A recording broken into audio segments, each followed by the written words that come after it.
What is up, YouTube, Facebook, Twitter, Apple, Spotify, and everyone tuned in on the Texas Sports Unfiltered app?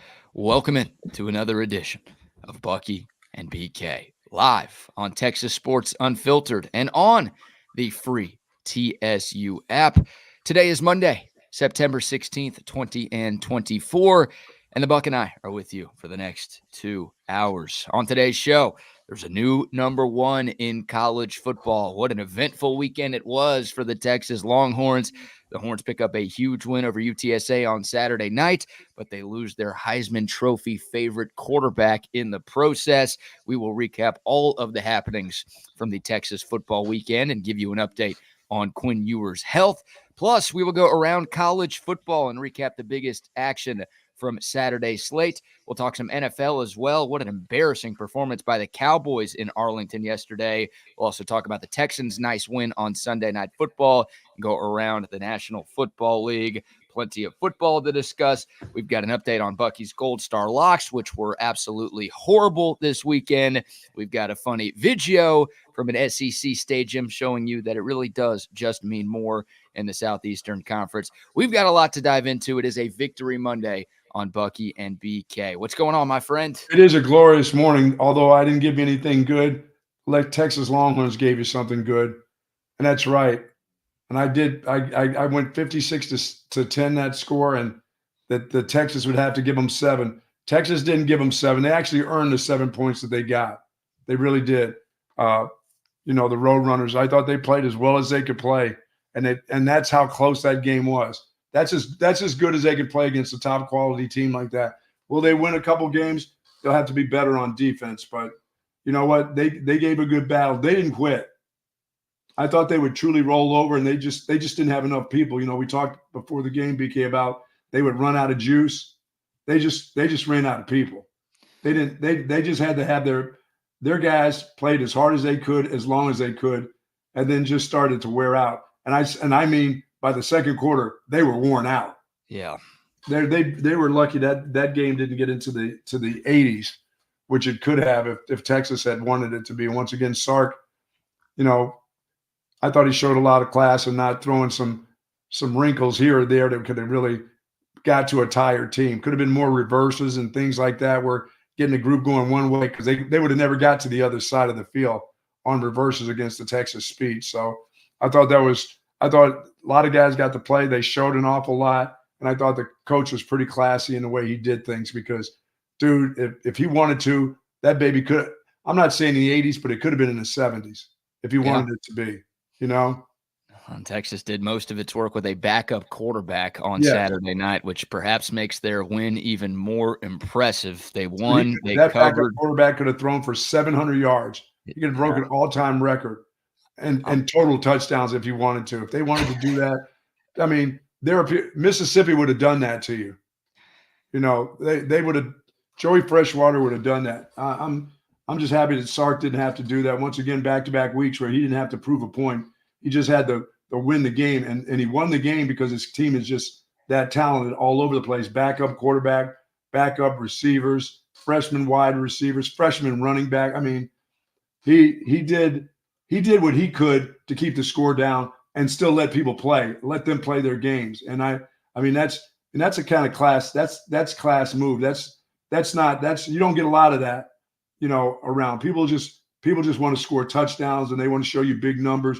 It doesn't have to. He just has to win games because he's going to win games by big numbers if they just play their game, if they just do their thing. So I was really impressed on the weekend. There are a lot of teams to be impressed with and not to be impressed with.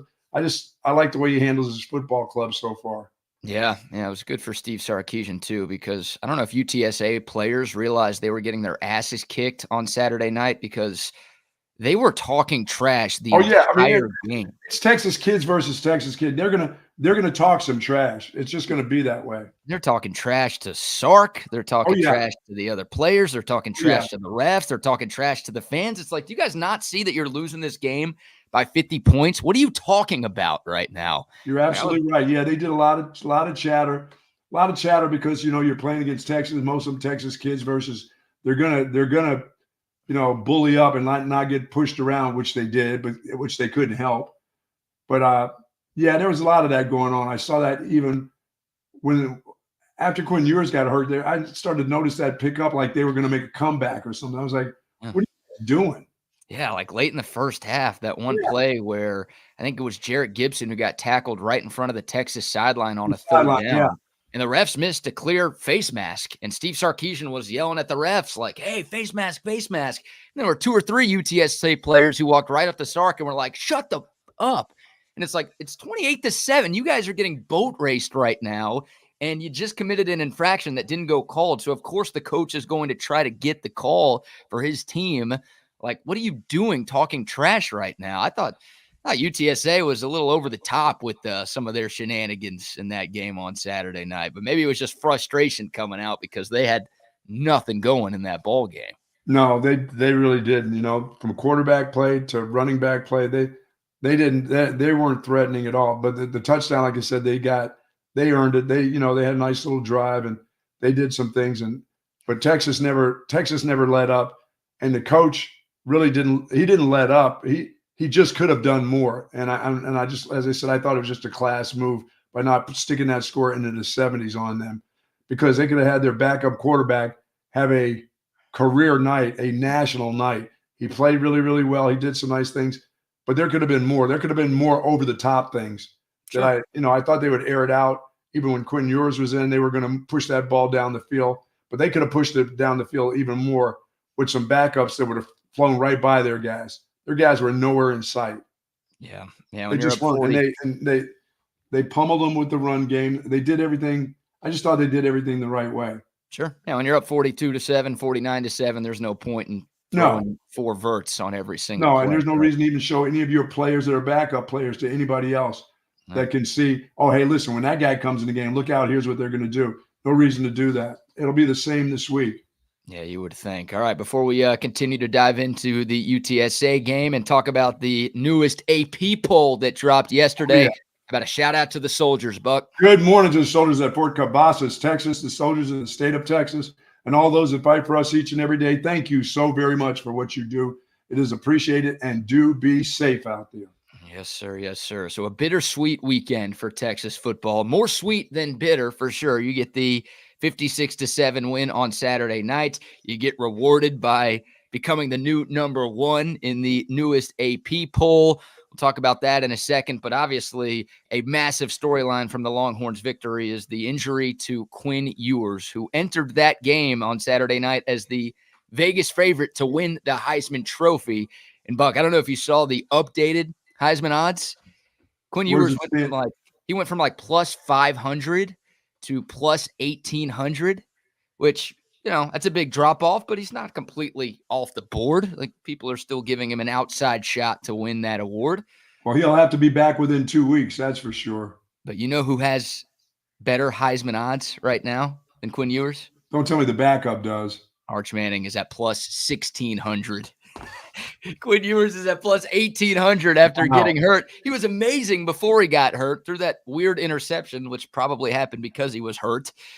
Arch Manning. I asked you before because I didn't get home after our pregame deal until I listened to Craig Way, but I didn't get home until almost the second quarter. So I was thinking, was this a bus accident coming off the bus to the stadium? Because it didn't sound like very much violence.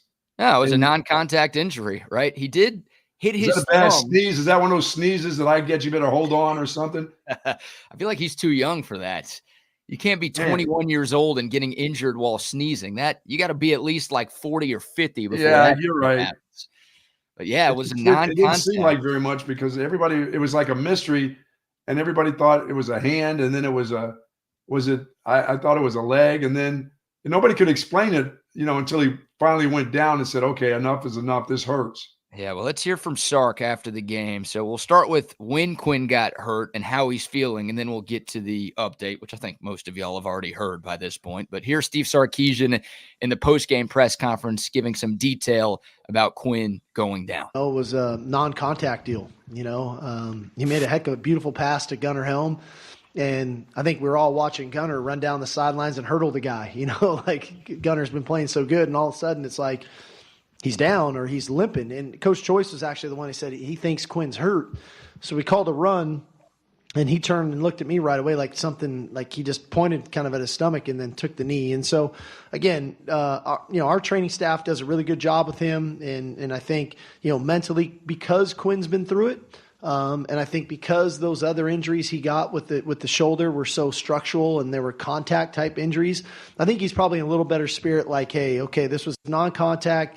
It doesn't feel like it was structural, but we got to do everything in our part to get him as healthy as we can as quickly as possible. Yeah, and the head coach will do that. He'll do just that. I mean, Steve Sarkisian didn't put his starting running back in, which he didn't need. A lot of coaches will say, let's just get him in here, see how he does. Let's see how Jaden Blue does for the first quarter. We'll take him out if he's limped up. Sark just before the game, it was no. Yeah. No, thank you. And that was a smart move right there. And then to take Quinn out when he did, no, let's not give him another series to see how this goes. When he went down, that was it. Yep. It was good by the quarterback to let him know that I'm not even going to try this. Yeah, and here's a little more from Steve Sarkisian after the game, providing a little bit of an update on Sark's status. And, Quinn, it's an oblique strain, an abdomen strain. Will remains to be seen of kind of, the seriousness of that and or the length of that, but that's what it is. There's nothing, we don't think it's anything structural or broken or things like that. It was an odd play. Yeah, so quick update on that, Buck. That was Sark after the game on Saturday night. The insiders reported yesterday that it is a week-to-week injury for Quinn Ewers. It is not as serious as initially feared. I mean, you saw Quinn lying on the field for a few minutes. Then he spent 15 minutes in the medical tent before limping to the locker room, and you're thinking the worst, like, oh, my God, this guy might miss the rest of the season or at least a month. Like, this looks really, really bad. And apparently it isn't that bad. Pete Thamel did report that Quinn is likely to miss this weekend's game against ULM. Sure makes sense. Yeah, some insiders are reporting that Quinn is hoping to be back for the SEC opener against Mississippi State 13 days from now. Actually, 12 days that should be plenty of time. If it's nothing structural and it's just a muscle pull, and especially there, I mean, I don't know, maybe he went to Chili's or something. I don't know.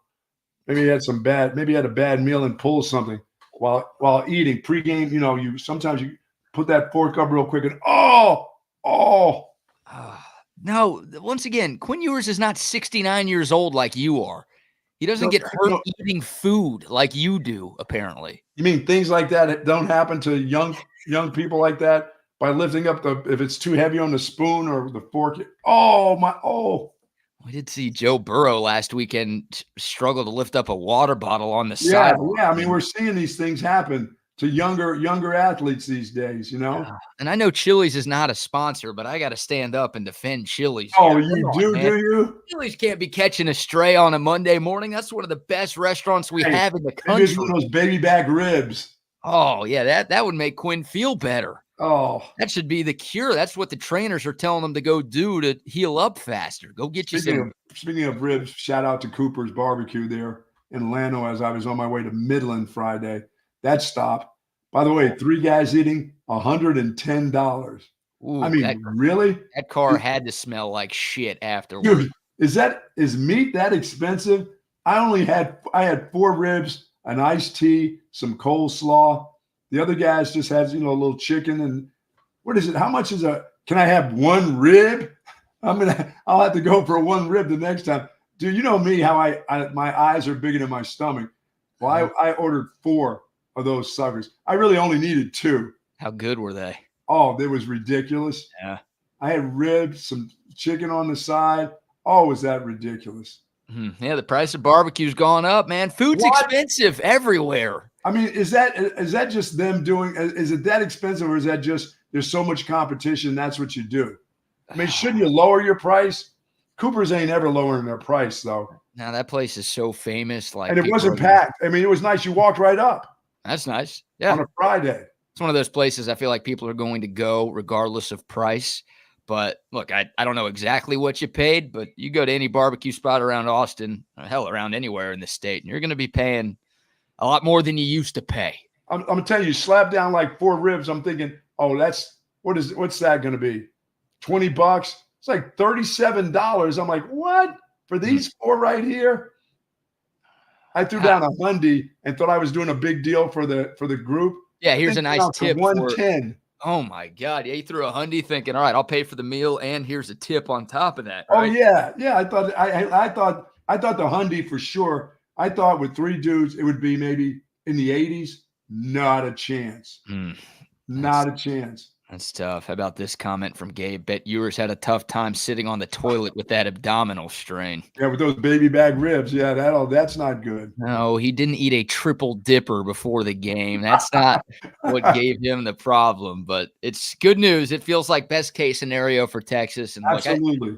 I think our audience is smart enough to where I don't have to say this, but I'll say it anyways. There's no quarterback controversy in Austin, Texas. Okay. No.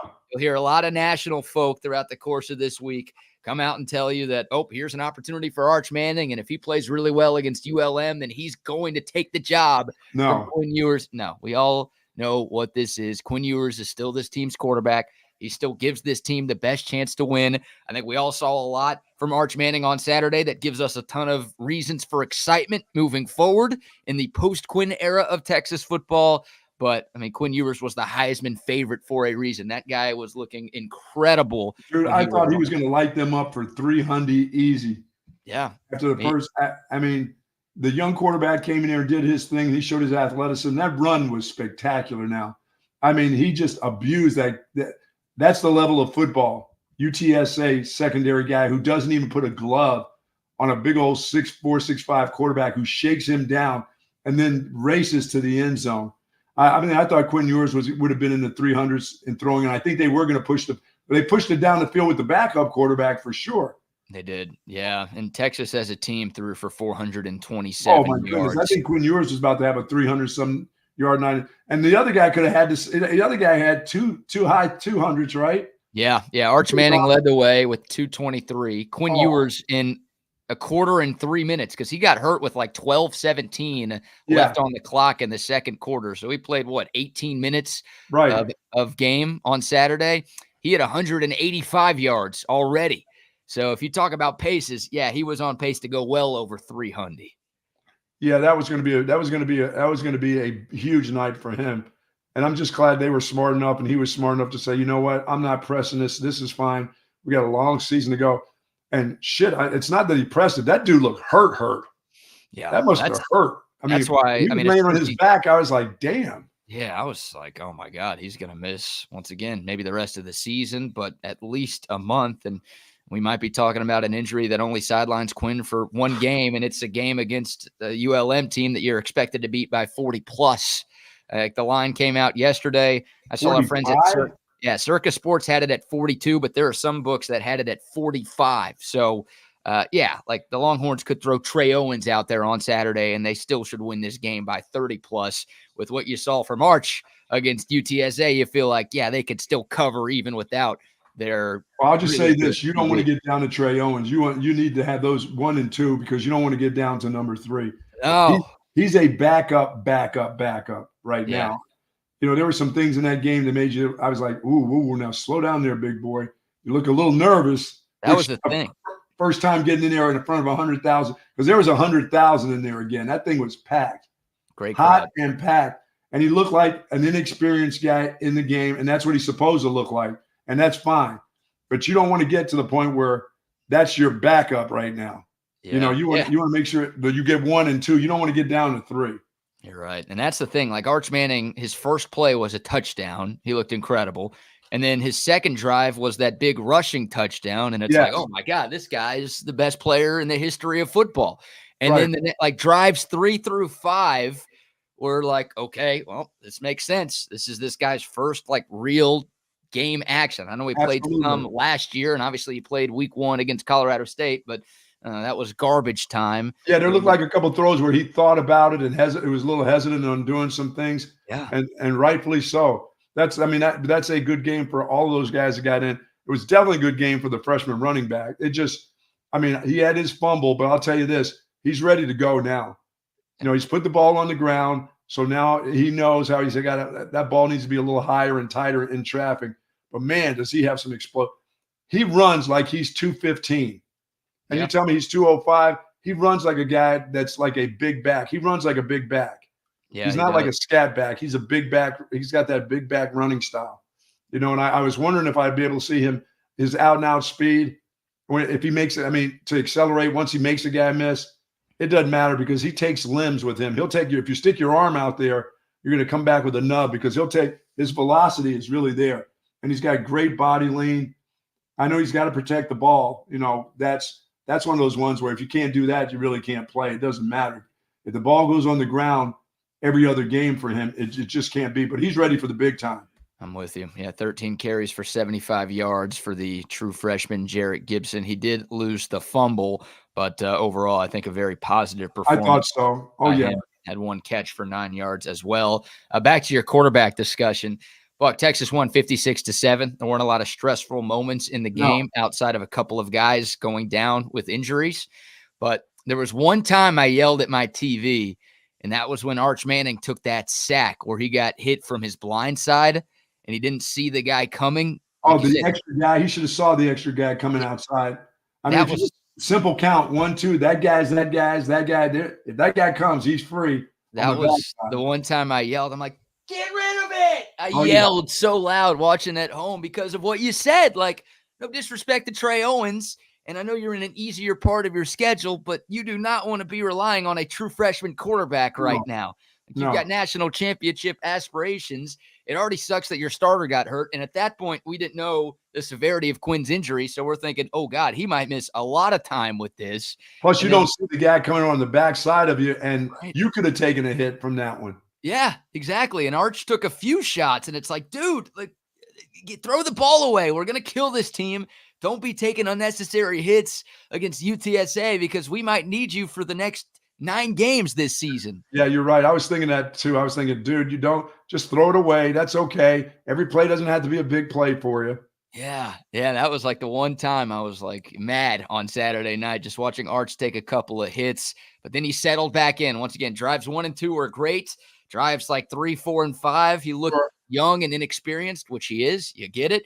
But then obviously he turned it on in the second half. And yeah, the running backs look good. The receivers look good. I mean, the offense put on a show. And like we talked about it before the year, Buck. I said I really believe that Texas's backups could be a top 25 team in the country. Mm-hmm. And Texas played most of that game without its starting quarterback.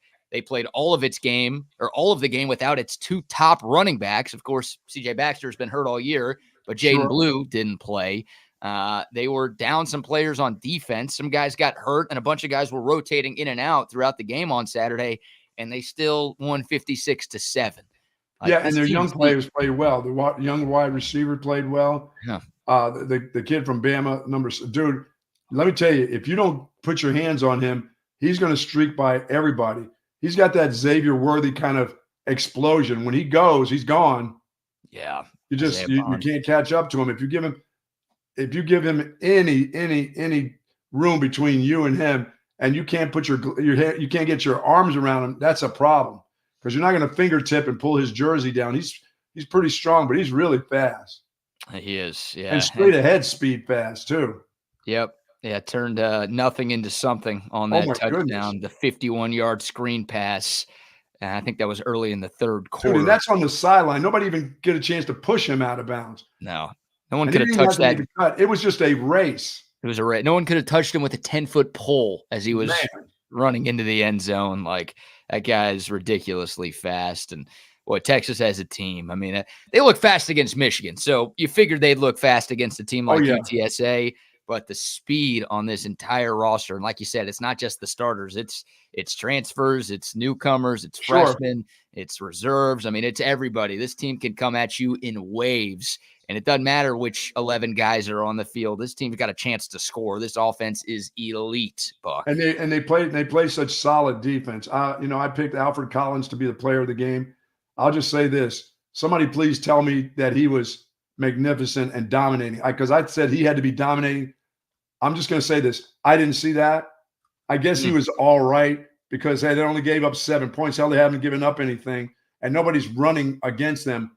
But he was not dominating against that group and people that he went against. So if somebody saw something different, please tell me, because as I watched, because that was my defensive player of the game. I was watching him, and I still didn't see that what I expected against a team like that, where he dominates a guy, gets into the backfield, knocks the crap out of the running back or the quarterback. I just thought he was okay again. So, and I which tells me I won't be picking him very much as the defensive player of the game. I should know better by now. But I thought this was a game. I thought this was a game that he would just come out. I know the defense dominates, but he as an individual, this is when we pick player of the game, we're picking an individual. We're not picking the team. We're picking that individual to take care of his guy. And maybe he did that, but I just didn't see anything that made me think that that's a dominating football player. I think it's a really good defense, but I don't know if he's still yet to that point where I can call him a dominating player because he didn't dominate those guys, you know? He was given credit for 2 tackles on Saturday night. That was it? I haven't looked at the snap counts yet to see how much he played because, guys were rotating in and out on that defensive line. Sure. I saw him in there enough that I thought, no, this is not that guy yet. Yeah, well, he wasn't the best player for Texas, and the guy I picked, Trey Moore, wasn't the best player for Texas on defense.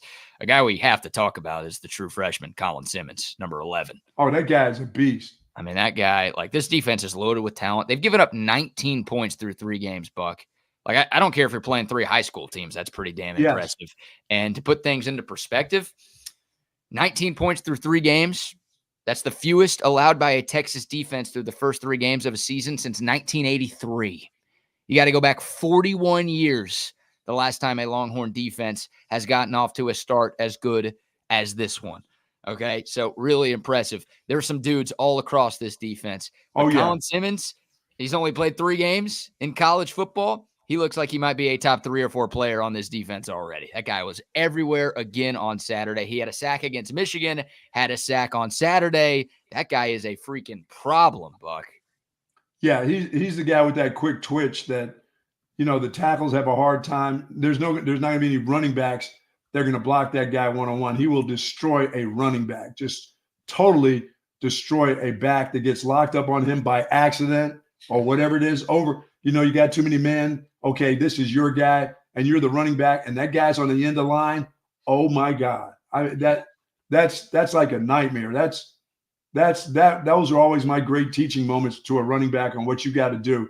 I'm like, hey, listen. First of all, you're not going to physically manhandle that guy. So if you think you're going to go up and chest bump him, and you're going to go chest to chest, you just better have good feet because what you can't do is you can't dive and try to cut him because then he rolls over the top and he's such a cat. He's going to get back on his feet.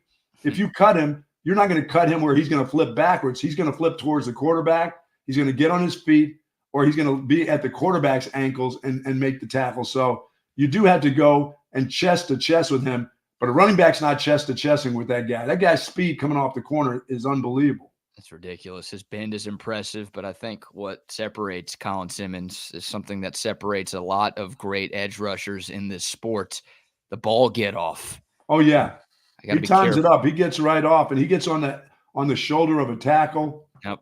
It's almost like he knows the opposing snap count, right? He is so he and Kelvin Banks, that must be some kind of – when they go those kind of one-on-ones versus the tackle where he has to fan out and block that guy, that must be a hell of a battle between those guys at practice. Yeah. So he's going against the best every day. So if you're just a sluggo playing tackle on any of these other teams, he's going to crush you.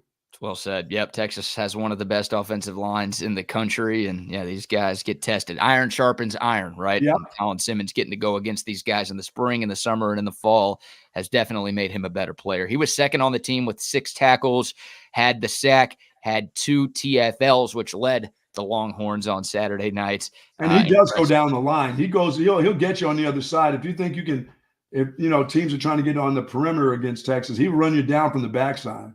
By the way, speaking of balls, because we talked about ball get off. Oh, yeah.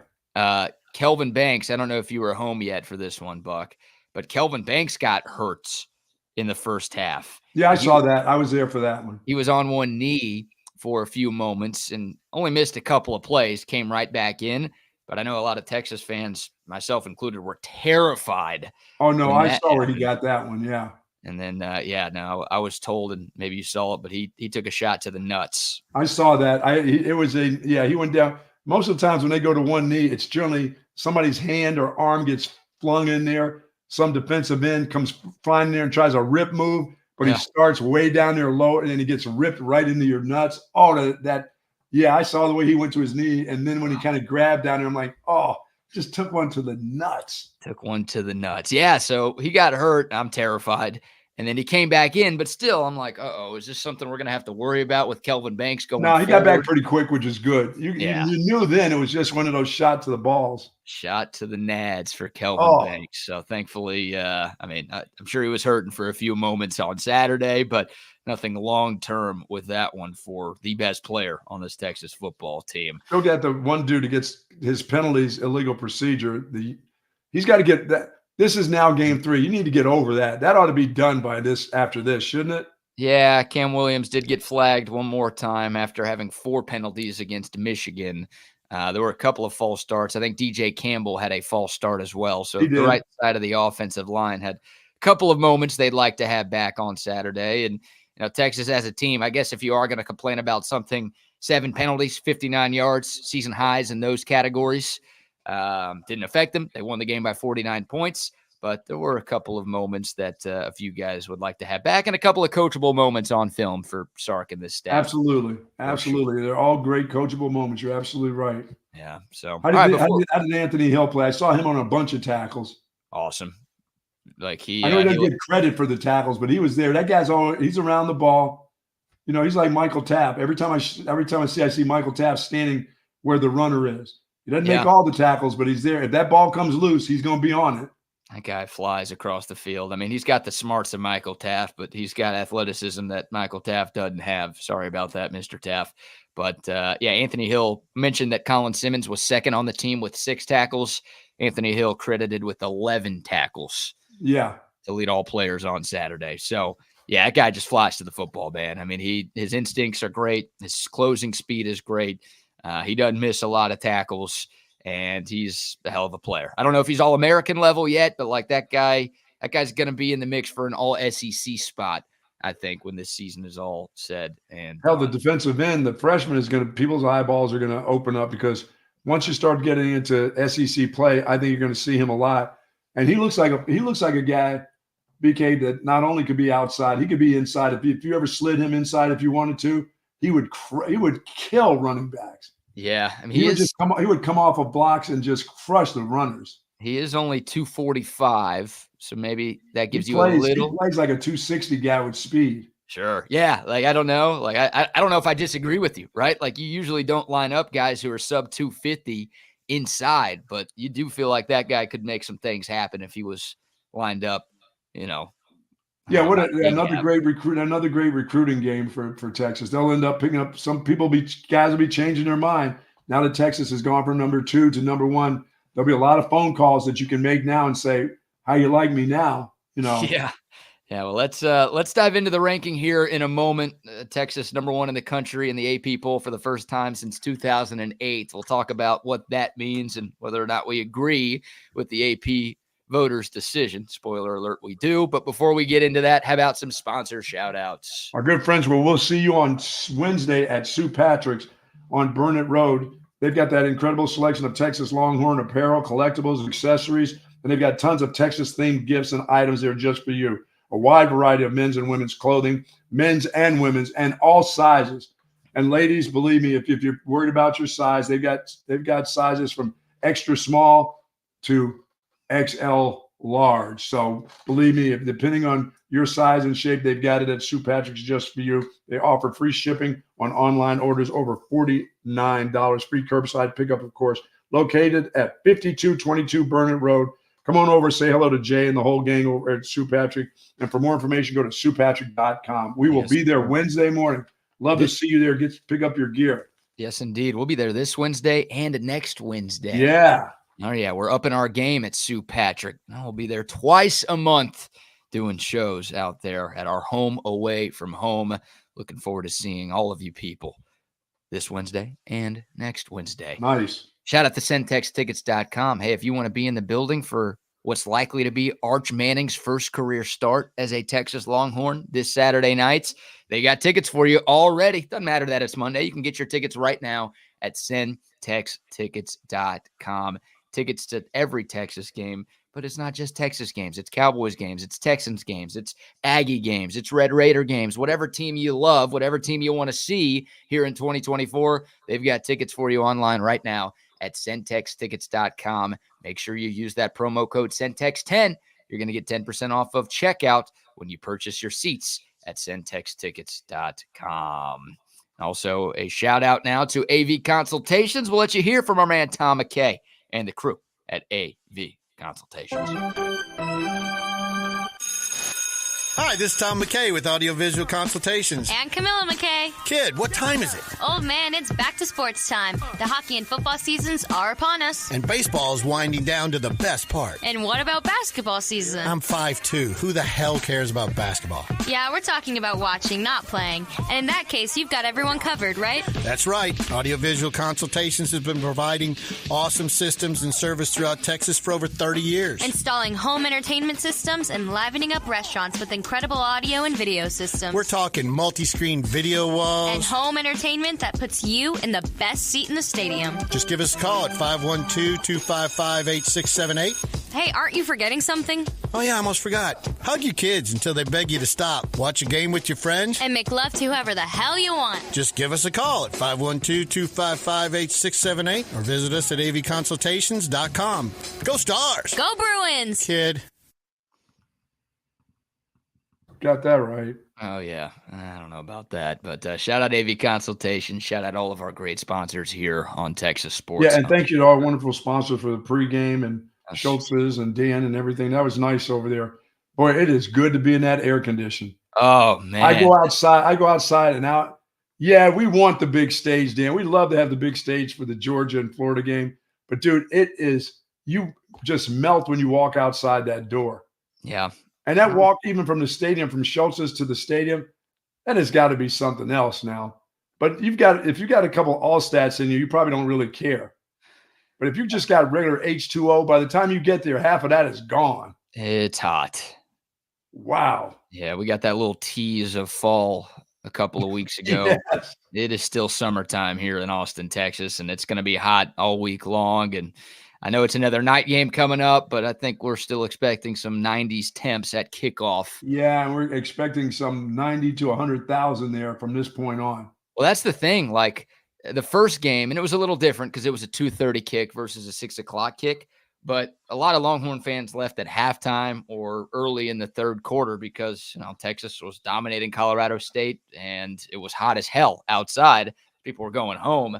Because Arch Manning was playing, most people stayed on Saturday. Like, it was still hot. Once again, night game versus day game, that makes a difference.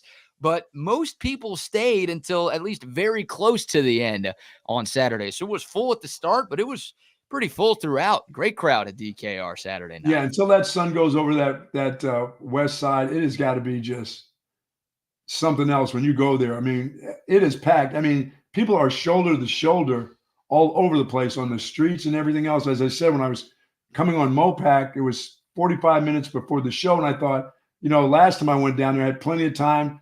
We got a nice parking spot to get into the parking spot.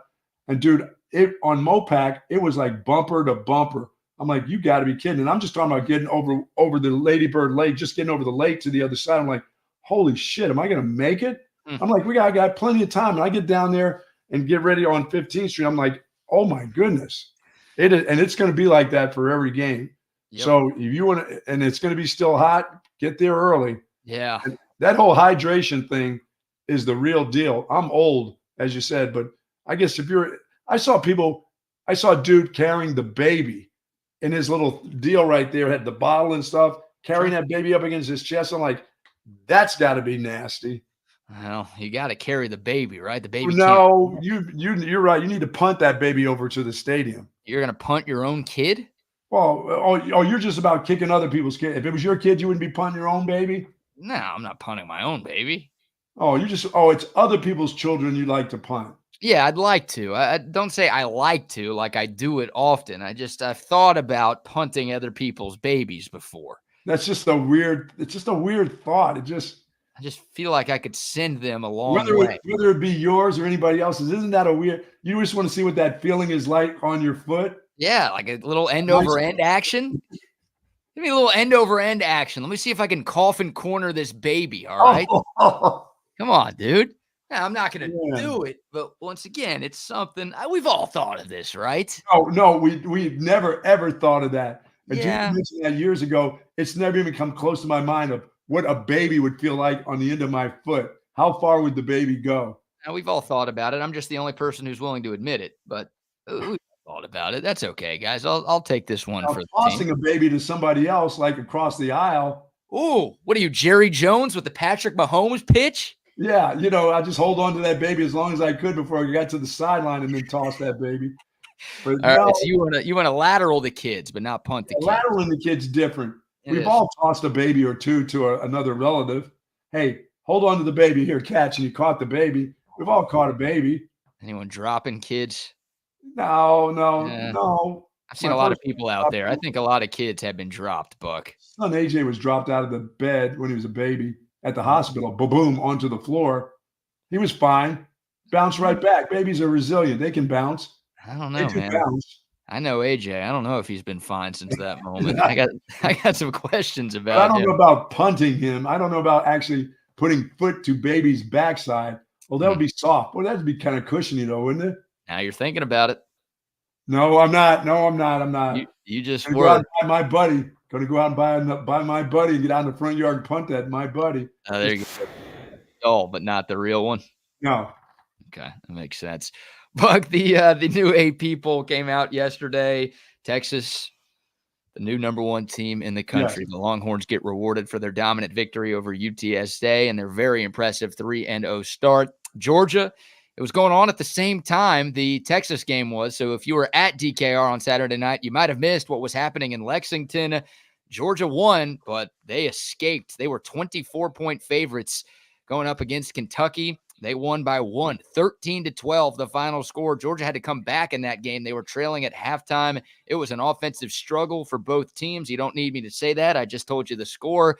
Georgia did find a way to win, but it was very, very lackluster. They were not impressive at all, and the AP voters have flipped the script. Texas got 35 first-place votes. They are your new number one. Georgia now number two. They got 23 first-place votes. And once again, Buck, for the first time in 16 years, your Texas Longhorns are the top-ranked team in the country. Yeah, I think that was – if you're going week to week, that's what you have to do. It's not going on what Georgia's done before. It's what they're doing right now. And they struggled on Saturday. And I thought that the voters were going to say, no, we're going to leave them at number one because we don't know what Quinn Ewers – we don't know when he's going to come back. We'll wait and see when he comes back. Plus, there's going to be the showdown is going to come up here very, very shortly. So, but if you're going on the way the teams look, you'd have to say Texas is number one. That's only fair. That's the way it's supposed to be. Yeah, exactly. Something is actually fair. Something has actually been done that's fair. Part of me thinks that Georgia should be number one until they lose. Yeah, I was thinking that, but I'm saying as we're talking about 12 teams in the playoff, everybody gets an opportunity. Everybody gets a fair shake. This is the fair shake. If you're going by what the year looks like, this is what it should be. Exactly. Like that's the thing. And the AP voters are supposed to only look at the current year in a vacuum. And they're doing that, right? Like you would think Georgia. When are they ever doing something fair? I know. You would think Georgia would be given the benefit of the doubt. And once again, they still got 23 first place votes. So maybe there are a lot of voters out there who are like, until I see Georgia lose a game in the regular season. I know they didn't win it all last year. Hell, they didn't even make the playoff last year. But you got to go back more than 3 years to the last time Georgia's lost a regular season game. Maybe they missed their NASCAR racing cornerback. Oh, yeah, they did. Well, their defense was fine. It was offense that gave them issues. But they did have another player get arrested for reckless driving. There was actually 5 different driving charges levied against. Dude, 106. Where are you going? Really, 106, 40 miles over the speed limit? Dude, where are you? What is it? Where do you have to get to? Why have they not built a drag strip out there yet? For the players? Yeah, stop, sacrifice. I should be careful with that word. You can let one player sign elsewhere because of NIL. Spend the money you would be paying that one player to build a freaking drag racing area for your football team. Get them helmets, get them cars, make it like a net, and then just go drag. Just go. Let's go. Nothing else is working for Georgia, and I don't know if Kirby Smart's doing nearly enough. Matter of fact, I feel confident in saying he's not doing nearly enough to combat that problem because this is now at least 25 incidents since the fatal crash last January. So it wasn't like, they've toned it down since then. No, 25 driving-related arrests or citations for Georgia football players since a player and team staffer died in January of 2023. And it's different getting a speeding ticket going 8 miles over the speed limit. But when you're going 40 miles over the speed limit and you're hitting 106, like I said, it doesn't change until you tell a guy like that, guess what? You're not playing on this team anymore. That's what this isn't a you're going to miss one game. It's you're done. Until he gets to the point where guys are done, that's what he's going to get. These are like slap on the wrist for these guys. Miss a game. It's Georgia freak. They're going to beat just about everybody that they play. And this time of the year, of course. Yeah. You tell that guy right there he's done at Georgia. Things may change, but maybe not. But you got to get it. It has to be something drastic. And missing a game in the preseason for them is not drastic. People only care about winning. So, Georgia fans are like, nah, it's cool.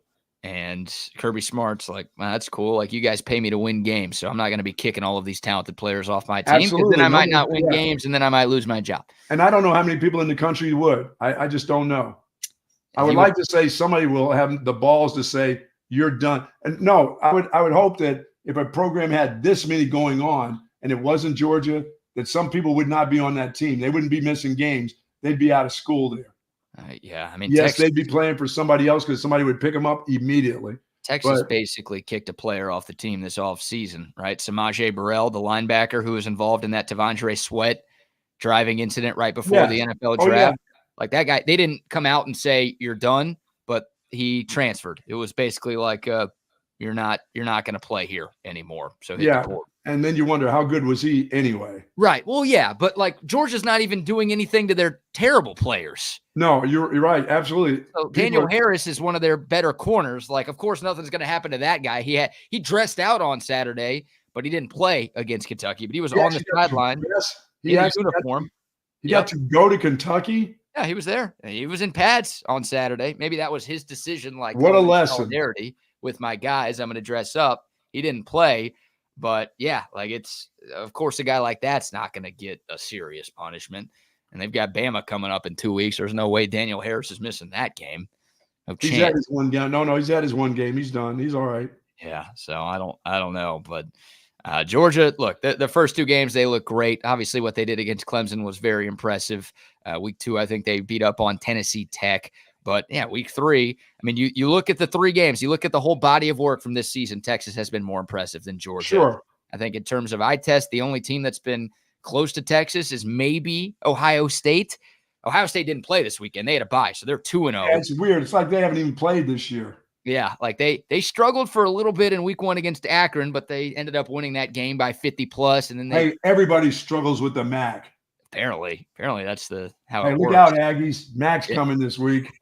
Just ask Mississippi State what playing the MAC is like. Oh, my. Holy cow. Like, if anyone was even slightly worried about the Bulldogs coming into Austin for the SEC opener, if you watched any of that game on Saturday night on ESPNU, I don't think you're scared at all for Mississippi State because they got boat raced at home by Toledo. At home. 41-17, Buck. It wasn't like a fluke win. It wasn't like a last-second field goal or something. It was like Northern Illinois, no? It was an assing. Oh, my God. The Rockets assed. They shot a rocket up Mississippi State's ass. Congratulations to the Aggies. Good win. Yeah, the Aggies did win at Florida, yes. They might have a quarterback now, and it's not Connor Wigman. Yeah, are they going to make that move? I don't know. Marcel Reed got the start and looked pretty good for A&M in his first career start in College Station. We'll get more on that in a second. But do you care that Texas is number 1? Does that scare you? Is there added pressure with being the top-ranked team in the land now? I've been saying all week last week that this team is mature enough now. They understand that everybody is the same. They treated this game just like they treated the Michigan game. You can just tell by the way they played and the way they went out and got things done. You know, they just got to clean up some of the goofiness, the illegal procedures, because in a big game, some of those things are going to hurt you.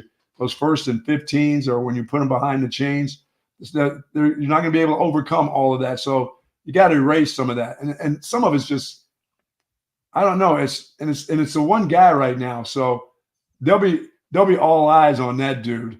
That's how that works on a team. when you're the guy, when you seem to be the culprit every game, one or two of those, everybody's looking at you during practice. And when you jump at practice, you get an earful from everybody. Yeah. And even the trainers are giving you shit. The water guy, the guy who squirts the Gatorade in your mouth is like, I'm not giving you any water. What do you mean, give me some water? Go get your own water. Yeah. You become the center of attention, and that's not fun. So hopefully that puts enough. It's almost like peer pressure because it's kind of goofy at game number 3. The guy who had 4 of those, 4 penalties, then is the guy who's jumping and jittery. Get over it, will you? You're fine. You're playing pretty good. When you're playing, you play a pretty good game besides that goofy stuff, but it's hurting the team when you do this. Excuse me, Bug. Yeah, you're right. And you kind of, or at least I kind of said, it's Cam Williams' first road game. He's playing at the big house, like some jittery moments. That's understandable for a guy making his first career road appearance in an atmosphere like that. But to come back home and still commit a false start. Now, he only had 1 penalty versus the 4 he had last weekend. Yeah. But still, like you said, it's clean it up. You're nitpicking. Texas is 3-0. They've outscored teams 139-19. So any complaint that we have, is definitely it's just that one of those. He may get 2 in a game, but one of them may be so costly they don't get to overcome that because of the type of team that they're playing. That's all. Exactly. Like you get away with that against UTSA, but sure. when you play OU, when you play Georgia in those back-to-back games there you in go. the middle of October, those penalties could be a little bit more costly than they have been to this point. So, yeah, and which, like I said, it draws attention to you, and it draws attention to you from the other team. The other team is in the ear of the official, and it may be really borderline that really wasn't a hold. That really wasn't he really didn't jump. It was the guy on the other side. But people start looking at you. Other officials will look at you. The other team will be begging the official, check him out. He's kind of jittery out there. And you don't need that. So you need to clean that up. You're right. Yeah, 7 penalties for Texas. And they gave up that 1 touchdown drive. It was a quick 2-play touchdown drive. I didn't even realize it was that many penalties altogether. Oh, yeah. 7 for the game for Texas. And once again, you win by nearly 50. You don't care about them that much, but now you don't care about them now, but you will. And look, Sark, okay, so here's one more from Steve Sarkisian, right? He was asked after the game, your team's 3-0. You've dominated every team that you've played. Are you feeling good about your team? And Steve Sarkisian, gave the coach speak answer that there's still room to improve. I really love this team. That's the first thing I want to say about this team. These guys, I love them because they really love one another. We work really hard, and we push these guys, and we're demanding of them. But at the same time, we have a lot of fun together, and there's so much love. Like, I've never hugged so many players in the middle of games and things of like those small moments as a coach that I really appreciate with this group because I really feel like this is such a close-knit football team. And so I'm proud of them for where we're at after 3 games. But on the other side of that is I can rattle off, a number of plays in my head right now off the top that, man, we got to do that. We got to be better than that, And so I always look for the things where we can improve. And I'm going to come in here Monday morning and I'm going to show them the things that we did well, that we worked on and got better at. But I'm going to show them things on this tape that we need to improve upon as if we're going to go try to be the championship caliber team that we think we're capable of being. Yeah, I mean, his relationship with the players, you can see that on the sideline during the games. I thought, obviously with the quarterbacks, he's got a special relationship, but he's got that with defensive players. He's got his arm around guys on defense. Guys there are a lot of coaches that you don't necessarily bug during the course of a football game, but a guy on defense can come and during the course of play can whisper in his ear or talk to him, put his arm around him, and he's just fine with it. But there's a lot of coaches that are offensive guys that I've been around, that don't like you getting too close to them while they're coaching. You know what I mean? Be like a basketball coach, like a player coming and sticking his arm around him when he's running up and down the sideline of the basketball game. It doesn't seem to bother him. He interacts with guys during the course of the game, which is kind of cool to see. Yeah, another cool moment. It wouldn't be like Brian Kelly, watching Brian Kelly on the sideline. That guy's a freak. Like, stay away from me. Nobody wants to go near that guy. Yeah, we'll have to get into that game in hour number 2 because LSU dodged a bullet with their victory at South Carolina on Saturday. But you're right. I mean, Sark's got a great relationship with his players, and it does feel like this team is incredibly close. And we always say the best locker rooms are player-led locker rooms. It does feel like these players hold each other accountable. Sure. And these guys love each other and they care about each other, but there's also some tough love at times with the dudes on the field. And that's great to see, and a great moment on Saturday late in the game. This was like Colorado State, right? More than 70 players played for Texas in week 1. I don't have the exact numbers, but I think more than 70 players played for Texas against UTSA on Saturday night. Mhm. One of the guys who got on the field late was Brady Sarkisian, the son of Steve Sarkisian, a walk-on linebacker on this team. And Sark said after the game, he kind of took his headset off and got to play dad for a few moments on Saturday. Awesome. That's really cool to see. Obviously, when your son's on the team, you're going to love him more than the other guys. But there's just, it's a close-knit group, man. It is a close-knit group. And I know Sark and this coaching staff have worked countless hours to try to make sure that culture was where it is. And people, it Texas has to be a culture that's genuine. You can't just fake that out. It can't be exactly. fake. It can't be that phony kind of love. It's got to be the real deal that you care about somebody. So it's work, it's building. I think you see it by their play. And that's why I said I don't believe this is a team that week to week to week you'll see some of the old Texas teams where they just kind of, they play hard for a little bit and then they just kind of back away from it. I think you'll see a mature team that understands if we don't practice hard for UTSA and Louisiana, it doesn't matter how we practice for Georgia, Florida, Mississippi State. We have to treat everybody the same. It's just hard practice. It's just what it is. You only get a couple, chances to do this during the course of a season, and it'll be over in a hurry. Yeah. All of a sudden we'll be talking about, man, football is over with, and they'll be talking about, damn, we got to go and work out and winter workouts, and you'll miss those games and the times you have with those guys. So you got to treat them like they're special, and I think this team does treat them that way. And they treat the teams they play against special. You're right. That's why they're whipping the crap out of them. You're right. Yeah, they do look like they treat every opponent the same. And, I think, Buck, Texas fans got tired of hearing the word culture, right? Every coach talks about culture. And Steve Sarkisian's 2 predecessors always talked about culture. Like with Charlie Strong, the players love Charlie Strong, but the team sucked. And it's like, well, we keep hearing about culture. Well, your culture can't be good if you're going 5-7 every season, coach. No. Then with Tom Herman, he talked about culture all the time. Culture this, culture that. The team was a little bit better, but they still weren't good enough. And it also felt like the players kind of hated Tom Herman towards the end of his tenure. Underlying whispers that guy didn't like him. No, and now you've got a guy that it seems like all the players like. All the players rave about Steve Sarkisian as a coach, as a person. He seems like an incredibly genuine dude to everybody in that locker room. And obviously you've got a coach who's winning games too. So that's what you're looking for. Like, you could be a good guy and win games.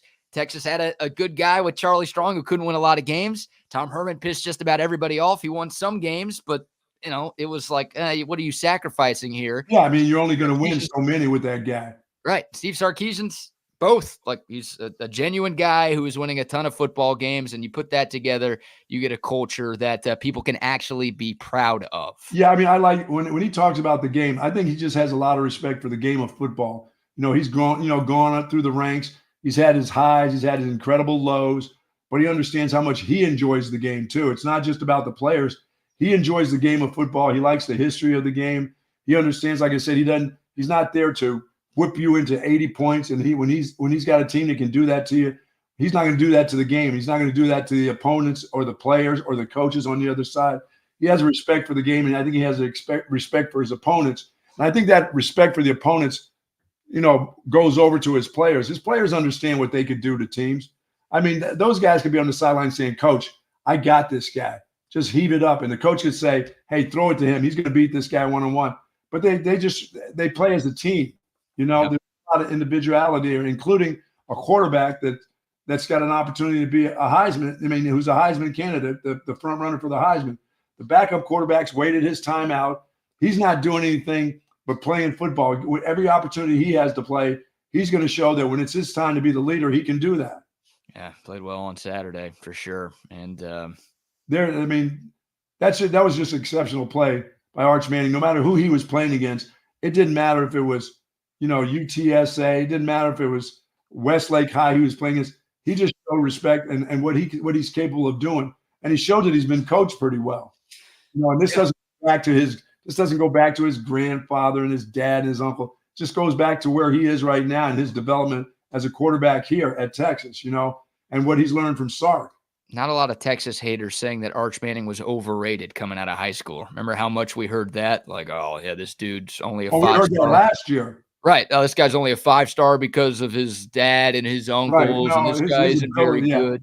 Guy looks pretty freaking good right now. And here's Sark talking about Arch Manning, kind of giving a recap of Arch's day in the post-game press conference. And then for Arch to come in and, just – you never know as a backup when you're going to get put in the game. And for him to come in on his first play to hit DeAndre Moore for the touchdown, on his third play to be able to, get into – now we're in a little different style of offense when he's in there, a little zone read to pull it and for the explosive play.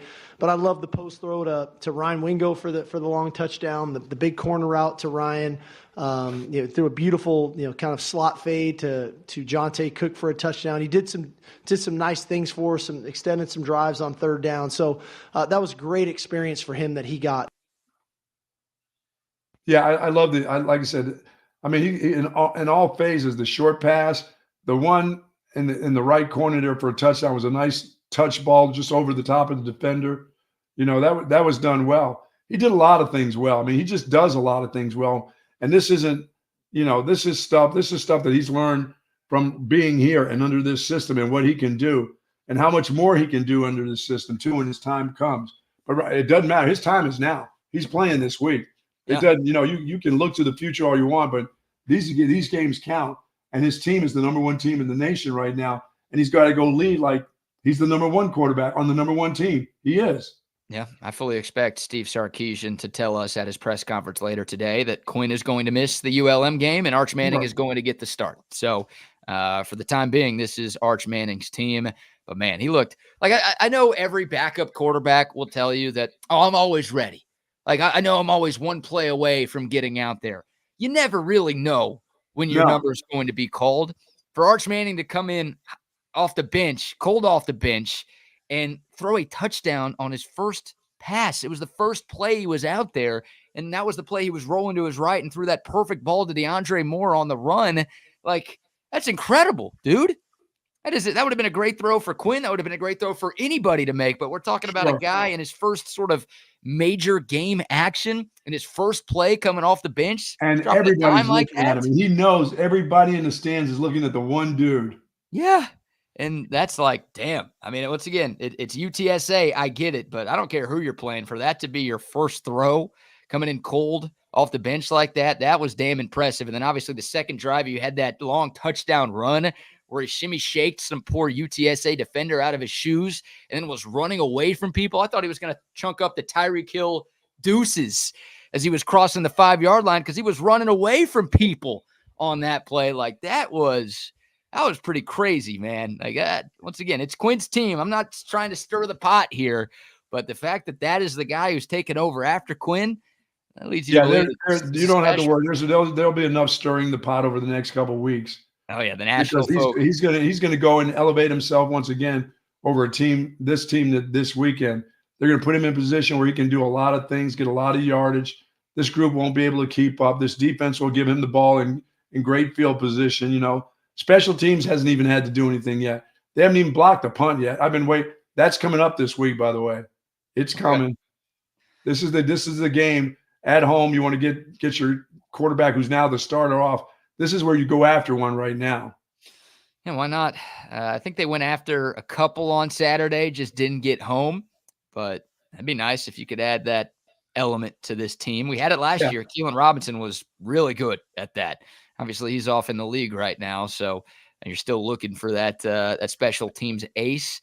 But that wouldn't be a bad thing at all if Texas can. Not at all. Still that fear into the opposition as well. That's that other part that they haven't done that yet. There hasn't been a monster return. There hasn't been a blocked punt. They haven't got after anybody, especially they're so busy scoring on defense and offense right now, stopping and scoring. They haven't had to lean on the special teams, but they'll start getting that thing so that the SEC starts going, look out, they've got this guy too. They got to put the fear in the punters and the kickers and everybody else. Then they've added that next dimension to this team. Well, that will set this thing apart from everybody. Yeah. But they are the number one team. They deserve that number one ranking. Now you just have to live up to it. You know, you got to live up to what is your standard. And as I said, this is just for me watching the same team just from last year. The season hasn't stopped. It just continues to go on. When you're good, that's what it feels like. You don't do anything after your 12 wins. You just keep right on rolling, you know?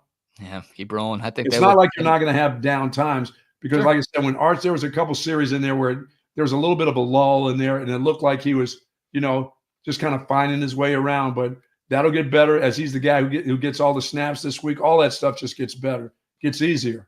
Yeah, it ain't going to be this easy all season long. No, no. Texas has made all three of these games look very, very easy to this point. They're going to be they'll make this one look pretty easy this week again. Yeah, they better. They're going to be in some tough, intense four-quarter battles this season, and obviously that's another test that Texas will have to pass. But they've made it look pretty easy to this point. Okay, so you've laid off of me for the first hour or so.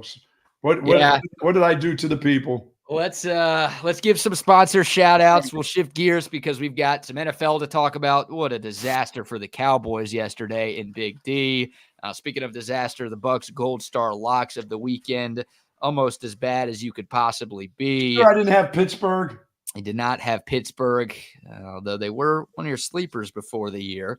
They are 3-0 right now.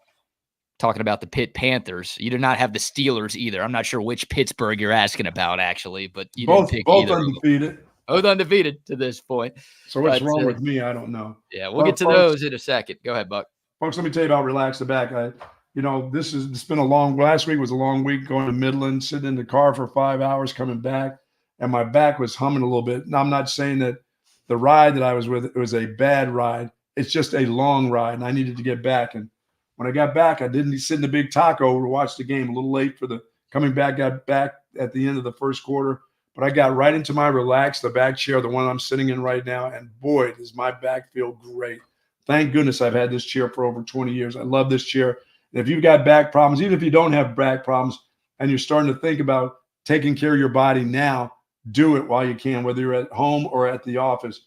Go by the Relax the Back store and check out some of the great chairs that they have. Tempur-Pedic pillows, mattresses, zero gravity recliners. They've got it all. Adjustable mattress sets just for you. Office chairs, desk, and all the accessories that you need. 2 great locations at the Hill Country Galleria, folks, right across from Whole Foods, and in North Austin, the Gateway Shopping Center across from the Container Store. Live pain-free like the Buck at Relax the Back. Yes, sir. Yes, sir. Shout out to Altstad Beer as well. Hopefully you enjoyed some Altstad Beer with your football watching over the weekend. And hey, there's still football to be watched tonight. How about that Monday night football game, the Falcons and the Eagles? Want some ice cold Altstad beer with you when you're watching football? Of course you do. You need a great beer to accompany all of your football watching all season long. Make that Altstad beer. They've got a bunch of different brews, the lager, the Kolsch, the seasonal Oktoberfest, which is in stores now. They've got the light beer. They've got the Hefeweizen. They've got so many options to choose from. They're all fantastic, and they're all brewed without unnecessary additive preservatives or sugars. You can feel good about what you're putting into your system, but most importantly, you are going to enjoy what you're putting into your system because the taste is next level. I call it liquid gold. I mean that. This stuff, it's the only beer I drink. I think you're going to love it. One sip and you won't go back to the other beers you've been drinking in the past. It is Altstad beer. No impurities, no regrets. How are our friends out at Covert? How was Friday out at Covert? How are the pizzas? Pizza's gone again? Yep, another great crowd at Covert Bee Cave. We'll be back out there this Friday. We're going to be out there for a while. It's like we'll be there for quite a few weeks now. Oh, yeah, 3 straight home games for Texas. So we'll have another pregame luncheon this Friday. Still waiting to confirm the guest. I think we know who it is. I just have to text him after the show today and make sure he's good to go on Friday. But a great showing. Shout out to Alex Okafor, who was our guest of honor last Friday. Good dude. I've never met him. Good dude? Good dude. Yeah, man. Great guy. Local kid from Pflugerville. Obviously an All-American at Texas. Won a Super Bowl with the Chiefs. Signed a bunch of stuff. Took a bunch of pictures. Talked ball. And he's pumped. He said it on Friday, like, the time is now. Texas has everything it needs to win a national championship. And it's hard to argue with him right now. But shout out to Covert Bee Cave for hosting us. And shout out to everyone who made their way out to Covert Bee Cave this past Friday. You get to take any pizza home, or you did get pizza on Thursday? No. Got some pizza on Thursday. No pizza Friday. There was none left. No Smoky Mo's barbecue left. No Via 313 pizza left. The folks ate good. There you go. Join us for lunch. You can join us for lunch on Thursdays. You can join us for lunch on Fridays. Plenty of pizza on Friday, I guess. Well, maybe not enough for you. You better get there early if you want food. Like, I know they start at 12, but you might want to get there at 11:45 to make sure you're getting some Via pizza and some Smoky Moe's barbecue. I got to have some Vias this week. I'm starting. I feel like a little pizza action. There you go. Yep. Love all of our great sponsors here with TSU. Shout out to one more quick one, busr.ag. Speaking of football, if you want to bet on this game tonight, head over to busr.ag. It's where I bet. It's where you should be betting too. And right now they are offering a welcome bonus of up to $2,500. No, nothing's wrong with your phone or your computer. You heard that right. $2,500 welcome bonus at busr.ag. All you have to do is type in the promo code TSU Welcome.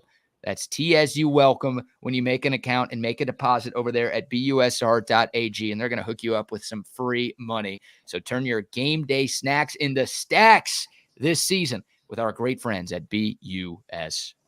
I'm sorry about the economy and giving you those bad picks. Somebody says, yeah, Buck's out there giving bad picks in a bad economy right now. Yeah, shout out to Sam. Bucky out here giving trash picks in an already bad economy. Hey, it's early. I'm the guy who comes back later, but don't worry. This couldn't have been that bad. I had to have a winner or two in here, didn't I? You had one winner out of 6 picks. That's back-to-back weeks with only one winner. You were 1-5 this weekend. Last week you had 2. Last week you had 2 winners. You were 2-5 a week ago, and the 2 picks that you had were both overtime winners. So you were damn near over last week, and 1-5 this week. You were down 45,000 units this week alone, which means you're down 60,000 units on the season. We're not even a month in. It's still September. Hell, it's September 16th, and you're down 60K. Hey. You'll remember September, okay? Yeah, we are, because we're all bankrupt. Oh, it's early. We got plenty of time. We just started. I just started to get warmed up, you know? Remember September. It's the month that I went homeless. How could I not remember it? I'm getting close. I'll never bet the Jayhawks ever again. That's for damn sure. Well, you didn't have them this week, so don't blame them for your troubles this time around, all right? What about tonight? You have a game tonight. Eagles, Falcons in Philly. Yeah, I'll give you a 10,000 unit play on Philadelphia to start your week out. Just to get you back into my good graces. Go ahead and put 10,000 units on it. If you have 10,000 units available, put the 10,000 units on Philly.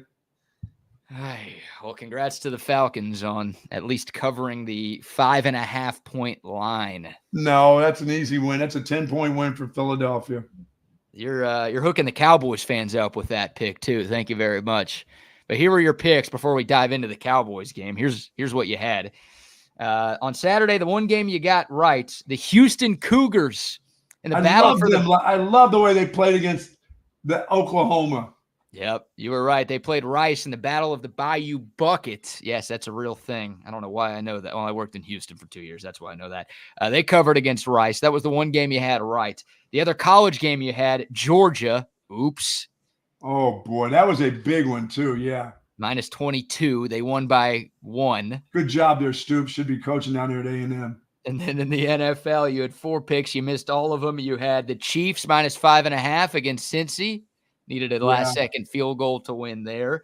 You had the Ravens minus 9 against the Raiders. They lost outright. Nice hex by you there. And I'll be taking those Raiders this week, too. You had the Jags against Cleveland, and they How lost. about those Jags? That was my play of the week for me. That was very costly. Hey, way to give Trevor Lawrence that big contract. I've been saying it for years. Trevor Lawrence is not very good. Like, you can't say he's a bust because he's been too good for that, but he is not anything close to the guy that myself and just about everybody else thought he was going to be. No. Out of college. And you had the Texans last night, 6.5. They won by 6. What do you mean? What are you throwing? Where are you getting these hooks? There's no hook. There's no hook in this. Yeah, there are hooks. Sadly, there are hooks because our Circa Millions pick had Texans minus 6.5, so we got hooked. Last night. So, yeah, 0-4 in the NFL, 1-5 for the weekend, down 60,000 units total on the I promise you all a comeback this week like nobody's business. You watch. And it starts with the Eagles tonight, correct? Yes, it starts with the Eagles, 10,000 unit play to start you off for the week. When do we get some action in? The MAC is just, hey, the MAC, look out for the MAC. Aggies, look out. Once again, the bowls of greens are coming your way, I believe. Yeah, I think that's this weekend, right? Yeah. A&M hosting Bowling Green, not a state. Yes. Bowls of greens are coming. Yes. Look out for the greens in that bowl. Bowling Green's off of a bye. They've had 2 weeks to prepare for this. They're getting well after that Penn State. They got close. Mac's kind of scary. Northern Illinois, since they beat Notre Dame, what are they going to have, like a month off where they don't play anymore now? They had 1 week off. Come on, man. A lot of teams had byes this week, which feels too early for a bye. Roll Tide has a week off now, I believe. Yeah, I think Georgia does too. I think both Bama and Georgia have a week to prepare for their matchup on October 28th. September 28th. I beg your pardon. By the way, Wisconsin is very bad. Well, they lost. Yes, I don't disagree with you, but they lost their quarterback like pretty early in that game. The first series or the second series. It wasn't that. It was first half, and it was a close game when he got hurt. Like I think Bama would have boat raced him. The cousin had Bama expecting Wisconsin's quarterback to stay healthy. But yeah, once Van Lesbian got hurt, then it was all that was over. it. Yeah. Can I call him? Does Van Lesbian work? I'm scared to say it's all right. Scared to say dyke on the the lesbian part. That's good enough. Van Lesbian works. Okay. Thank you very much. I've been putting off the Cowboys talk as long as I could, but I think we have to talk about what happened in Arlington yesterday. 44-19, the final. The New Orleans Saints went marching into Arlington and put a beating. Boy, the Saints are putting up some numbers on people. Yeah, Saints have looked great. I mean, they beat the crap out of the Panthers in week 1, and for most people it was, congrats, you're playing the Panthers. They're the worst team the NFL has ever seen. But they've scored 40-plus in these first 2 games, and to do it against a Dallas defense that was awesome against Cleveland in week 1. I don't think anyone saw that coming. You might have had the Saints winning that game, but 44-19, I don't even think the Saints thought that was possible. 35 points at halftime on the Cowboys. Yeah, they had 5 first-half drives. They scored touchdowns on all 5 of them. The Saints, to open the year, had scored points on their first 13 drives of the season because they scored on every drive that they had last week. And then they opened up the way they opened up against Dallas yesterday. Like Derek Carr looks great. Alvin Kamara found the fountain of youth. Clint Kubiak, the new OC, whatever he's calling is working. That guy's had the Midas touch through 2 games. Hey, Zimmer, think about it, will you? Yeah, well, that's obviously the other side. Like you can give the Saints credit. They look good, but what the hell happened to the Cowboys, Buck? I told you before the game that when Alvin Kamara can go 3 one-on-ones versus Micah Parsons, blocking him one-on-one for the passing game, and he wins 2 of 3 of those battles. That's not supposed to be. Micah Parsons is supposed to be an animal. Well, he didn't look like an animal Saturday when he had some one-on-ones versus just a running back. He couldn't get it done. And thank you very much for my Minnesota Vikings be able to unload that linebacker in the big get by the Cowboys, number 50, because he's terrible. Yeah, it might be time for Eric Kendricks to retire. Yeah, what'd you say? I said is a step slow. You said he's like 3 steps slow. He doesn't get off of blocks. The point of contact, they run right through him. He's nothing. Remember, that was the Cowboys. Guy with the bad neck. It's too bad that guy had to retire. My goodness, that guy's not good. That was the Cowboys.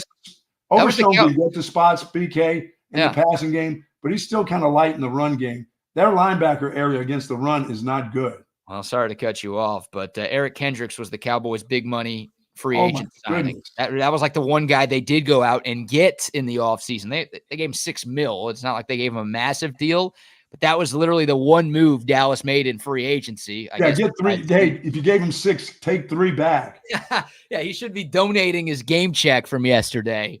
Oh, was he the way he looked? Yeah, the whole defense was awful. Kalen Carson, the rookie corner who's in because Deron Bland is out, that guy wasn't even trying to make tackles. That guy, like, go back and watch the highlights if you don't believe me. He was shying away from tackles. Now, when you're a corner, you shouldn't have to make as many tackles in the run game. That's true. As he was basically supposed to make yesterday, but he was like, I don't even want to be here. He got benched at halftime because of that, too. None of them want to come. When Tyson Hill goes out there as the lead blocker, they all panic. I'm so tired of that guy. I know. He's everywhere, playing fullback, quarterback, playing running back, playing tight end. When he was blocking the can you ever see anybody get to the outside on the Cowboys so easy? No. Except for the Green Bay Packers last year. I mean, they got to the perimeter on them. They had motion, and next thing I know, there's Alvin Kamara out for 8, for 12, for 7. I mean, they never stopped him from getting outside. No. And then it was Alvin Kamara for like 50. It wasn't just those like 7, 8, 12-yarders. Oh, that screen was so pitiful. There was nobody around on that. That's back-to-back home games. So the Cowboys had won 16 straight games at AT&T Stadium going into that playoff game against the Packers. We all remember what happened there. And then I think some Cowboys fans are like, well, it's just the playoffs. It's what we do, but we're still fine. It's a home game. No big deal here. That's back-to-back home games where the Cowboys have just gotten boat raced, and they gave up close to 50 in both of those games. Dude, their secondary looks slow. I mean, they look slow. Yeah, look. That dude went – I know he's fast. He went past them so quick. Yeah, he did. Rashid Shaheed, that guy's one of the fastest dudes in the league. league. Oh, my goodness. And he showed that. I mean, Olave was good. Derek Carr looked like prime Tom Brady yesterday. Once again, everything, like the Cowboys had no answers, Buck. They tried different things. They couldn't stop at third down. Hell, they very seldom got to third down. I was going to say, like, it felt like in the first half, it was all first and second down. That the Saints were averaging more than 10 yards of play in the first half. Yeah, and that offense, let me tell you, they can't find a running back. They don't have they have nothing in the run game right now. And all that mix matching and all that other stuff. You know, there was one where Zeke got out in the open, and that guy looked like he ran a 5 flat. I'm like, any other running back, any other third-team running back would have scooted. That guy looked like he had a piano on his back. I'm like, there is no chance. Hey, but you know what? He can protect the quarterback. Yeah, okay, great. Yeah. Let's go ahead and bring him back. They are horrible in the run game. There is, you know, you can't be creative when the guys are no good. Look at these halftime stats. The Saints averaged 12 yards a play in the first half yesterday. The Cowboys scored on 4 drives in the first half. I know they had to settle for 3 field goals, so it wasn't a perfect offensive performance, but they still scored on 4 drives in the first half and were down by 19 points. Buck, anyone blaming Dak Prescott for yesterday? Like, they couldn't get a stop. They could not get a stop. Hey, Jerry, he's got nobody to throw to. I'm glad you gave him a big contract because he only has one guy to throw to. Yeah, you know, they brought in – and now that he doesn't have the tight end, they have nobody. That dude that they got from Michigan, what a waste. What a waste of a draft pick, period. Yeah, both of those dudes, right? You're talking about Schoonmaker, but Mozzie Smith was the first rounder out of Michigan, and he ain't done jack, you know what, in his first 2 seasons. There's nobody to throw the ball to. They can't run the ball. And you know what? As much as I like Deuce Vaughn, that Deuce is never getting loose. He's too little. He's showing what a little guy looks like. Yeah, he's a little guy. Come on. When they make contact, that dude doesn't go anywhere but sideways or he gets rejected. They try to run him between the tackles. They think they've got this offensive line where you can run between the tackles. You're talking about a guy who looks like a Pop Warner player and gets rejected going up in there in the pros. That's him. Not so fast, midget. Not so fast. You know, some little guys had that nice body lean. Well, he got away with it in college where he could run up, upright. This is different here. The guy's got an arm on him, and he's down. So where are you at with the Cowboys right now? Are you punting on them? I'm punting on. Yeah, I am.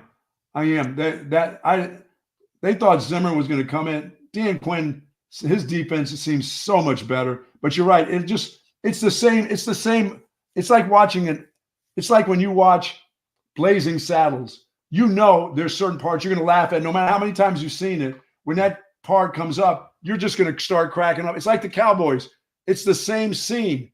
And you want to be serious, but you're going to laugh your ass off at it because you know it's going to happen. They can't stop the run. Well, if you know what's going to happen, then you know the Cowboys are going to win 12 games this season. They're not winning 12 this year, no. Well, then it's different than this season. It ain't the same. Like, okay, here's what I'll say to try to talk Cowboys fans off the ledge. My preseason pick was 10-7 for Dallas. I thought they'd win a wild card spot and make the playoffs. Win a wild card spot. Get a wild card spot. Okay. You know what I mean? I'm not changing that. Okay. Remember last year, early in the season, the Cowboys were 2-0. They went to Arizona to play a game. Kyler Murray was hurt. It was Josh Dobbs playing for the Cardinals. The Cowboys were huge favorites, and they got shat on. They got it. They couldn't stop their James Conner ran for 4,000 yards. Oh, yeah, and if that guy's running on you, Everyone's like, the Cowboys are done. They're going to be horrible. They're not winning anything. They'll be a sub-500 team this year. We got fooled by what they did in the first. Everyone was saying the Cowboys suck. How can you not beat the Arizona Cardinals with Josh Dobbs on their team? What did the Cowboys do? They won 12 games. They won the division. All right. Right here. Okay, I'll give you your 12 games. Baltimore lost to Vegas at home. I don't hear anyone burying the Ravens like they're done for the year. Like the NFL early in the season especially is always so weird. You see stuff what happens to the Cowboys in the playoffs. It's not just it's weird. Of course. I'm not they win 12 games. Right. Well, okay. If they win 12 games this year, you can't say they suck. That's not a sucky team if you win 12 games. There are people talking like the Cowboys are done. That's why I asked you, are you burying the Cowboys? You said yes. There are a lot of people burying the Forget, they're going to lose in the playoffs again. It's like, no, they're not even going to make the playoffs this year. They suck. Like, I'll eat my words if I'm wrong. They may get better, but right now they suck. That's a sucky group. That was a sucky performance. They played like shit yesterday. I'm not going to say they didn't, but Cleveland went on the road and beat Jacksonville yesterday. Cleveland's not that bad. The Cowboys just boat raced them at their place. But like you can't ignore week one altogether. Like I thought they played well week one. I thought they were great on defense, but I don't know how they come home and do this, and I don't know how they offensively. There's no problems that are fixed on a side that's their bread and butter is that what they do on offense. They have one wide receiver. Those other guys, Johnny Tolbert is not all that good, or whoever that guy is. They think that they're going to continue to throw. They're not good enough at wide receiver except for one guy. Yeah, no, the Cowboys don't have a ton of weapons. They did not have a great offseason. That's why I'm not picking them to win 12 games this year like they have. They lost too much talent to get there. But I'll eat my words if I'm wrong. Do not bury the Cowboys. Run the ball at some time. I mean, there's a lot of games to be played. If you have no running game, you can't even try to imagine doing something that's tricky offensively with the running backs. The guy that I thought was going to be pretty good, I'm looking at him, and when he gets in there, now he's no good.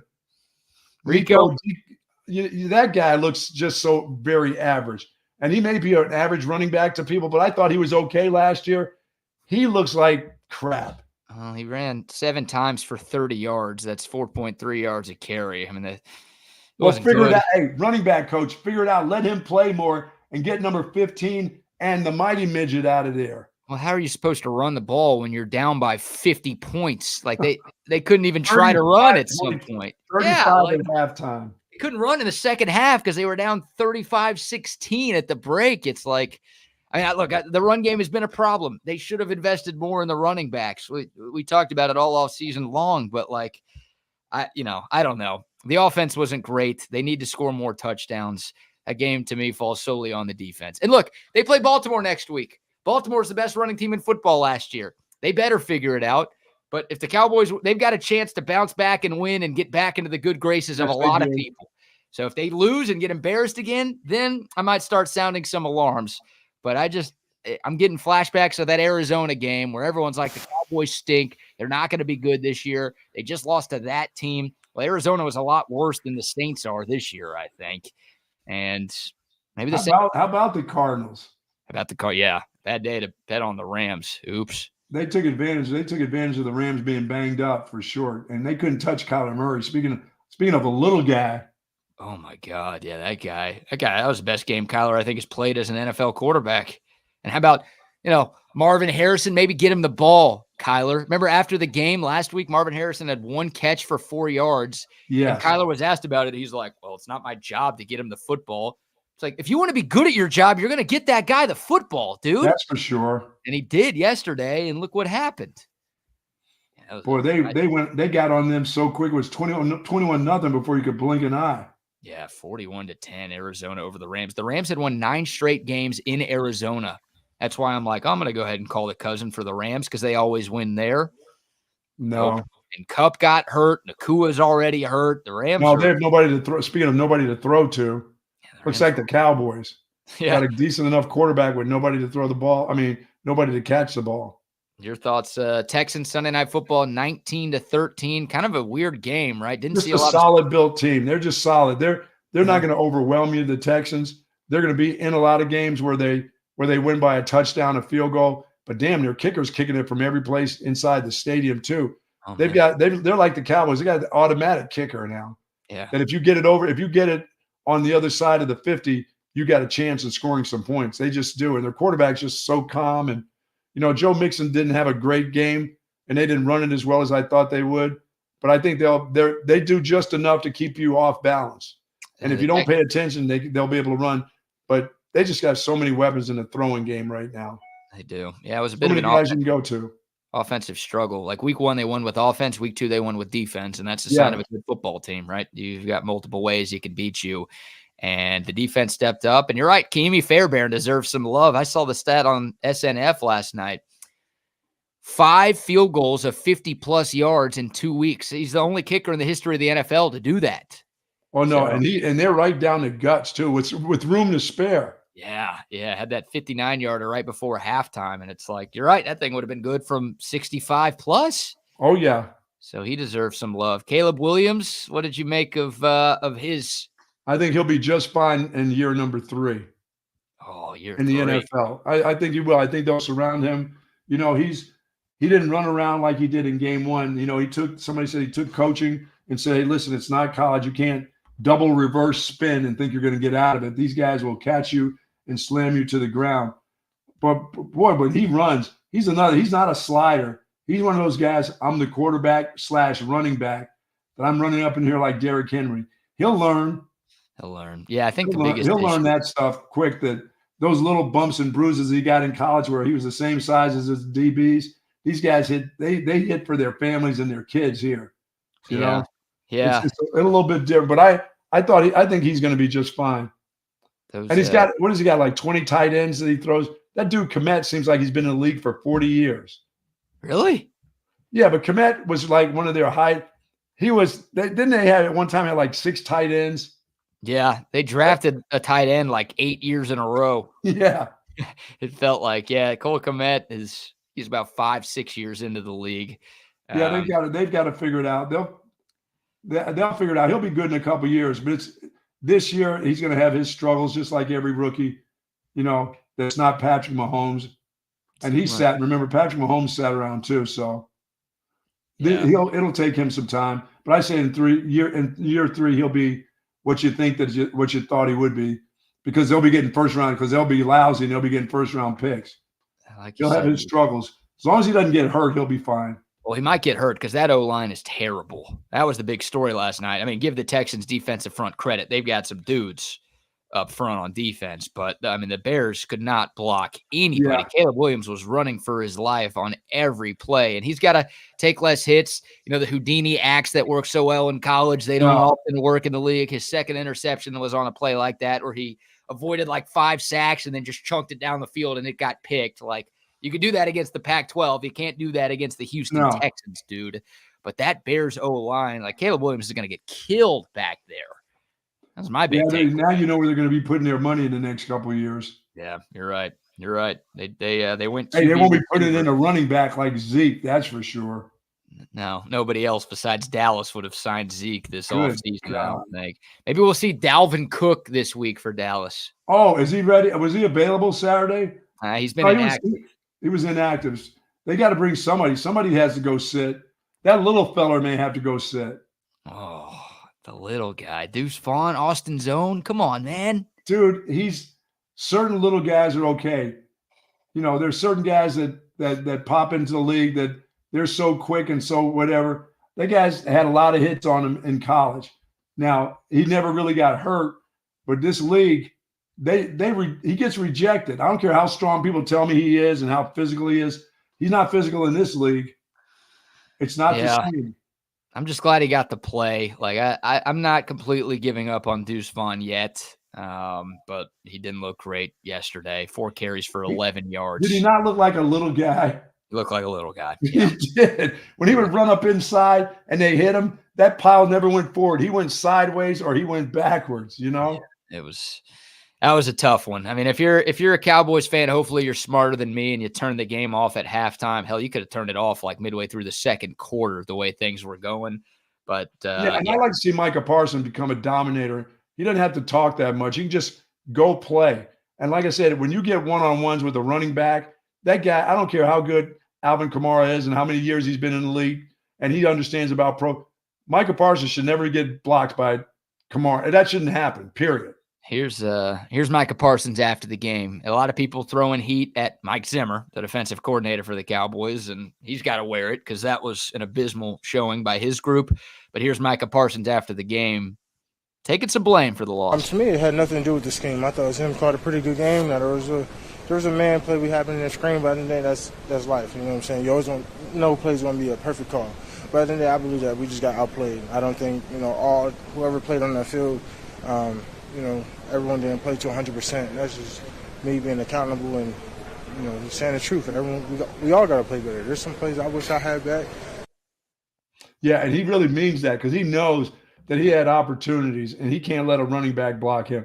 Now, if a tight end, extra tight end, or if the running back's chipping on him and stuff, dude, but he got one-on-ones and got blocked by that dude. I'm like, man, Alvin Kamara's got great feet and great strength in order to do that. But Mike Parsons is right. That's that 100% because if he gives 100%, there's not a running back in the league that can protect against that guy, period. Yeah. Hell, there aren't tackles that can do it. The Saints O-line, the tight ends, the running backs, everyone who blocked for them yesterday did a tremendous. The boy on the bicycle was everywhere. Yeah, Taysom Hill was blocking a lot. They lined him up at fullback, at tight end, at receiver, at quarterback, at everything. How about them getting to the outside that easily? I mean, they would get the ball with Kamara outside. There was nobody in sight. No. And the guys are looking for people to block. It was one of the worst defensive performances that the Cowboys have had in a long time. I think the 35 points that they gave up in the first half was tied for a franchise worst. Most points given up in a first half ever. Think about how long the Cowboys have been playing football. They've had some down years and some down defenses in that time. 35 points tying a franchise worst. And boy, if you've got Kamara in fantasy with the way they're playing and the way their play calling is, wow. Yeah, he's found. I guess you can never turn your back on that guy. No matter if he has a down year as a runner, that guy can come out of the backfield receiving. He had 4 TDs. That's a fantasy dream right there, isn't it? Yeah, he was awesome yesterday. If you had him on your fantasy team, you won your fantasy match this week. I don't think there's any doubt about that. Man. I beg your pardon. Someone on the Coda text line corrected me. I said 13 straight offensive possessions with the score. It was 15 straight offensive possessions with the score, according to the Coda text line for the New Orleans Saints. Not bad. And shout out to your Vikings, man. I got to give some love to Wags here because before the year, Wags is like, Minnesota's my sleeper team. And I think Sam Darnold's going to have a good year. And I'm like, I think most people are like, have you been watching Sam Darnold play quarterback ever? And they beat San Francisco yesterday. They're 2-0. Are they going to be without their receiver for a while? Yeah, Justin Jefferson did get hurt in that game yesterday. I don't. Was that a hammy? Was that the hammy again? I think a quad injury. Oh, quad. Okay. And he spoke. He sounds like he doesn't think it's a bad deal. Yeah, he spoke with reporters after the game, and like you said, he made it seem like it's nothing too serious. So hopefully that is the case for Justin Jefferson. Because how about that 97-yard touchdown pitch and catch for them? Yeah, man. Darnold to Jefferson. Baker, moneymaker. What am I doing? What are we doing here? Not taking the Tampa Bay Buccaneers. Yeah, that was. He's the moneymaker. It was great, man. 20-16, the final score. The Bucs go into Detroit as a more than a touchdown dog. Yeah. And beat the Lions outright. Tampa Bay 2-0. So, yeah, Baker looking pretty good thus far this season. Austin's own. Those Jete. How about them? How about that group? Well, they beat the Titans. I'm not giving him much credit for that. Will Levis is the funniest quarterback in the league now. He is, man. He's a turnover machine. That guy, some plays it's like, oh, shoot, this guy's got some. And then some plays it's like, remember Carson? It was like Carson Wentz where it's like, yeah, Carson Wentz can make some throws where it's like, damn, this guy's really good. And then he'll make some plays that leave you scratching your head until you're bald. And Will Levis had a few of those. He's had a few of those this season where it's like, what are you doing, dude? And they lost. They were there till the end. They had their chances to tie that game and force overtime, but They didn't. And Chiefs game, amazing again against the Oh, Bengals. yeah, what a great football game. Those two teams get together, and boy, is it gonna! It's a special to watch that. I was telling you before I said that I thought Joe Burrow, you had plenty of opportunities in the scoring zone to take off and run. I don't know if he's afraid because that guy used to would take off and run with the ball. Somebody's told him, forget about it. Just try to throw it low and outside or something. But he had one BK they had two down in the scoring zone where he could have got first and goal. But one of them he would have scored. Forget first and goal. Yeah. I mean, just his momentum would have taken him into the end zone from with being hit by one of those secondary guys. And he decided to try to make a throw in there. And brutal. They just can't win. They have such a hard time beating them, and they have all the opportunities in the world to do it.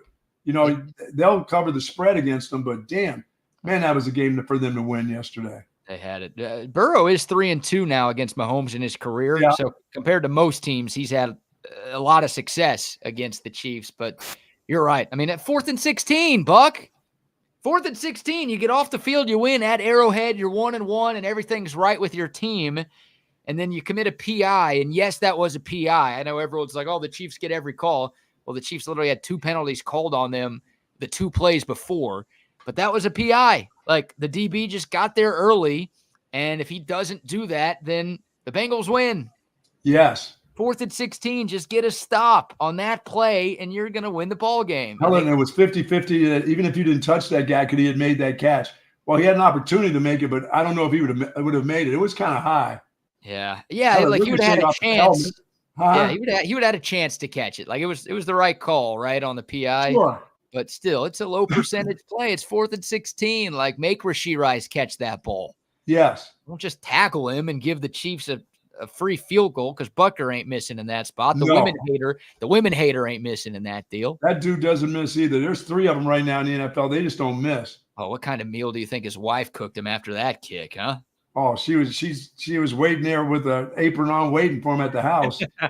Probably the house was clean as soon as he got in there. Damn. Oh, man, what a game, though. Whenever those two teams get together, it's special. It is special, and I wouldn't be opposed to seeing that matchup again in the playoffs. Yeah, since he misses Joe Mixon right now.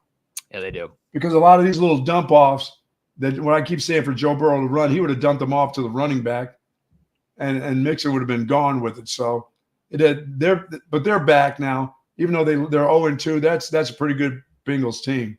Yeah. Speaking of running backs, by the way, this news dropped this morning. Isaiah Pacheco, the Chiefs running back, broke his fibula in that game. Oh, is that what that was? Yeah, so he's going to miss time in a lot of it. That's 8 weeks. Yeah, that's a big loss for the Chiefs, who are fine. They're 2-0, 2 close wins, right? They won by Isaiah likely having too big of a foot in week 1, and then they win off the foot of Harrison Butker in week 2.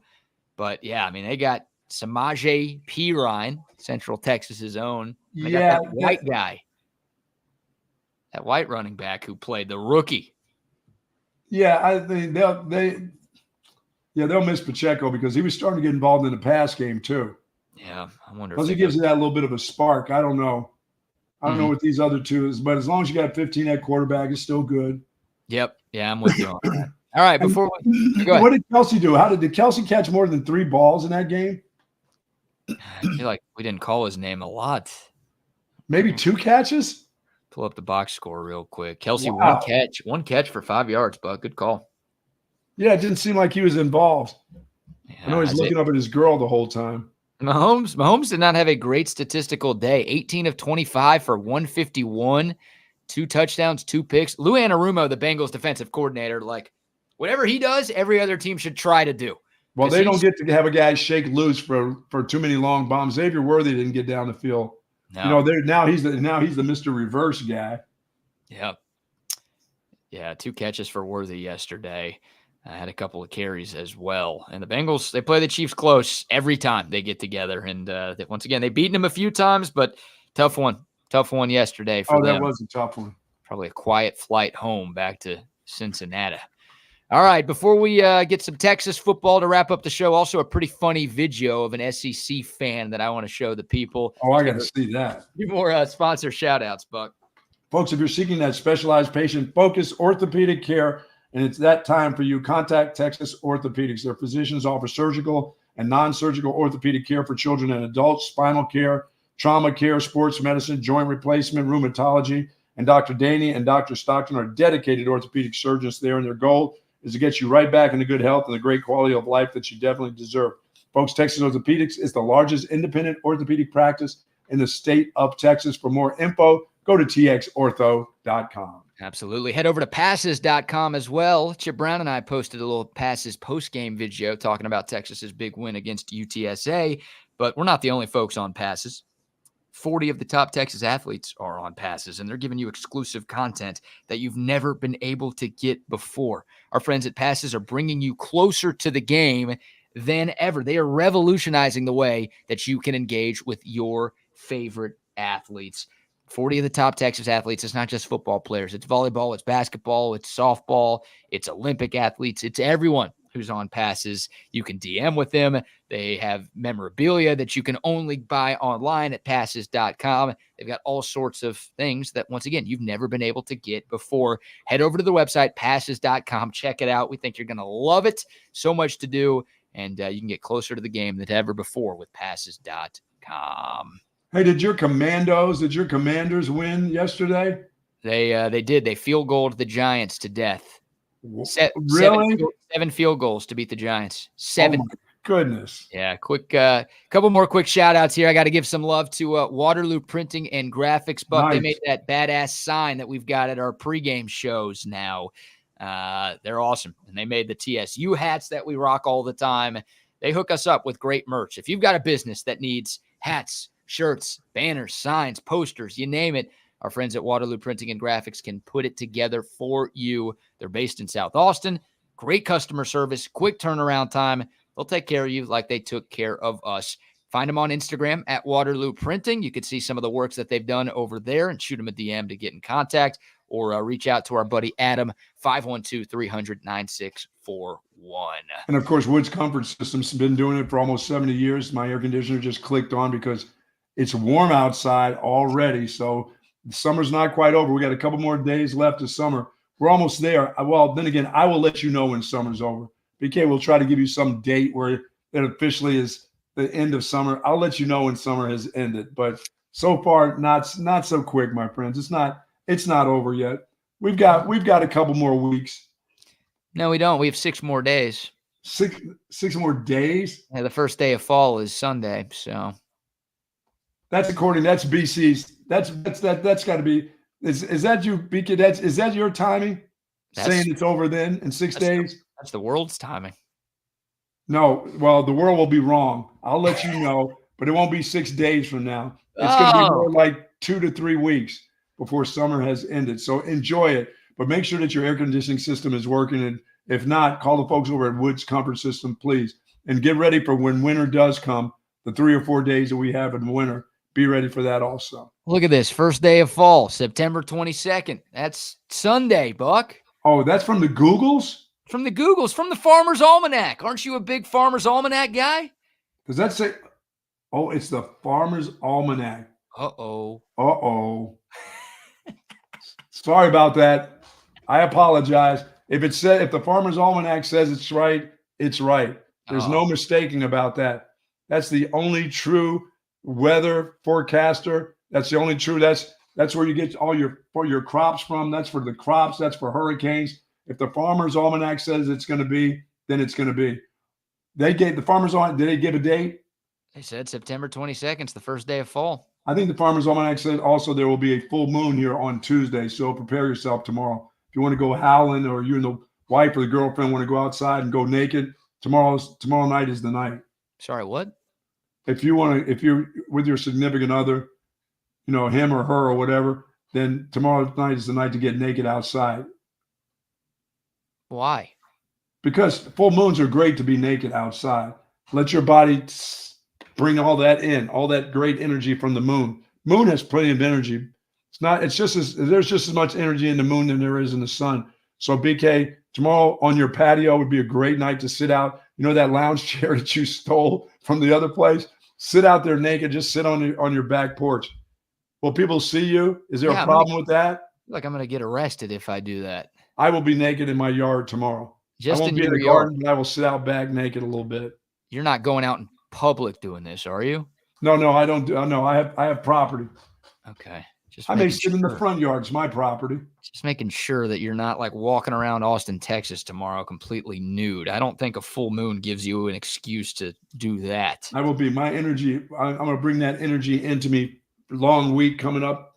Big long week last week. I'm going to bring that energy into my whole being when I'm sitting out there with my sack just sitting there.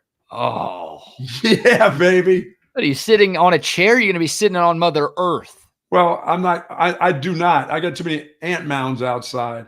I am not. I don't sit on Mother Earth this time because if I water the grass, the ant mounds come. I am not sitting on one of those. I may sit up there on the stone wall. You know what I'm saying? Yeah. Like Humpty Dumpty. I may just sit there naked. Boy, I hope I may have the photo of the upper parts of that. Me out in the full moon tomorrow. How's that? Yeah. Send it. We'll post it. I should put it on our Instagram or spam or whatever it is. Oh yeah, no, don't send it to me. If you think you can do it, you tackle it yourself. That's good. Oh no, I'll have some parts. I don't want to leave any parts. Some of it needs to be covered by the moon, I believe. That is some horrific visuals for a Monday morning, as our guy Sam says. That's gross, but good luck to you doing that. And thoughts and prayers to everybody driving around Bucky's neighborhood tomorrow. You're going to see the dark side of the moon. You'll see the full moon and the dark side of the moon. Absolutely. Huh? Oh, man. Well, how about this, Buck?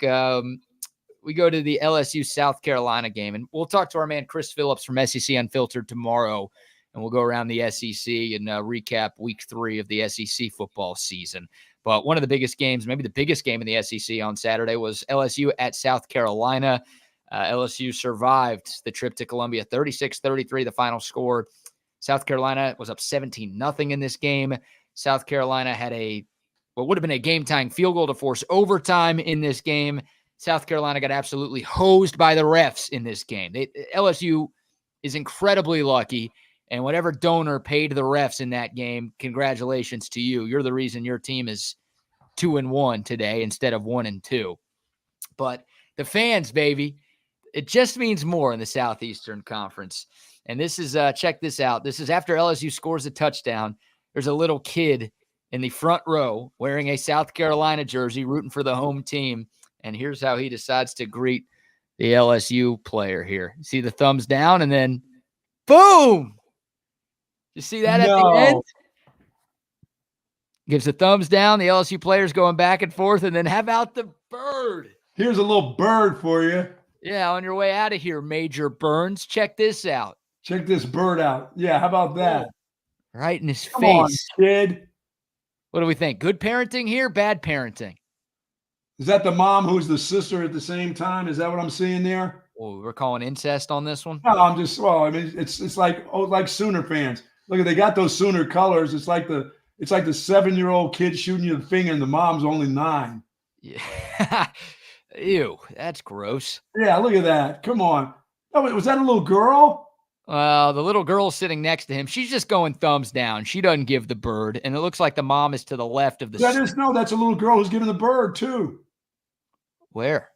When she watch, that's a little girl. Look. I think it's a girl. It's a little baby girl giving him the bird underneath that hat. Oh, you think that's well? Look, they can pick their own gender, so it's their call. She got to pick who she was when she was 3 months old. So, but I think at birth that's a boy right there. No, that's a girl. What? That's a girl. Who put you in charge? I'm in charge. That's a little girl. That's a girl middle finger. I've had that done to me plenty of time to know the difference. That's a little girl. This is how we know that the Texas OU rivalry is perfect for the SEC because, like you said, yes, OU fans. I'm a 4 years old, 94 years old, and everything in between. They're going to shoot a bird at you if you're at the fair on October 12th. I'm surprised she didn't go horns down to that fool. That would be very weird if South Carolina gave a horns down to an LSU player.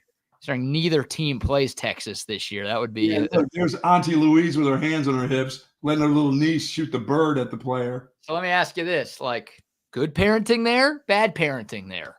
Slap that kid upside the head. Don't be shooting any fingers at anybody. Come on, you got the player on the other team coming up to you No. talking trash. No. You know, let that happen in your home stadium. Old-fashioned Buck. If that was one of my kids, that hat would have disappeared because I would have slapped the hat right off that kid's head. If they would have shot the finger at anybody, are you kidding me? I don't even know. Look at the mom. Look at that's Auntie Jane. She's just wondering, hey, I was supposed to get 2 dogs. Where are my hot dogs at? Oh, is that a fat What's taking joke? What's taking my dog so long to get here? Is that a fat joke there? Oh no. She did have some round shoulders. Sounds like a fat joke then. No, she's round shouldered. No, she's fat.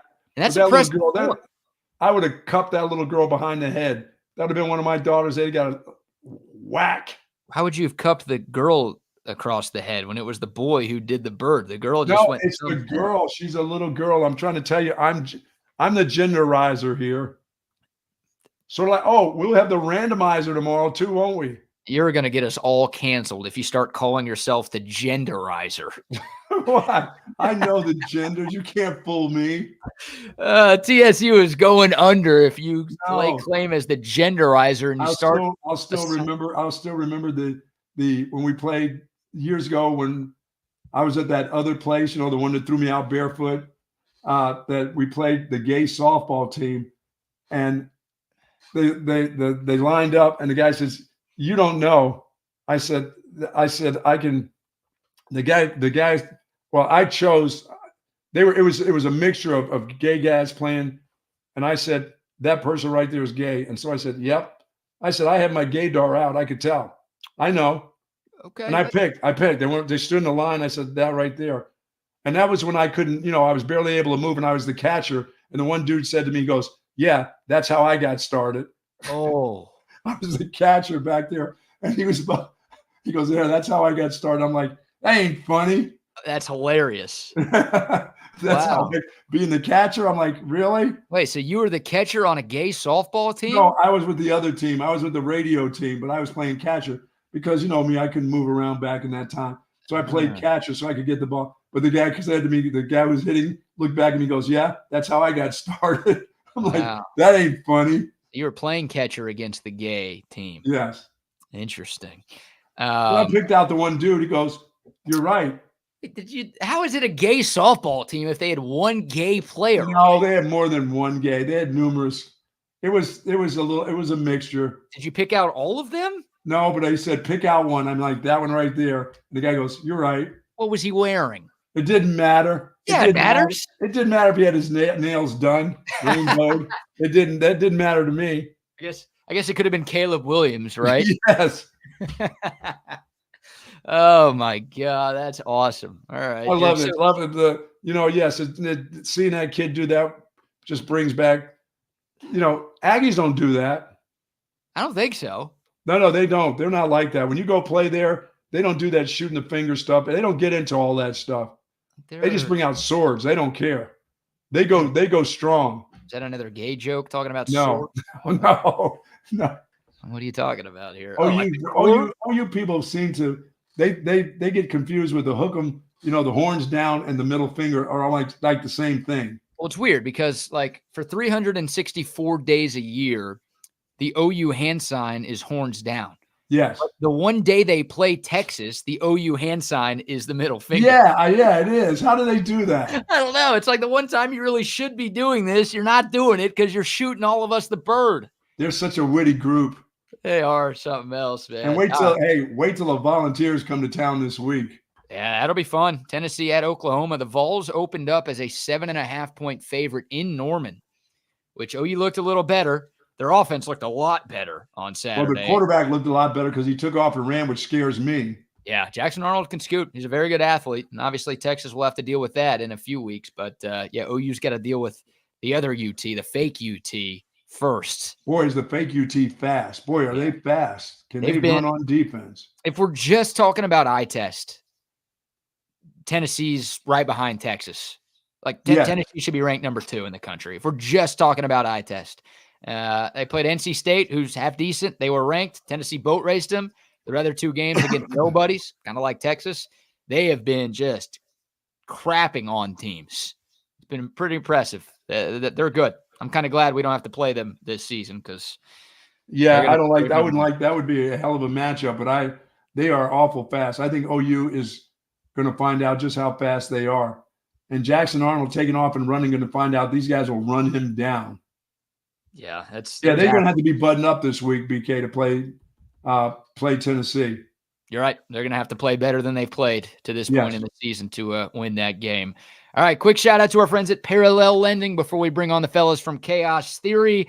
Parallel Lending, man, the markets seem like they're getting more and more volatile every day, and the need to diversify your investments is more prevalent than ever before. While investing in stocks and bonds is a great strategy, the most savvy investors diversify their portfolio with alternative assets, and right now the most popular alternative asset is investing in private credit. Parallel Lending is a lender that provides short-term business purpose loans backed primarily by single-family real estate here in the great state of Texas, and they are looking for investors in their recently launched flagship fund. They are targeting an 11.5% return for their investors net of fees. And the best part, your investment is only locked up for 1 year. So you're not giving your money away for 5, 10, 20 years and hoping you'll get some money back. No, your investment is locked up for 1 year. Once again, they are targeting an 11.5% return rate this year. Since inception, 0 foreclosures or defaults to date. These guys have been doing a great job. So if you're if you're interested in investing passively into loans backed by real estate, inquire more now. Go to their website, parallellending.com/fund. That's parallellending.com/fund for more information. Accredited investors only. Returns not guaranteed. An investment in Parallel Fund LLC involves risk. Please review all disclosures before investing. Awesome. All right, great show today. I see one half of Chaos Theory ready to go. Is that the Farmer's Almanac, Double R? There you go. Right here. Does it officially say that summer's over in 6 days? It says, well, I'll tell you what it does say. Yes. Fall begins on the 22nd at 8:44 Eastern. Ooh. Full moon tomorrow. Yes. See that, BK? Full moon tomorrow? I knew that. It's talking about you, Buck, right here, because it says on the 17th, a strange partial lunar eclipse is visible for most of the U.S. That would be the dark side of the moon. That would be the dark side of the moon. You will see that tomorrow night while I'm out there sitting on my wall out back. That's it. I got to get those rays, man. You got to get those rays from the moon. I'm a moon child. June 29th, which puts me the moon and the ocean, but I'm a moon child. So I'll be out there with my moon during a full moon. And I'm going to ask my wife to join me. Oh, hang on. Yeah. Oh, yeah. What is this? Oh, yeah. This is I'm going to ask her to join me tomorrow sitting on the wall. The wall. We need you on that wall. That's right. You want me on that wall. What is this, Game of Thrones? On that wall. Huh? You doing Game of Thrones now, trying to protect the wall? What's going on here? Yes, I am. I've got a wall out back, and I'll be sitting on that, sucking in all those rays. All right, Trump, are you trying to build the wall? Who paid for that wall? Was it Javier and the Mexicans? Yeah. my people paid for that wall, Buck. Come on, man. Well, listen. All right, boys, I got to get cranking. I got to get myself prepared for that. I got a little workout I got to get in before I'm out there and taking pictures. I can't just go out there the way I am. I gotta get some tone to me before tomorrow night. Tone up before you get cranking. I love it. I'm all about it. Thank you, Wags. Wags, what's up with the Ravens, Wags? Hey, it's Harbaugh. It's got to be Harbaugh, right? I mean, is it time for him to go? I think it was time for him to go a couple of seasons ago, but that's an unpopular opinion there. I would say keep everything intact. Here's the thing: you can't go out and get a guy like Derrick Henry and not run him 30 times. I know that's not what John Harbaugh wants to do, but that's how Derrick Henry is wired. He is wired to beat you down and wear you down as the game gets going, and he only gets stronger as the game gets going. Want to make a trade? You can have Deuce Vaughn. They can have Deuce Vaughn, and the Cowboys can take Derrick Henry. How's that? Yeah, I don't know if they'll do that. What are you going to sign? What do you got going? What are you're you teasing doing, me Buck? here. You give me a little bit. Deuce is not on the loose right now. I'll tell you No, that. he's not. He's a Is little. your Deuce about to be on the loose? No, that dude is a little guy. He's now playing like a little guy in the NFL. Sorry to say that, Round Rock. But the dude was a great college player, but he's a little running back in the NFL, and he's getting rejected by those big dudes. A little bit, my guy. A little bit. All right, you guys have a great day. All right, guys. I don't even know what to say about that, but y'all have Gonna crank it. I'm telling you, I'm gonna go. No, I'm not gonna crank anything. I'll be listening. See you guys later, buddy. Later, brother. There he goes. Welcome, everybody, into another great week of Texas Sports Unfiltered. This is Chaos Theory, just following up right after mornings with Bucky and BK. Hopefully, you guys have already had a great chaotic morning. If you haven't, we're about to make it even more chaotic for you. If you haven't done so, make sure you follow us on our socials. I'm on the Instaface at the Wagner Wire. Rodney's on the Instaface at the _ Rodney R. And then I'm on the X Factor at Not the Fake Wags. Rodney's on the X Factor at the Rodney R. Smash that subscribe button if you hadn't done so already. That way you can be a member of this awesome YouTube channel and get a badge. Apparently, you get an awesome badge and your name lights up green. We all love the green around here. Hey, if you're out and about, if you are mobile, hit us up on that Coda text line, 512-222-9328. Again, that's a lot of twos, so that's 512-222-9328. Rodney, my friend, how was your weekend, my dude? It's good, man. A lot of football, a lot of good football, man. I'm just glad that we have lots of things to talk about, man. There's just content galore, and it's, you know what? Can I just say, it's good to be number one. Damn, it's good to be number one. Is it? Or it feels good to be number one, but I mean, now we kind of talked. Zay and I talked a little bit about this in the post game too. Yeah. The target. Not that the target hasn't been on your back, but now everybody's coming for you, which guess what? Regardless of which rank you are, everybody's coming for Texas anyways. Everybody usually gets up for Texas. Georgia not being able to win convincingly against Kentucky, a 13-12 bout there, and the way that we were able to come on and just absolutely pour on the domination. You felt like we would get a little bit of the advantage in the AP pool and that's what came to fruition, Rodney. Yeah, and I think it was because we saw the narrative last week and going back and forth with the Georgia versus Texas thing, to where a lot of people were already spiraling this thing to where they were the two best teams in the country, along with Ohio State right behind them. But Georgia does, and Georgia, they didn't lose. What I like about it is, I mean, it's not very often that you see like in that ESPN, AP poll, whatever it's called, where you actually have like the balloting. I was talking about votes the other day, and again, these rankings don't mean shit when it's all said and done. Right. But it's like it's not 65 for whoever, none for anybody else. It's kind of there's a little bit of despair in there as to who's really number one. But man, it's been a long time, 16 years, my brother, since 2008. Wow. And that motivates your needle to kind of stay at the top and pound your chest? I think it does. And honestly, for me, what this does is, because we've talked about, I mean, since the inception, since you and I have been together doing this show, we've talked about how this program has just been in a black hole for so long, and we'd see the peaks and valleys. And the bad thing was the valleys were like so low. To see that this thing has finally gotten to where everybody wants to live in the glory days of Texas football in the late 2000s. Well, okay, check mark. This puts you kind of back in that spot again, to where you really feel like, okay, maybe we're heading down that road again. But again, essentially, it doesn't mean anything. You can come out and stumble around, and Georgia blows somebody out, and they're going to pass you back up. Doesn't matter. Doesn't matter. But it is cool to see it at the top. That's how I feel. I think it's cool to see it at the top, but if I have my personal preference, I don't want the number one ranking just because I like something to chase for. Yeah. I don't know. To make it is easy, to keep it is the hard stuff. That was a old line or a bar from a rapper that I used to listen to back in the 90s called Nine. And the song, in case anybody's wondering, is called Red Rum, which is murder spelled backwards. But anyway, I was on one. As a teenager in the 90s. But anyways, that bar stuck with me for, it just resonates for eternity, man. To make it is easy, but to stay on top is tougher. It's the toughest feat, right? Like, you got to hold your own. Now, now that you've made it to the top, now you got to hold. You are the king of the hill, essentially. So now you got to stay on top. Georgia did it well. Georgia did it for so long. And let's be honest, like, maybe Georgia hasn't even been dethroned yet. This is just the regular season that we're talking about here. Now, they played a little bit unconvincing football, but I would argue that their strength of schedule is way difficult, way more tougher than our schedule is. Now, look, I think we have the more impressive resume right now, but that's about to change once conference play starts to happen. Yeah, the Michigan game carries heavily into all of this. I mean, even though I think anyone will know. I mean, I think Ray Charles could see that Michigan is a shell of itself. But again, they're the national champions, and the dominating performance for Texas a week ago. You know that weighs heavily into that. That's voters are going to see that. But you're exactly right when we talk about NFL.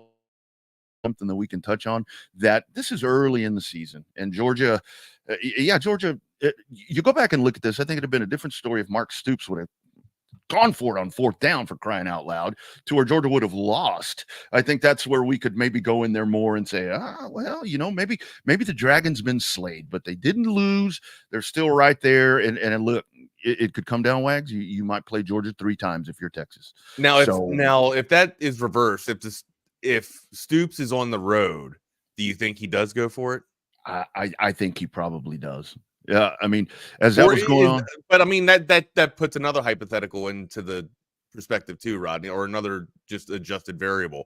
Is the game even that close if this is in Athens? Oh, and in Athens, you're probably getting beat up pretty good at that point. But I mean, I go back to with Stoops, it's like, dude, come on. What were you, a 20 some odd point underdog here? You've got the champs on the ropes. You've got what's been the more dominating team on the ropes right here. Why not try to deliver the blow? Right? If you don't make it, you don't make it. What do you lose? No, man, shoot your shot. Well, maybe that's why A&M didn't want him to be the coach and went to and went to the other guy, because A&M won Saturday. Wow. So what was all right, look. So not a whole lot of stories in headlines going into the bout on Saturday, right? We were looking for stuff to play. You know, will we come out injury free was the number one thing we threw out. And, you know, Rodney, unfortunately, we did not come out injury free. Now, thankfully, news has broken since the injury happened on Saturday night with Quinn Ewers that it's not as bad of a strain that they thought was going down with his abdominal. So, when it was first ruled out, abdominal strain, Quinn Ewers could miss 3 to 4 weeks. Anybody that's had that injury or anywhere close to that injury knows that it's sorts of feel like your abdomen is on a rope or like a tight string, right? When you pull it up, it's excruciating pain, and almost, you know, right underneath your belly button. It feels like somebody's just taking a knife and cutting a knife, you know, from there to your damn intestines. It's a pretty foul thing to have. Thankfully, it's not as excruciating and crucial of a injury that we thought was going to be, you know, placating the Longhorns for a while or for a couple of weeks. It looks like Quinn Ewers might miss this next coming up game against UL Monroe, and then, you know, he should be able to play against Mississippi State. Now, here's the thing. What I saw on Saturday is enough confidence that this team can go without Quinn Ewers for at least 3 or 4 more weeks, maybe even, you know, 5 weeks going into this, you know, rest him back. I'd love to have Quinn Ewers back for Oklahoma. Absolutely.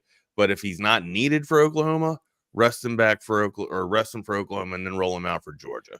That's my thing. Like, that was the initial plan going out there. I know what we saw with Arch Manning was fantastic. It was, you know, a different change of tempo, but still, Arch is you go with the plan, roll with Quinn Ewers, and then have Arch come in case of you know, something detrimental that happened, which actually came to fruition.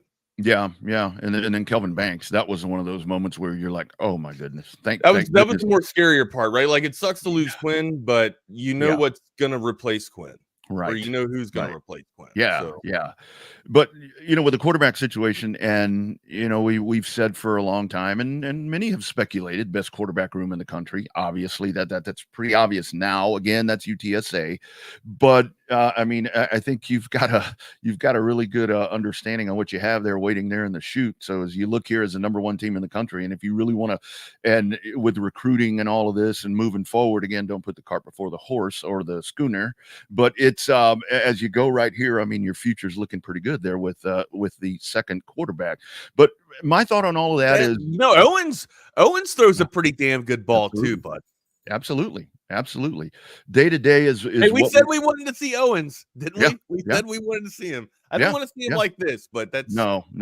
That day to day is what we're being told. And really, my thought on that is obviously you rest him. I mean, you rest him this week. But if you plan on, if Quinn Ewers is going to be the quarterback against Oklahoma, I think I would say, just as an outsider looking in here, if Quinn Ewers is going to start, you plan on starting Quinn against Oklahoma, you got to get him in that game before. Just get him back into the speed of thing. Don't throw him out to the wolves with Oklahoma, because he's used to all of this. He's been in those big moments and all of that, but that speed and all that, and the last thing you want to do is throw him out there. And kind of the same thing with Georgia. I mean, if Georgia's when you're going to bring him back, get him in Texas OU and then get him out, whatever you're going to do right there, because the speed in the moment will drastically make people do things, extraordinary things. And that's what would worry me, to rush him back and get him tore up. But I mean, the bottom line is this dude comes in. I mean, what a better, this scenario for Texas, the softer schedule, the time that Ewers goes down. I mean, you couldn't ask for, if Ewers is going to go down, it couldn't be a better time than right now, Wags. This is the perfect time for that to happen. And look, Ewers has gone down every year, right? So he's kind of prone to injury. So you kind of knew that it was going to happen eventually at one point in the season. You were just, where is the beneficial and advantageous pocket for us, right, to absorb this? And you're right, it's absolutely right now. Look, I first off, before I even go down my damn rabbit hole and rant, what'd you think when Arch came in? Like, go ahead, give me your first thoughts, because I got to talk about this on post game. What did you think about Arch? I mean, when the dude comes in, it's one of those things where it's like the crowd just gets starstruck when that dude comes walking in, comes running. There's a little bit of yeah. It's like you can hear a gasp in the place when that dude comes in. That was because Ewers, right? That was Ewers going down, and then finally, I don't know. Arch. Let's see what's. I don't know. Down. Both, a little bit of both. maybe that was a little bit of kind of one of those moments, when you get it done, if you know what I'm talking about. But I mean, that dude comes in, the place is already electrified, and you're waiting, and then he scores on his first play. You're expecting I don't know. Were you expecting anything else besides the damn pass on the first play? I kind of was, honestly. I was expecting at least, turning the ball and turning around and handing the damn ball off to Dan Gibson. Jesus. Well, but instead he spins one for a touchdown on his first one, and then comes back 3 plays later, and then makes a perfect read on the RPO and gets the edge. And I'm thinking, all right, get out of bounds. No, he makes a juke move and it goes 57 yards for pay dirt. And not just that, pulls away from people. I've seen enough. Now, unfortunately, we got to watch him. I say unfortunately because I clearly want Quinn Ewers coming back, but I have seen absolutely enough of Arch Manning. He doesn't have to. Once Quinn comes back, he does not have to take another snap for me. He does. Now, look, he started out hot, and then he went through a little bit of a lull, and then finished off very strong. 4 touchdowns, in accounting for 1 on the ground too. It's hard not to think that the future is going to be absolutely bright with this new. Now, look, it sucks because on the other side, you have a defense that looks like it is young and very talented, and it is green and growing, right? I don't know how long you can keep this defense together either. 3 years, and I would love for them to stay for 4 years, but after the 3rd year, they're probably done. They're probably gone, because there is so much talent that looks like there is just about to blossom. We talk about how rich the quarterback room and the wide receiver room has come, how it's become rich and whatever. This secondary room, this defensive end room has become very rich, especially the defensive end room. What I saw from Colin Simmons, absolutely wowed me. The young freshman could get after it. And then, Burke being able to make, in my opinion, the defensive play of the game, even though the game was solidified and well in hand. Whenever you can see a pick six, that's my favorite play of the game. I said that on the post game, but also the defensive end making the pick six. And it looked like he was catching it Willie Mays style, being able to find, locate, and track the ball and then make the play and get into the end zone to create a score for the defense. To me, that is 100% a Sunday play. I hope to see Ethan Burke there. But yeah, when you go to spell Sorrell and Trey Moore and you bring in Simmons and Burke, and that's your spells for your defensive ends, for your edge, that's a pretty damn sick four-piece tango or four-piece combination that you want to put there to go after and get after the opposition. Yeah, that was going to be the beauty of that with that entire situation right there on the edge, to where you were going to be able to, when Trey Moore comes over, you realize that you're going to be able to rotate. And that right there, I mean, you look at so many teams across the country and it's like, okay, here's your front four or whatever the case may be. And that's what you have. If you absolutely have to, you may be able to go to the litter and put somebody in there. But what Texas is going to continue to do on defense right now is they're going to stay fresh. I mean, you just keep, you can tap out a little bit and here comes the guys that you're talking about. They come in, Simmons and Moore come in, and it's like, holy smoke. I mean, there's no drop off. I mean, it's ones. It's ones, not even 1A and 1B. It's ones. But to your point there about, when Arch comes into the game, I mean, yes, it's Arch Manning, and you're absolutely right. It's one. You could see all four of these young men in the NFL playing on Sunday. You really could. Your other teams across the country are looking at this front rotation there for Texas, and they're like, man, we don't have anyone near as good as the ones that don't start. We can call it that, the ones that don't start, because when I look at that rotation that happens there, it's not really, we're doing an injustice calling the guys that come in the second team, because they're not. I mean, it's a rotation. It's an assembly line that comes in.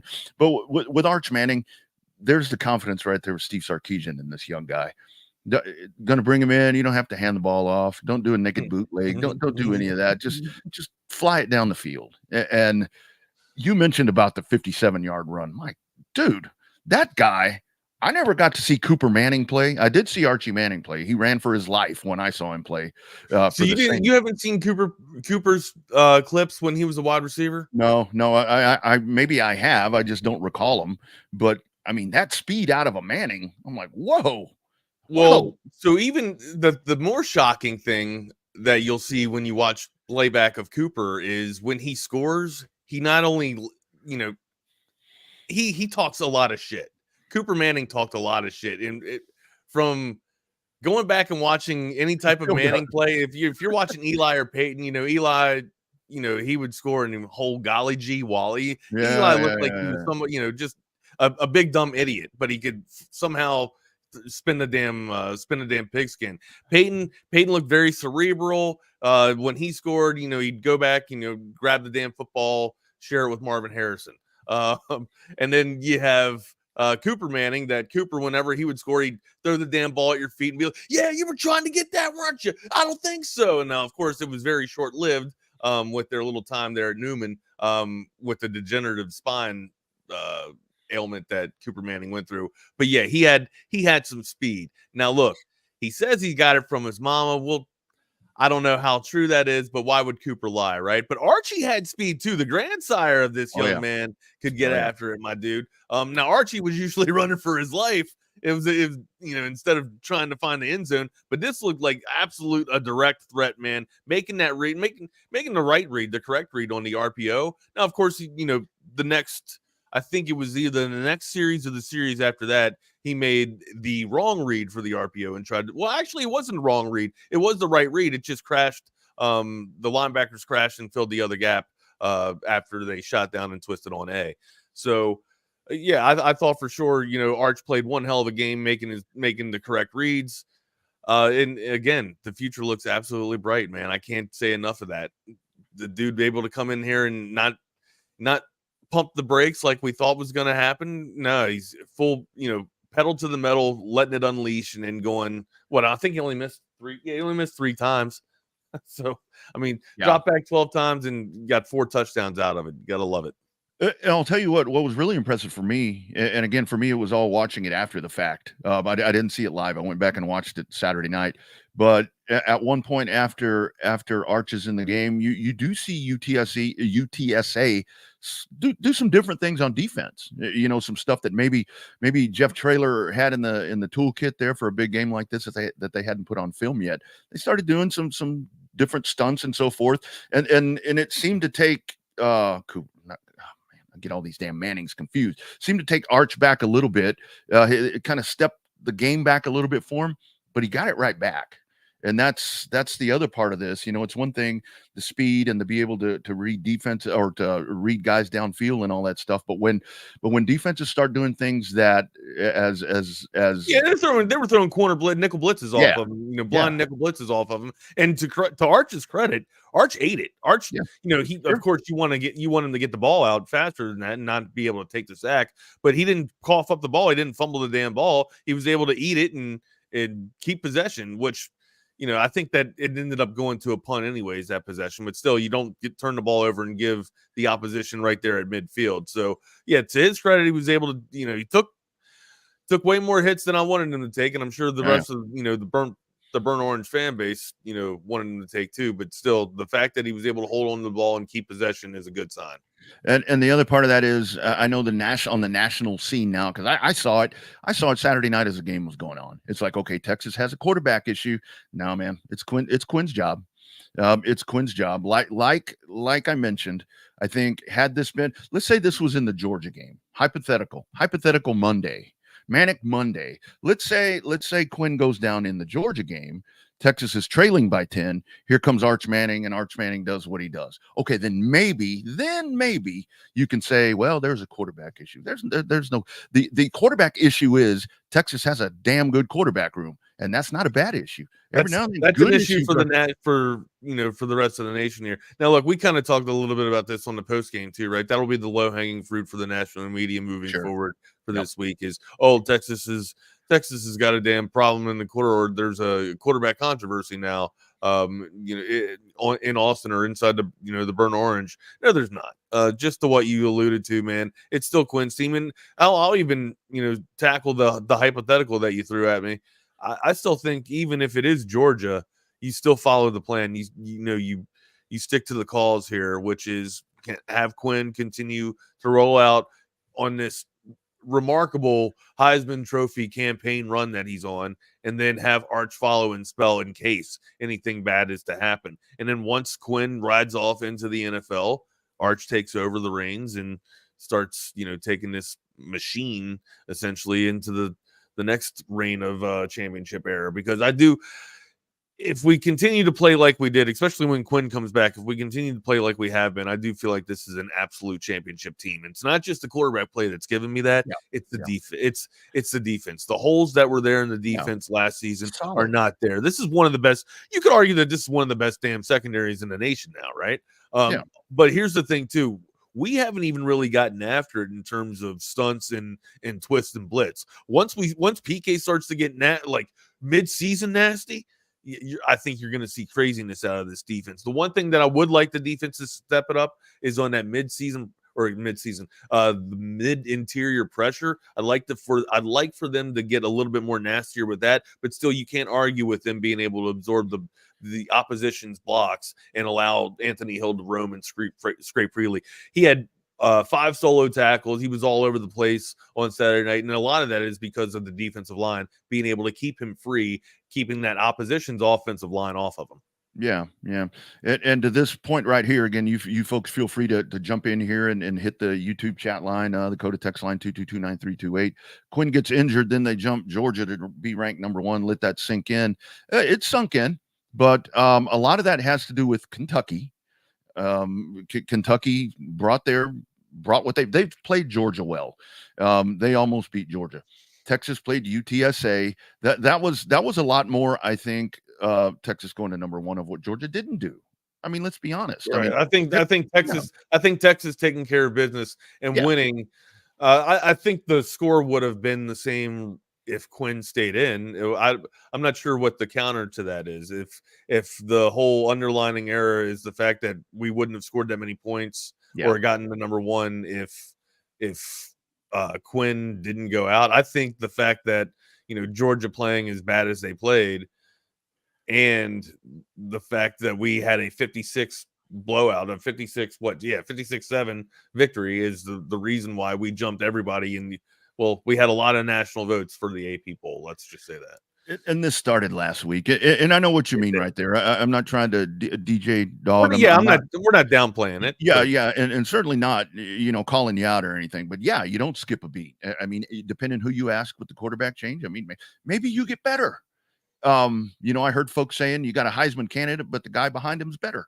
We don't know that. It appears that way, but But we can find that out later. But the good thing is, I mean, this is where you go back to, if you want to say that there's a quarterback issue in Austin, the issue is you've got the best quarterback room in the country. That's the issue you have. And I'm going to say this. I will entertain the bullshit here. I think the ceiling is absolutely higher with Arch Manning. Sure. Because we do not have to raise the ceiling just yet. I think the ceiling that we have now is still a championship ceiling. Yeah. I mean, possibly with either guy, you have a championship ceiling. And that's a good problem to have, because this is where I go back to the 2008 thing. For all the diehard and tried and true Texas fans that have been since 2010 that have sat, and you want to talk about quarterback problems, go back and look at that list of quarterbacks. I mean, some of them were pretty rough, and some of those lean times, the 5-7 and these embarrassing losses. I mean, you would, like watching Dallas get smoked yesterday. It's like, that's what you would kind of wait for with UT, where it's like you come out and win a game and then you get boat raced by somebody that you ought to, we'll get Iowa State, Kansas. I mean, the list goes on and on and on. We'll get into the NFL. We will. And we'll beat up on Dallas a little bit. Sure as hell will. I'll tell you. But look, I still want to talk. I want to hear from Sarkisian on Arch Manning too. Like, we got some sound in here from Sark, from Coach. I'd love to hear his thoughts. Again, it's a different type of celebratory win. It sucks because it's bittersweet. Our starting quarterback goes down, who was having a Heisman season run, but we got to see a glimpse of the future. And for people asking me, well, if Arch is, if the ceiling's higher with Arch Manning, then why aren't we rolling Arch Manning out? When you still have that championship season or that championship ceiling that I feel that we have with Quinn Ewers, why jeopardize your future championship ceiling when you still have a quarterback that can get you to the promised land without having to risk injury to your future, and has earned the job, or put your future on her? In that too, Rodney. Yeah, he's earned the role, and I mean, he took this team to the college football playoff last year. They were a play away from playing for the national championship, and it's like when everybody wants to spin this thing around, and this is where I go back to. It seems like the people most impacted by this situation are the two that appear very comfortable with it, number 3 and number 16. They seem to know the way this is supposed to work. But the Sark stuff, to hear him, it's like exuding confidence. I mean, that's what's so good to hear right now, man. Well, here is Sark on Arch's day. And then for Arch to come in and, just – you never know as a backup when you're going to get put in the game. And for him to come in on his first play to hit DeAndre Moore for the touchdown, on his third play to be able to, get into – now we're in a little different style of offense when he's in there, a little zone read to pull it and for the explosive play. But I love the post throw to Ryan Wingo for the long touchdown, the big corner route to Ryan. Through a beautiful, kind of slot fade to Jonte Cook for a touchdown. He did some nice things for us, extended some drives on third down. So that was a great experience for him that he got. And look, we would also be remiss if we didn't talk a little bit of the mishaps that happened in the backfield too. You kind of alluded to it with Blue going down, Wisner getting hurt a little bit. Here's Sarkisian on that deficit that we took one Saturday. Jaden, we just didn't feel like could go, I mean, we always try to assess our players and the best we can. And I think he would have wanted to play, but again, you get an ankle sprain the way he did a week ago. Sometimes those are hard to get back from in 1 week. And so we held him. We went with Trey. Trey kind of got tweaked there. Could have probably went back in the game, but we felt comfortable going with Jarek. We knew we wanted to get Ryan some more carries and Velton some carries, so we felt pretty good, especially with the score where it was. I think if it was a tighter game, Trey could have kept going, so we'd been okay there. Yeah, and then credit just how talented this entire team is, but credit the coaching staff for holding these guys out too, and not being, not risking injury, to the future portions of the season here, right? When you have a running back as capable as Jarek Gibson to come out there and do what he did. Now he put the ball on the ground, but still that was after, spinning and trying to make a play. And it was one hell of a strip by the damn defender there from UTSA. Now, here's my question to you, Rodney. And I usually don't try and make a big deal out of this. And it's weird because I really, I love Coach Traylor. I think the world of Coach Traylor. I would not expect this as an identity of his team. But from the play that I saw on Saturday, it looked like it was classless, to use Zay's description that he used in the postseason, because it looked like they were out for blood. It looked like I'm not going to say that there were targets on certain Longhorns, but it looked like there were things that UTSA players were doing that were out of the norm. That, for instance, there was a handoff where Quinn Ewers was completely out of the play, and then he gets hit, just out of nowhere. An unnecessary hit that he took. And then, of course, whenever Quinn was delivering the damn ball and there was a UTSA opposition out there, or a UTSA player out there, they were going to make sure that Quinn felt the pressure and also felt the hit too. But it looked like on that fumble that I'm alluding to here with Jarek Gibson running up the middle of the field, and then when he's spinning around and getting the ball stripped from him, you can see the defender go directly low. Instead of trying to hit, up and do a form tackle and take out the pads, he drives his helmet right into the back of the knee of Jarek Gibson. Now, you said you weren't able to watch it live and you went bird's eye view. If you still have that on the replay there, go back and take a look at this thing. Maybe people that have seen it before think that I'm getting ahead of my skis, or trying to draw something that I'm not there, but trying to draw something that's not there. But no, if you really go back at it, it looked like these guys were out for blood on UTSA, when all we were talking about was just trying to come out unscathed and come out clean. It looked like UTSA had an additional motivation. Yeah. But before I hit your point right there, right quick, let me tell you about BUSR. Great stuff right here. If you want to make some money during football season, BUSR is hooking you up. How about a welcome bonus of up to $2,500? That's a pretty good thing right there. You heard that right. Up to $2,500. Sign up at busr.ag. Use the promo code TSU Welcome. Make an account, and they're going to take care of you. If you've been watching YouTube, if you're on the YouTube feed right here, just below us right there is a link. Set up an account right there. Just hit that. Bet on all the NFL and college football action this season. Turn your game day snacks into game day stacks with busr.ag. Promo code TSU Welcome. That's busr.ag. Promo code TSU Welcome. To the running back thing, right quick. It really seems like, when we're talking about, oh man, Ewers is out, here comes Manning, you really don't lose anything. You don't misstep. I mean, you do, but you don't skip a beat. We're talking about the defensive on the edge. You rotate these guys in and out. You really don't miss a beat. The running back room, I mean, even with guys down, I mean, Jarek Gibson is blowing me off the map, dude. That guy is, I kind of thought that he was going to be possibly a sleeping giant right there that could, I wasn't sure if he would make an impact because I wasn't sure how much playing time he was going to get. But with the injuries, he has now thrust himself in and looks really good. He is an imposing back too, is he not? He stops on a dime. It's like a ninja. He finishes the runs and what I mean by that is when someone comes up, when the would-be ball tackler comes up to hit him, he delivers the blow instead of the linebacker playing downhill. You usually see running backs fall forward these days, or most running backs try and shift out of the tackle and slide out of the tackle and fall forward a little bit to maintain positive yardage. But this dude delivers blows and finishes runs. A little bit a la Derrick Henry, but of course nobody's like the king. I love the ability that this dude runs and tries to just dominate and put with a reckless ball of murderous intent, just tries to just decleat you, and he's on the offensive side of the ball. Yeah. That maybe, you try and tell him to tone it down a little bit. Maybe that's kind of why he's, he put the ball on the ground a little bit and he got a little sloppy with it, just trying to get some extra yardage and extracurricular yardage, if you want to call it that. But I thought what we saw on Saturday was a nice little range and a nice little piece of tape of what we got from Jared Gibson. Here's the thing, though. You can't put the ball on the ground. If you're going to tote the rock, absolutely got to carry it clean. Keep it high.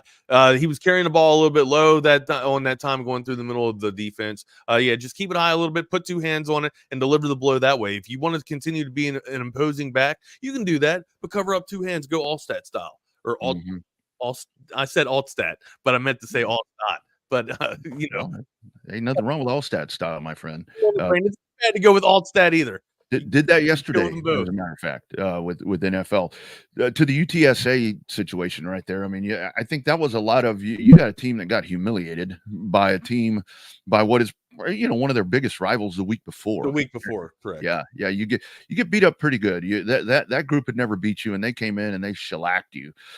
Jeff Traylor is dealing with a lot of attrition. He's got some young guys in there. This isn't a Jeff Traylor team right now, in the sense of the way that he is, taken that program and put it in the position that it's in. I don't know if it ever will be again, because I don't know how long he's going to stay there. But the cheap shots, it seemed like a lot of mucho blah blah going on out there from those guys, and that's not a sign of a Jeff Traylor team. And what that tells me is that obviously this program is in transition. You've lost. I mean, when you lose Harris, you lose a guy like Harris. Yeah, I mean, that's leadership. That's leadership that you lose right there. To me, this is kind of the end of Jeff Traylor's run at UTSA. He'll hand this off to somebody else. But that was a team that came in, because I heard the one thing that I heard on Saturday night as I was driving from where I was in Corpus, I heard it was like a Sports Center thing, and they're like, Texas beats its huge rival, its huge I-35 rival. And I think maybe that's what UTSA had in their head, that they're that big I-35 rival. You've only played them one other time. But I don't even know. The school hadn't been around long enough to even be a rival, anybody's rival, I would think, right? You've only been around 11 years? This is your 12th season, I think. It's a new program, and again, they've done extremely well. But this isn't a Jeff Traylor team right now. He's having to rebuild it, and you've lost a lot of leadership. Hey, look, Trey Moore was a defensive leader on that team, and Traylor's shaking his hand after the game because he's gone. So they're in transition. They'll move on. Hopefully, they can get their stuff together and make a run right here. But I mean, Texas just take care of business, very business-like the other night. Even with all of that, this team is so disciplined that didn't even really get into the psyche or anything of the Texas team. Where in the past, these teams wouldn't have been coached up and that disciplined to overcome all of that crap going on out there. All right, and one last thing on Sark feeling and just how his complete thoughts on the team so far after Saturday. I really love this team. That's the first thing I want to say about this team. These guys, I love them because they really love one another. We work really hard, and we push these guys, and we're demanding of them. But at the same time, we have a lot of fun together, and there's so much love. Like, I've never hugged so many players in the middle of games and things of like those small moments as a coach that I really appreciate with this group, because I really feel like this is such a close-knit football team. And so I'm proud of them for where we're at after 3 games. But on the other side of that is I can rattle off, a number of plays in my head right now off the top that, man, we got to do that. We got to be better than that, And so I always look for the things where we can improve.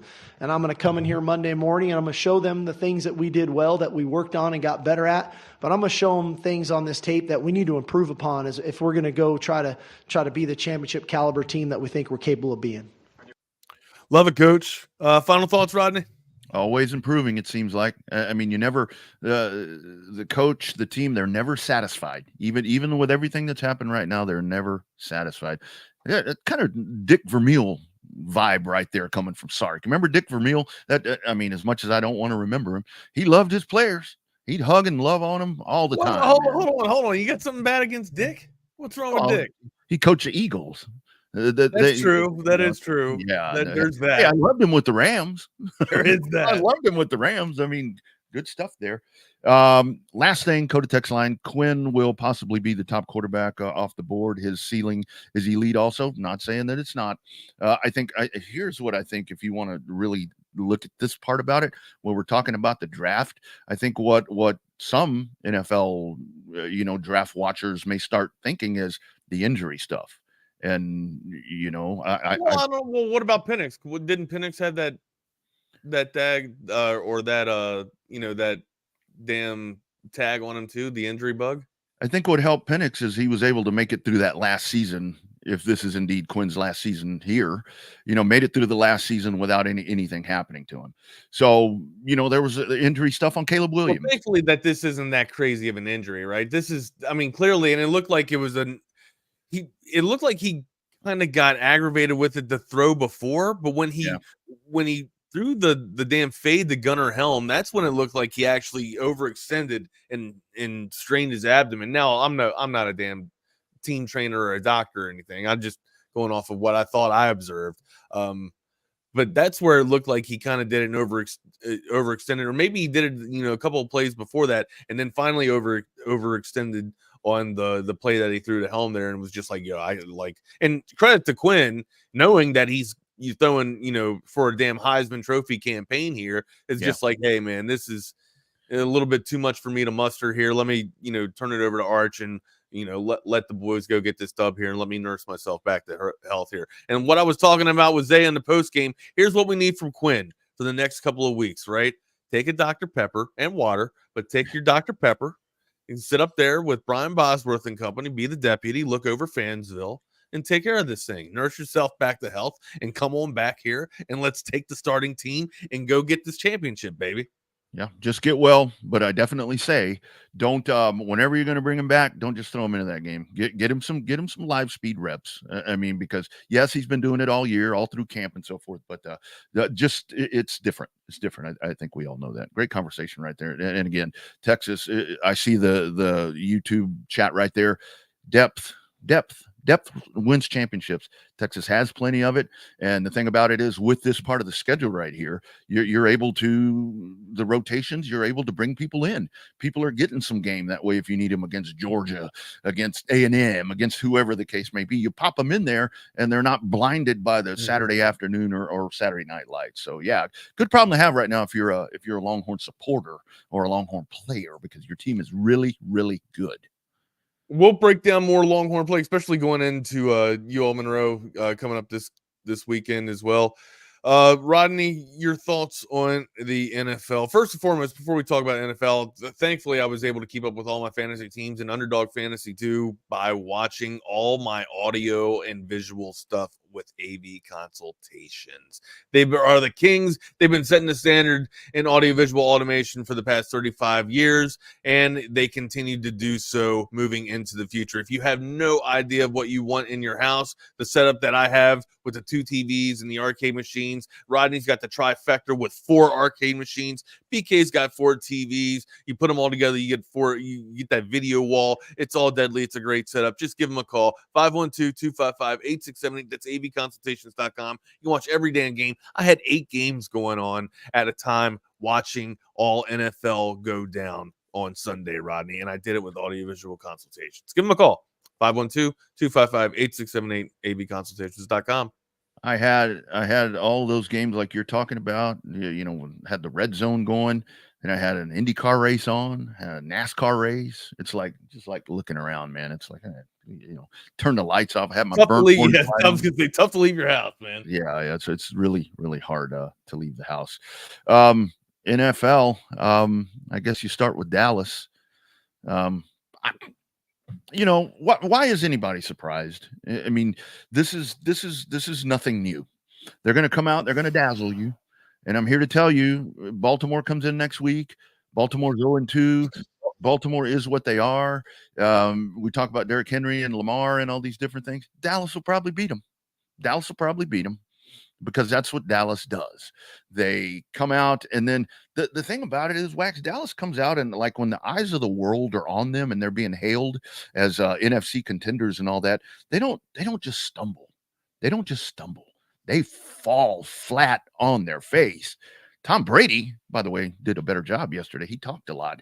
But I think Tom Brady's sitting there watching this, and he's like, my Lord, what the hell's going on here? This is embarrassing.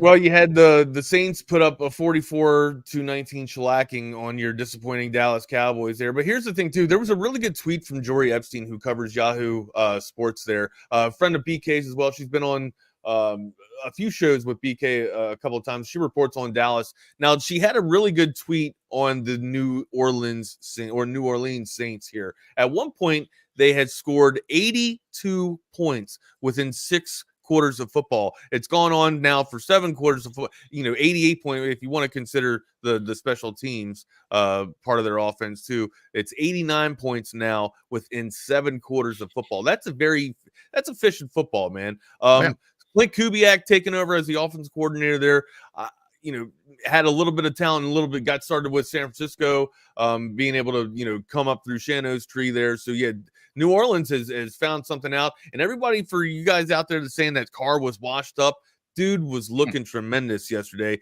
picking apart that defense. And by the way, there's this guy out there named Raheed Shaheed, that your boy has been telling everybody about to pick up in fantasy. He's the steal of the draft if you can get him, and usually you find him around the 9th or 10th round. I believe Ike got him this year as well. So, look, I'm telling you right now, man, the New Orleans Saints, we talked about who might be able to win that South. We thought it was going to be the Buccaneers, but the Saints are contenders, man. The Saints, now look, it was a blowout, but still, it was a disappointment and a letdown for that Dallas defense, clearly just getting manhandled and rocked. And also, Dak didn't look as great as he should have looked either. So CD being able to get loose with it and do what CD does, but again, not enough for the ground and pound there. In my opinion, Rodney, you got to be able to have more balanced of an attack, and also Dan Quinn needs to leave Washington and come back to Dallas immediately.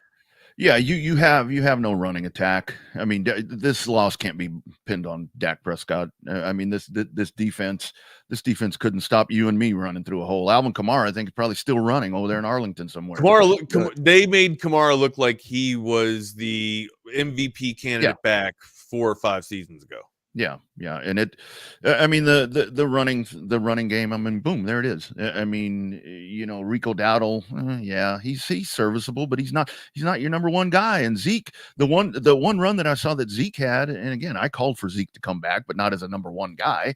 I mean, that dude gets out in space, and you're watching him. It looks like he's got cement in his shoes. I mean, that's not the dude. No, look, he had some fleet of feet when Zeke did, or excuse me, he had some feet of fleet when Dak made that improvisational play and scrambled and then trying to get elusive with it, and then hey Zeke, take this real quick, run for me. Zeke was just like, look what I found, shit, and then started running. So I don't know. He looked like he looked like he found a little bit of return to quickness when that happened, or at least on that play, he looked a little bit lighter. Extraordinarily disappointing, says Jerry Jones. Here's what Jerry Jones does well. This is before the game yesterday. You got that fight coming up. Oh my God, I did not even see this. How did I not see this? This is what marketing, this is what's branding. Yes, and meanwhile, your team just got embarrassed. New Orleans is good. I mean, I think they answered a lot of questions yesterday. But with that offense, man, what defense, a joke! I can't believe I'm seeing this 5 right steps now. Behind. Well, see, this is that. There are the Dallas Cowboys in a nutshell. Picture. In a nutshell. That is what this. You got business to attend to, and you got distractions all over. That's on game day. And the other one that I saw making the rounds, I didn't even get it. It's like Tom Brady's walking out and Jerry Jones over there salivating to go shake his hand, and another photo op. That's kind of that's natural, yeah, right? You got the best. Right. You got the GOAT of the NFL walking around. You got arguably the most iconic owner of all of football, walking around. Of course, Jerry's going to salivate at the chance to kind of grab that picture, that photo op. I don't see the problem with that, but yeah, the antics of having Tyson and Jake Paul come out there for a fake fight and do a damn photo op for that, and where I guess you are trying to be like Don King and promote this bad boy. Classic Jerry. Jerry. Yeah. Yeah, No doubt about it. no wonder they got beat as bad as they did. A lot of distractions instead of getting down to business. That's what it should be about, man. On Sunday, man, just get down to damn business. We need to do a video, Wags. You remember? Did you ever watch on SpongeBob? I never watched SpongeBob. So they would do a thing where it was like, so you would have that picture there of Jerry standing with those two dudes, and then it would say 3 hours later, and you put the score up there. Like that's what you do. That's the Dallas Cowboys. Show off, and show out. That is what they do, my dude. All in. 44-19 was the defeat that they took on Sunday. Yeah, the Saints look great. The Saints are now 2-0. You could argue that you thought maybe the Falcons would be able to run, or maybe the Buccaneers would be able to make a run and go for the South. I mean, we knew the Panthers wouldn't going to be doing anything. They'd be the doormat.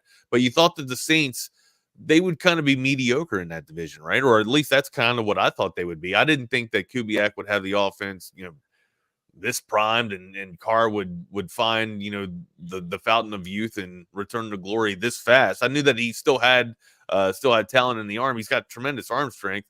But I thought maybe he's, could be finding himself in a different locker room before the end of the season. If the Saints continue to play like this, why in the hell would you want to be moving Carr anyways? It looked like Drew Brees in that uniform out there. Pretty damn good. Looked pretty damn good. And if Alvin Kamara can return to glory and find the fountain of youth that he found on Sunday, I think this team's going to be okay. I think they're going to be all right. Again, they're playing efficient football. We told you what they're doing in terms of their scoring in 7 quarters here. Yeah. And God, does Jordan ever get old? No. My God. No. Jesus. And another thing that I took out of yesterday, and I guess we will dig in more tomorrow into this, but man, old Baker Moneymaker's a pretty damn good little field general. He's he can play ball, right? Yeah, he can play some football. And I heard his post race or his post game interview there on Fox, and I mean he sounds like a leader. He's grown into that role nicely. And it's week 2. He looks like a leader too. If you watch the boys around him, if you watch not just the wide receivers, the linemen get behind him. They all look, man. I know he's a Sooner, and I know it's sacrilegious to talk like this, but he looks like a damn good ball player, and it looks like a fun dude to be around. Hey, Tyler Guyton is one of my favorite Dallas Cowboy offensive linemen right now, and he's a Sooner. So I kind of push that aside. I'll go to the Lake Travis. I'm glad I don't have that. Yeah, in my life so far. So I'm glad I don't have to call Guyton a friend. Yeah. Buccaneers beating the Lions again, week 2. Lions susceptible, it looks like. The Cardinals beating up on the Rams yesterday. Yeah, Kyler Murray looked pretty damn good yesterday. He did, man. He did. My question to you is, you've got the Ravens and the Bengals at 0-2. Which one of those? Because I still think one of those will be the more for maybe the Texans. No, I can't quite say it yet. I think the Ravens or the Bengals are still the ones that could. The Ravens got to figure their identity out. The Ravens got to. You either got to jump on full force and take on the identity that you have Derrick Henry in the backfield, or understand that the catalyst is still going to be Lamar Jackson. Yeah. It can't be a split of both. It just can't. I know that the team was built around Lamar Jackson. It can still be built around Lamar Jackson, but utilize the catalyst of Derrick Henry. Let him be your catalyst and take a lot of the payload off of Lamar Jackson. One, you'll probably keep him off the damn injury, the injury list or the PUP list that way, and he'll be able to finish out the damn season. But also wear it down. Like, if you know what you have with Justice Hill and you know what you can do with the spellbacks, wear Derrick Henry out until he breaks it. I'm sure he doesn't want to do that. He wants to get his damn ring here. But look, you're gonna have to embrace and take on the identity of running the damn bell cow running back until it goes down, because not giving him 20 totes to 25 totes, you're really doing him a disservice. You're seeing that your offense is lethargic because you can't move the ball between the hashes. Everybody knows whenever Derrick Henry's in a damn backfield, he's going to get the rock on first down. You got to change it up a little bit, man. It's so damn telegraphic and predictable, and that's why Baltimore's losing. The Raiders got in there at 3 p.m. the day before. They didn't even have 24 hours to acclimatize and rest, Rodney, and they went out there and what, was able. I can't say that they dominated Baltimore because Baltimore kind of let that game get away from them. I thought Baltimore was actually going to win, but the Raiders came back and won. But yeah, they went out and stole the game. It was a pretty damn impressive road game for the Raiders, considering the fact that they got in such a short notice. And then the Bengals, I mean, the bounce back there with, there they were once again, right on the brink of beating Kansas City. So yeah, those two are going to be fine, but very much so with the Ravens thing. You go out and you get this dude to run the ball, use him. I mean, you go out and you spend the money to bring this guy in, and I just think that that's the whole thing that they haven't. Once they find that balance, and again, this is very early, and you see right there our friends at Circa, you know, with the games right there. I mean, how many people are now out of the dynasty thing because of just what happens in the first 2 weeks, and that's where this gets so Minnesota, man. I mean, beating the 49ers. Mono man, and he's no longer mono boy, he's mono man. Sam Darnold. Hey, there was this idiot that works for Texas Sports, this idiot host that works at Texas Sports Unfiltered that said Minnesota was going to have at least double-digit wins. And you know what will cap this weekend off in the NFL? We'll cap it off to a T is if the Falcons can come out tonight and beat Philadelphia at home. Because right now we're looking at this and saying, well, looks like Philadelphia might be one of those. They haven't even played yet this week.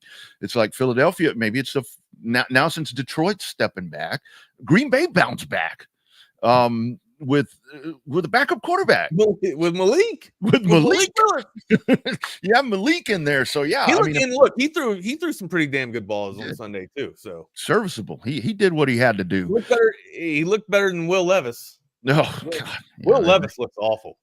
Will Levis looks absolutely awful. Yeah. What was in that first turnover? What was that? That was middle schoolers play like that. Seriously, that's what people do in Pop Warner or middle school football.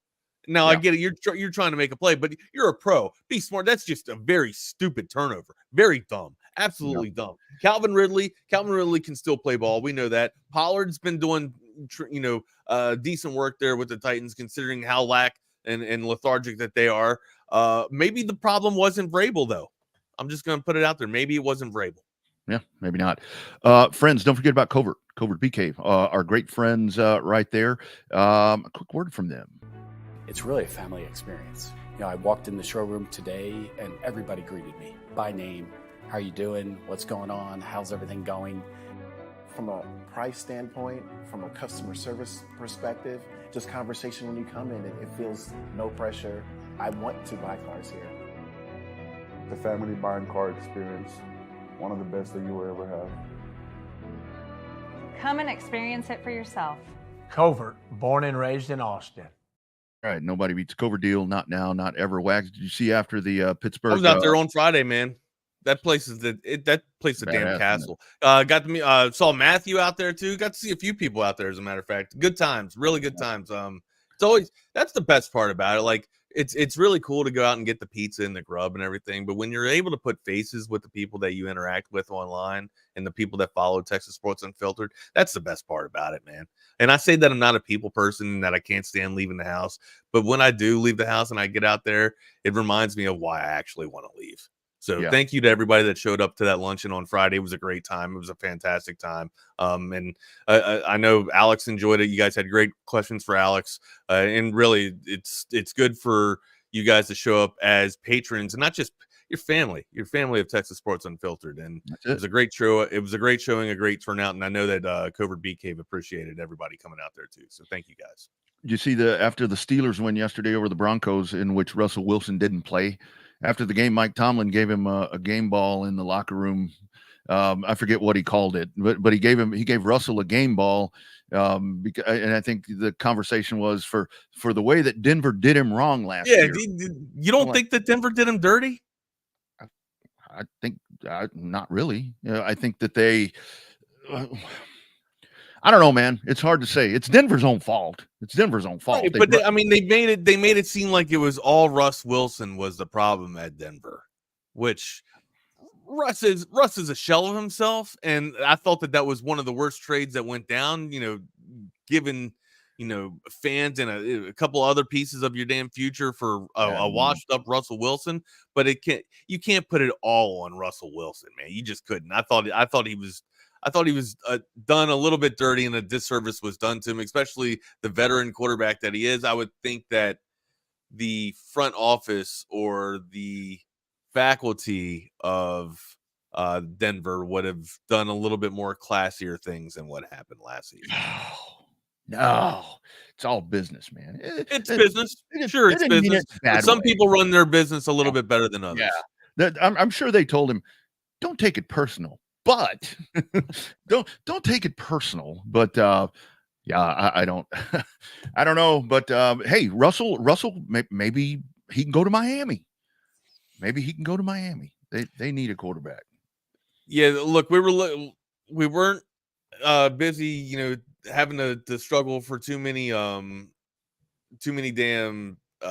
headlines or anything crazy going into this week. But now after this week, I mean, my God, you're gonna have nothing but headlines. You thought that you were rich with it before going into this. Now you're gonna be looking for hypotheticals, moving pieces, where these quarterbacks are gonna go going into week 3 for the NFL. Is Tua going to retire or not?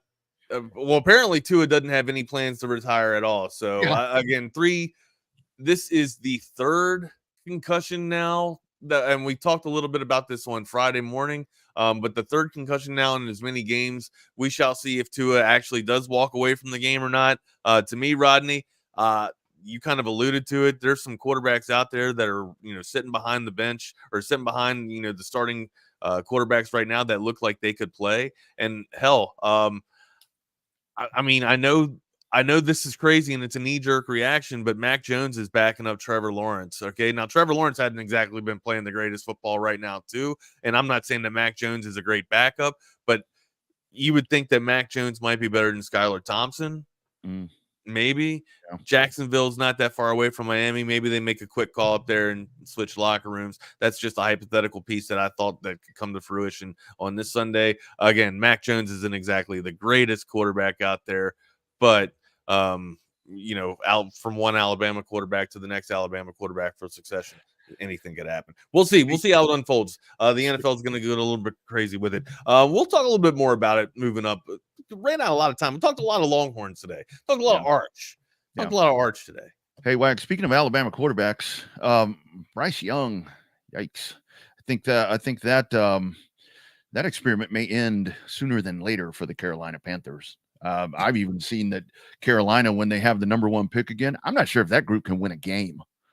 I mean, they look pretty rough. Well, do they address it with quarterback? Is it their quarterback player? Or is it the fact that they don't have a line to block for their quarterback? I don't think I would say that the quarterback is the fall guy. We've said that so many different times. It's all be on him, but my goodness, that real quick before we get out of here, Eagles and Falcons tonight. Eagles hosting the Falcons. Line is 5.5 for Philadelphia. The over under is 45.5. What do you like here, Rodney? Oh, I'm sure Philadelphia will cover. I'd like to see Atlanta come to life. There's a lot of potential right there. I'd like to see Bijan Robinson get into the damn end zone. Me too. And I want to see Kirk Cousins earn some money.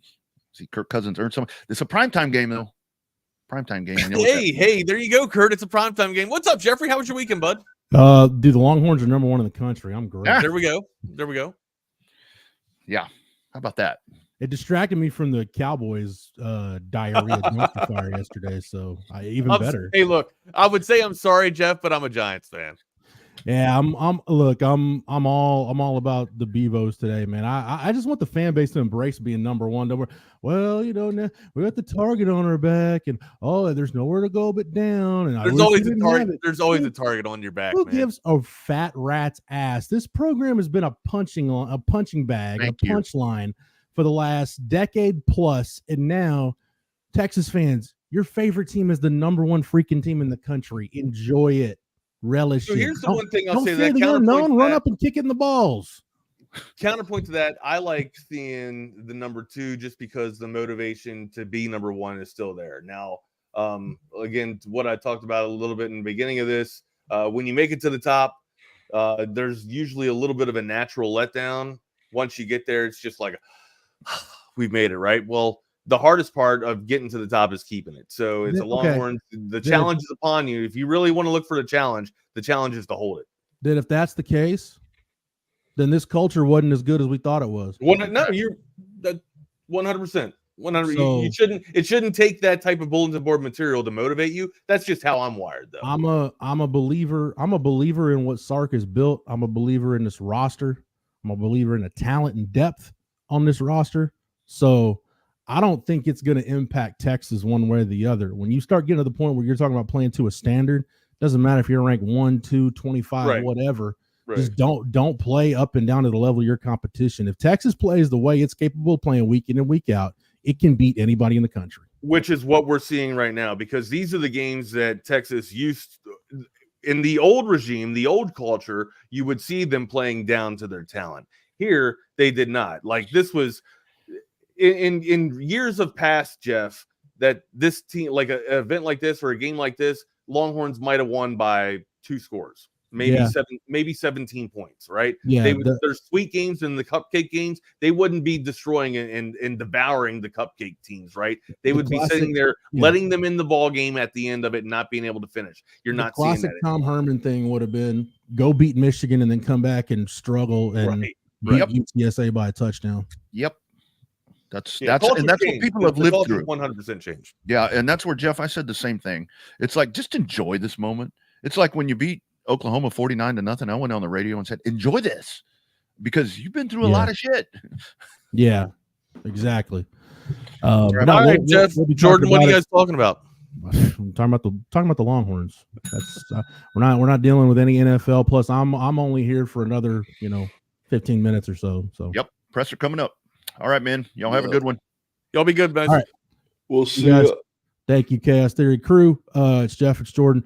Jordan, how do you feel about Texas being number 1 in the country? I made it a point to say on the board and kind of what I just told the guys, like, dude, don't shy away from it. Don't think that, it's going to be some psychological mind F to this team, or they would have been better off being number 2 and Georgia being number 1.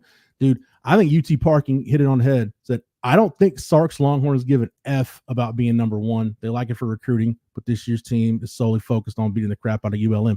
Dude, when you get to the point where you're playing to a standard, that's what it's all about. That's the Nick Saban Alabama thing. That's Nick Saban being pissed off at, in the last 50 seconds of a 60-point win over Chattanooga that, you got the wrong defense called or whatever. That's where Sark is coming from. And dude, like I said, if being ranked number 1 in the country internally bothers this group, or it changes your approach, then everything we've talked about, the culture with the thing, is moot. But I believe in the culture. I believe in the staff.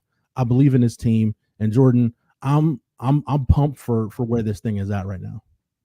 Yeah. Hey, I can't remember the last time Texas was the number 1 team in the country. So 2008. I tell my wife yesterday, I was like, you realize the last time Texas made it to number 1 in an AP poll in season, I was like, we were barely married. We were about married for 4 months at that point.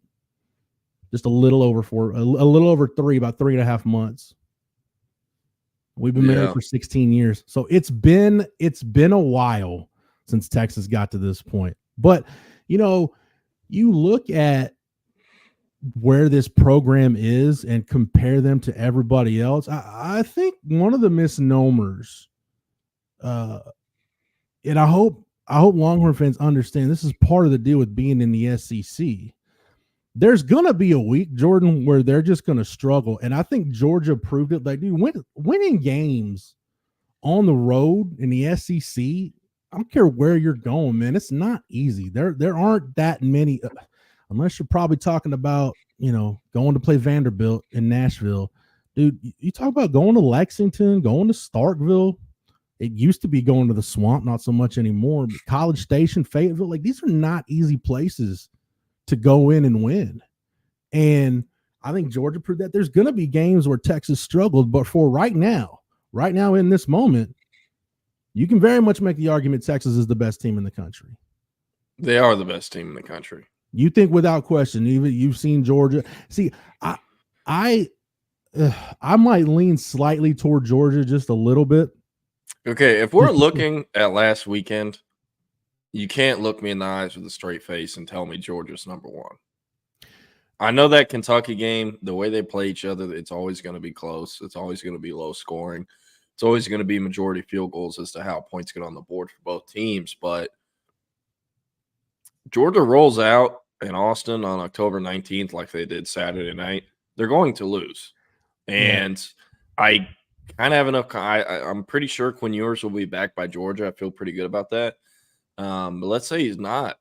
I mean, the way Arch Manning played outside of that first two drives he had, if he plays like he did the rest of the game, they're going to beat Georgia on October 19th in Austin. Yeah. You know? So I think Texas has every right to be number one. I know Georgia didn't lose and they still hopped them. I know Ohio State didn't lose and Texas still hopped them last week. No one said anything about that. Texas should be the number one team in the country. They've deserved it. And I mean, I expect them to hold on to that for a long time. So yeah.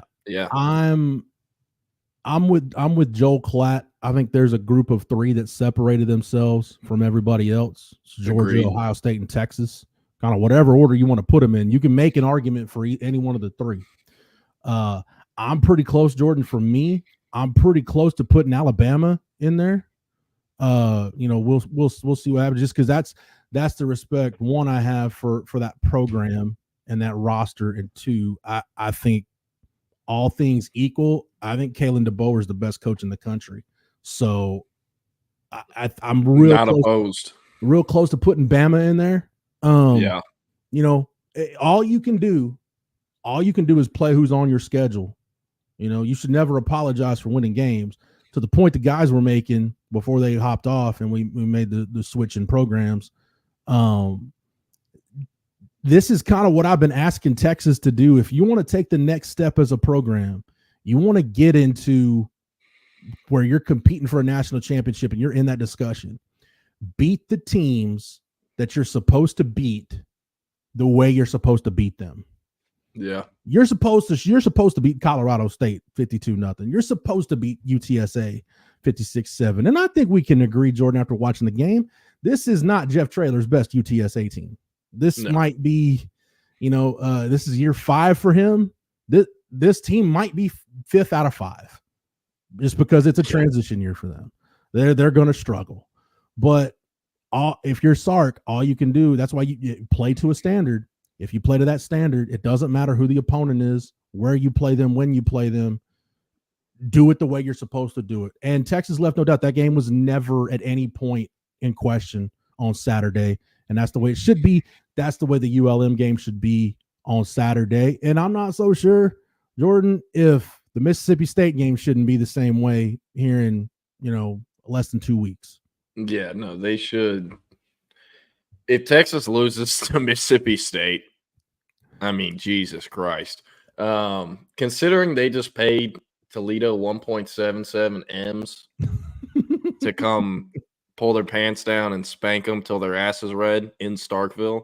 Which, dude, I'm feeling pretty. Hey, I mean, me personally, anytime the Burnt Orange are facing Blake Shapen, I'm taking the Burnt Orange.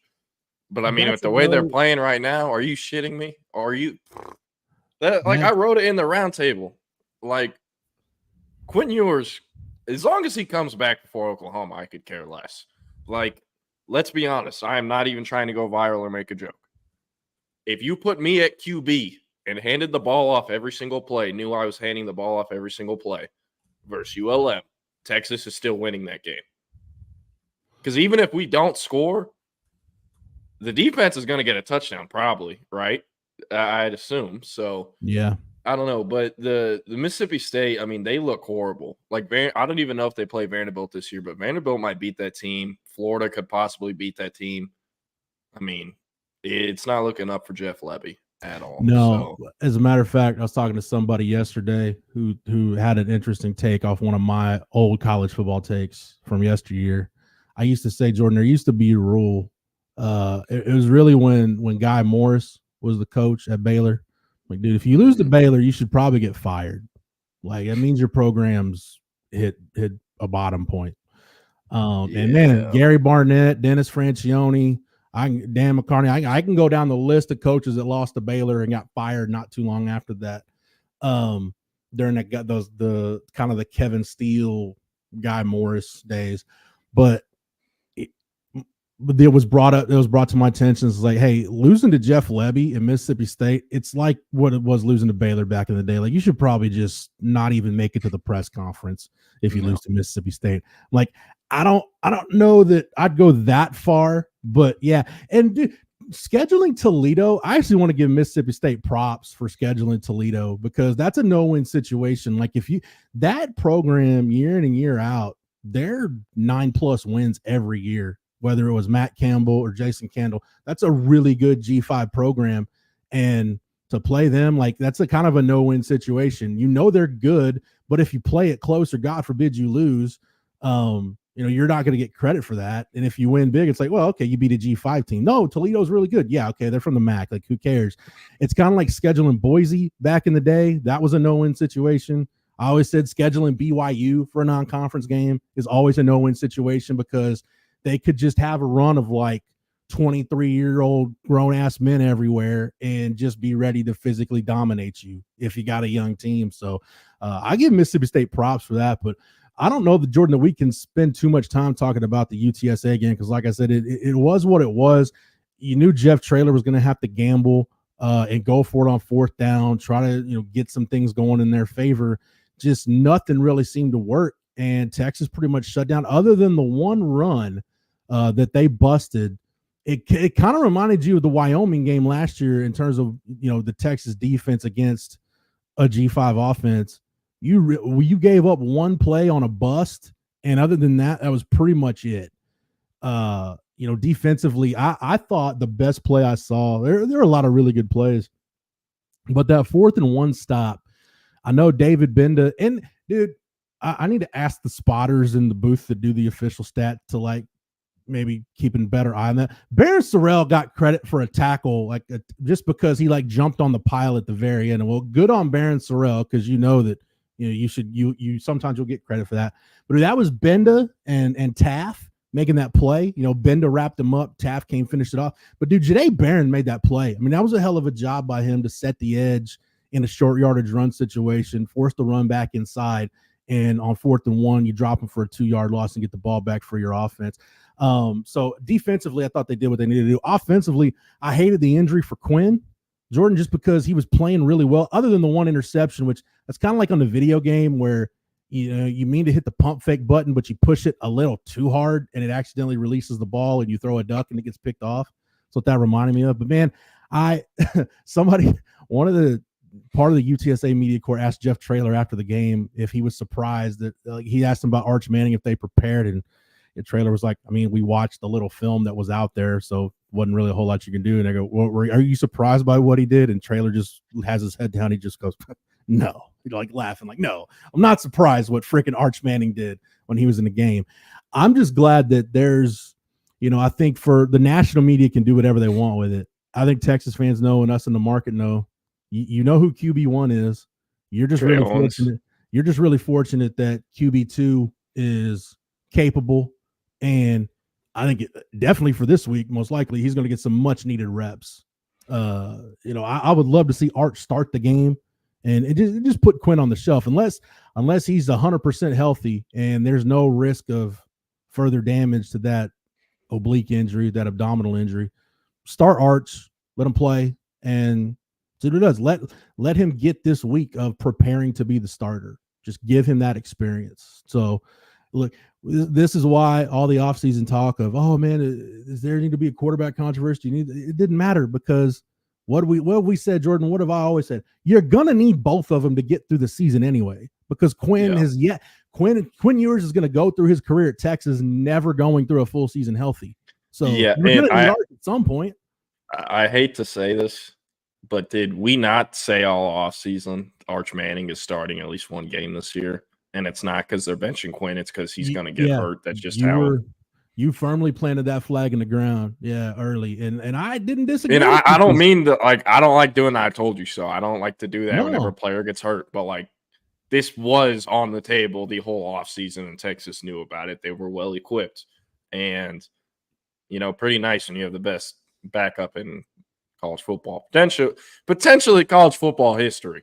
Like, I know, Colt McCoy was a Vince Young backup or whatever, but during those times, was Colt really like at the level Arch is? Don't think so. I think Tebow, at least in Tebow year 2 in 06 would count. With Cam Newton? No, that would have been Chris Leak. Chris Leak was the starter, and Tebow was the short yardage guy. Yeah.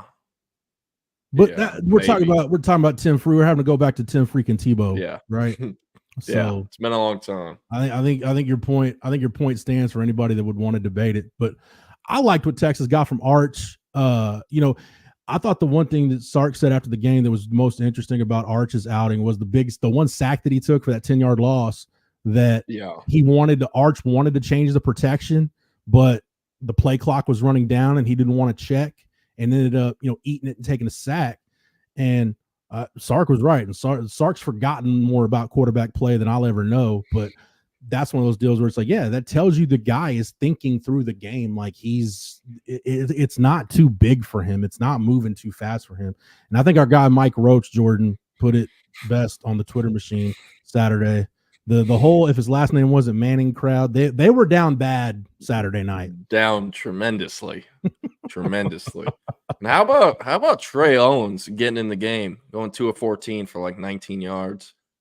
3-yard run. Trey Owens was 2 of 4. I meant 2 of 4. About Trey Owens, yeah. I meant 2 of 4. He went like 2 of 4 for like 14 or 17 or 19, something like that. Yeah. I know he had 3 yards rushing. He pretty much just came in to hand the ball off.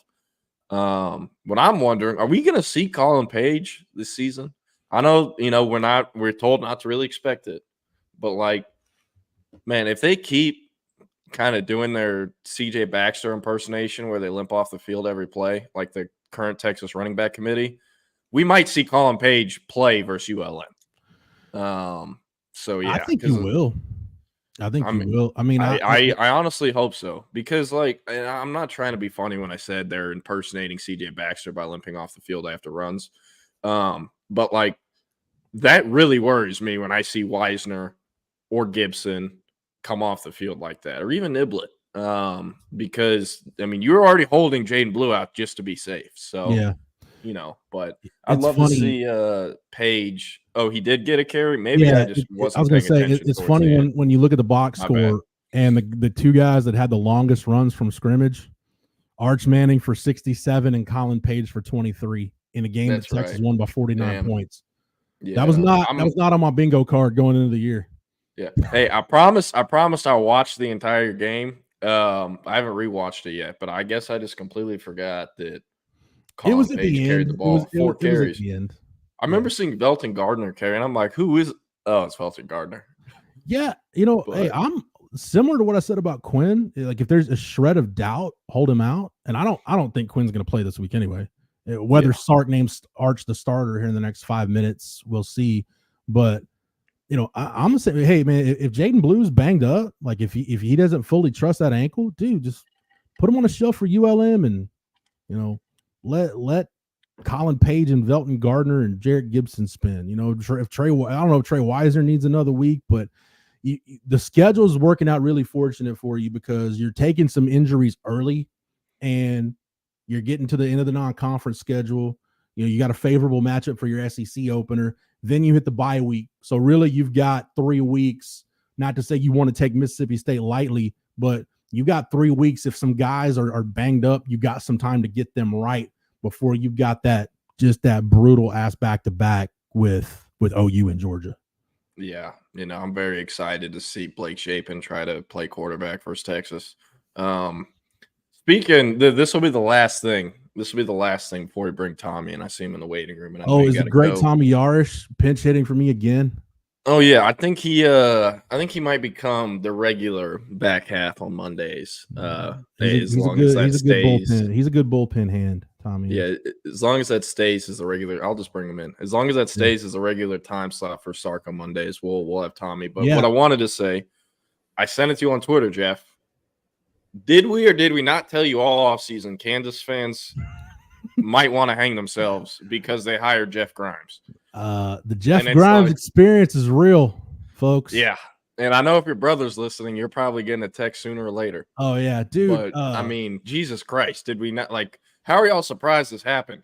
Jalen Daniels that's like all of a sudden. That's like people buy a house. This is the same thing as buying a house next to a volcano and complaining when the volcano goes off. Yeah, like you knew it was possible. You know what I mean? You knew it was coming.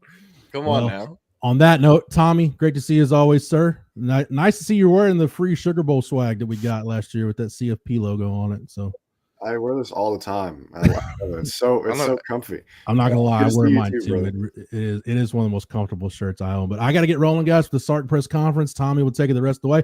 Everybody enjoy the rest of your Monday. I'll be back to do it tomorrow. Yep. Man, they need to at these big games, they need to change the credential limit from 3 to 4 so I can start getting me some merch. I don't even care about covering the game. I just want the bowl game merch. You know what I was most ahead. upset about is I think the national championship media gift was a pair of Nike shoes. And wow. I had gotten credentials for that game, but it was only contingent on if Texas made it. So I didn't get any. Yeah. So that was pretty disappointing. But, this is a nice consolation prize. Yeah. I wonder what shoes they were. How'd they know everyone's size, all that. But no. You want to start a little NFL talk? I know you're at the Sunday night game last night. Or do you want to start with Texas? What do we think?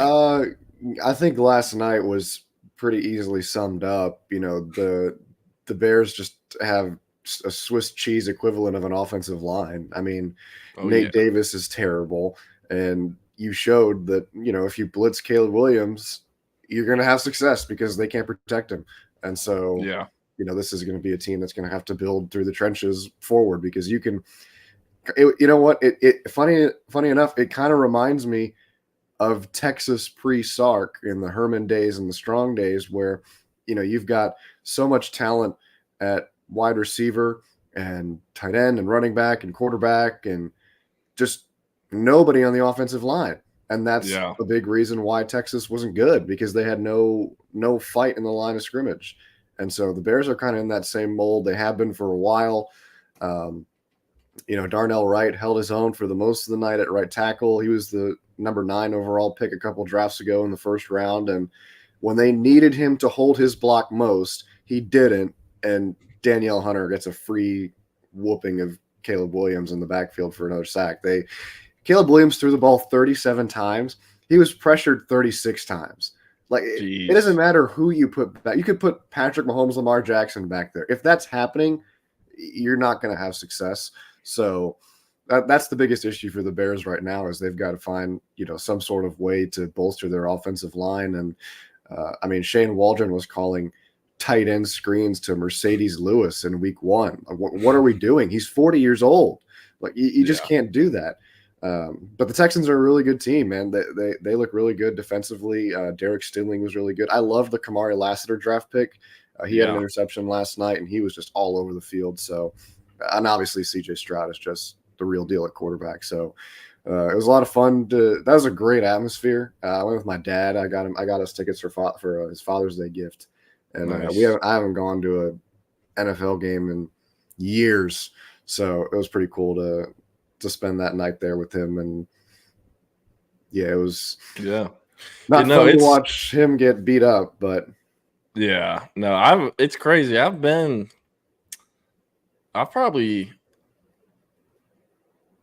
think it's 3 NFL or 2 NFL stadiums I've been in. Just Jerry World and NRG. I've never been to a game though, an NFL game. I've been next to the Superdome. I've never been inside it. But I mean, I don't know. I kept saying Nick came over after the Cowboys game, and we don't even have to address that. But at halftime of the Bears game, I was just thinking, I remember that one season I didn't draft a good defense in fantasy, and for the rest of the season, I would just draft whoever the Cleveland Browns or I'd pick up whoever the Cleveland Browns are playing that week and use their defense. I'm thinking about doing that for the Bears, considering I don't know if they can stop a nosebleed. But, man, Caleb Williams, I kept turning to Nick and telling him, somebody's got to tell this dude he ain't playing Arizona State anymore. I know he had to do what he had to do to escape pressure and get out. But like there are some plays where it's like, bro, you could have thrown the ball 2 seconds earlier and you would not have gotten thrown into the turf or just stuff like that. But I don't know. Anyways, were you in Austin for the Texas game? You watched on TV or you at DKR? No, I was on the call actually for Bridgeland Ridgepoint on Saturday. That's right. Here in Cyprus. But I'll be in Austin this weekend for ULM. So yeah. Are you going to the game? Yes, sir. Might have to link up. I'm actually going to the game too. First home game since last year when they tried to lose to Kansas State. I'm sure Before speaking of Texas, before we move on, CB brings up a good point. Roshan Johnson got punched in the face and like nothing happened. Nothing happened. He got rocked and he's just looking like what it was like the ultimate 50 Cent, like what do you say? F me for? He was just sitting there and all of a sudden Al Shahir just rocks him and is like, that's the easiest 15-yard penalty ever, and they didn't call it. So once again, 5 stalls. I wouldn't say I'm a Texans fan, but I pull for them. They're very likable. State of Texas team. I'm a big 49ers fan. Their whole staff came from San Fran pretty much. Stroud's likable. Stingley's likable. Petrie, that's a local Houston guy too. That's cool. He's playing for his hometown team. And I mean, they do a good job. Outside of all the Deshaun Watson stuff, I think they've rebounded from that as best as you could ever have asked for. And I think they're going to be very successful the next few years. They have a window right now with Stroud on a rookie QB contract, but how many more years till they got to extend him? So I'm interested to see how that'll pan out. Interested if they might lose a coach or two to those guys getting promotions. But I mean, nonetheless, they're an exciting team, fun team, and if you gotta pick a state of Texas team to pull for in the NFL, I think the Texans are in a much healthier spot currently and 5 years from now. So I'd recommend the Texans if you're looking to pull for an NFL team. But nonetheless, let's talk a little Texas. Were you able to watch any of the game at all? I know you were calling the Bridgeland game.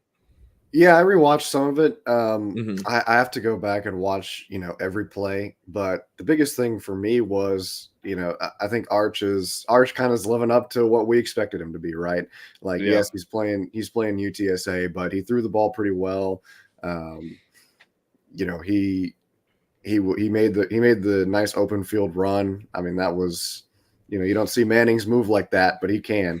And coming in and scoring 5 touchdowns when, so much energy is sucked out with, okay, what's wrong with Quinn? Like, how serious is this?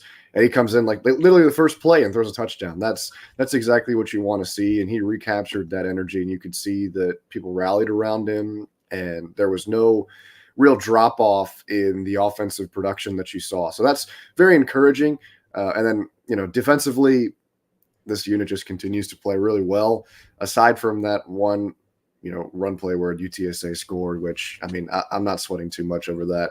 But nonetheless, like, Pete Kwiatkowski, I think, does not get enough credit for how good of a job he's done. You're looking at the numbers right there through the first 3 games, from where he started. Even when he started, cutting down from 92 to 58, that's a number that hadn't been reached since at least 2015, and he's cut down every single year. He cut down in a year where they played Alabama week 2 from 50 to 44, and then they played Michigan in week 2 this year, and they're down to 19. So, granted, Michigan lost a lot, but the point still stands.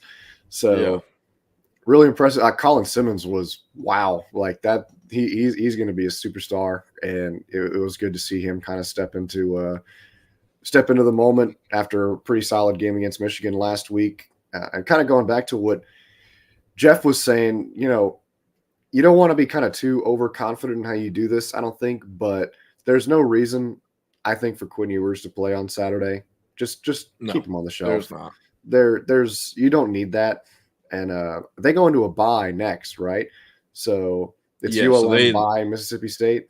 It's ULM, Mississippi State by, then Oklahoma, then Georgia. Well, I agree with Jeff in the sense that you don't want to, just overlook Mississippi State. But they just lost to Toledo. So you kind of think about that game. If Quinn Ewers is 75%, and he would be 100% against Oklahoma, I think maybe you trot him out for a quarter or two, maybe just so that he's warm and gets in that game experience again. But you've got to be really careful because you would much rather have Quinn Ewers available for Oklahoma with Georgia coming up next than putting him out there on the field against Mississippi State with the potential to, injure him further.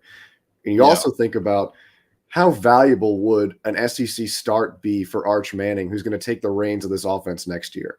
Like, that experience is going to be massive. Granted, it's a Mississippi State team that, is in year one under Jeff Lebby and is going to have some growing pains. But nonetheless, playing Mississippi State's defense is very different from playing UTSA's or ULM's defense, right? Like, there's a gap in talent there. So if I was Steve Sarkisian, which I'm not, but I would make these two games be Arch Manning starts, get him the reps under his belt, as much experience as you can possibly get for Arch before letting Quinn Ewers come back into this and kind of finish the rest of the way, especially with two big games coming against Oklahoma and Georgia. This is the national media is going to talk and pundits will talk about how, Arch has, stolen it and he's got the hot hand or whatever. Everybody knows this is Quinn Ewers' team. Everybody knows Quinn Ewers should be the starting quarterback.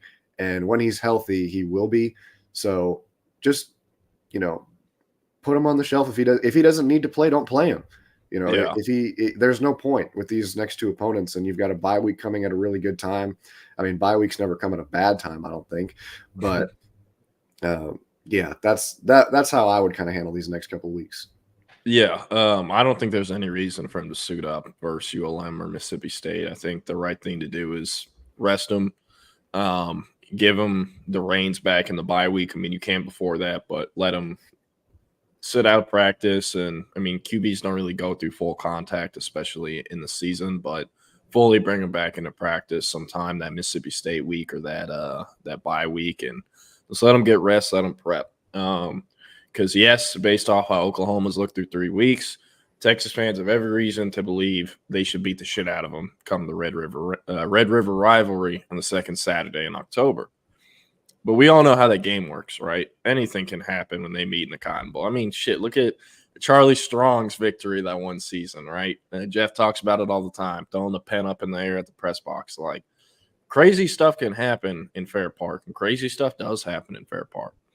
Every factor, ranking, talent, scheme, all that goes out the window once the ball gets kicked off. And the most important thing in that entire game is experience in the game and playing in the game, in the rivalry. This will be Quinn's third year starting in that game, all right?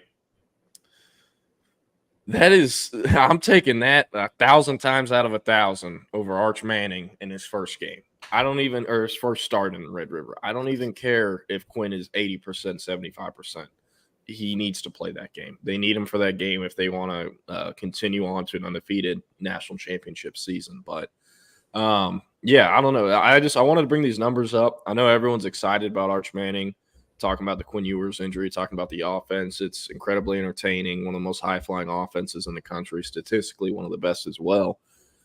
But, I mean, man, can we talk about this defense? Like, I know there isn't necessarily one standout player on the defense you can say at this point. Like, yes, I think Colin Simmons has shown a ton of flashes what he can be, and he's been incredibly impressive. But, like last year at this point in time, you could already point at, I feel like, Byron Murphy or T'Vondre Sweat and be like, those are the two leaders of the defense. Those are the two best players on defense.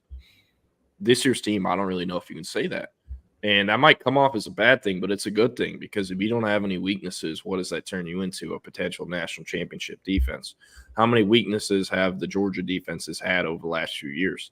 Very few, and most of them came from injuries.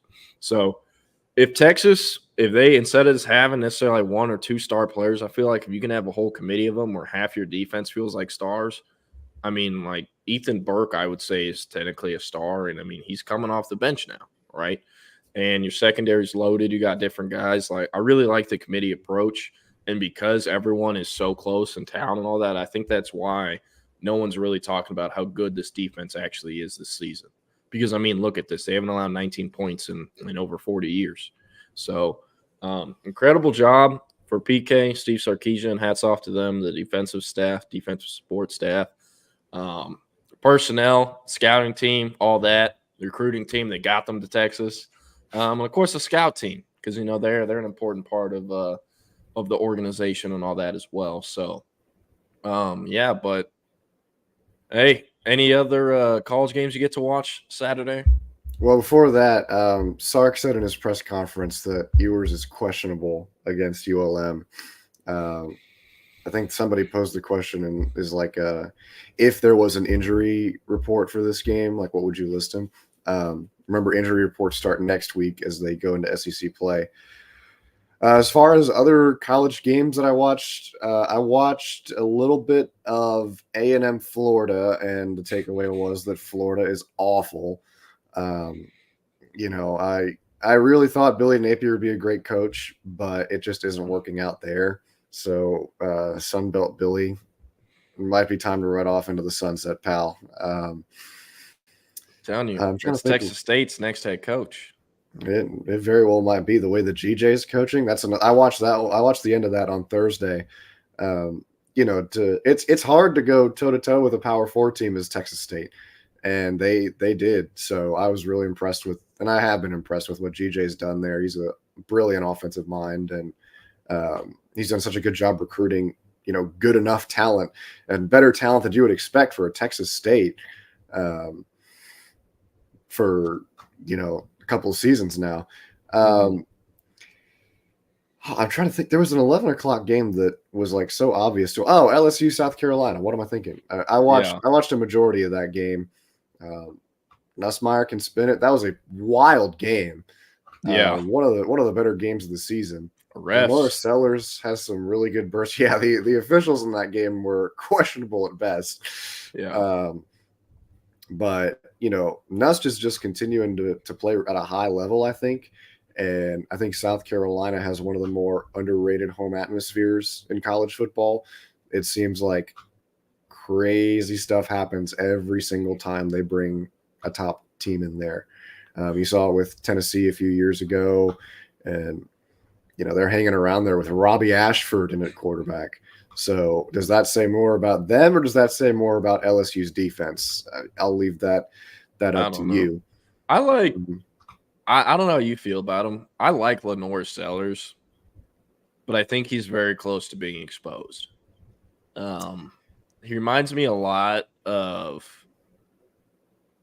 and not really. People are going to get mad at me if I say that. He isn't amazing at reading past the first read, right? And I feel like he's still young, right? He's only a sophomore, redshirt freshman, and playing behind Spencer Rattler. I mean, how much are you really going to learn from that? Probably, right? But I feel like a lot of his game, at least at this early stage, is like, okay, the first read isn't open. I'm going to run the ball. And that's kind of that. That's kind of it, right? And, if South Carolina wants to progress and Beamer wants to go and take that team to where they should be, he's going to need to change that. So that was something I noticed. Also, I've kind of found it hilarious that Nicholas Harbor, everyone is like, why isn't he an All-American? Why isn't he playing?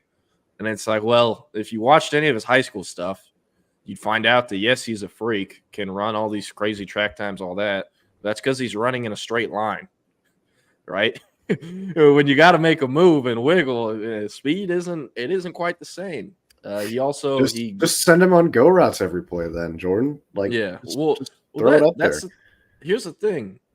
I think he could, if he played the position everyone actually wanted him to play, which was edge rusher, he could have been one of, if not the highest paid non-quarterbacks in all of the 2024 class, because that is a first-round NFL pass rusher. But what did he want to do? He wanted to play receiver. He wanted to catch touchdowns. That's kind of why South Carolina got him. That was part of it. Well, they also hit him in the face with a bag.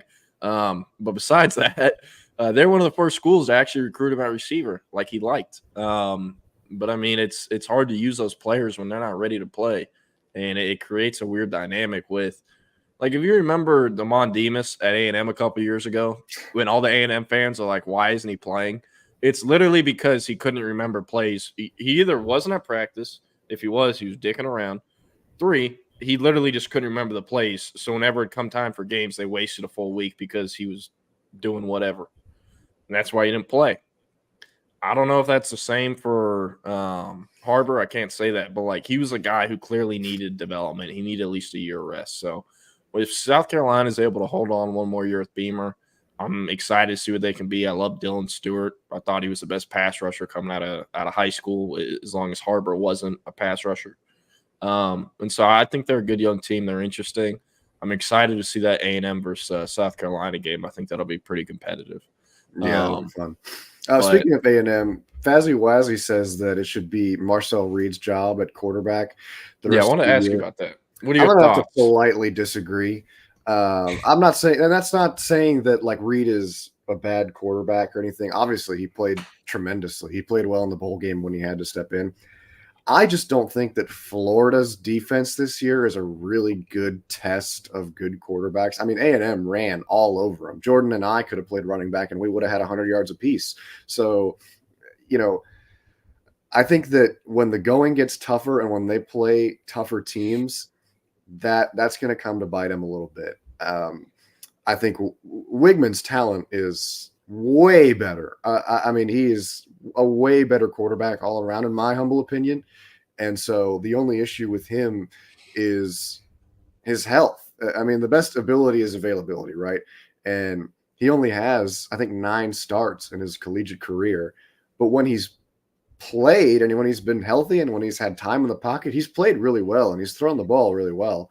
So, I saw there was some discussion going on Twitter the other day that kind of rubbed me the wrong way, that said Connor Wigman was a pocket passer. The guy rushed for 2,000 yards in high school.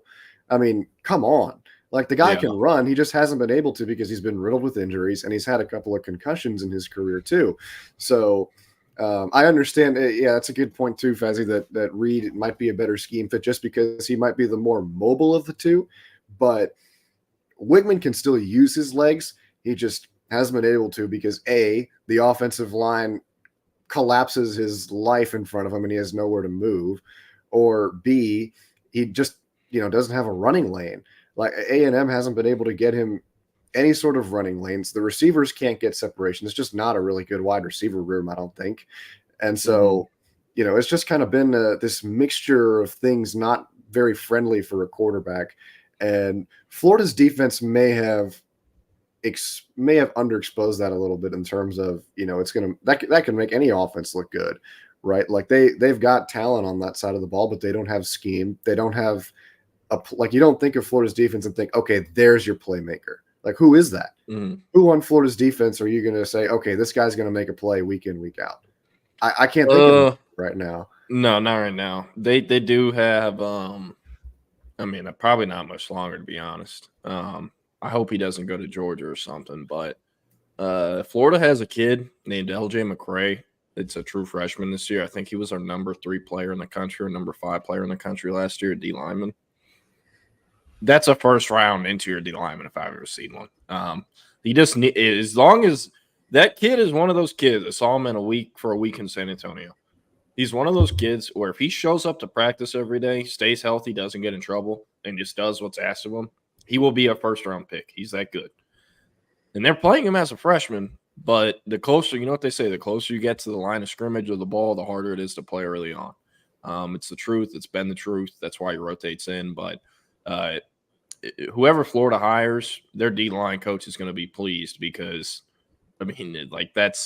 I saw a tweet this week where it's like every high school football coach dreams of a kid like Ryan Williams walking into their school one day being, hey, coach, I just moved in. This is where I'm going to school. It's the same thing for college, and it's the same thing for any D-line coach that's looking at the Florida job because that's a first-round draft pick. So outside of that, I wouldn't say anything for Florida. I know that answer doesn't really count. I just kind of want to talk about McCray because I think he might end up in the portal. He really liked Billy Napier and them. He's a Florida kid. I don't remember what part of Florida he's from, but he is a Florida kid and could potentially be in the portal. Texas obviously needs D linemen. They're going to lose a lot this year. They will portal for that position. Could potentially be a name. Here's my question for you, Jordan. So, but with Florida, let's say Napier gets fired. There is so much talent on that roster that's kind of been untapped. I mean, I'm thinking of guys like McCray and Lagway. Is it going to be a deal where no matter who they bring in, everybody's it's just going to be a mass exodus? Or would a guy like Kiffin make guys be like, okay, maybe this will work this time? I think it depends on the hire, but like Florida, they have this very small margin for error, right? Because let's just be honest, they're firing Billy Napier. They're going to fire his ass. Who knows when it happens? It could be today. It could be tomorrow. It wouldn't surprise me. Wouldn't surprise me if it happens in December. But no matter what, he's getting fired. It needs to be before December 4th, signing day. It just needs to be. Yes, some schools will sometimes wait till after so that you can kind of screw those kids and they're all locked into going to that school, even though that doesn't really matter anymore because you can just get out of your letter of intent. But whoever the new guy is going to be needs as much time as he possibly can have to get those guys accepted at Florida, committed to Florida before December 4th. So it needs to happen then. Also, if Florida is going to use their brain here, they need to make a big hire. It has to be Lanning. It has to be Kiffin. It has to be someone like that. If they go out and hire another G5 coach, the next up and coming, I don't even care if it's GJ as much as I love him. It's going to blow up in their face. It's just not going to work. They have to get a big name. They have to get somebody that's going to make boosters happy, that's going to make fans happy, that's going to get people excited. Yeah, but not just that. They need someone who can actually coach their ass off too. I mean, and can do a good job. You can't just do it to please those other people. I mean, Billy Napier pleased those other people 3 years ago, right? But Florida need to hit a home run with this hire, and they need to be smart because, like I said, they know they are getting rid of Billy Napier. So you need to line this up like Texas did with Sark and Herman, where the day after you can this guy, you announce your hire, right? Or you have already signed your hire before you even publicly let go of Napier, and then you announce it hours later, something like that. They need to be smart about it. It needs to be a smooth transition. It needs to be a big name, or else Florida's going to be stuck where they are for however long. So I don't know. I hope they can figure it out. I'm not a Florida fan by any means, but college football is a better place when schools like Florida are where they're supposed to be. And, I mean, that's towards the top competing for national championships. But as far as the portal exodus goes, I think it all depends on their coach. Keeping DJ Lagway all depends on their coach. If DJ Lagway goes in the portal, I would bet significant money he's either going to USC or A&M. So, yeah. But I don't know. I don't know about a max exodus. I'm going to hit on some of these comments before we bring the guys in for fall start. But, Jordan, did you see Denver Harris talking mad shit all game? Man, if there was a way to bet on Denver Harris, I'm not going to finish that. Yeah, I'm not surprised. I've told the story a few months ago. Denver Harris tried to knock the camera out of my hand in his last ever high school game, like 10 minutes before he announced he was committing to A&M, Jerry World. I didn't even talk to him. I was literally just taking a photo of him, and he tried to hit the camera out of my hand. So since then, I have not been a Denver Harris fan. I think he's made some very poor choices.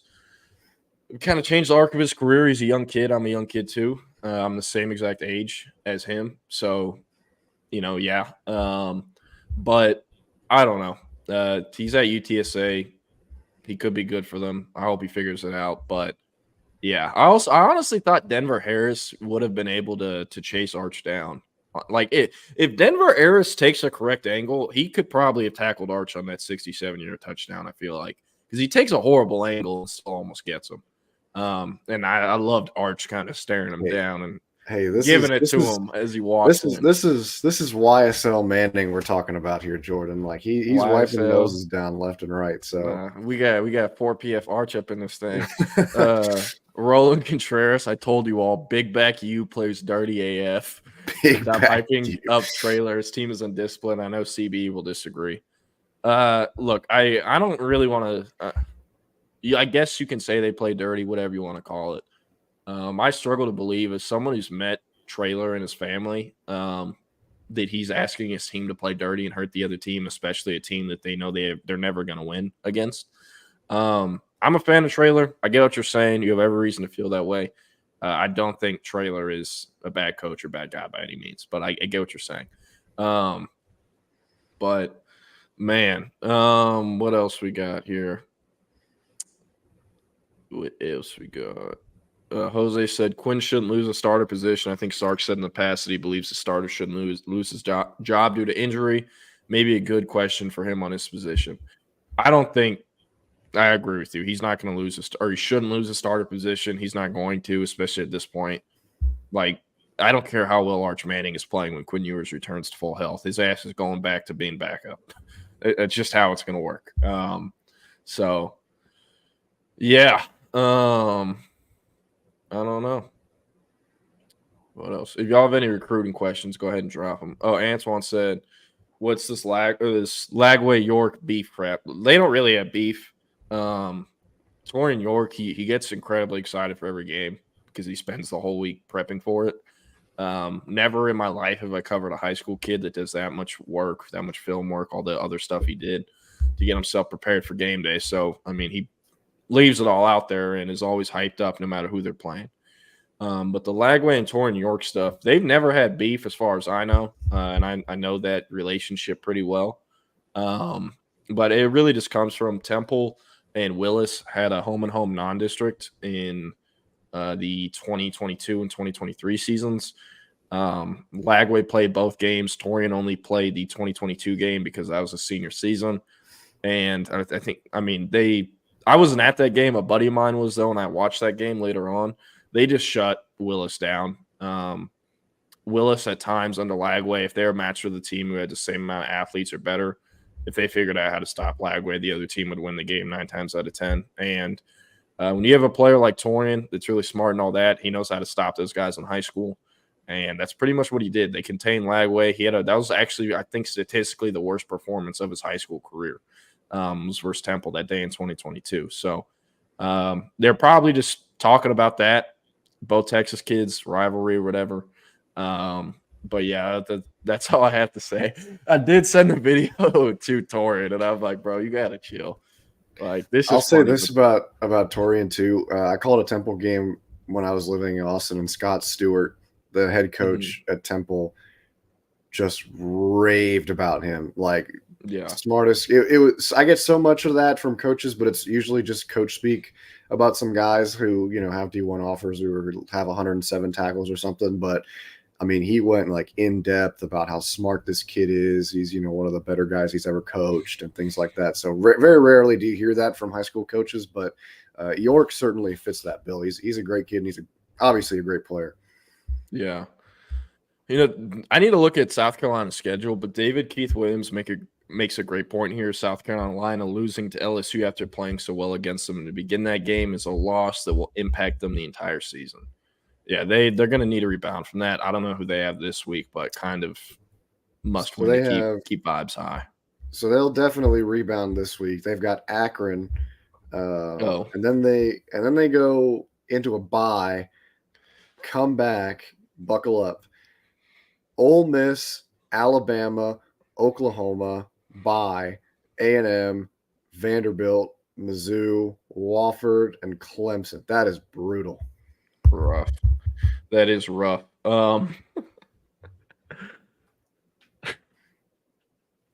Man. I don't know. That's going to be hard to get up for. Yeah, it will be. I don't know. I like Beamer, but that just seems like one of those jobs where you're going to be kind of screwed unless you get full buy-in from boosters and all that. But, I mean, hey, Clemson's down. They have a window of opportunity to take advantage of that. Yeah. Nathan said, is that Joe Hamilton off-field staffer going to just go back to A&M, or is he someone Texas would look up? So Joe Hamilton, actually formerly of Horns 24/7, believe it or not, started working in media, covered a bunch of different prospects. He was more the scouting type of the recruiting beats, I would say. Billy Napier hired him at University of Louisiana Lafayette, and he did a great job. I think he was just on his personnel team, worked his way up, earned more respect, more trust, more opportunities. From Napier's, they continued working together. He was most recently at Florida. I believe his full title was like director of player person or scouting director, something like that. Once he went to A&M, it was assistant general manager in charge of recruiting was his title. And then out of nowhere in July, he went back to Florida and I think is working the same exact job. Why did that happen?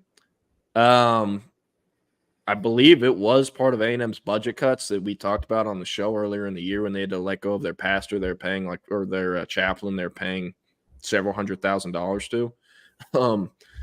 I think that might have been part of it. I'm really not sure though, but that's the only thing that makes sense in my head as to why you would leave a first-year A&M staff to go to a last-year Florida staff, because I mean they don't have much longer. He does a great job though. Without Joe Hamilton, I firmly believe Florida never gets DJ Lagway or is ever even seriously in that. He was the backbone of that whole thing happening. So he might have a job in Florida after they fire the staff, just because they might think if we get rid of him, we're getting rid of Lagway. And outside of that, he does a good enough job, or he might get asked to come back no matter what. But yeah, and then these are the last two I'll answer before I bring the guys in. Antoine says, "What's up with the 2027 Jordan Frohock guy that was at the game?" So he's a 27 receiver out of Lockhart. Nebraska was his first offer. They offered him at a camp. There's a big camp at UMHB that's mostly like lower FCS programs. But Matt Rule, being the all-time guy he is, he sends his whole staff out there, or has sent his whole staff out there to that camp every summer since they got the job. He'll leave no stone unturned looking for, some freaky under the radar guys that he has a shot at. And their first offer for Frohock, he got offered by UTSA a couple weeks later. I believe those are his two current offers still. I personally have never seen him play in person. I do know whenever Nebraska offered him, I reached out to everyone in Austin. I know, like, yo, who the hell is this kid? How did you not tell me about him? And they were like, well, it's because he wasn't even playing receiver last week. He went to a training session and was playing quarterback. And I was like, what? And he's like, yeah, he played QB as a freshman and was training with me at QB last week. And I'm like, so he just showed up to Nebraska to their camp and went at receiver? And they're like, yeah, it's exactly what happened. He's playing receiver now. So that's an interesting story. How much is Texas really looking at him? I'm not sure. They're not too focused on 2027 right now. And also just a lot of the visitor list was local kids. And I'd say about 95% of those local kids are not actually being looked at. It was just favors, or Texas invited a bunch of the coaches from that high school coaching staff, bring some kids, stuff like that.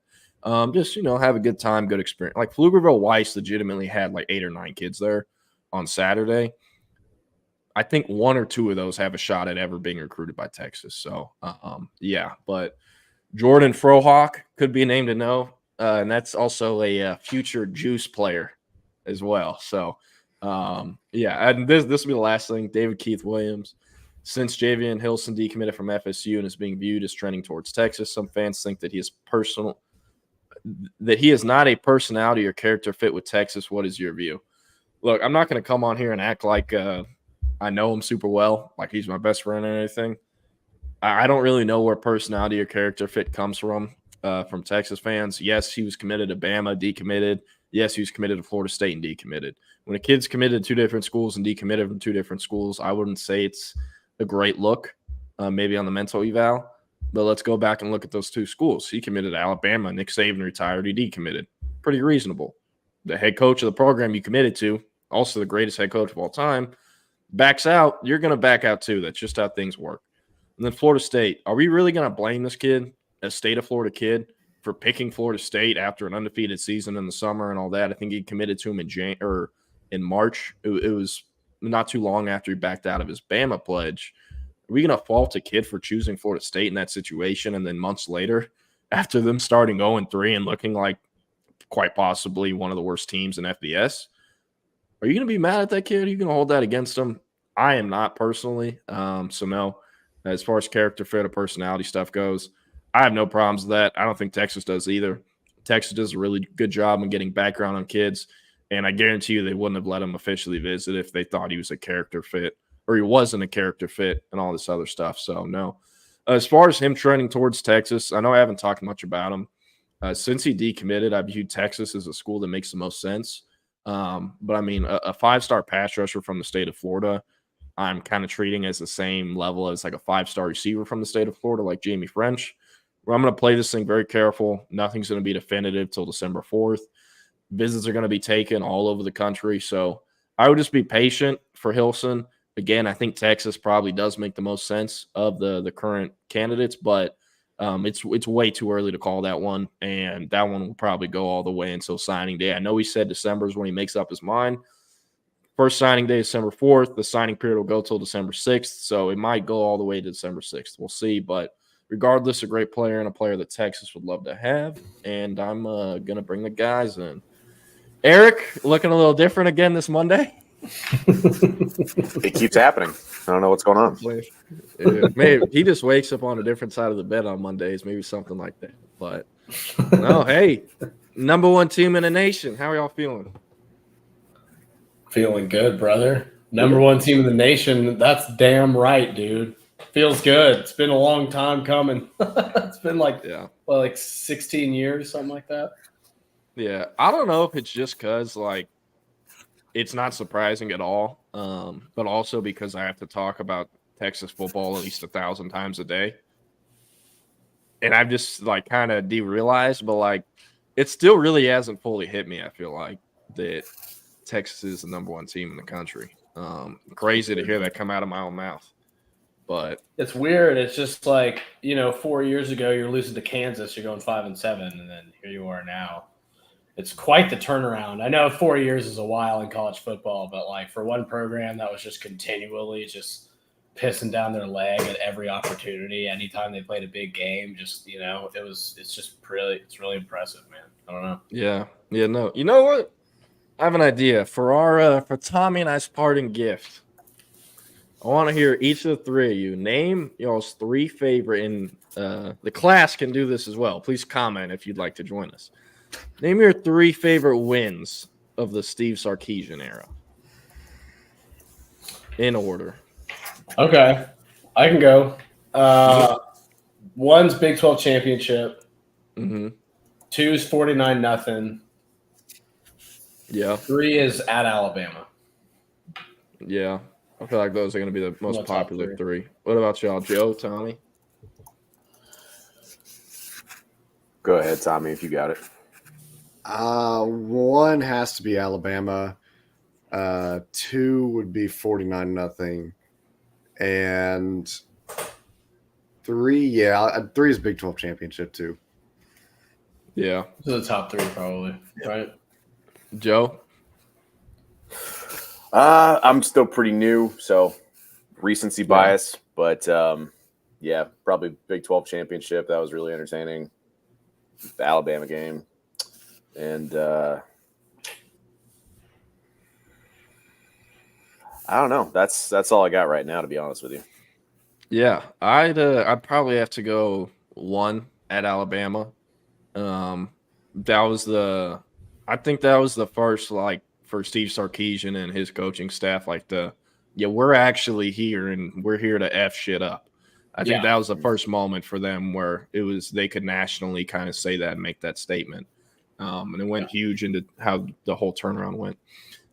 2, I'd go Big 12 championship game. I think 49-0 is the number 3, but just with your mark and all that BS that he said throughout the offseason and all the other stuff that was said to Texas and OU for leaving that conference, it just felt great. And I know it felt great for that Texas team and the staff just to destroy Oklahoma State and everyone else on the schedule pretty much.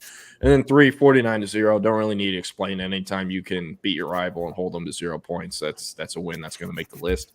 Honorable mentions, and these aren't in any order. The Michigan game from last week, 2 weeks ago, of course, don't need to say anything. The TCU win on the road last year.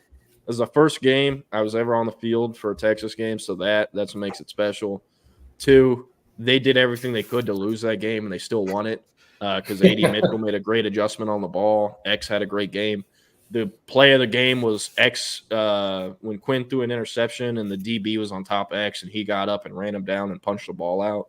And Whittington punched it out, and X fell on it. Yeah. Seeing that play live and going back and watch it a bunch, and that was cool. But it's also on the list. A buddy of mine, who I used to be very close friends with, we are not no longer, is a very humongous TCU fan, so I root against them just because of that. So that was awesome because I know that one hurt. And then Jake Bayless, what he said, K-State in 2022. I remember that Xavier Worthy corner route in the right corner of the end zone like yesterday. And just that whole game, that whole era has been awesome. So, anyways, K-State with Malik Murphy, if that's what Jake was talking about, that was a big one. Oh, he said K-State in 22. Yeah. At K-State. Yeah. I think the Malik Murphy win over K-State was super important too, man. I don't think they have that one's in there. Obviously. Yeah, that was the first game that was the first game sitting next to my dad at a Texas game since Nick Rose shanked the PAT versus Cal. We walked home in silence. But yeah. Hey, but anyways, I don't want to hold y'all any longer. I know y'all got a fun show prepped, and I will see y'all tomorrow. You have a good one. Tommy, thanks a ton for filling in again. Looking forward to seeing you next Monday. See you guys. Balloons. Peace, Tommy. We'll see you later. What is up, yo? Welcome to False Start. It is your illustrious host, Mr. Keenan Womack, a.k.a. Mr. 5 Lunch Breaks, a.k.a. I am number one no matter if you like it.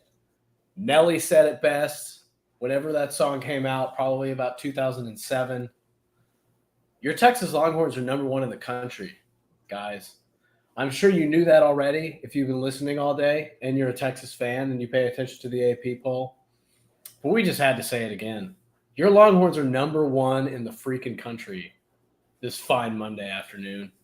Yeah, it is afternoon. Before we get to the show, though, Joe, how are you doing, brother?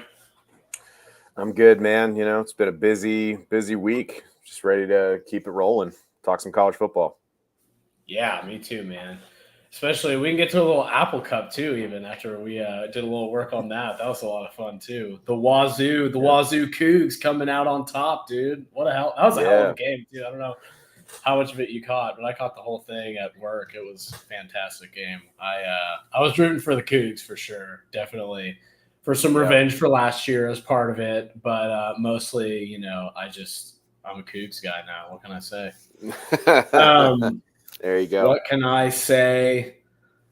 Let's just get into it, man. Let's talk about the AP poll a little bit real quick. So the AP poll dropped, and to the surprise of some, not to the surprise of others, the Texas Longhorns are on top of the college football world on this fine Monday afternoon. Stop the count, everybody. That's what I was saying on Twitter. Stop the count. They're number one.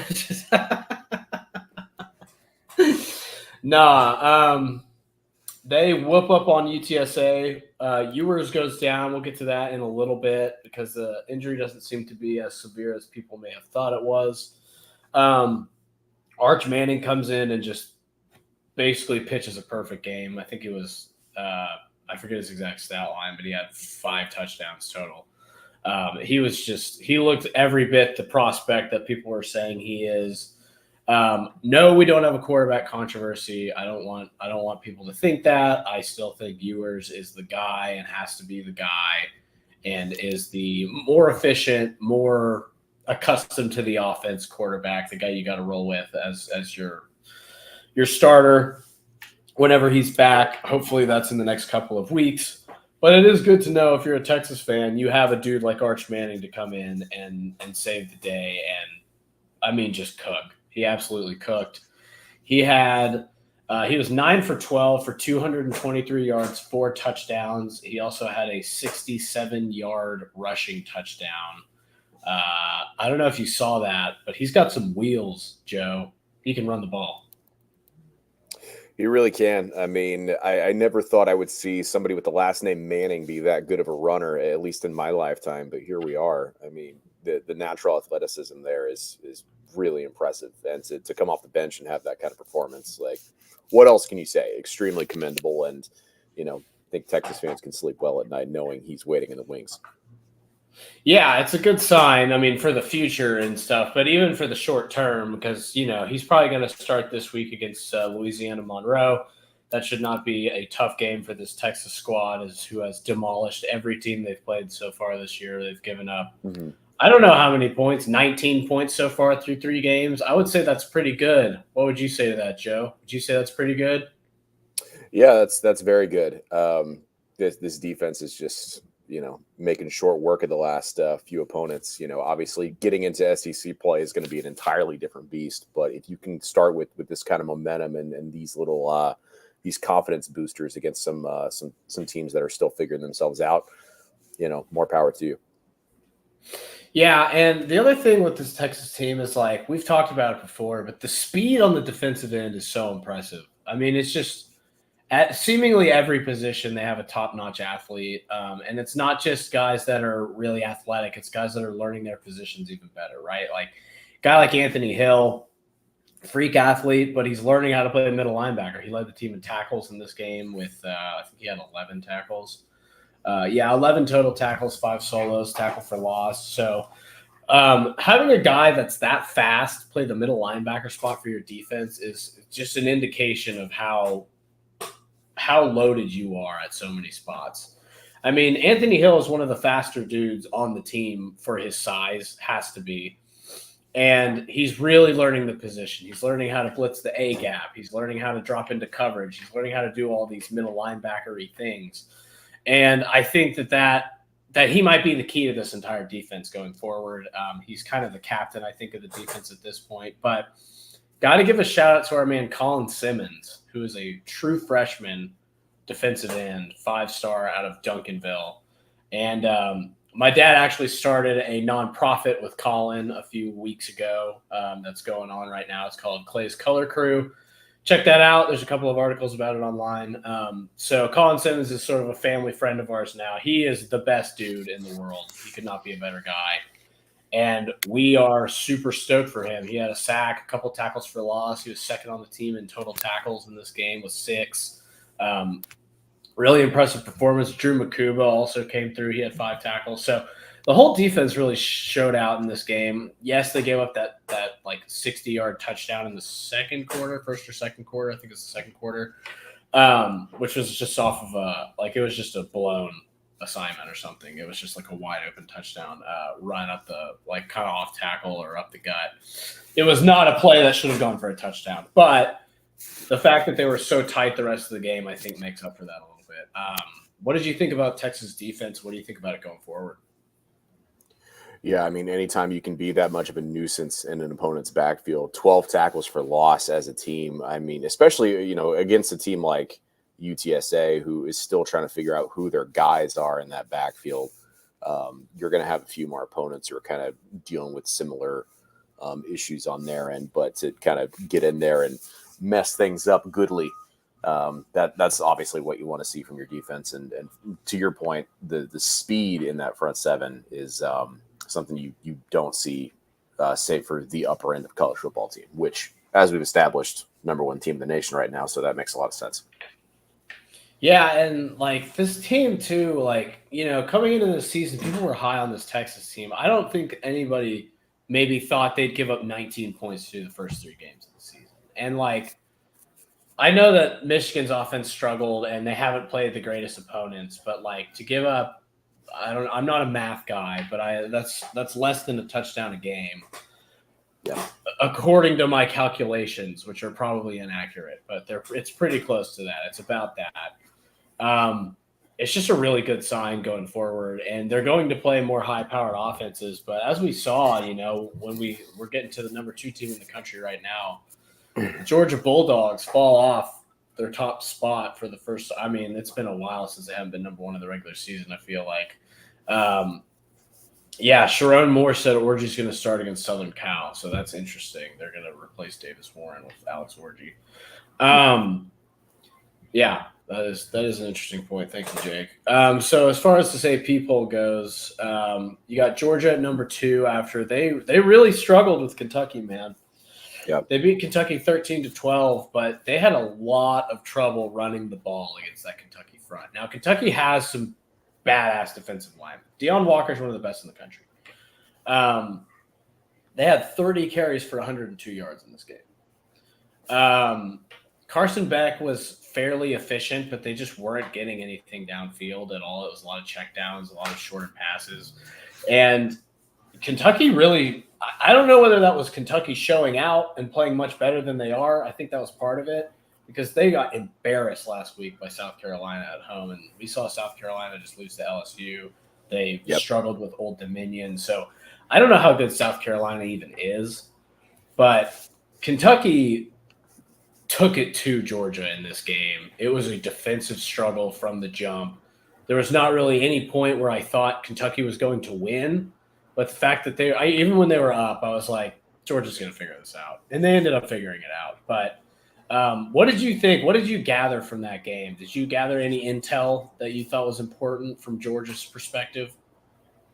I mean, I was just shocked to your point with the amount of difficulty they had running the ball, because looking at these Georgia teams from the last couple of years, that's never really been something that they've had too much of an issue with. That offensive line has always done a really nice job of, opening holes up against all types of competition, SEC or otherwise. So to see that was weird. To your point, Kentucky does have a decent front seven. I didn't expect this level of performance out of them, so I'll give them credit for that. And, I think too, so far with Bush Hamden's body of work at Kentucky, their new OC who came over from Boise State, I don't know about you, but there's clearly some work that still needs to be done. And to be honest, I don't know if that is more of a personnel issue or if it's a play calling issue, if it's a coaching issue. I know in our show notes, Keenan, you kind of mentioned the odd decision to punt late in the game in the last 2 minutes. I'm not sure who made that decision. It wasn't great. But, I think if you're Kentucky, clearly, if as someone who spent a significant amount of my life and career in Kentucky, hyperbole around any Kentucky team is not uncommon in the build-up to the season. But I think now that we're a couple games into it, I think expectations have been made, hopefully adjusted to be a little bit more realistic for where this team actually is, because it's not quite what it was last year. Yeah. And, if you look at some of these stats, so Beck is 15 for 24 for 160 yards. 160 yards is not going to get it done against, if Georgia's going to play better against teams like Texas, I think they're going to play up. You saw how mad Kirby Smart was after that game. I don't know if you caught any of the post game. He was hot about that performance. He was really basically we came out here and played like ass and just said it essentially, did not mince words at all. He was really mad. I think we should talk about that punt. So Kentucky has the ball in plus territory. I think they're at Georgia's 48, 49 or something like that. They're right around the 50-yard line. They have a 4th and 8, and they're down 13-12, and they punt the ball away. Where does this rank on your cowardly punt index, Joe? I mean, yeah, it's got to be up there, right? I mean, yeah, I guess cowardly is one way to describe it. I kind of was like, I guess they're just really betting on your defense, which sure, and given how they played in that game, I can kind of see how you got there, but also it's Georgia, right? If you were going to really kind of, bet on your defense in that scenario, you're doing it against, Carson Beck and a group that's accomplished all these amazing things over the last couple of years. That's a choice, I guess. So I don't know about cowardly. It was ill-advised for sure. I think it's safe to say kind of trying to go for it there and push deeper into territory when you've already kind of got a situation where your defense is playing fairly well and you have them in a somewhat favorable position anyway. I don't know. Well, it's just my thought was what are you doing giving up that field position? What are you doing? What are the odds you're going to get back to that spot again with the way your offense has been playing against this Georgia defense? What are your odds of getting back to the same point on the field when you have to force them to punt to you? You're going to get the ball at your 25 probably.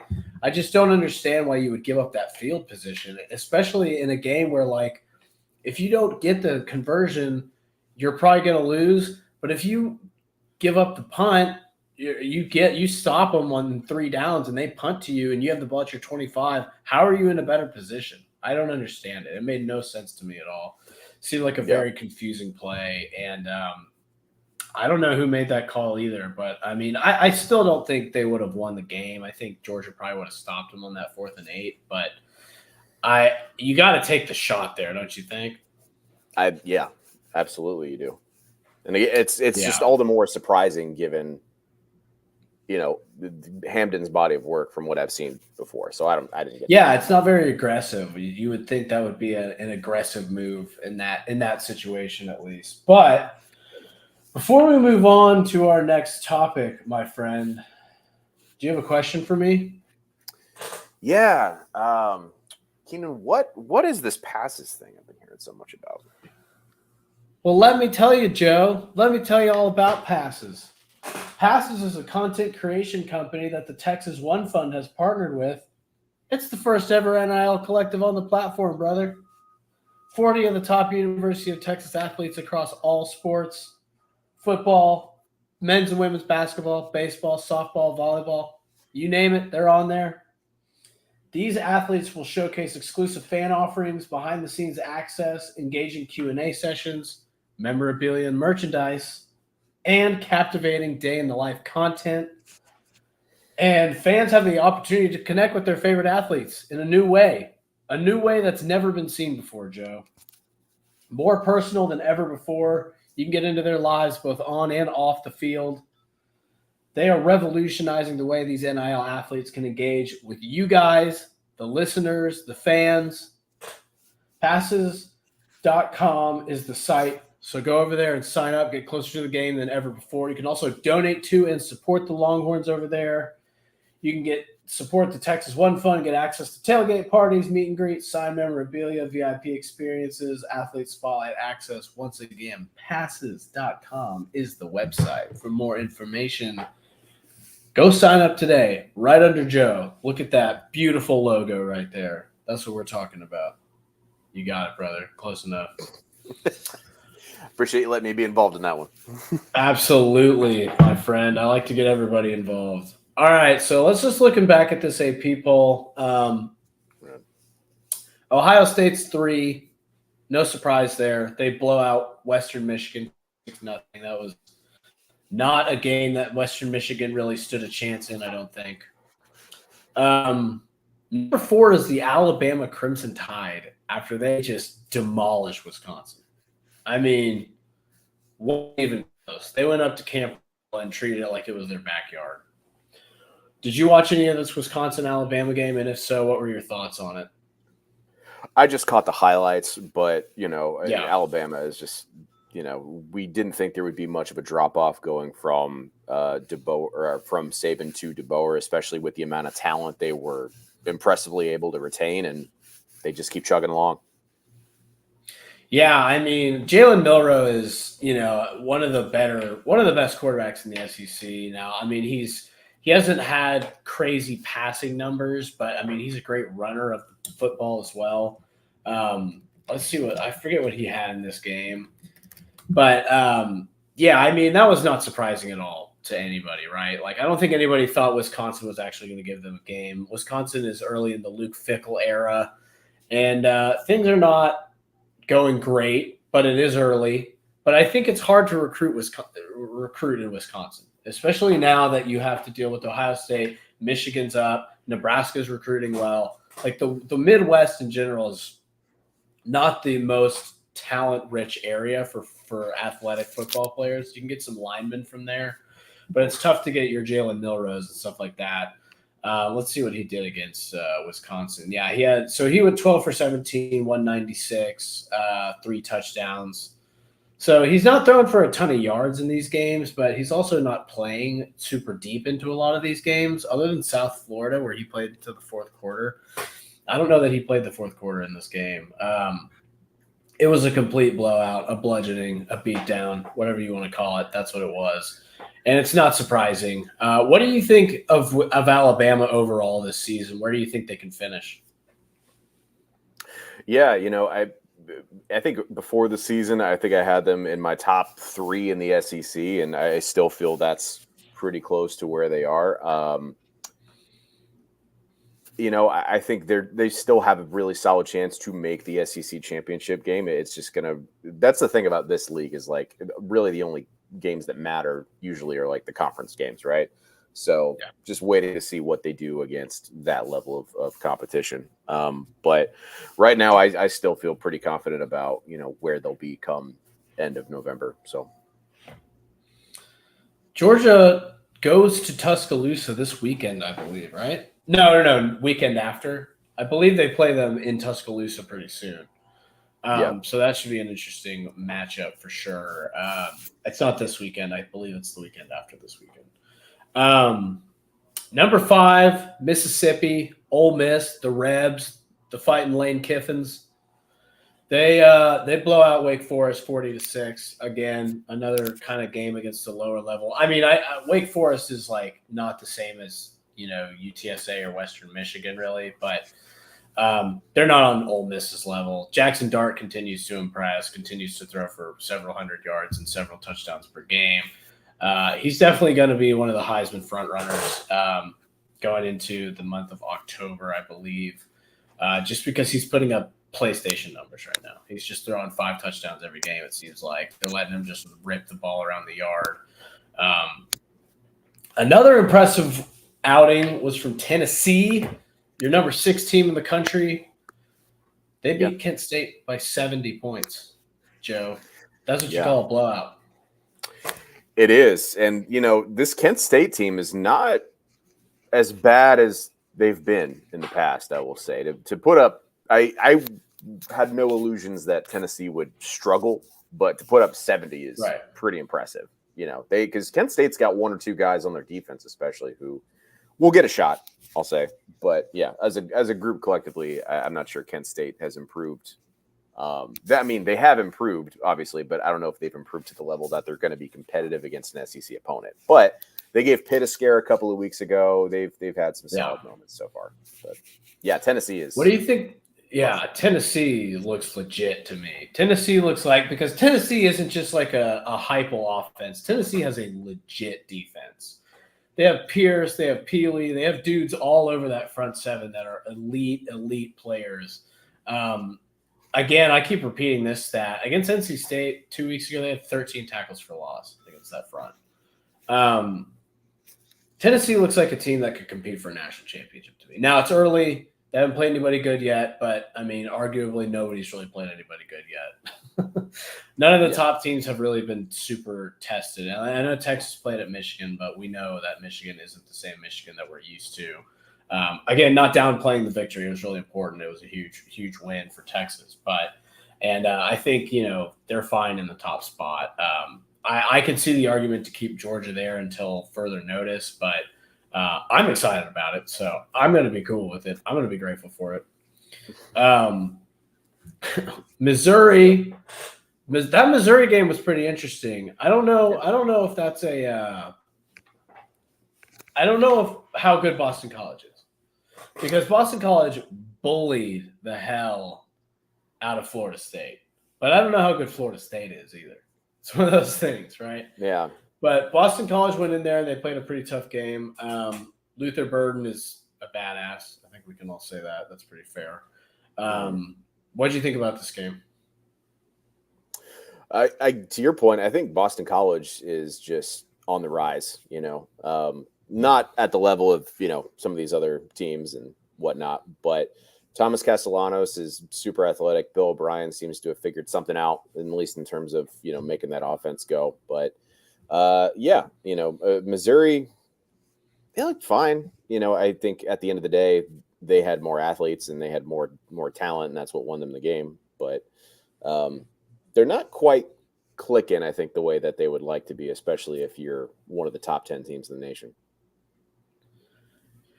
Yeah, I kind of had the same thought. I think if you're considered a top, I guess they're 7 right now. They dropped behind Tennessee. I don't know why they were ahead of Tennessee, to be honest. At any point, I think Tennessee's a much better team than Missouri, to be frank.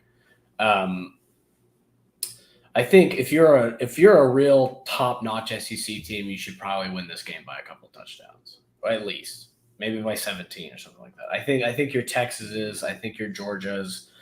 Although I don't know, Georgia looks awful against Kentucky, but I think your powerful SEC teams and your Ohio States and even maybe your Miamis will beat Boston College by a little bit more than 6 points, especially at home, because you get this game at home. I don't know. I mean, they have talent. Missouri does. They pitched a shutout their first 2 weeks of the season, so they have some talent on the defensive end, even though they lost their DC to LSU this season. So, I don't know who DC is now, but he's clearly doing a pretty good job.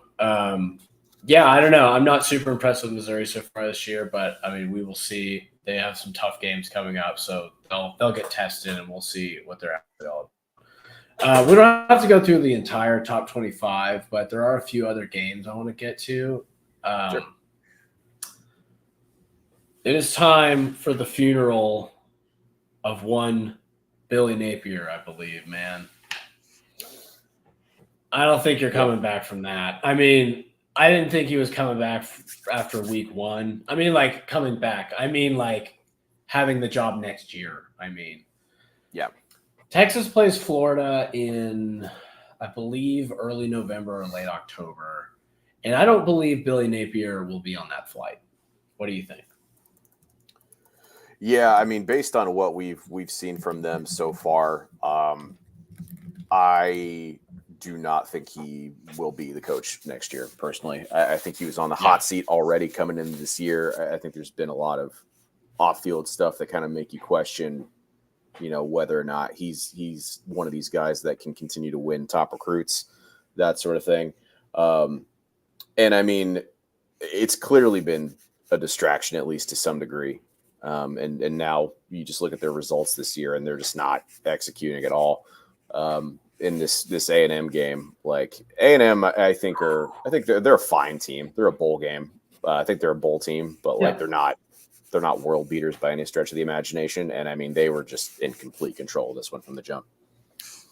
Yeah, it was a complete beatdown, man. I mean, I know the final score ended up being 33-20, but it was really 33, 13 or 33-14 in the fourth quarter, and Florida sort of scored a they sort of scored a garbage touchdown. Like, let's be real. Like, this was a complete ass kicking. And like you said, A&M was playing their backup quarterback, right? Connor Wegman wasn't the starter for this game. It's Marcel Reed, who, in their defense, was Tennessee Mr. Football. But, like, he's not a guy that started a bunch of games. He's not a guy with a bunch of experience. And to come in and just have him cook your defense is just – it's a bad sign if you're Florida, man. And like they play Central Florida this week. They play Central Florida next week. I can't remember who they play this week or next week, but they're in very much of danger of losing that game. I don't know that they will, but they are in danger of losing that game for sure. It is not like a foregone conclusion that they're gonna kick the crap out of Central Florida. Right. And like Jake Bayless is saying, if they lose that game, he's got to be gone. You got to fire him if you lose to Central Florida, right? Don't you think? Yeah, look, Central Florida, obviously, they've had some really good years in the last decade. This is definitely a down year for them, in my opinion. But it's still one of those teams that you can't go to sleep on. You have to actually, go out and execute. And if they fail to do that, then that's one more point in the column of like, he should probably be gone, right? So, seems like it for sure. Oh, we should get to this too. Speaking of struggling teams in the state of Florida, good Lord, Florida State. What is you doing, baby? They lose to Memphis at home, man. And it was 20-12, but it could have been worse. Like, it really could have been. Memphis looked like a better team than Florida State. It didn't look like an upset bid. It looked like Memphis went in there and controlled a lot of that game. Seth Hennigan is a better quarterback than DJU. We were talking about that we were texting about that, I think, during that game. It's just like it's not close. Like, he's just clearly better.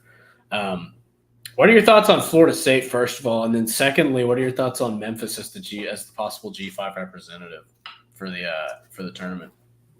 Yeah. I mean, on Florida State, real quick, I'll give DJU a little credit. He actually had a couple like vertical plays that he made in this game that were just nowhere to be found in their first couple of weeks. So like he actually looked a little bit better. But to your point, I mean, Seth Hennigan, it was just so composed. All the experience that he's racked up over the last 3.5 years at this point, being Memphis's starting quarterback, it really showed. Florida State's defense like really just had no answer for plugging up the middle. Mario Anderson, their running back, had a really solid day. His stats aren't loading for me right now, but they're clearly really benefiting from someone who has not just his frame and the ability to absorb contact and find the holes that their offensive line is creating. But that acceleration, you don't see that kind of acceleration with dudes that big a lot of the time. So I think he's going to be a big piece of their attack moving forward. As far as the playoff goes, I mean, if they finish undefeated, they're in my opinion, based on what they've done so far. That's going to be the biggest thing with this this race for that G5 playoff spot is who trips up first. Because, right now, I think the three biggest contenders, at least on in terms of the way that the coaches poll and the AP poll are shaking out, are Memphis, Northern Illinois, and UNLV. And it's just a matter of like who can stay perfect towards the end, right? And none of those teams play each other, obviously. But when you keep racking up wins, the microscope's going to keep zooming in. So you just got to keep executing.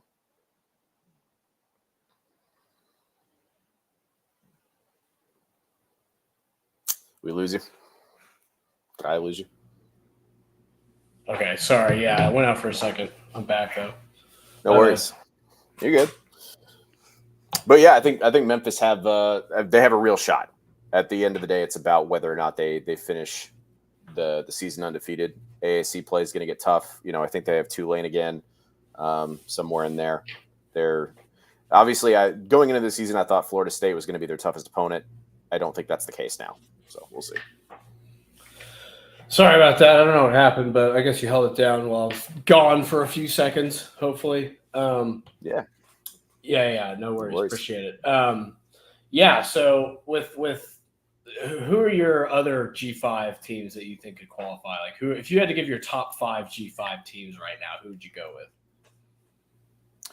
Yeah, I think Memphis is number 1 still. In terms of how they've in terms of how they've executed against power conference opponents and the fact that they're still undefeated and they're now ranked, you have to give UNLV serious consideration.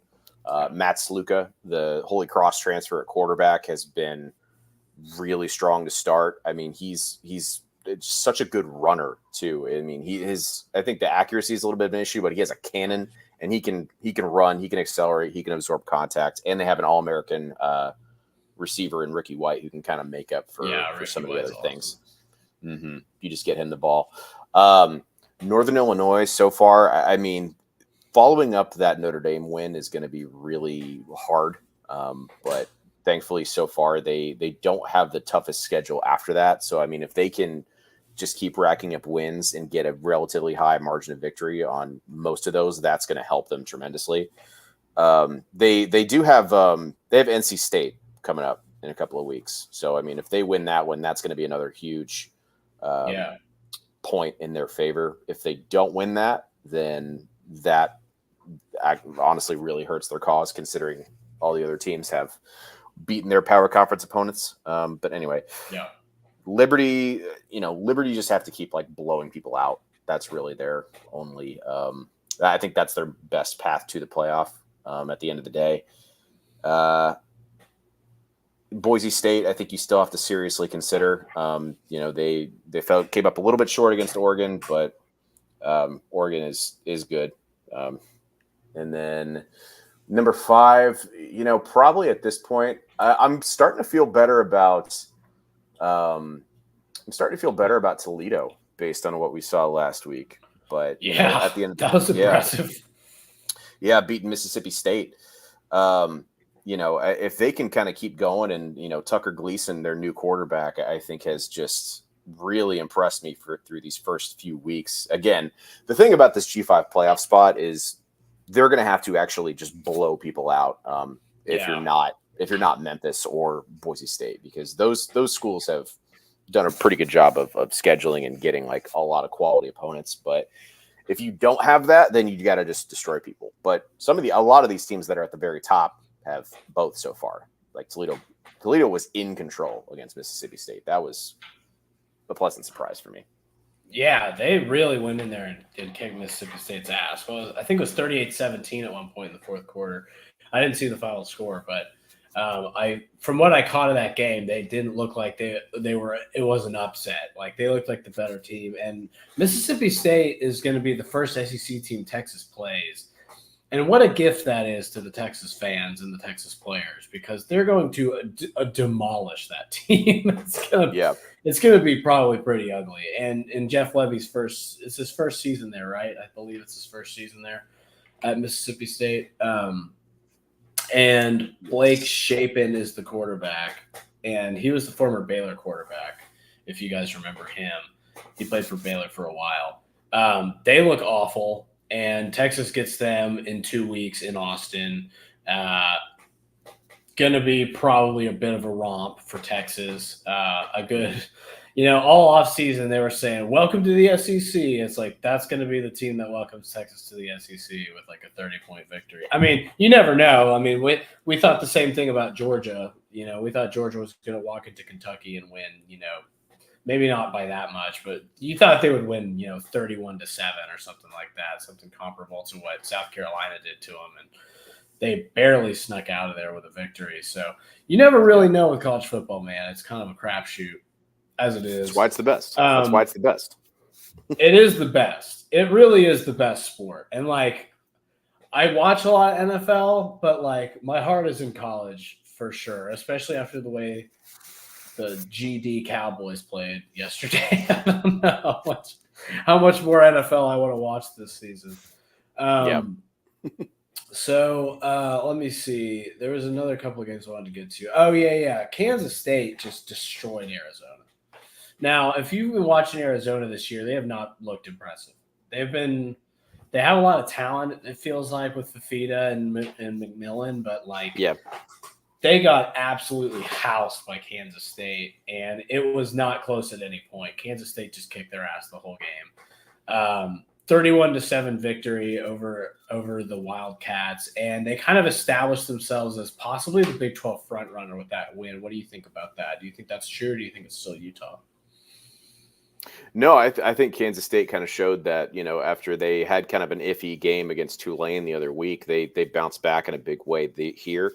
To your point, Arizona had, that quarterback wide receiver combo, but there's not really much else to that team based on what I've seen. But, they knew what the challenge was going into that, and the game plan reflected it. So I do think Kansas State are once again one of the teams that you have to seriously consider in terms of, a Big 12 championship, and that defense especially is a big reason why, in my opinion. Yeah, and Avery Johnson is, he's still figuring out the passing game, but that dude can run the freaking ball. He's one of the faster quarterbacks I've seen. I mean, and he's got the flow going when he runs. It's pretty hilarious to watch him run around there. But they're a really fun team. Chris Kleiman is a really good coach. Did he come from North Dakota State, right? Wasn't he the North Dakota State head coach during their dynasty? Or was he at North Dakota? He was at one of those Dakota schools, I believe. Which North Dakota State dynasty? From 2014 to 2018, he was. Yeah, and they won a lot of natties. Yeah, right. They just keep reloading. Staying in the Big 12, man. Oklahoma State. I mean, they beat up on Tulsa, but I mean, they're going to beat up on Tulsa. Like you said, this is sort of a bit of a down season for Tulsa, right? As a G5 guy, would you say? Yeah, the last 2 years for them have been bad. I'm not really sure what else you can really do if you're Kevin Wilson. So yeah, I was not surprised to see this result. Yeah, I mean, it was just a complete ass kicking like the whole time. Basically, it was 45-10 was the final score there. Real quick, let's get to Sam's comment. Georgia will have to greatly improve to have any shot at beating Texas if Texas continues like they are and they keep improving as well. What do you think about that? Do you think that's true? Yeah, I mean, I'm trying to figure out with Georgia if it was a matter of like, are they bad or has the skill actually like dropped that much, or was this just like they were not dialed in because it's Kentucky, and obviously there's still like perceptions of Kentucky as like one of the bottom dweller football programs in the SEC, and they just weren't dialed in, and they need a week of tongue lashing from Kirby Smart or whatever, or if with Georgia, I don't think the talent or the ability is the issue. I think it's just a matter of like execution. And I mean, they're they still got guys like getting in trouble off the field over these last couple of weeks, and I don't really know what else. So I don't know what else you can do on that. I mean, with them, talent and ability is not the issue in my opinion. It's just like doing what you're supposed to do on the field and off. Like clearly, and when you have a 1-point loss to a team that you should be blowing out by 2 or 3 scores, that's evidence of that. I agree with you. Jake brings up a good point. How is Wazoo counted? Where would they qualify as far as if they just say they run the table? Because they've looked really good so far. They blew out Tech, beat Washington. They look like a pretty good squad. Yeah, you're asking about their playoff. Like if they were to make a playoff, how would they do it? How would they be? They wouldn't be G5, would they? No. So with the Pac-12, they lost their automatic playoff consideration for the conference champion when they dropped from 12 to 2 teams. One of the questions I think with the evolution of that storyline in college football right now is if they can get back to at least 8 teams, do they get that automatic bid left, or do they get that automatic bid back? I don't think we know that right now. Probably so not. It's tough to say, depending on money, etc. But that's kind of the thing that kind of, at least when it comes to football, determines their status as a power conference, right? I think ultimately, if it comes back and it's like, all right, you're an FBS conference, but you don't get an automatic bid, then they would be considered for the G5's playoff spot. Again, the rules could change in the next 2 years with how the actual postseason format is structured, given how all these different, agreements are being changed and reformatted, etc. As far as this year goes, they would have a large spot, so they would have to, finish the season ranked in the top 12, right? So they're basically the same as Notre Dame. Notre Dame cannot get a first round bye since they're not a conference. So gotcha. Yeah, I was wondering about that because Washington State. I mean, I don't know what their schedule. They're playing a Mountain West schedule this year, right? Football, playing a lot of Mountain West teams. Yeah, they have 6 or 7 Mountain West opponents on there, as does Oregon State. There was a 1-year scheduling agreement between the two. Yeah. Because I feel like with Washington State in particular, they could run the table realistically, unless they have some game I'm not aware of. Let me look at their schedule really quick because they've played most of their tougher games, I would imagine. Right? Yeah, they beating Tech. I mean, they do play Boise State. They play. Yeah. These are winnable games for Washington State. They have a lot of winnable games. To your point, Boise State is going to be a very tough opponent anytime you have to play Ashton Genty. Yeah, and it's at Boise. Yeah, Boise does not lose at home often. In the last 40 years or so, their winning percentage is ridiculous. I don't remember what it is, but it's extremely high. And then you also, there's a few games where it's not that I don't think Washington State is a better team, but you have to be kind of dialed in.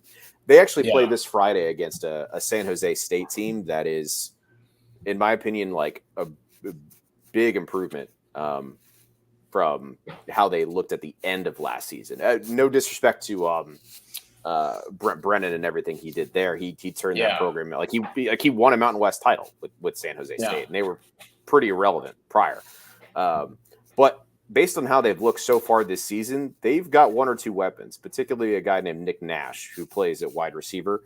I believe in terms of the total touchdowns responsible for, I think he leads the nation because they use him in a lot of trick plays. He came to San Jose State as a quarterback, and they moved him to receiver, and he can just he can do a lot of different things. But he's really fun to watch. Yard with him. Yeah, exactly. Well, looking at Washington State's schedule, I know it's Texas Sports Unfiltered, but this is an interesting topic to me. Also, Olipop is our sponsor, and I'm drinking a little Olipop right now, so shouts out the sponsor. They could win out with this schedule. They legitimately could. That would be really interesting. That would be a really interesting spot to put the committee in, because it's like, where do you put them the 11 seed? If they win out, you have to put them in, don't you think? Or do you think they would get left out? There's no way they get left out, right? After beating Tech and Washington and going undefeated. I mean, I guess it kind of depends. G5 situation. I mean, I think it just depends on how the teams that they beat finish out the rest of the year, right? Because, I mean, right now, Washington went into that Apple Cup game as the number 22 team in the nation. Now that they lost, if they just go on a complete skid now, then you're going to evaluate that win differently if you're the College Football Playoff Committee at the end of the season. So, and I think that could apply to really anybody they play. Yeah, man. The whole Pac-2 thing is very interesting, but that game was a ton of fun to watch. And John Mateer is a good quarterback, by the way. That dude, that guy can ball. Is he really? Do you know where he played? High school? Yeah, Little Elm. Wow, no way. That's awesome. Yeah. I mean, Texas is a huge place, so I don't know. Yeah, it's a gigantic place. It really is huge. Yeah. But that is really cool that he's a Texas guy. Yeah, and that receiver, Josh Meredith, had an absolute monster game. I think he had like 11 catches for 100-something yards and 2 touchdowns. I mean, he looked awesome. That whole game was a lot of fun. I felt really good for those Washington State players because I feel like they've been kind of on the short end of the stick in that rivalry a lot of the time recently, especially with DeBoer there. Did DeBoer ever lose to Washington State? Did he go undefeated against them when he was there? I believe, because he was there for how many years? They haven't won since 21. So, yeah, I'm trying to remember if that was DeBoer's first year or if that was Jimmy Lake. I don't think it was. It might have been Jimmy Lake. That was a little failed experiment in the history of. Yeah, that did not go that well. But the DeBoer era went about as well as you could possibly imagine if you're a Washington fan. I mean, and I think 100%. That he's going to do very well at Alabama. Do you need to get out of here, Joe? You're up against. I do. I do. No worries. I can hold on. I can hang. I can hang for a minute by myself. I can hold on. Appreciate you, brother. As always, you are the man. And I will take over until Zay and Chip or whoever the hell jumps in. I never know anymore. But appreciate you, brother. Thank you. All right. We're going to look a little bit more at a couple other teams. We'll look at OU, who snuck one out against Tulane. The Oklahoma Sooners are not looking like the team that everybody was expecting them to be this year. They kind of look like just another team in the SEC.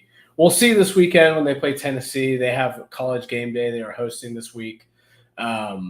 And they're holding it down in Norman, and it's going to be probably a huge beatdown, if you ask me. Because if you look at this Tennessee front and you look at this Oklahoma defensive line, or offensive line, I should say, it's not close. And you look at what Tennessee did to NC State. You look at what Tennessee's doing to everybody they play. They're just absolutely destroying everybody.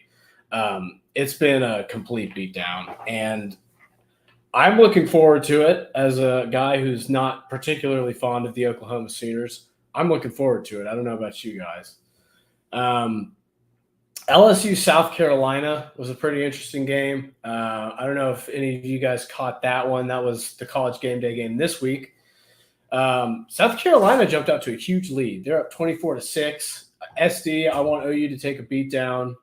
I won't be surprised if they keep it close to turnovers. I would be a little surprised if it was super close, to be honest. I don't know what the line is. If somebody has seen the spread and they can drop it in here, that would be an interesting point. because I'm very curious to see how Vegas views both of these teams. I would expect it to be about somewhere in the 7 to 9 range as far as line goes, even though, I'm not particularly a lines guy. I'm not Bill Simmons. I don't guess the lines. You know what I mean? But I would be really surprised if it was a close game, to be perfectly honest with you. So LSU takes on South Carolina in Columbia, and it's a Tennessee minus 7.5. Okay. Yeah, South Carolina did get housed by the refs. I agree, Jake. That was some ref ball for sure.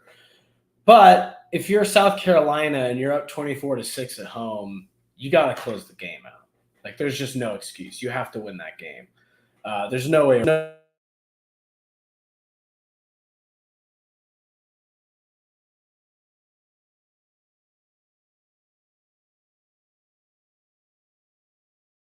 Unmute Mike. Sorry, Mike got muted. I would say it was not ideal for them. Not the most impressive to give up a lead like that. I mean, the turnovers killed them. There was just a lot of problems with with officiating too. But I mean, overall, it was really just a collapse. And I'm really wondering about Shane Beamer and keeping his job. I'm truly concerned for him. It seems like he's been a guy that's been on the hot seat.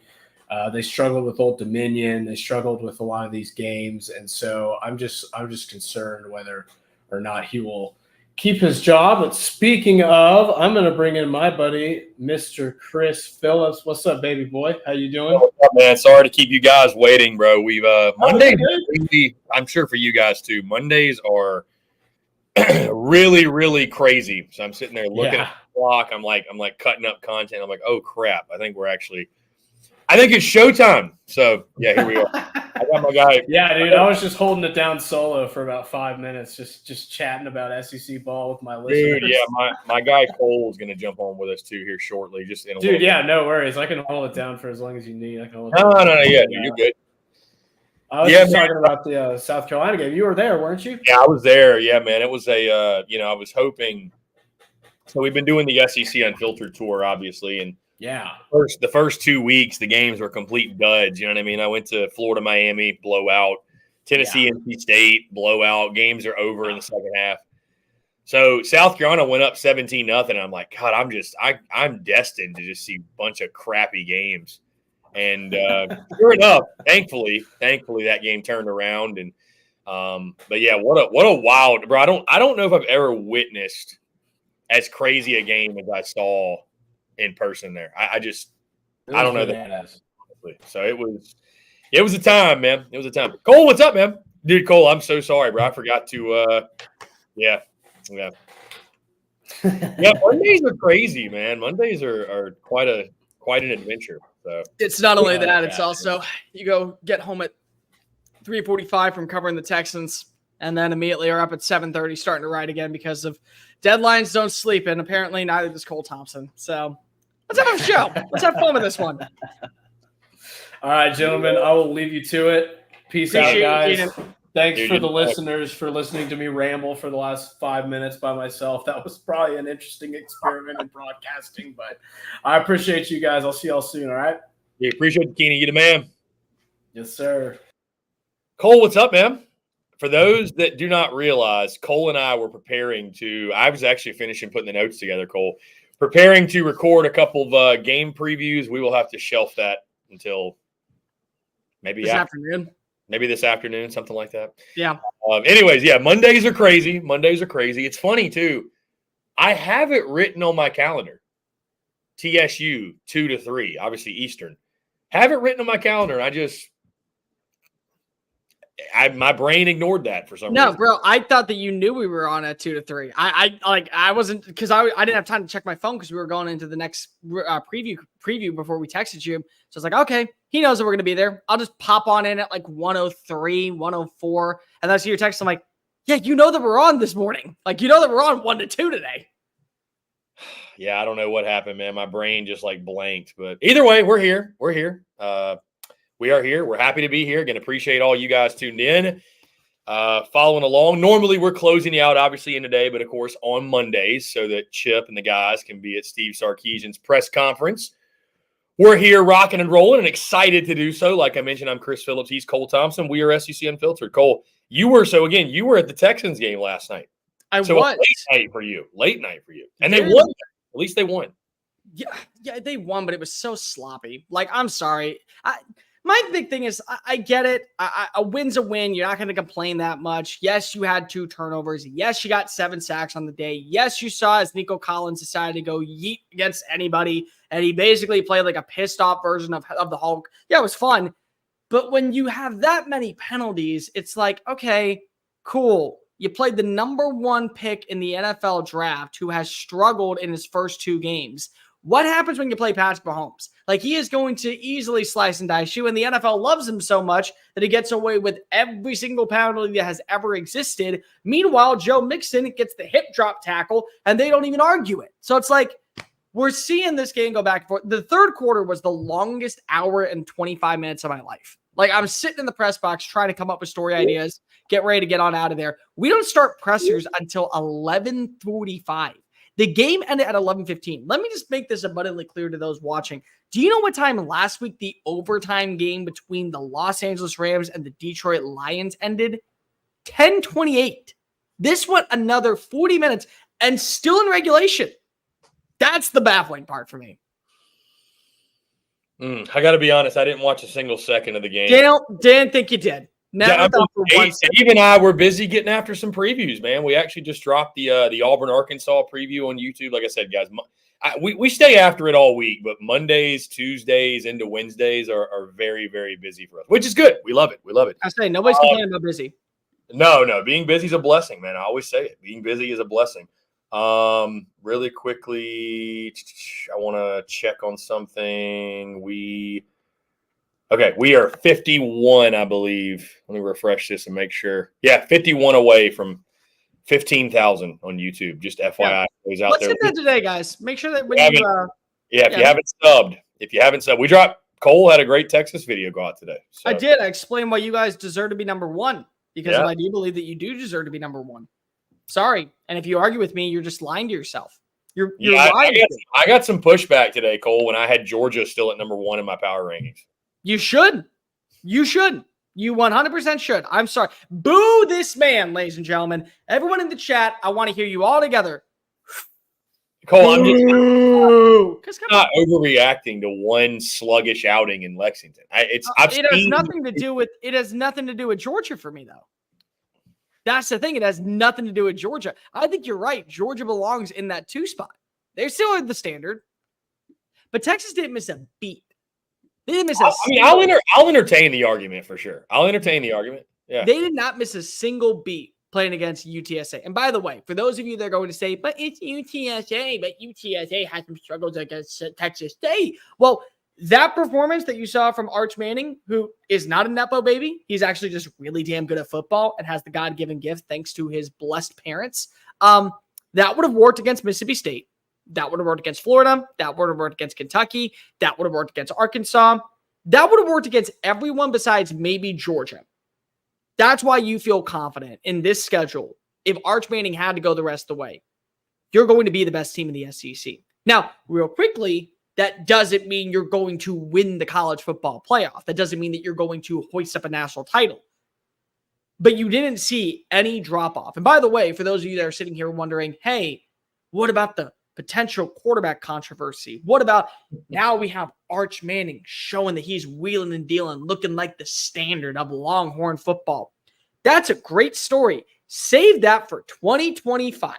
Save that for 2025 because of Arch Manning is not starting over Quinn Ewers. Not at all.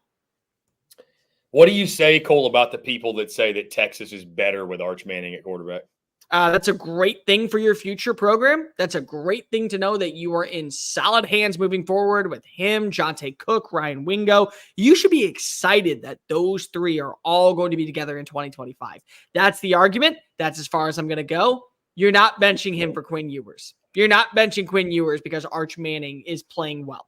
Yeah. The best thing that you're looking at is, we're getting him live reps in games where he can easily hold his own, in games where he should be the reason why we're coming out on top. And if we do lose Quinn for the year, standard is the standard. That's the way I view it, because you didn't see a drop-off. That's the way that I view it at this point. Yeah, I mean, it's you know, you didn't want Quinn to get hurt, obviously, but it couldn't have happened at a better time in regards to like getting Arch out there, getting him some experience, confidence, you know, getting him out in live bullets, but also it's games that, you know, I mean, you got UTSA, then ULM upcoming. You know, don't sleep on General Booty, but I am ULM. I am 100% sleeping on General Booty. He is not going to be taking the forces of the Warhawks to the battlefield. He is not. Yeah, no, I agree. So you've got the ULM game. Mississippi State is your SEC opener. We saw what they did against Toledo, and then the following week bye. So I mean, it's like it's about, this is the best time this could have happened if it were going to happen. So I'm not going to lie, Chris. I really need Quinn to miss the Mississippi State game because of, in our 10 bold predictions before the start of the year, I said that Arch Manning would start one SEC game and ball out to where the conversation begins. And I thought it was going to be Vanderbilt, but I can't bet against Pavia Power at this point. I'm not going to give the credit to where Pavia Power is taken out of the realm. So it's got to be against Mississippi State. And honestly, Arch can win by 40 against Mississippi State. Like the difference between maybe him and Quinn is that Quinn wins by 50, Arch wins by 40. You hammer the over regardless. Yeah, Mississippi State is a bad football team. Really? They are. No, I was told we'll be impressed. No, Chris, I was told that you're going to eat your words. You're going to have to, Olive, start feeling an apology for what this team looks like. You don't like us because you don't understand what the cowbell culture is. Yeah, I understood that you were going to suck this year. And again, apologies, they're accepted. You don't have to actually phone me. You don't have to. I'll take phone calls. I'll give you my number. I mean, I'm fine with it, Starkville. But again, all I'm asking for is you realize that I was right. I don't care that you apologize. Just realize that I was right. Dude, how about yours truly picking Toledo? I wasn't bold enough to do it. I wasn't. I was like, you know what? I'm just going to take a little shot in the dark here and see what happens. Well, see, I picked Arizona State, and I thought, okay, that's bold because of Arizona State looks better. Cam Scattaboo is boot scooting boogie like Brooks and Dunn all across the field. He's basically the reincarnation of Peyton Hillis as a white boy that's running the football with vengeance. He's got death on his mind every single time that he carries the rock. But it was Toledo. I'm like, Maction, I love you. It's not a Wednesday night. You're not going to be able to hold your own against them. If it was Wednesday, maybe I would have picked the Rockets, but I just couldn't do it. You're a bold man. You're a brave man. Am I going to be the brave one that picks Mississippi State to beat Florida this week? Dude, we're on that preview, and I haven't decided who I'm picking. I know. I like I said, I was putting the notes together for that preview when BK texted me, and I was like, "Oh snap!" But this game screams Jefferson Pilot Sports. We need to bring that back. This is the JP Sports. What was it? The bank? It was like JP Morgan. No, it was like Richardson Financial Bank or whatever. They used to do the. I'm trying to figure it out. What was it? The call to the pen? No, it was just like the sponsor of the game. So like Jefferson Pilot Sports did that was the noon kickoff. Maybe it was Jefferson Pilot Financial. Maybe that's what I'm thinking of. Yeah. Lincoln Financial. Yeah, Lincoln Financial. Yeah. Lincoln Financial Sports. So yeah, it was just like they would be the ones to televise. Do you remember CSS? Do you remember that? You probably don't, because that's like Southeast. So it was not really College Sports Southeast. It was like a local channel. Nope. Yeah. Never heard of it. I sound like a straight up old head, but yeah. Yes, you do. Thanks, Grandpa. Yeah. What was it like back in the 40s? Bro, I remember when games were on pay-per-view. What? You don't remember that? No. I remember when games were on pay-per-view. You had to actually pay for pay-per-view. Like if it was like a small game, like for example, Texas La Monroe, like you either paid like $50 for pay-per-view or you went to the game or you listened to it on the radio. No, I listened to games on the radio. I don't remember that. What was it like going down to the soda shop in your jalopy, Chris? I'm just wondering what those days were like because you must know what that feeling is. Indeed. Yeah. Cole, it's 1:17. I'll give you that. It's 1:17 on a Monday. Are you sick of hearing about referees yet? Nope. And officiating? You're Nope. not.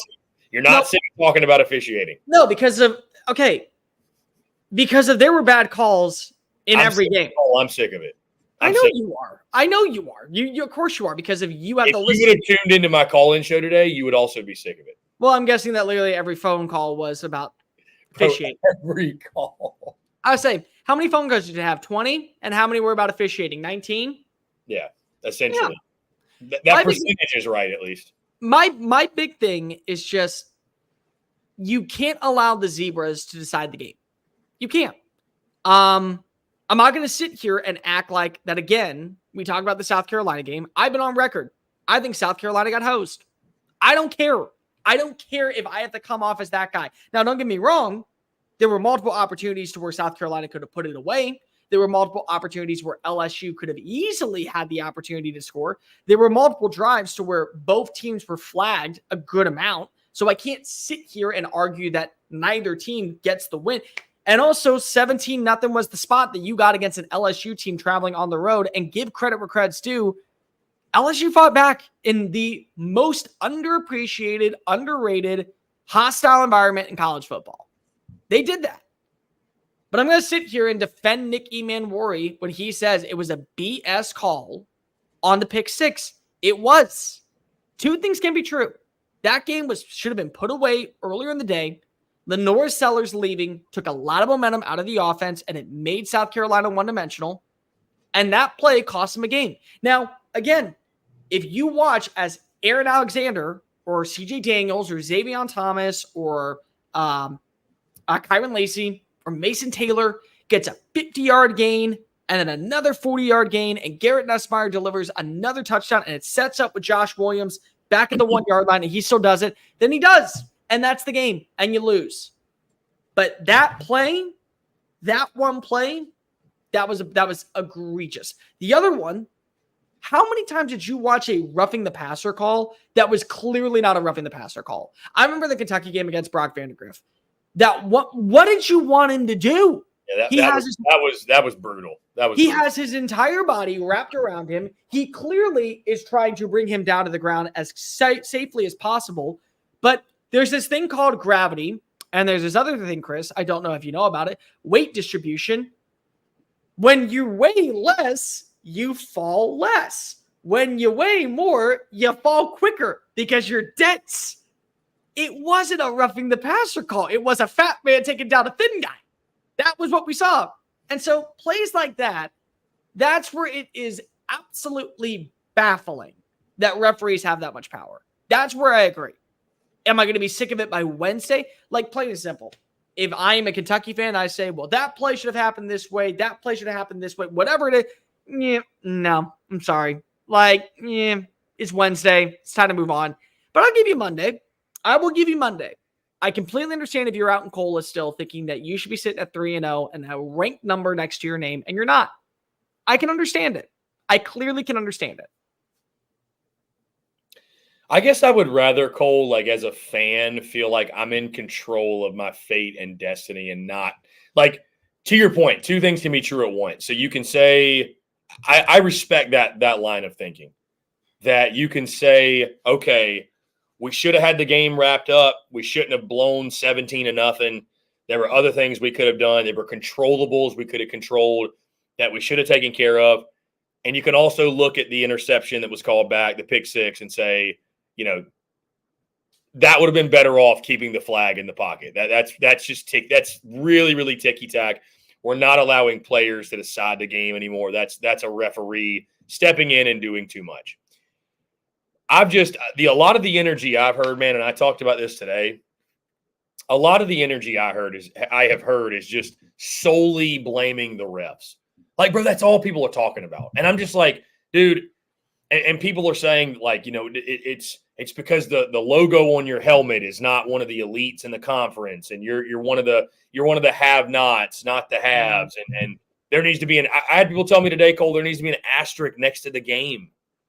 And I'm just like, I am someone, I would rather feel like the fate is in your control versus because if you're sitting here telling me that the refs screwed you, it's because you're a have, not a have, then all right, cool. Now what? Now what? What do you do? I mean, what are you going to do? I mean, your logo ain't changing anytime soon. So are you just like, then what is the point even showing up? Where does the hope come from? There's hope in being able to say, we made this mistake, this mistake, this mistake. These are correctable things that can be fixed. So the next time you're in that position, you won't make those mistakes and you'll close out, you'll win the game. Cole, I'm going to make it about us for a moment. Like, listen, I don't believe in playing this woe is me victim mentality in sports and life and business, none of it. Life, you actually, believe it or not, make life a lot easier when you take accountability, when you own up to shit. You do. Lies. You make life a lot easier because when you play the victim and you feel like your life or your circumstance is out of your control, it's everybody else's fault. Well, you know, the refs, they hate us. ESPN hates us. This, that, whatever. Like, you're saying like external circumstances dictate the way you do things, you operate, your level of success, just everything in your life. So to make it about us, SEC Unfiltered, for example, like, listen, I hear you. If you're this isn't a Texas conversation. This is a South Carolina, Arkansas, Mississippi State, Vanderbilt. You're the have-nots. You don't get the benefit of the doubt. You're probably not getting the same calls. Kentucky, by the way, I'll throw in there. You're not getting the same calls as Georgia, Bama, Texas, LSU, even Florida, Tennessee. You're not getting those calls. SEC Unfiltered, we're not getting the benefit of the doubt either because we're an independent entity. We have to do 1,000 times more than what CBS has got to do, 24/7's got to do, Sports Illustrated has to do, the local newspaper has to do. Even though they can't sniff our jockstrap in a lot of ways, all due respect, but some of these entities can't even like hold our jock when it comes to work and comes to content. We have to do more. And what am I going to go bitch about it? Yes. And complain about it and complain about it and just cry, woe is me, or control what I can control and do even more and make sure when we're in the position we can take advantage of an opportunity and when we're being considered for the College World Series or being considered for media days or being considered for whatever the hell it is, access or whatever, that we're going to get it. So I bring this back to the sports realm. You're South Carolina.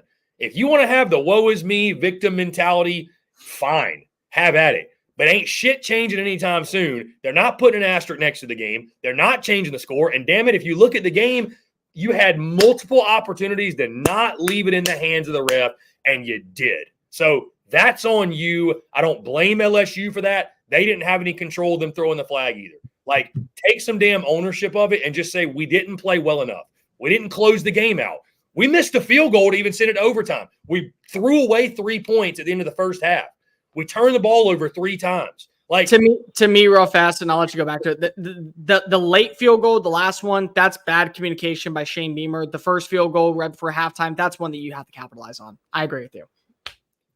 I'm just saying, man, like I would rather, Cole, in life, business, and as a fan, it would give me, I would feel a lot better about just the taking ownership route, because at least when you do that, there's, again, Cole, there's controllables and there's non-controllables. You can control fixing certain things, right? Like you can control, we can go clean this up and that up and that up. And you know what? Maybe it's an excuse, but it's reality. That game probably turns out differently if Lenore Sellers isn't injured in the second half. Like, that's my thought. At least you can look at that and say, you know what? That will be fixed. He will get healthy. This sucks in the immediate, but we can fix those things. Like, what a helpless feeling to be like, our fate is in someone else's hands, and to operate from that mindset. They're like, well, guess what? You're going to be South Carolina forever. Like, your fate, if that's the way you think about it, until you go on a decade streak of winning 10 or more games and you change your tradition, you change the way the program is viewed, you're going to be viewed how you are, and you're not going to get the benefit of the doubt. So you can woe is me all you want, but the refs are going to keep being the refs, and I'm not excusing it. And again, I'm saying this to Carolina, Kentucky, everybody in the conference. Like, the refs are going to continue to be, and the SEC's got to address it. Like, protect the integrity of the game. Like, make sure I don't know why the SEC doesn't have full-time employed referees, but I'm sorry, Cole. I just, I can't be this dude that's just like, stroking the ego and patting the people on the back saying, okay, it's not your fault. Like, bullshit, it's not your fault. Like, you lost, period. You could have won. You lost. I mean, LSU had a slew of blunders in the game. They couldn't score on 4th and inches. Like, they gave up a blocked punt. Like, both I mean, Kentucky, like, hey, if we want to start a petition against the SEC that's bullshit. That was a catch and a pick 6. Let's also start a petition against Mark Stoops for being a little bitch punting the ball with 3 minutes left. Like, I'm still mad about that one. Come on, man. Like, I'm just like, I don't do well with the whole woe is me victim mentality bullshit, man. That's just like, I couldn't believe, Cole, when I got on social media after the game, how many people were just solely putting the game on the referees. I'm just like, dude, I mean, I know it's fandom things, but like, that's what I said today. I'm like, if you're coming to this show for condolences and like, you're right, it's not your fault. Like, this ain't the place. This is just not the place, bro. So I don't know, man. That's my piece on it. So I have to go grab my laptop charger, but let me just leave you with this for 5 seconds. If you're South Carolina, Lenore Sars throws that pick. You want that penalty called against him? I mean, that's yeah. That's it. I mean, like, it just doesn't sit well with me, guys. It's just not. It's not. I completely understand. I do. I get it. And I'm going to sit here and defend South Carolina completely and not leave the game in the ref's hands because if it doesn't belong in the ref's hands. But also, if Lenore Sellers is throwing that pick, do you want that play called against him? And if you say yes, okay, then you have to be okay with Garrett Nussmeier doing it. Also, I went back and I watched the game yesterday in between halftime when I was going back and watching the highlights. LSU gritted it out. I mean, I don't want to sit here and act like LSU played a perfect game. I don't want to sit here and act like that there weren't flaws in the moment. I don't want to sit here and act like there weren't plays that you look back and say, well, you know what? This is a game where LSU lucked their way in. They gritted it out. It's a performance where Garrett Nussmeier wasn't perfect, but when he did need to capitalize, he did. When the offensive line created opportunities, they delivered. The run game finally was established. There were multiple missed tackles in the open field by South Carolina. The secondary, as good as the safeties played, the cornerbacks allowed Kyron Lacey to make 2 catches, one of which I thought was an incomplete, but apparently if it was, and here's the thing, if it was called an incompletion on the field, it probably would have stayed an incompletion. It was called a catch on the field, it stays a catch. So it's not like you did not have opportunities to be able to capitalize and get through the refs. I'm not blaming the refs. I can say that one play, the Nick Emanwari interception, I will blame officiating because of let the play happen. In the textbook, there is nothing that says, nope, inavailable against the quarterback. But outside of that, you had opportunities. And in my opinion, it didn't really matter what happened in this game because I personally thought it was over when you had to turn to Robbie Ashford. If Lenore Sellers plays in this game, and the thing is that you watch as a young quarterback grew the fuck up immediately against a team that is not just with the logo, but also has the coach that is getting paid an egregious amount. They went out and they spent a ton of money to fix their defense with the coordinators and with the coaching hires. And when he made a mistake, immediately owned up to it, didn't sit on the bench, woe is me, came right back out and immediately hit a 75-yard touchdown run.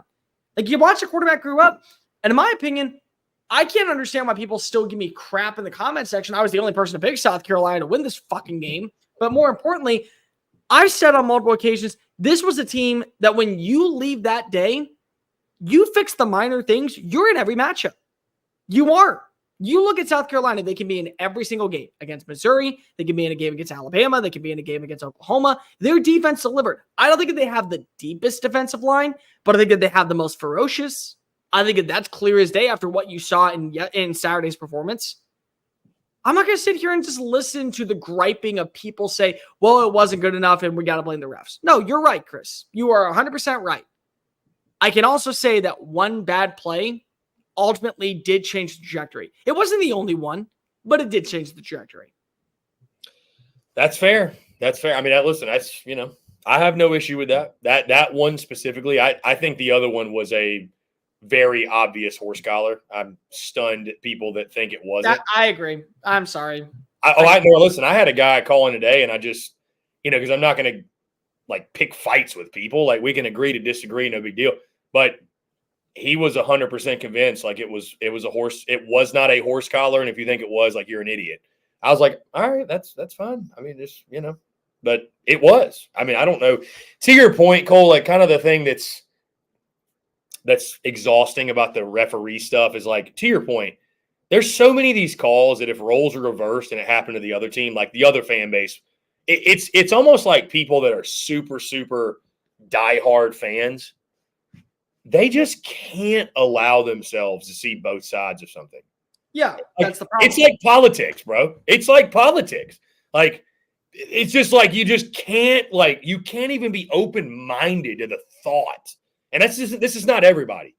But there's some people, bro, like, if it ain't garnet and black, if it ain't orange and blue, if it ain't red and black, if it ain't burnt orange, if it ain't maroon, like, it don't matter. You know what I mean? Like, it's just like you can't see the other side. Like, it's crazy to me. So, because to your point, like, even the pick six, it's like, I don't think South Carolina fans would be saying it was bullshit if Lenora Sellers was the one on the ground. I mean, maybe they would, but I doubt it. Doubt it. If the horse collar thing happened on the reverse side, they'd be like, that was definitely, So it's just, man, we can go back and forth and spin in circles and all that as much as we want. And again, I will say this. The refs were too active. Like, the amount of stoppages in that South Carolina LSU game were crazy. Crazy. It's like every play. It's like, dude, I mean, I know the game was like sloppily played or whatever, but it's like, man, there cannot be something on every single play. And sure enough, there was. So I don't know, man. Chris, we gotta move on. We have other games we have to break down, but I want to leave it with this. Let the purple and gold and the garnet and black make the decisions, not the black and white. Let the purple and gold and the garnet and black be the ones to decide the game, not the black and white. Let the players be the stars. Yeah. Sorry. Yeah. I don't need to be, and this is where we're going to end it. I don't need to be sitting here on a Monday morning with 25 minutes left in an hour-long show and an audience that probably is so sick and tired of hearing about this, me talking about refs when instead I could be talking about a player that made the right play, the wrong play. But instead, I'm talking about the zebras that are blowing the whistle that probably just need to let things unfold. That's where I'm at. And I have no problem with Shane Beamer going to the office. I have no problem with Ray Tanner sending out something to the SEC officials. But let the damn players decide the fucking game.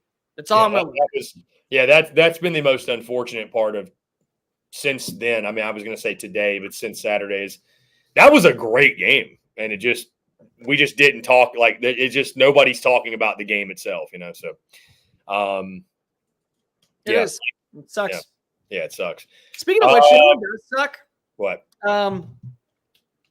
People who don't believe that Tennessee is good because of they haven't played anybody.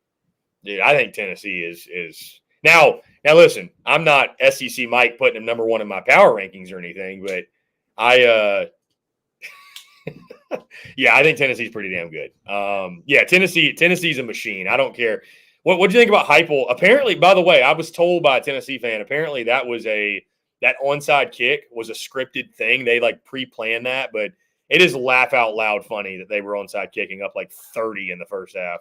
No, the comment was, and I read it on the chat. Not only was that planned, they treated it like a scrimmage. So basically what Tennessee said was, you're not even good enough to be considered a live game. We're using you as bait to Kent State. Do you blame them? I mean, what? Do you blame them? I mean, no, but if you want to talk about a sign of disrespect, it's not going for the onside kick. It's literally saying, "Oh no, you're not worthy of us to have as a game. We're treating this like a schedule. We're technically only 2-0 going into Oklahoma." Like that's where I'm at. SEC Mike, I love you, buddy. You definitely know how to just rile up fans. Brady Cook is the QB1. Then you go with Tennessee at number 1. Maybe you're right on both. I'm not here to argue with you yet, but my God. What I will say is that Tennessee, the parts that have been really impressive about them are not the parts that I was thinking about talking about at the start of the year. Their linebacking core is playing freaking lights out. Peely's been awesome. Dylan Sampson, running back room. So many people were ready to just write this team off. We don't know who's going to be our starting running back. You know, we lost Jalen Wright. We lost Sparky Small. But just because it was unproven didn't mean it wasn't talented. And Sampson's one of the best running backs in the SEC through the first 3 weeks of the season. He has been the backbone of this offense, to where Nico's kind of lost a little bit of that momentum when it comes to Heisman hype, because everyone thought he was just going to be slinging it for like 750 yards per game. And instead, we're talking about a running back that has truly taken over as, I think, the bell cow version of what you saw last year with Jalen Wright. And to me, when you have a running back that's built the way that Sampson is, I don't care who the hell you're playing against. If he runs that physical, if he runs with that much finesse, the Heupel offense is going to be elite, because if you have both clicking on all cylinders, you have the vertical passing attack with a quarterback that can extend those plays downfield, and you have the run game that sets up the pass because you can't game plan for it. And that's what I'm taking away with. Linebacking core looks really good. Secondary isn't as bad as I thought. And the running back room is going to allow this offense to have multitudes of plays at their disposal. Cole, you guys just previewed Oklahoma, Tennessee, right? Yeah, we did. What do you want to share with the class which way you're leaning in that game? I will. Here's what you need to do. I will tell you that you should go ahead and watch the video by hitting subscribe, because we're on the way to 15,000 subscribers, and that way we get more clicks. That'll drop later today, FYI. But what I will say is that I do think that we are kind of underselling Oklahoma a little bit. I think that there is a fine line in this chess match that is going to be a must-see event on Saturday. 6:30, my happy ass is going to be playing it on that couch. I am not moving until after we get until after the final whistle, and we do live a post-game show. I'm looking at this team. Oklahoma's defense is going to cause them fits. Like, I think it is going to be a back-and-forth battle. I think that Jackson Arnold, as much as he has not looked good up to the level of what you think of when we're talking about Nico, we're talking about some of these other young quarterbacks like Dylan Raiola, he's still impressed me in other ways. I did not realize how mobile he was. He has been great on that element. He has been able to keep drives alive with his legs. He has been the main rushing attack, dude, which I think is really important. And then that defense, again, like, the level of competition has gotten tougher every single week. It started with Temple. It then went to Houston. You're kidding yourself if you think that Houston would not lose to Tulane. They would. So every single week, it's gotten tougher, and they've been able to carve out ways to win this game. So I look at this, and I'm saying to myself, I think that there's a lot to like about what you've seen in Oklahoma's defense, to where if Nico does not come out swinging, if it is not a performance to where they're setting the tone, this is going to be a 4-quarter battle. Yeah, I look at this game. I'm going – I'll save you all the dramatics because I wasn't on the preview, so I'll just be dropping a pick. I am going to be going with Tennessee in this game. I'm going with Tennessee by double digits. I just don't know how Oklahoma can keep up. I think the matchup that's going to be talked about all week, obviously Nico is his biggest test yet. I don't know, man. I kind of feel like Nico is built for this, man. He just seems so cool, calm, and collected. I don't see him really getting rattled. I know Oklahoma's defense is like – they're elite. They're very, very good. But Tennessee's got a hell of a defense, too. I think this could be a long night for Jackson Arnold. Like, I mean, they need to get some of their playmakers back, obviously, some guys that have been banged up at wide receiver and some other guys. But I could see Tim Banks. Everybody's going to be focused on Josh Heupel. I could see Tim Banks running circles around Seth Luttrell. I don't know, man. So to me, that's the battle. Like, as much as we want to talk about the head coaches, it's Seth Luttrell versus Tim Banks. Yeah.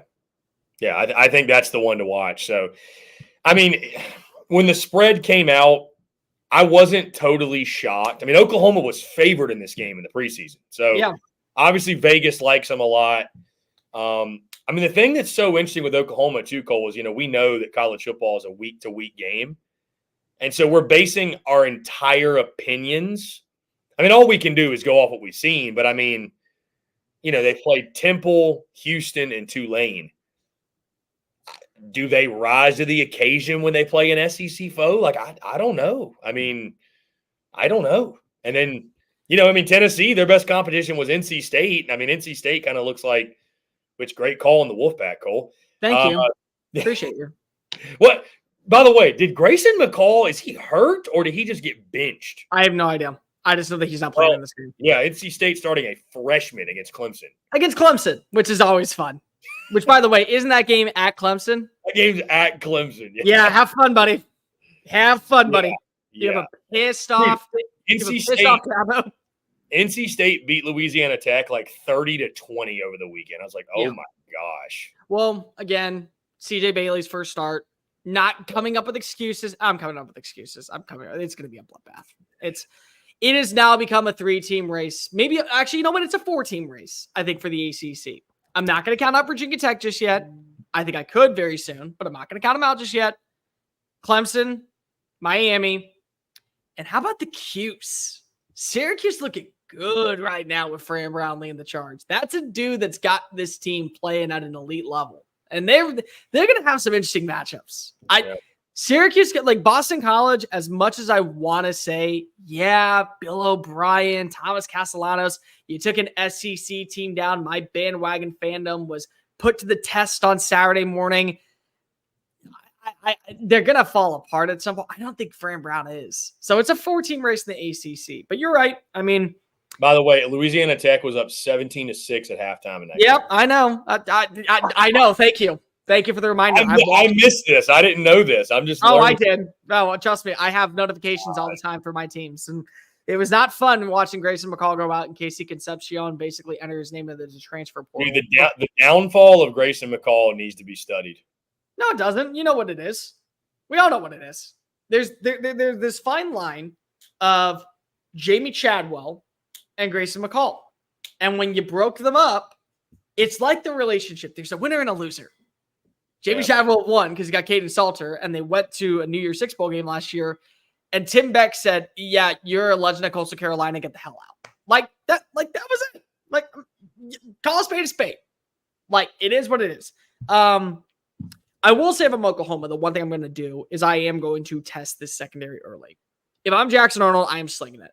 If I see any opportunity to go ahead and uncork one down the field, I am going to do so. Because if, yes, you went up against Casey Concepcion, and yes, the offensive line is very iridescently similar to what we saw with NC State. But if I can attack, I'm going to. And I'm going to try and go and get that one big-time play to say, all right, we're going to make this a slugfest. We're just going to be delivering hammer shots after hammer shots. We're not going to be playing this dancing around inside the boxing ring, wait for the bell, get a few jabs, and call it a day. Now, I'm going to deliver the blow, and I want to be the enforcer in that game. Chris, I will say this. This is where I'm going to call you out a little bit. I don't mean to be disrespectful, because if you are the person that pays me, and so I want to make sure I get paid this month, you also didn't believe entirely in Willie B and what that atmosphere could be like in Gamecock Nation when South Carolina brought the fight to LSU. Who's to say that you won't see Oklahoma in their own backyard in Norman bring the fight to Tennessee? I'm just saying. Yeah. No, I will tell you this too. On that note, that's the best noon game atmosphere I've ever experienced in my life. I almost did not know that stadium could get that raucous at noon. Like, because we all know like night games in the SEC are just they're different. They're different. Most of these venues, you go to them at noon, and I haven't been to them all, obviously, but you go to them at noon or even in the day, and it's still a really good atmosphere, but it's not quite, it's just a step below. Yeah, sure. Bro, that was as raucous.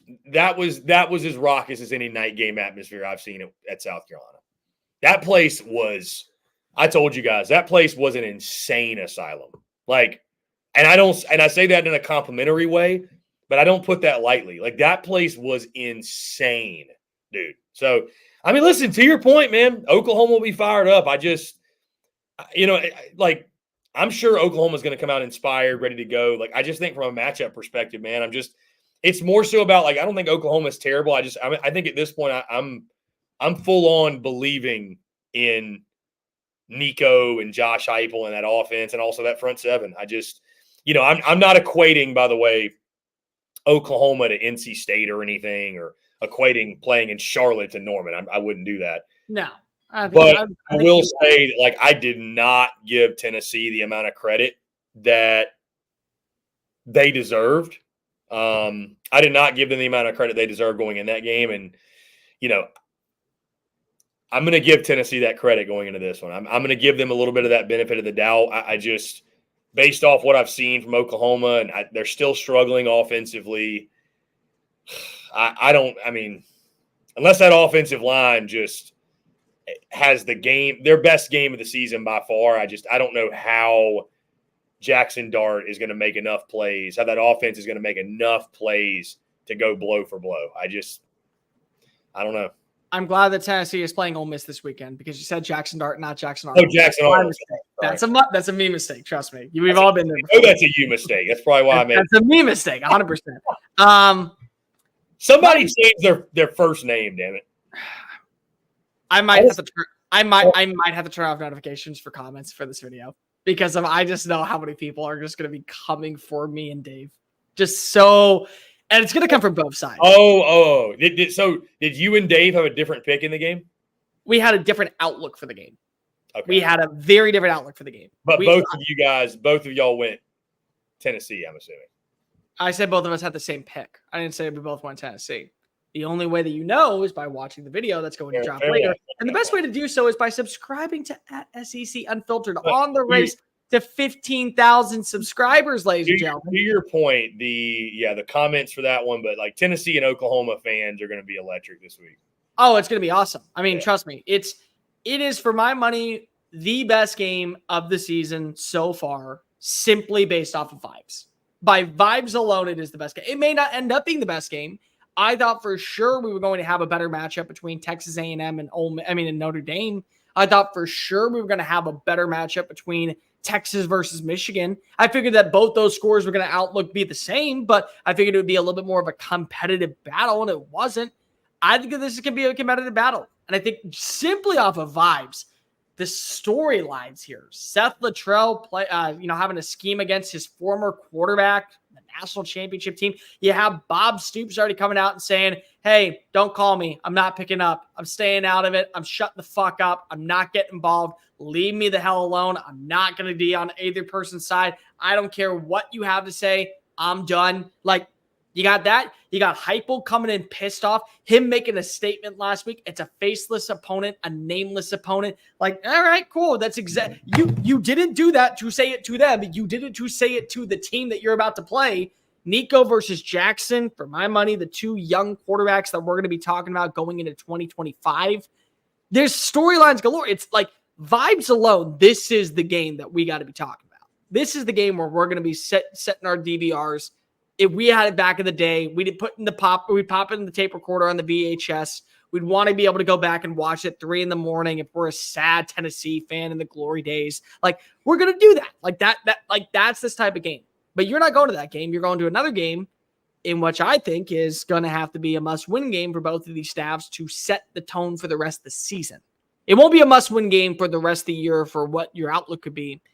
But I will say that this is a tone-setting game for both Arkansas and Auburn, which the SEC Unfiltered Tour is going to this week.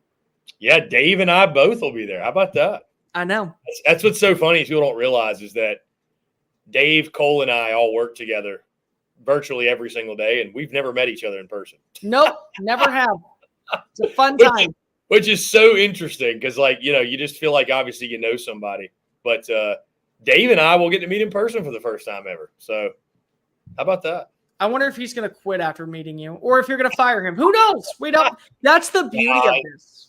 Oh, I didn't even give you this development, by the way, Cole. This happened late last night, early this morning, who I'm actually having him on the show later this afternoon. Our friend Ty Richardson of Hit That Line, Arkansas, he shot me a text last night. And again, we're having him on because I typically like to get personalities from both sides of whatever game we're going to, kind of give you that in-depth analysis, give you the perspectives from, whoever it is, right, wherever we're going. Got a text from him yesterday, late last night, asking me when I was getting into town, and I'm getting into town into Auburn on Friday afternoon. I will do TSU live from my Airbnb in Auburn. I got invited to a sports bar in downtown Auburn for beer, wings, and karaoke. That'll be fun. It is karaoke night at this bar in Auburn on a Friday night. So see, that pisses me off because now I want to go. So Like, I'm gonna be hanging out with Hogs fans in Auburn doing karaoke. Oh, I don't want to go anymore. Hogs fans hate me. Hogs fans hate me. You're gonna be in an Auburn bar. Ooh. Yeah. Did you make your pick yet? Yeah. Who'd you go with? Dude. You have to watch and find out, right?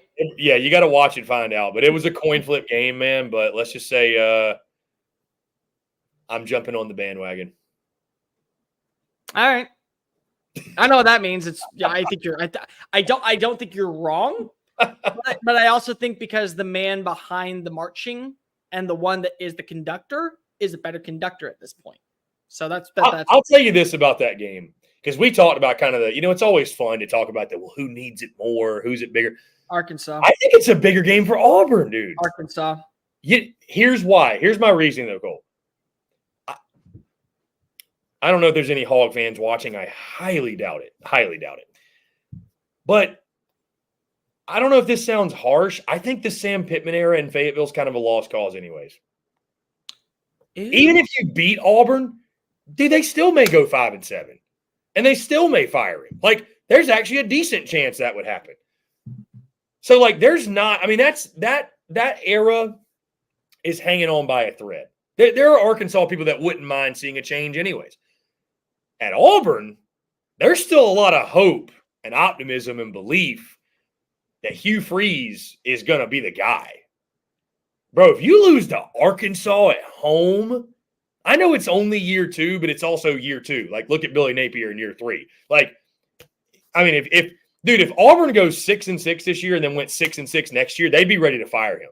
Like, straight up, you get 3 years. Like, that's just college football now. So, bro, I don't know, man. Like, I think there's more to lose for Auburn because they've still got a lot of hope and optimism in their guy and like where they're going and what they can do this year. I think Arkansas is like, it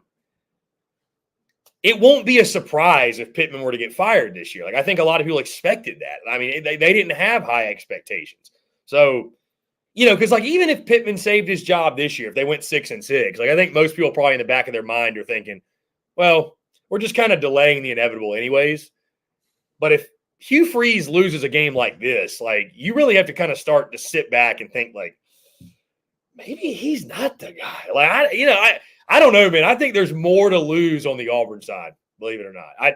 I mean, you can justify both, but for me, when you put it that way, it makes sense. You know what my favorite thing about this game is going to be? Watching Hugh Freeze scout Taylor Green.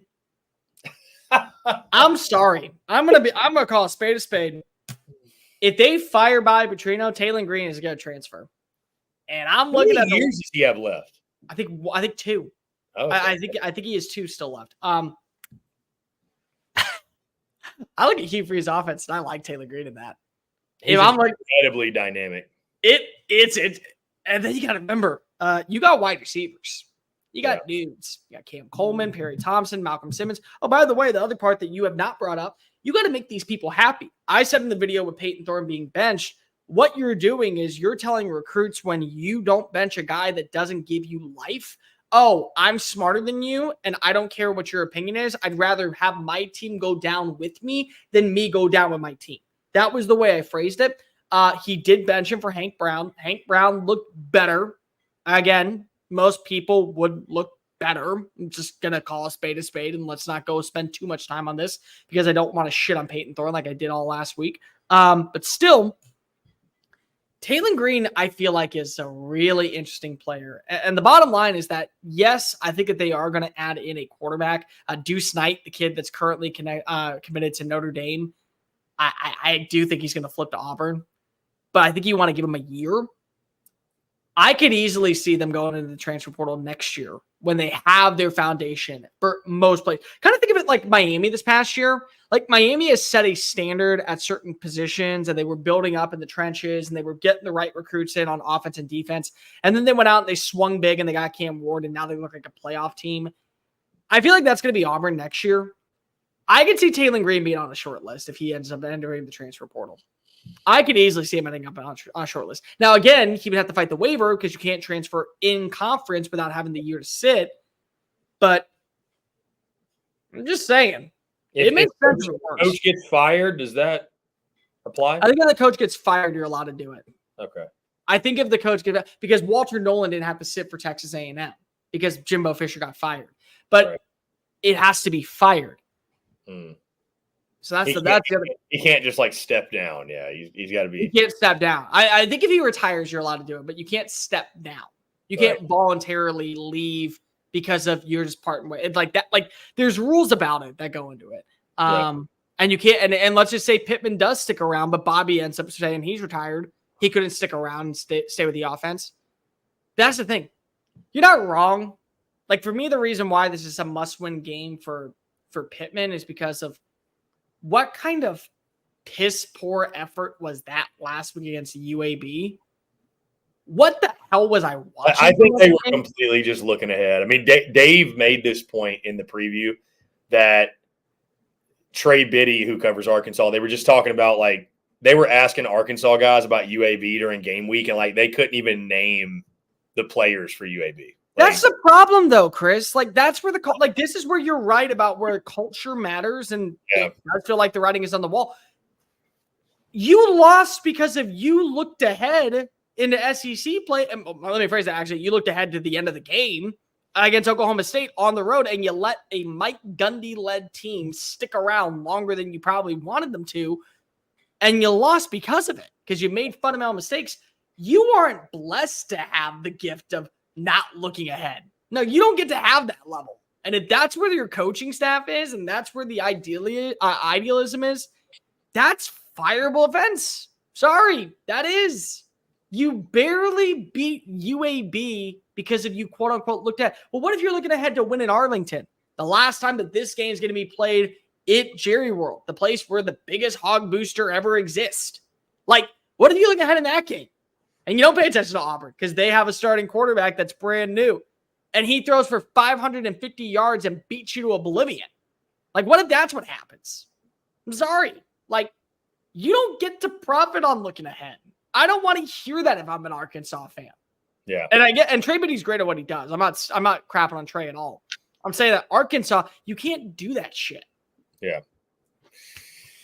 Yeah, I mean, I do think we'll see a different Arkansas team. I'm excited for us to go to that game, Cole. I think that's got the most potential to be like the drunk SEC game of the weekend. Just unhinged, off the rails, silly, just, yeah.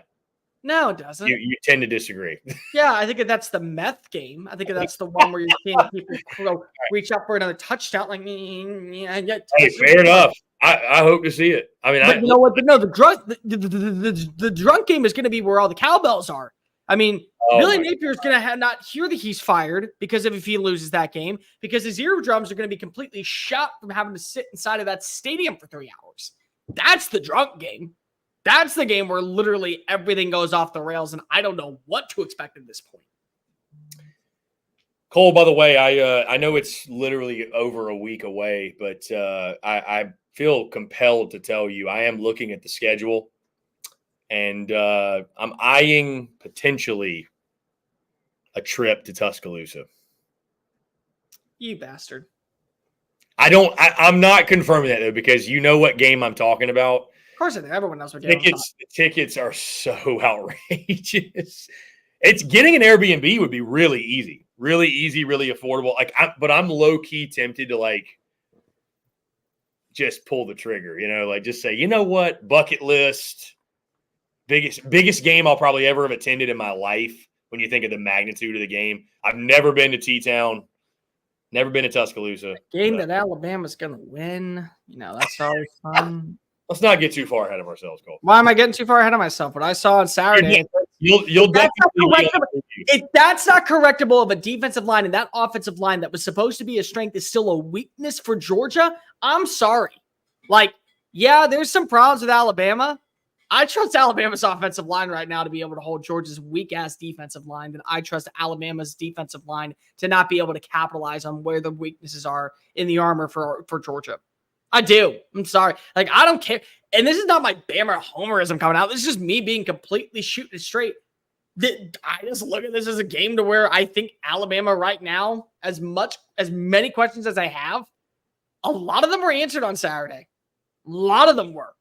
If I'm getting that version of A+ football, here, let me read you the game stat. Kickoff happened, game was over. That was it. That was the game. That was what we saw when we were watching up at Camp Randall. They were jumping around and they were jumping out of their seats because if they wanted to go to the bars and drink their sorrows away. That was Badger football on Saturday. I'm sorry. You and I, Cole, we can potentially duke it out in the preview next week. You have to have me on that one. Like, I'm a Bama grad that has dealt with Georgia fans for years. I'm somebody that knows what this game means, the magnitude. I called this the game of the year in the SEC on our preseason predictions because is it the passing of the torch? Yeah.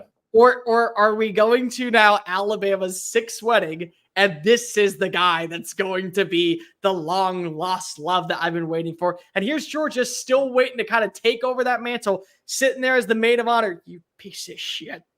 You bitch. You fucking bitch. Like, is that going to be it? It's going to be a blast. I can't wait to preview that one. But again, we got a full slate in week 4 ahead of us. Let's bring the boys on. I think we might have scared Zay off, but here's Chip Brown either way. What's up, Chip? Hi, Chip. What's going on, fellas? What's up, fellas? What's the word? That's how I should have brought him in, Cole. Let's bring in the fellas. Chip, how do you feel about me saying that Texas is the best team in college football? That Texas is what? The best team in college football. I think they are right now. Yeah, thank you. I think you're right. Thank you. Either that or they've looked the best. Michigan, how good is Michigan? How good is UTSA? But Texas is handling business right now. Chip, let me just ask you this. When you seen, if I just told you that Arch Manning was the starter and that Quinn Ewers came in and that was his stat line, you wouldn't know that was true. You wouldn't. Right. The offense looked so comfortable with number 16. It looked comfortable with number 3. It looked great all across the board. And to me, when I don't notice that there's a drop-off, that's your backup. Oh, and also nothing at wide receiver. Ryan Wingo, Jonte Cook, they all had good games. You got to see a great performance from DeAndre Moore. Like, when you have that happen, to me, it's like, anytime Zay, there you go. Welcome on into the show. I think I was adding him, and he was we kind of got messed up there. There we go. Anyways, when I don't notice that these are backups, sorry, that's the best team in the country. You want to know what you noticed? There were backups on Georgia's offensive line playing against Kentucky. You noticed it. You saw it. You did not see any backup feeling when you were playing. When you have your 3rd string quarterback that was supposed to basically redshirt this year come in. Yeah, you're that good. Yeah, you're number 1. How bad is Tennessee going to beat OU? They're not bad. Not bad. Close. I got Tennessee by double digits. I have 27 to 13 kind of game. I have 37-34 as the final score. 37-34. Yes. Where's OU's offense going to generate those kind of points? But did I say they're going to win that game? I said the 37-34. The only way you're going to know, how are they going to score 34 points? The only way you're going to know is by watching the preview. If you go ahead and follow us at SEC Unfiltered, make sure that you go ahead and hit that subscribe button on the race to 15,000 subs. See, I got to be the shameless plug. I got to. That's what we call I'll say this. tease. I'll say this in parting. Congratulations to Texas, number 1 in the country. It's a deserved ranking. I picked Texas to go to the SEC championship game, so I'm not surprised to see the Horns at number 1. But there's one person who loves the fact Texas is number 1, and his name is Kirby Smart, and he can't wait to come to Austin in a few weeks. So I'm Kirby. Kirby is eating this shit up. So for sure, like this is the last thing Texas probably should have wanted. But listen, great honor. You take it in stride, but. If I'm Kirby, yes, this is the motivation my team needed. Here we go. Yeah. Before I depart, I will just say Texas is a lot like Zay Collier. Take that information with however you will. I'll let you guys start the show. Bye. I love it. You good? I love it. Cheers. Great show, guys. Hey, in the immortal words of Judy Brown, happiness is a choice. We're happy you're spending some time with us on an Overreaction Monday. Chip and Zay, 2 to 4. Right here, breaking it down midday on Texas Sports Unfiltered. If you're watching us on the YouTube channel, please take note of all these great sponsors whose names are around our faces. They make it possible for us to broadcast to you every single day. Give them your love. Give them your business. If you're listening to us on the Texas Sports Unfiltered app, which everyone should have downloaded to their phone because it's so easy to do, set an alarm every weekday for 1 o'clock, except on Mondays during football season. Then it's 2 o'clock. And join the fun on the CODA, Circuit of the Americas text line at 512-222-9328. Zay, Collier, let's get active. Apparently, that's what Ethan Burke says all the time in the locker room, talking to his teammates before they go out to practice. Ethan Burke, who gave you his best dead fish end zone dive after making that very athletic pick six. Kind of had to tip it to himself. Looked like he tripped over the 1 yard line or something, falling into the painted area. So let's get active. How you doing, my man? I'm great, man. Living good. Horns number one. Kirby, we ain't running from no smoke. I heard what Chris said and stuff. They're going to use it as bulletin board material. Bring it on. Bring it on. Yeah. It's been a long time coming since Texas has been number one. Bring it on. Embrace it. Texas fans, I put on Twitter, don't run from the smoke. Willie Nelson would never run from the smoke. Snoop Dogg would never run from the smoke.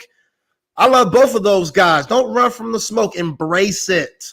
This is where you want to be. That's what Steve Sarkisian said. So, yeah, Ethan Burke, which I don't understand why he was in the game to begin with 2 minutes left, up by 42 He's a points. Scrub. He's a scrub behind Trey Moore, who does amazing things for the program. You know, I think we can all agree Colin Simmons needs to be on the field on the regular. Everyone else is fighting for a spot. I mean, we'll get to that, but we'll get to it. Yeah, number one. Okay, let's rewind. Texas goes to number one one day after Quinn Ewers goes out of the game with a oblique strain. He is week to week. He's not going to play this week he's not even going to practice this week, but Sark was like, he's questionable.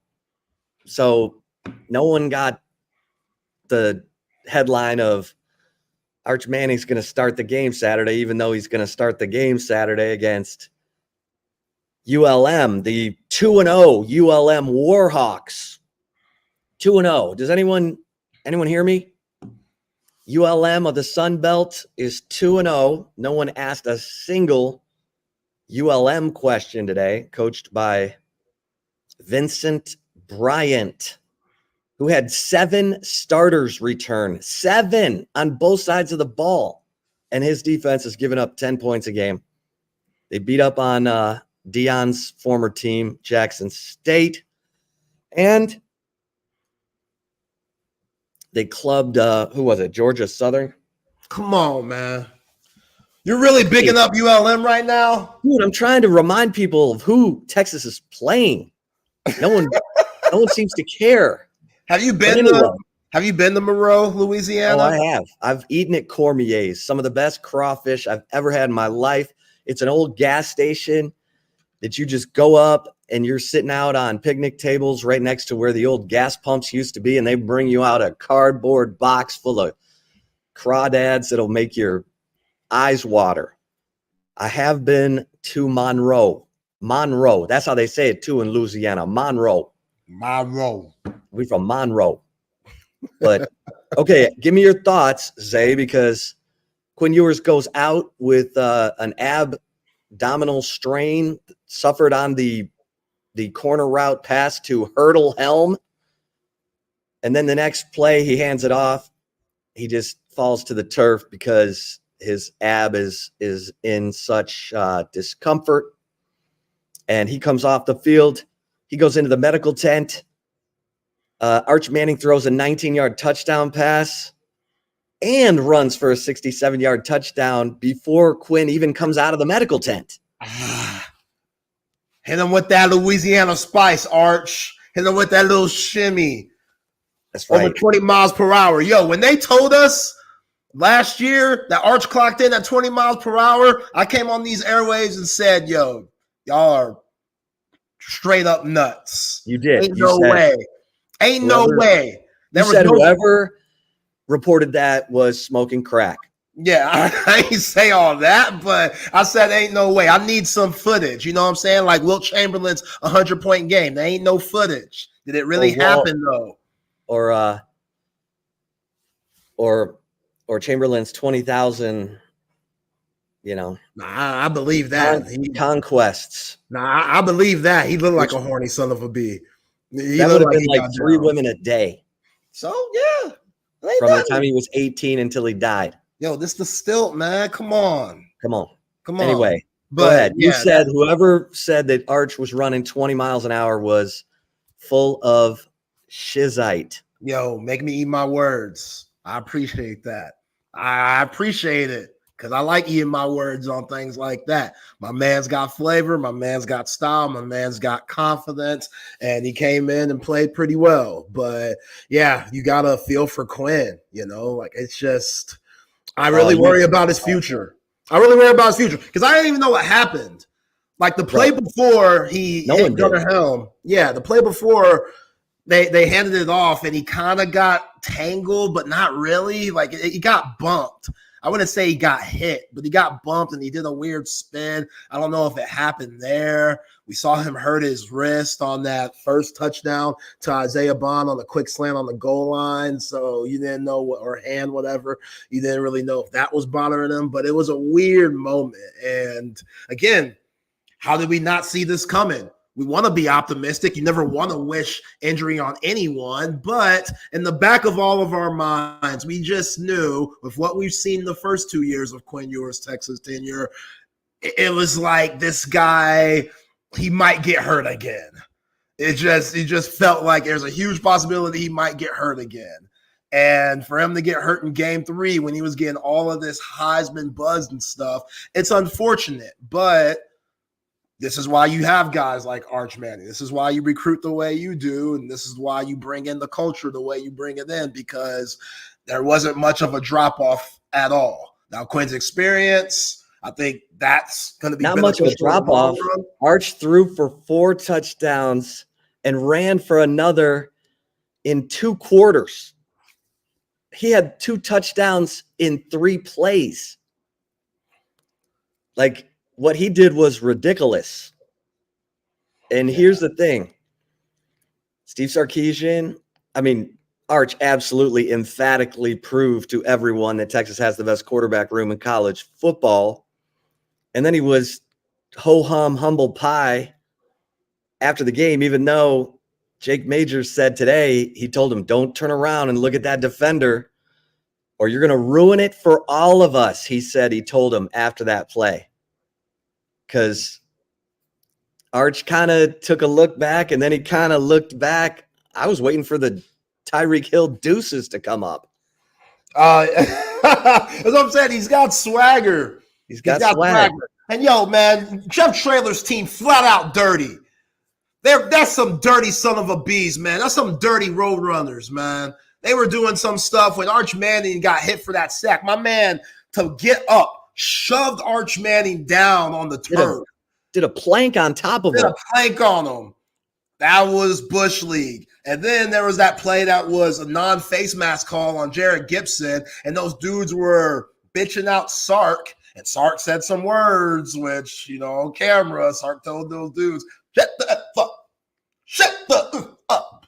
And I was like, yo, Sark, I'm with that. I'm with that. I said that in the football. It's emotional, that's physical. That's what it is. This ain't table tennis. What y'all think this is? If you bark at that Sark, he ain't gonna show his team that he's weak. No, I'm going to say something right back at you. I don't give a damn if I'm 50 years old or not. This is football out here. Jeff Traylor, control your guys, bro, because they were doing some foul stuff out there. Just take that ass whooping. Just take it. Just take the ass whooping. They were still talking. Multiple players in burnt orange had to point at the scoreboard like, yo, can we just get out of here clean? We already got a lot of guys messed up and stuff. Like Kelvin Banks went down. Trey Wisner went down. Malik Muhammad went down. Obviously, Kelvin Banks went out he got hit in the balls. So anyone who, is like, oh, is Kelvin Banks okay? Yeah, he's okay. But he got hit where it takes your breath away. You know what I mean? Yeah, you saw Sark laughing when he went to talk to him, and that's how I knew, okay, he's going to be all right. Yeah, he's all right. He got hit in the family juice. Yeah. You know what I mean?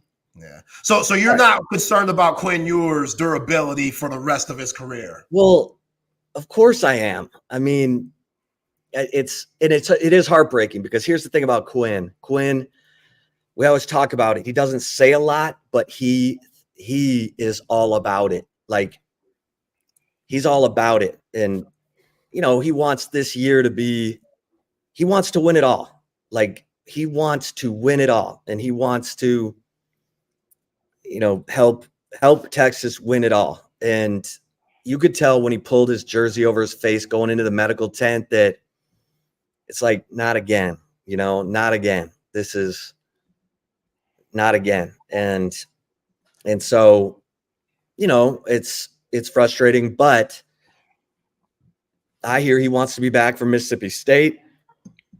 We'll see how his, abdominal oblique, it's an oblique strain. Those can be tricky. Some of them you can take a pain shot for. I mean, if he doesn't have torn ligaments, tendons type stuff, which it doesn't sound like he does, then he can survive. So Sam Ehlinger had a similar injury. He played through it. It's going to be, Quinn's a tough guy. He played the second half of last year with an AC joint sprain in his throwing shoulder. That's a painful injury. He's a tough guy, and he wants to get back as soon as possible. Obviously, this is he's hinted, he's basically said at SEC Media Days, he feels like this is his final year of college football. He wants it to be special. He wants to lead his team. And if there's anyone you want as the head coach of a quarterback room like this, it's Steve Sarkisian, who had Carson Palmer, Matt Leinart, and Matt Castle all in the same quarterback room and had Tua Tagovailoa, Mac Jones, and Bryce Young all in the same quarterback room. So, well, Tua and Mac, and then Mac and Bryce. And Sarkisian, he doesn't ever let it get to where it's about, his thing is very clear. It's experience. We're going with experience. Unless the quarterback with experience just starts making poor decisions, like hurting the team decisions, he's going to be the guy. Quinn Ewers is Steve Sarkisian's guy. Steve Sarkisian said it's Quinn Ewers' team. Now, everyone's like, oh, but Arch Manning. Let's see Arch Manning go on the road.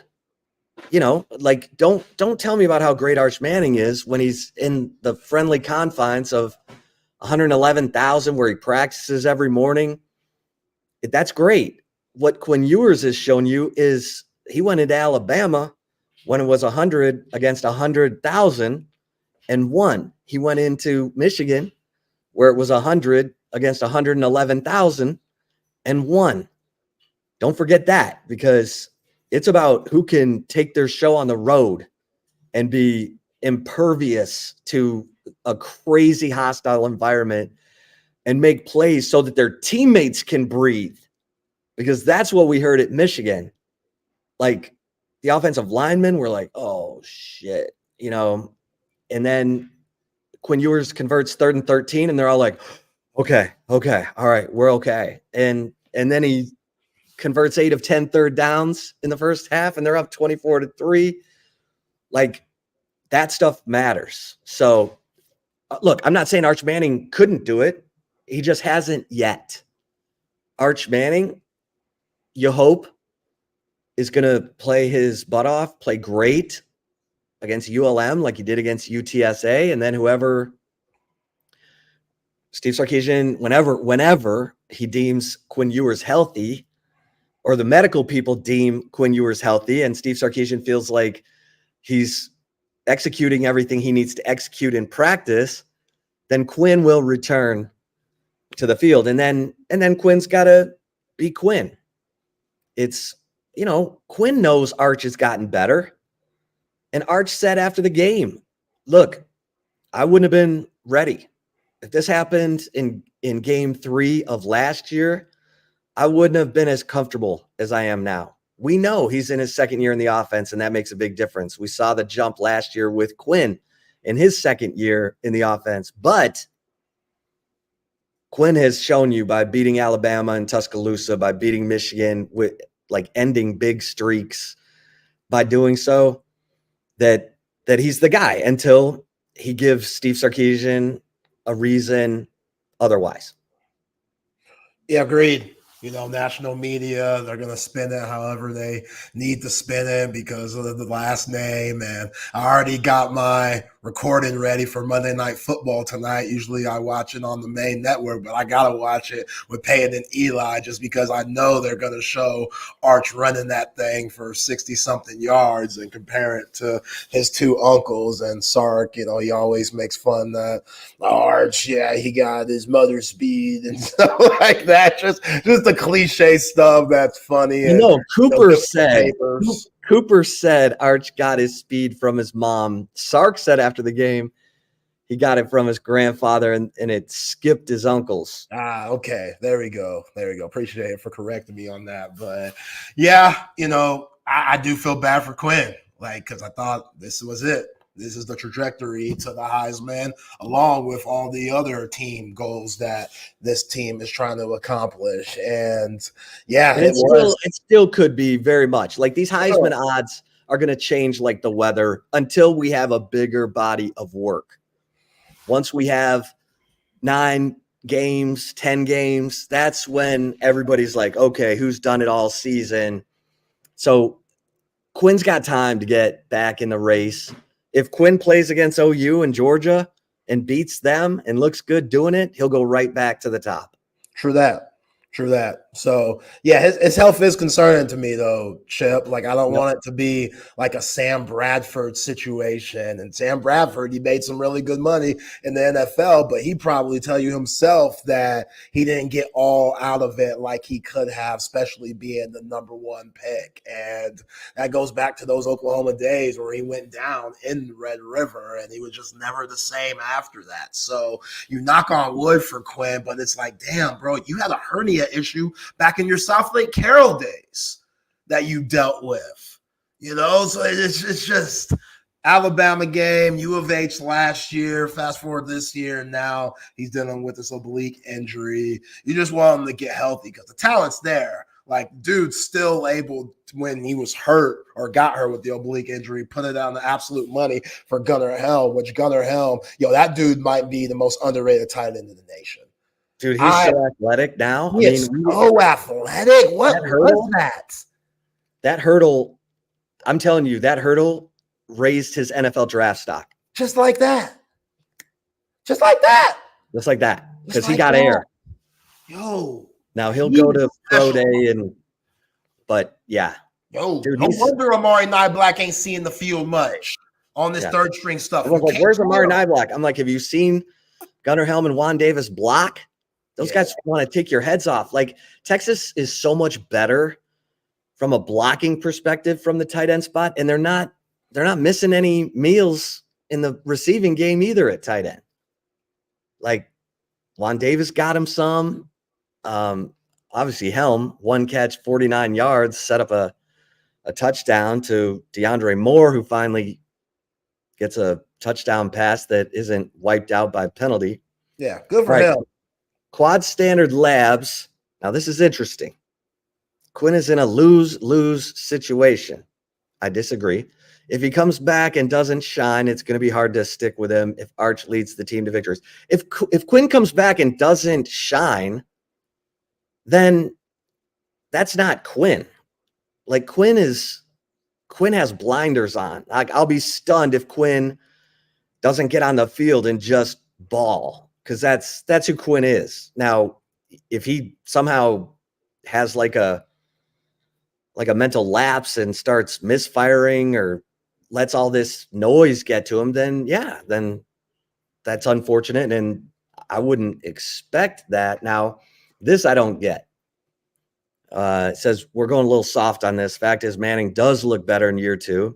He looks better at home. Yeah, he looks really good against a team that was already, punched in the face a week earlier by Texas State. Looks better than Quinn in a lot of ways, especially his personality. I'm not buying that for a second.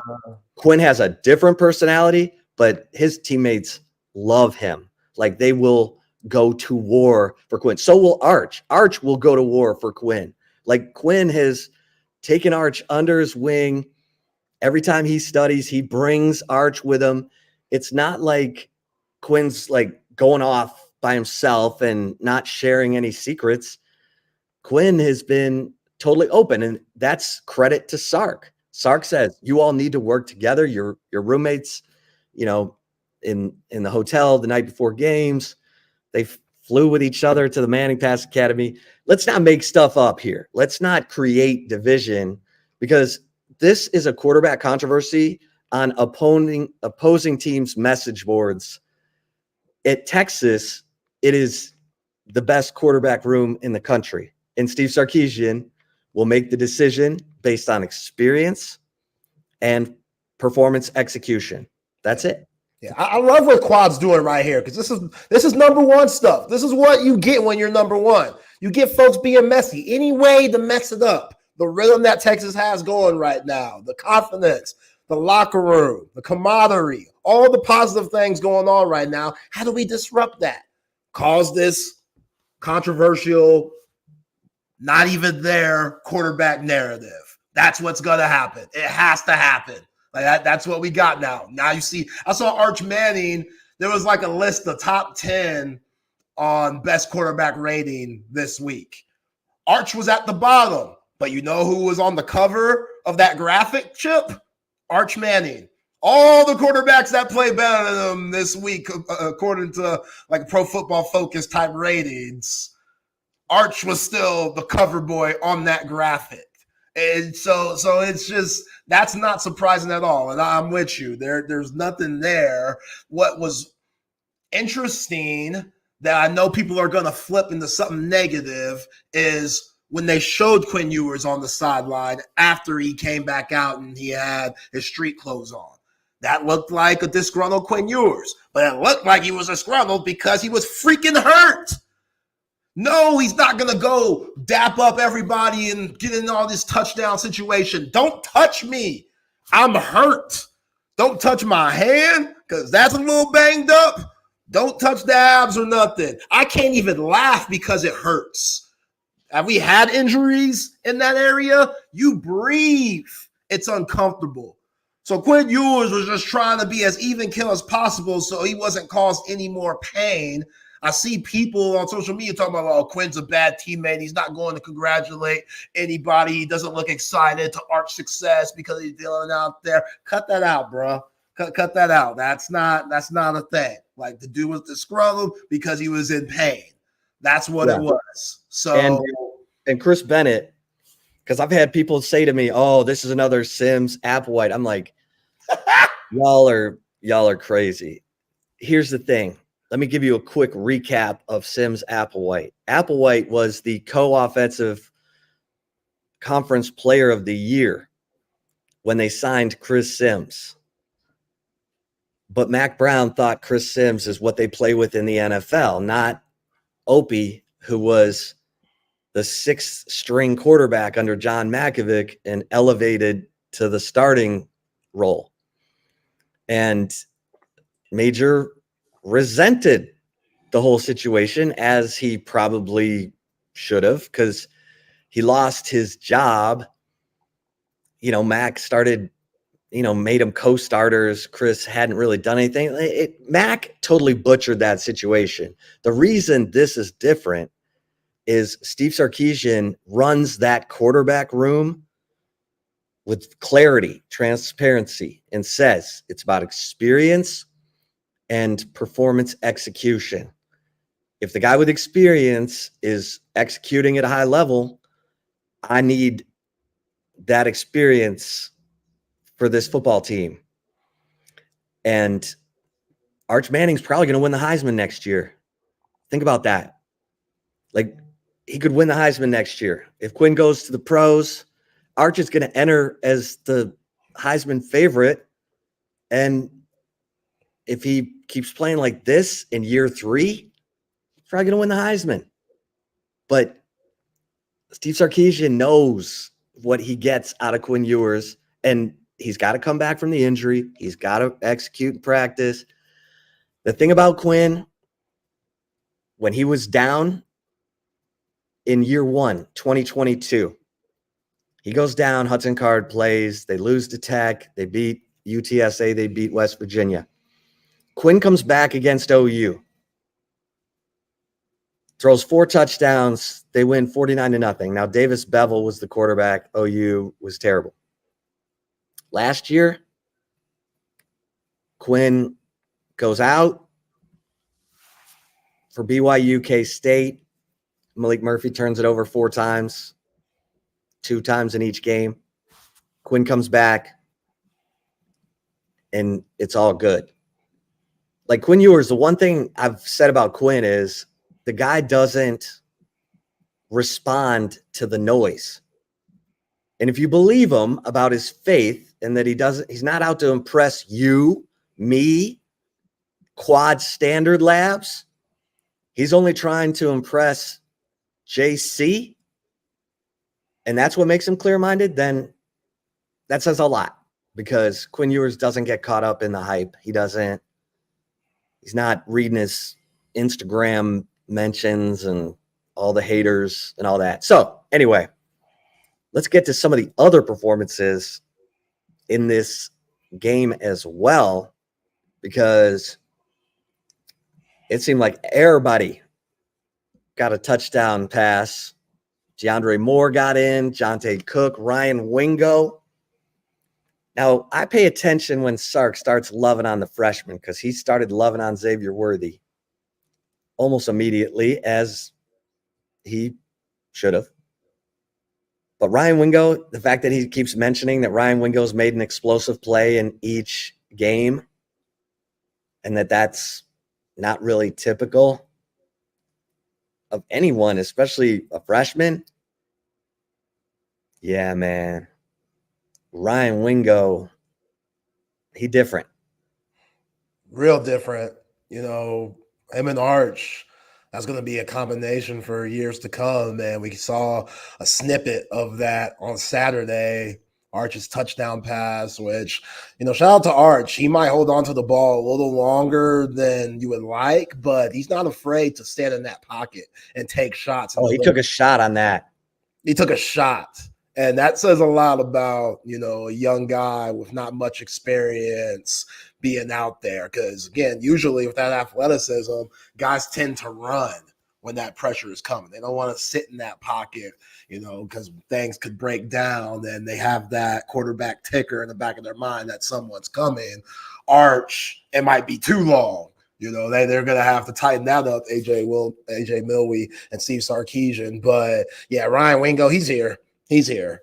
Like, you kind of saw on that first drive where they didn't have any runs and Quinn was running the show then, just the rotation of guys that got some bump. And Jonte Cook is slowly coming along. It's interesting because Silas Bolden, he's the one that's not really getting much love.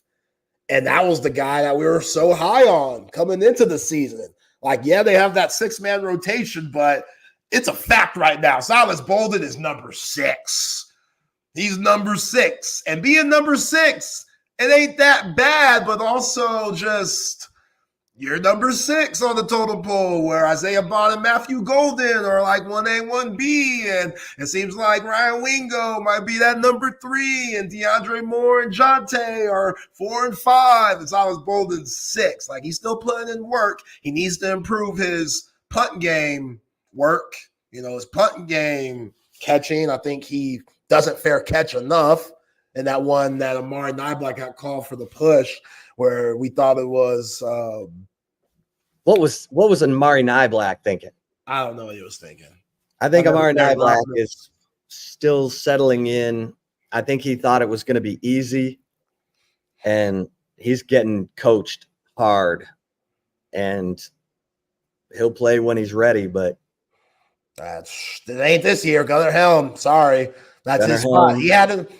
He had his moment. He had his time. I was damn wrong about that one.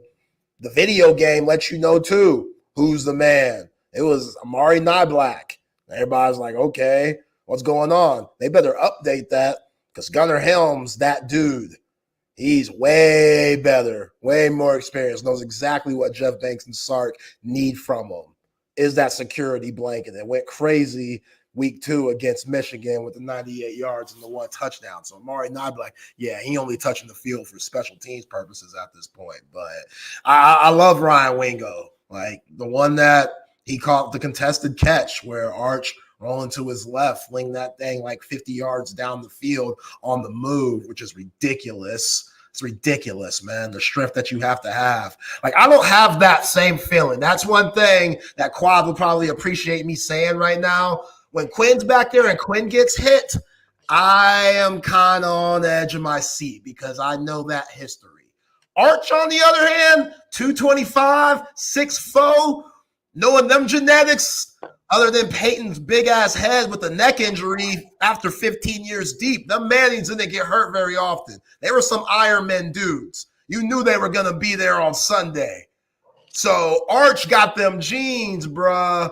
You don't feel too bad, you know, when he gets hit. When Quinn takes some shots, he's like, man, maybe he should have eaten that spicy chicken sandwich from Chick-fil-A after all. You know what I'm saying? Like, maybe he needs to put on some weight or something. But, yeah, the defense looked good, besides David Benda missing the hell out of that gap. And Jahdae Barron, he was blitzing on that play where homeboy took it to the house on that run. That was just bad blitz at the wrong time. Well, UTSA capitalized, but it was Vernon Broughton game.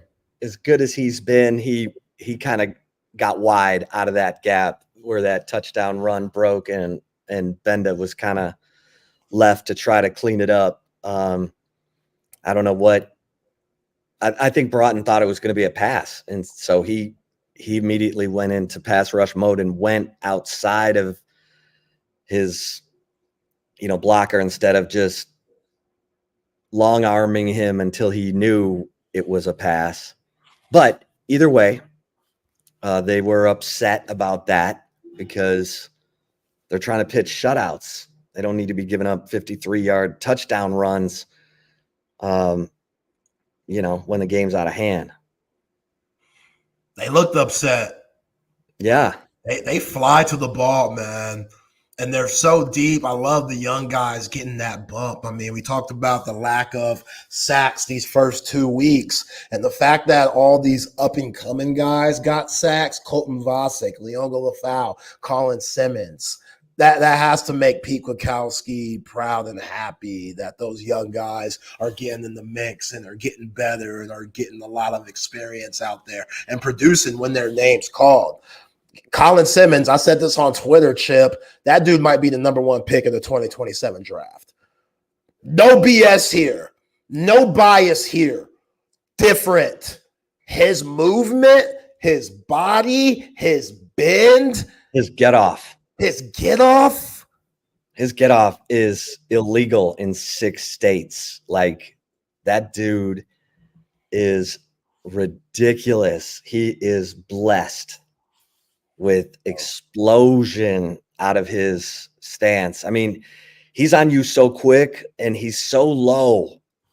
He has such good bend and such good dip that like the tackles don't even know what to do because he's by them before they can really like get their feet or hands set. It's impressive, and he's just figuring it out. Yo, like he's the scary dudes. Like seeing him talk to you guys after the game, he's like a kid in the candy store. He's like, yo, this is the dopest job in the world.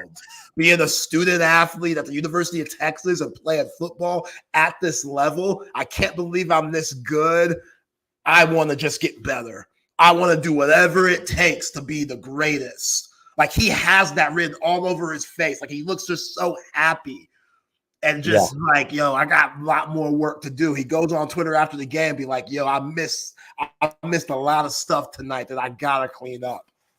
Like he's already being held accountable by Pete Kwiatkowski and those guys. And, you know, I'm not like you. I'm not on this completely throw Trey Moore on the bench stuff, but Trey Moore, bro, you better bring it or you're going to get left behind. I appreciate you trying, but with Ethan Burke and Barrett Sorrell and Colin Simmons and the way you can move Anthony Hill around, they need Trey Moore just because of that depth. But right. He's a good depth piece. When the game gets tight, I don't know if Trey Moore is going to be out there.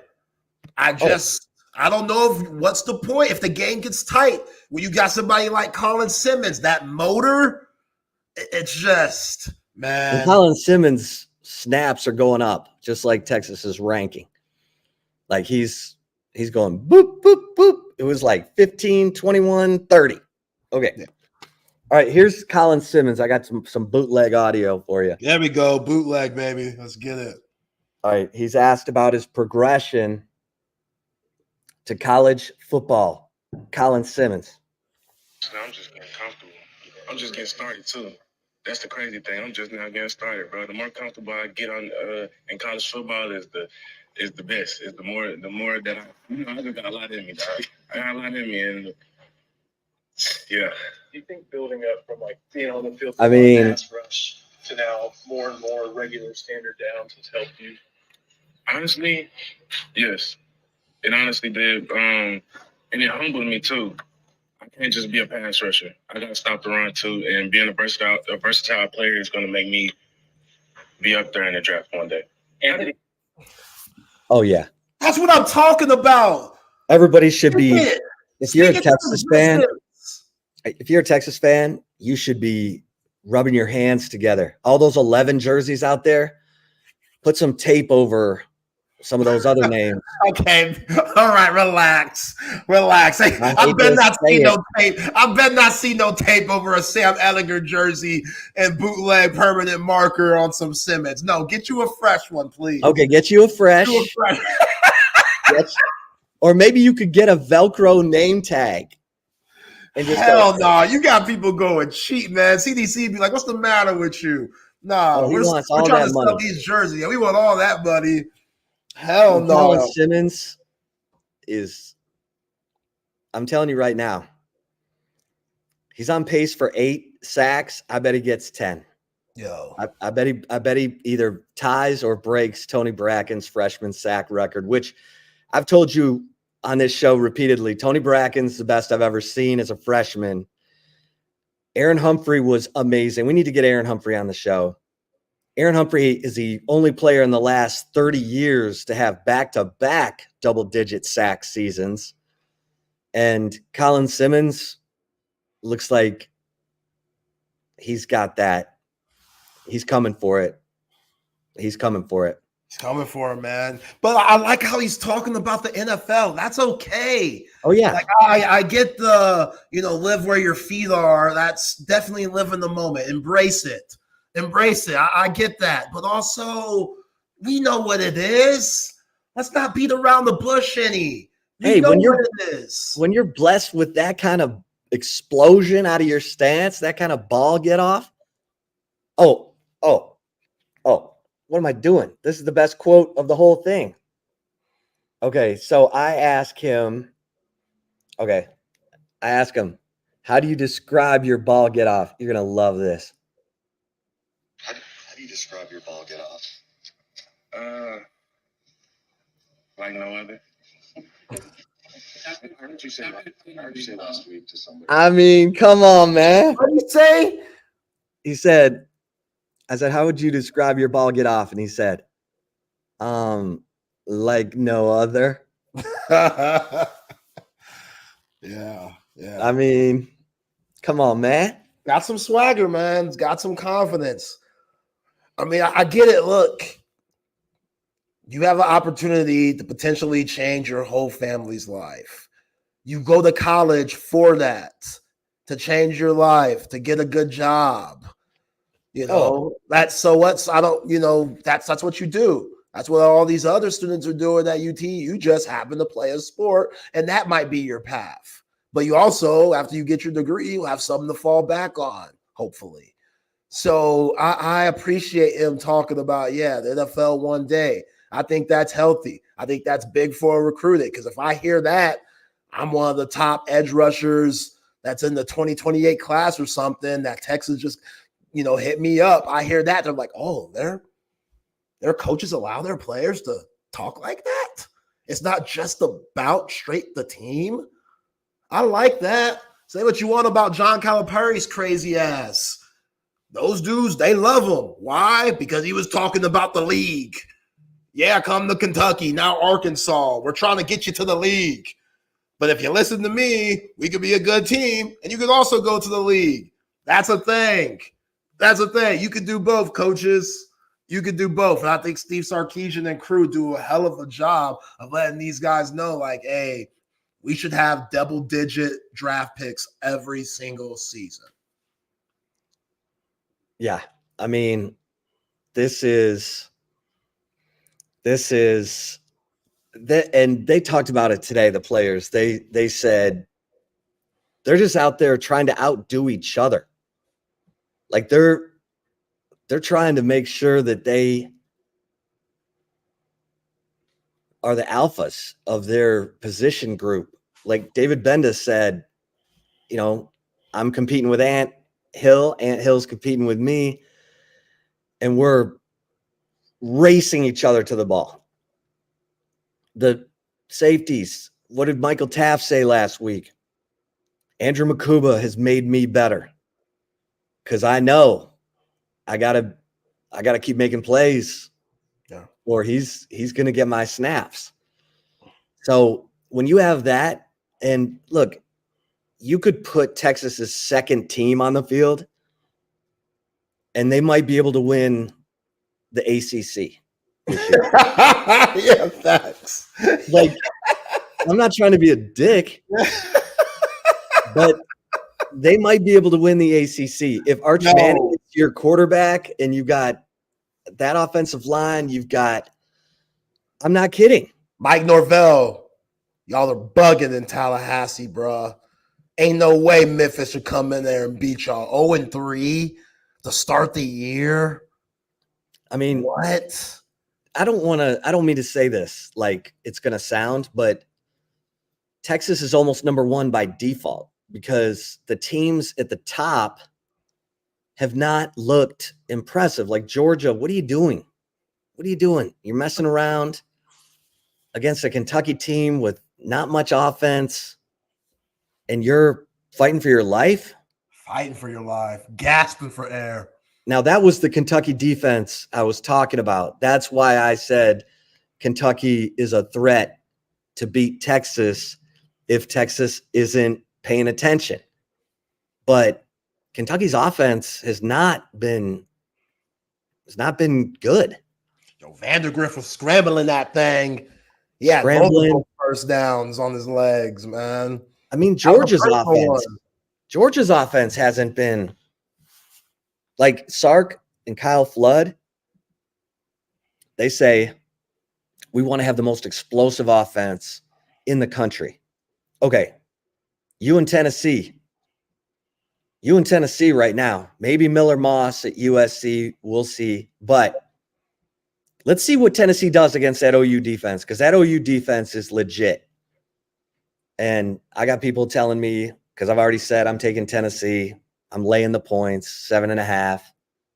And people are like, oh, you're going to get busted, man. OU's defense will show up for this game. It's the Josh Heupel Bowl. It's, Josh Heupel hadn't been back to Norman since he got fired by Bob Stoops for Lincoln Riley. Man, that must be the president calling you. It just wouldn't turn off. I tried to multiple times. I apologize. But Tennessee, let's see what Nico Yamaleva,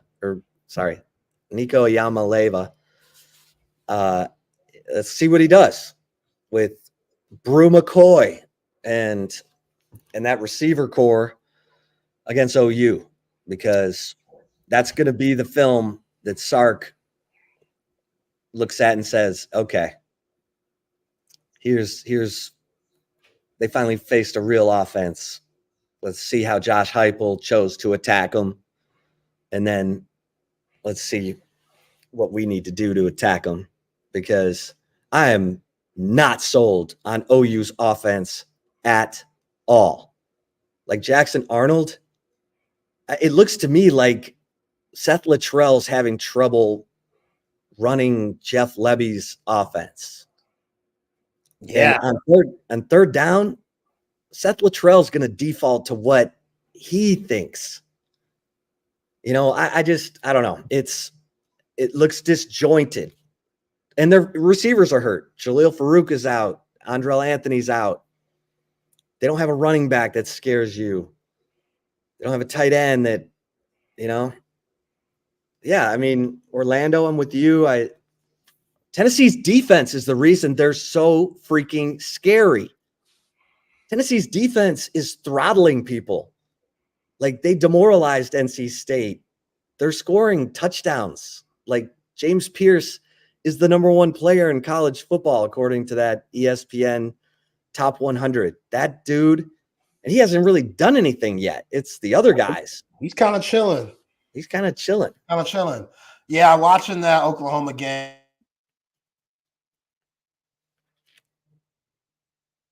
Watching Oklahoma versus the Wave. Tulane. You think about Jackson Arnold, and he does have pretty good legs. Dude's a fast guy. Yeah, but he's running for his life. He's off schedule. He's not getting the ball out on time. Then everyone has to reset. They're in scramble mode. And I don't know how OU's offense is going to find itself this week against that Tennessee defense. I'm with Orlando. Give me Tennessee minus 7.5. Can I lock that in now in case that line goes to 10? Yeah, go ahead and do that, man. BUSR, I'm sure they got you. Yeah, busr.ag. Use the promo code TSU welcome. They're going to spot you $2,500 as a new customer at busr.ag. All right, let's look at speaking of picks. Damn, Hudson Card. I got smoked. I was right about UNLV. I was wrong about Tulane. That was a late cover for the Boomers. Well, Jackson Arnold run that thing in, baby. And Colorado State got smoked by Travis Hunter. So I went 1-2. You had the Florida Gators. We need to talk about Marcel Reed. Yo, come on, man. You went 0 for 3. Damn. Just like that, huh? Just like that. Yeah, Billy Napier. Might be time to get rid of your ass, bruh. That 26 mil buyout. That's looking cheap for how bad them Gators look. Real cheap. So by the way, your NFL picks, Bucks, you were right. I didn't want to be. Saints, you were right. And did the Falcons cover? That's tonight. Okay. I had the Raiders. I was right. Wow, that's a big pick. I had the Saints. I was right. And the Texans, did they cover? Think so. Let's see here. 6.5. They were favored by. Yeah, they covered that. They covered that. Yeah. Caleb Williams, boy. Talk about running for your life. Woo! He got sacked, what, 5 times, 6 times? It was tough. Oh, no. The Texans won 19-13. Oh. They did not cover. That's terrible. So I went 2-1. You're 2-0, and you're waiting on the Falcons. Let's go, Kurt. So our NFL picks much better than our college picks this week. Yeah, those Fighting Irish were a little pissed off against Hudson Card and them. Put it on them. That was brutal. But it's all right. NFL bounce back. Baker Mayfield. What's up with your boy Jared Goff? Not looking too good right now, if you ask me. Yeah, Jared's got to figure it out, man, because, I mean, I know defenses are trying to take away Sam Laporta. That's his security blanket. I mean, they're remember John Brown said he was worried about Josh Reynolds leaving, and Jameson Williams he's been really good, but they need a third receiver. Right now it's Khalif Raymond, and he's a little guy. Yeah. You know, Jared was used to finding Josh Reynolds, who's, 6'4". He's got Laporta, who's 6'5", but that was a bad loss for the Lions at home. Like Tampa, come on, man. That was Baker had a little juke. I was like, oh man, that's that ATX in him. Now he ain't get that from Norman. You know what I'm saying? That Baker, dude's got some moxie. He's feeling himself with that new contract. Chris Godwin's incredible. That's who killed y'all. That guy coming back from those ACL injuries that he had, he looks like Chris Godwin, Super Bowl Chris Godwin. When Brady was slinging him that thing. And he's just a mismatch. He's a mismatch nightmare. And the secondary, they could be better. But Lions they got issues. They got real issues. So a lot of teams have issues. A lot of playoff teams went down yesterday or almost went down. Cowboys, your boy Dak looking like. So here's my thing. Paid. I watched this game because I didn't want to be a hater without justification. So I watched this Cowboys-Saints game, and you know what struck me? They don't have good player leadership on either side of the ball. They do not have good player leadership on either side of the ball. Because when they got hit in the mouth, I didn't see anybody standing up to get everything reorganized, settled down. That scares me about the offense. But like Micah Parsons is a really good player. He's not a leader. Like you see him on social media, the guy's doesn't give a flip. He's a really good player. He's a really good player. He's not Reggie White. He's not the guy that's telling everybody, get your mind right, get your head right. I feel bad for a guy like DeMarvion Overshown because they don't have veteran voices there. Like it should be DeMarcus Lawrence. It should be these guys who've been there, but they got a bunch of really talented players, but they don't have any player leadership. And part of that's Jerry's fault. I've always said this. Jerry emasculates the chain of command in Dallas. I'm sure it's better now. It used to be where Jerry would talk directly to the players, and the players felt like they could go around the coach. Like when it was Campo and Jason Garrett, like I felt sorry for those coaches. that was when Jerry was still feeling his oats and being a maverick. Now Jerry's just damn old. He's 80. But Zimmer, great coach, but you can't be a coach-led team. You can't be a coach-fed team. You need to be a player-led team. The great teams like the Cowboys in the early 90s, Troy Aikman, Larry Allen, those guys put the fear of God into that offense. And Charles Haley put the fear of God into the defense. And like they had so many dudes that were like, if you don't get your head right, we'll get it right for you. They had dudes that would tear your head off.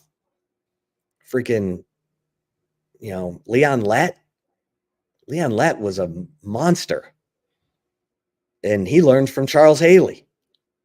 Darren Woodson. Like, they had dudes that were not afraid. I've said Dion would take the blame. Anytime a young DB made a mistake, Dion would be like, oh, that was my fault. Like, great teammates. They played for each other. I don't see it. With the Cowboys. That's what scares me more than anything. Saints might be really good, but the Cowboys will be fine. Like they got smacked around. It's the NFL. You win one week, you get blown out the next, you get refocused, you play hard. But when it comes down to it, the thing that scared me the most about that game against the Saints yesterday is it took me back to the Green Bay game in the playoffs because there was no answer. There was no resilience. There was no player revolt against bad football. They just watched it go down the drain. That scares me about the Cowboys. Saints weren't playing. When you got Derek Carr doing the Michael Jackson and grabbing his Johnson on your home field, it's not a good look because a lot of people, including myself, were thinking that, Derek Carr, you got until week 6, dog, and then Spencer Rattler, you're going to get that call. Hey, Derek Carr is on a mission. He got tossed aside by the Raiders. From what I'm hearing, he had an unbelievable offseason. He's finally healthy. Like, he's like, let's go. Yeah. So we'll see. Yeah. We'll see. It's early. Chris Olave is a really good football. Yeah, Chris Olave. I mean, Alvin Kamara. He's healthy. Oh my gosh. That brother. I thought this was it for him. After last year, I was like, all right, now he's going to get to that over 27 mark for a running back and not be the same. Shit. He did whatever he wanted yesterday in Jerry World. That was an ass whooping. That was a straight up beat down. And Ravens lost. So now they're 0-2. Bengals had a lot of optimism. They're 0-2, and I get it. Joe Burrow always off slow and stuff, but the Bengals look like they're a little fractured. Like Burrow's shaking his head. Defense can't get off the field. You're obviously playing Patrick Mahomes. I thought we saw a little bit of the old Xavier Worthy in those in those contested catch situations. It's the league. Yo, they were talking mess about Xavier Worthy. Those Bengals secondary guys, they were like, yo, he's just fast. That's going to be the narrative because it is. They're going to get their hands on him. Get your hands on them. Be a little physical with them. Don't let them get in the open field. That's why Rashee Rice is nice because he's big and fast. Yeah. And he wants the ball all the time.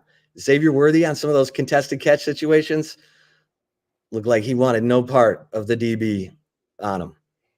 So, gotta make business decisions, Xavier Worthy. Where Hollywood Brown at? They need you, bro. Hollywood Brown. Tyreek Hill's like, hey, the DB's never close enough to me to make it a contested catch. I get so open, ain't nobody in the picture. Yeah, Tyreek. Worthy's not a good enough route runner yet. Yeah, Tyreek need to just worry about paying that child support on time. That's what he need to worry about with all the things he got going on. Xavier Worthy, don't get like that. Be like Tyreek on the field, not like Tyreek off the field. Be like KD, Kevin Durant off the field. Yeah. Speaking of KD, Spurs at the game. You see that? Where was Wemby? Where was Victor Wembanyama? Is he too good for? Yeah, man, he's in France. He's getting some France. Oh man, they were like, "Oh, the Spurs are here and stuff." I'm looking around, be like, "Where alien at?" Nobody care about Jeremy Sohan, Devin Vassell, Keldon Johnson. Everybody want to see where the alien at. It was like whoever CDC talked to, they were like, "Yo, we're gonna bring the Spurs in and stuff, but Wemby's not gonna be there." CDC was like, "Yo, I better bring somebody," and they were like, "All right, we'll bring Manu." And CDC was like, "Bet, deal, we'll bring Manu." They brought the Austin Spurs. Huh? They brought the Austin Spurs. Yeah, San Antonio Spurs with no Wembanyama is the Austin Spurs. That's facts, man. But yeah, shout out to Manu being there. Manu got to fire the cannon and everything. Like, Manu Ginobili, that's my guy. Manu was so cold. Oh, he killed me. Killed my Pistons. He killed your Pistons. 05. That was his coming out party. Now, that aged Manu. That series aged Manu. All the things he had to do, how good of a defense that was to defeat that type of defense with Ben and Rasheed Wallace and Tayshaun Prince and Chauncey was a dog and Rip. That's going to age you a little bit. That's why Manu, after that series, you didn't see that long wavy hair no more. You saw him balding and stuff. That series really aged Manu, but he got a ring because of it. I'm pretty sure he would trade that ring in for a hair at any moment. Thanks. Thanks. Hey, thanks for taking me down memory nightmare. Hey, man. Larry Brown made some tough decisions that series. Let's get a couple mentions like Salt Traders Coastal Cooking. It's Monday, everybody. Monday, date night, Salt Traders Coastal Cooking. You got happy hour, 3:30 to close. 3:30 to 6:30 happy hour every day. But on Mondays, 3:30 to close. So you're getting $5 off the shareables menu. Go get that New Orleans barbecue shrimp. They got oyster specials that'll blow your mind and the best selection of raw oysters. It's Monday, folks. Salt Traders Coastal Cooking. Go get you some amazing seafood. This is the seafood restaurant of Jack Gilmore, restaurant legend, who also gives you Jack Allen's Kitchen. You know the food is impeccable. I love the scallops, but I always get the New Orleans barbecue shrimp off that shareables menu. Come on. Salt Traders Coastal Cooking right there at Zilker, Rollingwood, and Mopac up north in Round Rock at Old Settlers. And what are we waiting on in terms of the big screen of your dreams? Let's go. Hi, this is Tom McKay with Audiovisual Consultations. Scientific data proves it. Size does matter. The bigger and wider your television is, the better. Football season is here, and the time is now to get your entire audio-video experience tuned up and ready. New flat screens, projection video, Dolby True HD surround, all the goodies at great prices and followed up with great service. So call us at 255-8678. That's 255-8678 or on the web at avconsultations.com.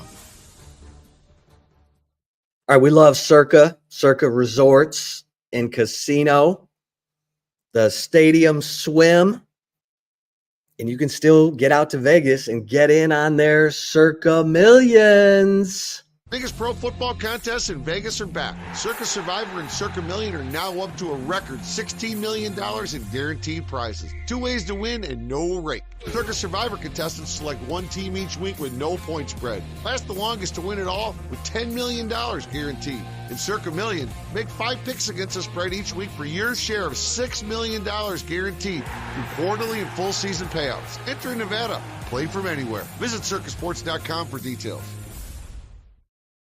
So me, Bucky, and BK are in on the Circa Million. And I put in my picks. I need to find out how we're doing, but I put in the Saints, I put in the Bucks, and I put in the Raiders. And I think we have the Jets So that would be 4-0. That helps. You got to go 5-0. So you're muted. There we go. There he is. Yeah. Yeah. The Jets, man, there was one play that Aaron Rodgers had where he threw it to Garrett Wilson to ice the game out. It was ridiculous. You know, Aaron Rodgers, even though he's still a little rusty coming back from the Achilles injury, that dude, you could tell why he's a future Hall of Famer. And then on the other side, Will Levis, he just does things where you're like, what the hell? You know, talking to Will Levis is done. Like, he doesn't know it yet, but he's done. He is. Yeah. He's got to chill the F out. I mean, you can just see thing, he knew he was weird. He gets sped up, man. He gets sped up. And it's like, take a breath. How about your boy, Jim Harbaugh? Of course, the Panthers are garbage. I mean, garbage. Oh, my God. Bryce Young on the bench. They're putting in old Red Rifle. Oh, what's his name? Andy Dalton. He's getting the start week 3. So, number 1 pick getting benched. That's not a good look, especially when you have the Houston Texans doing as well as they did last year and starting off the season 2-0 with their second-year quarterback, C.J. Stroud. Looks like everything's going well there. And the Texans didn't necessarily play great yesterday, but C.J. Stroud made throws to give him that lead, like just on the run, on the move, hitting Nico Collins, which he might be the most underrated receiver in the NFL, like Tank Dell, Stephon Diggs, Joe Mixon got a little banged up yesterday, but those Texans, they're loaded. They just have so many weapons and so much talent. But on another note, my friend, you know where your hard-earned money is going for your son? Into a school that thinks this is okay.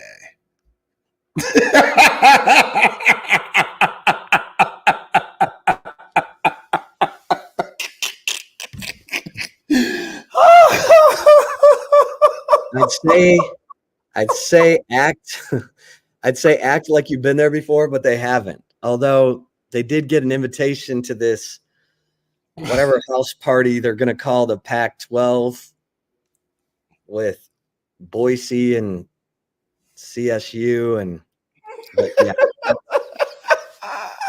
Yeah, for the people listening to us on the app, man, appreciate y'all. But right now, I am showing a photo of, I guess, a painting that says Coach Prime's Grind Time, and it has Dion bent over with the Colorado State Ram behind Dion.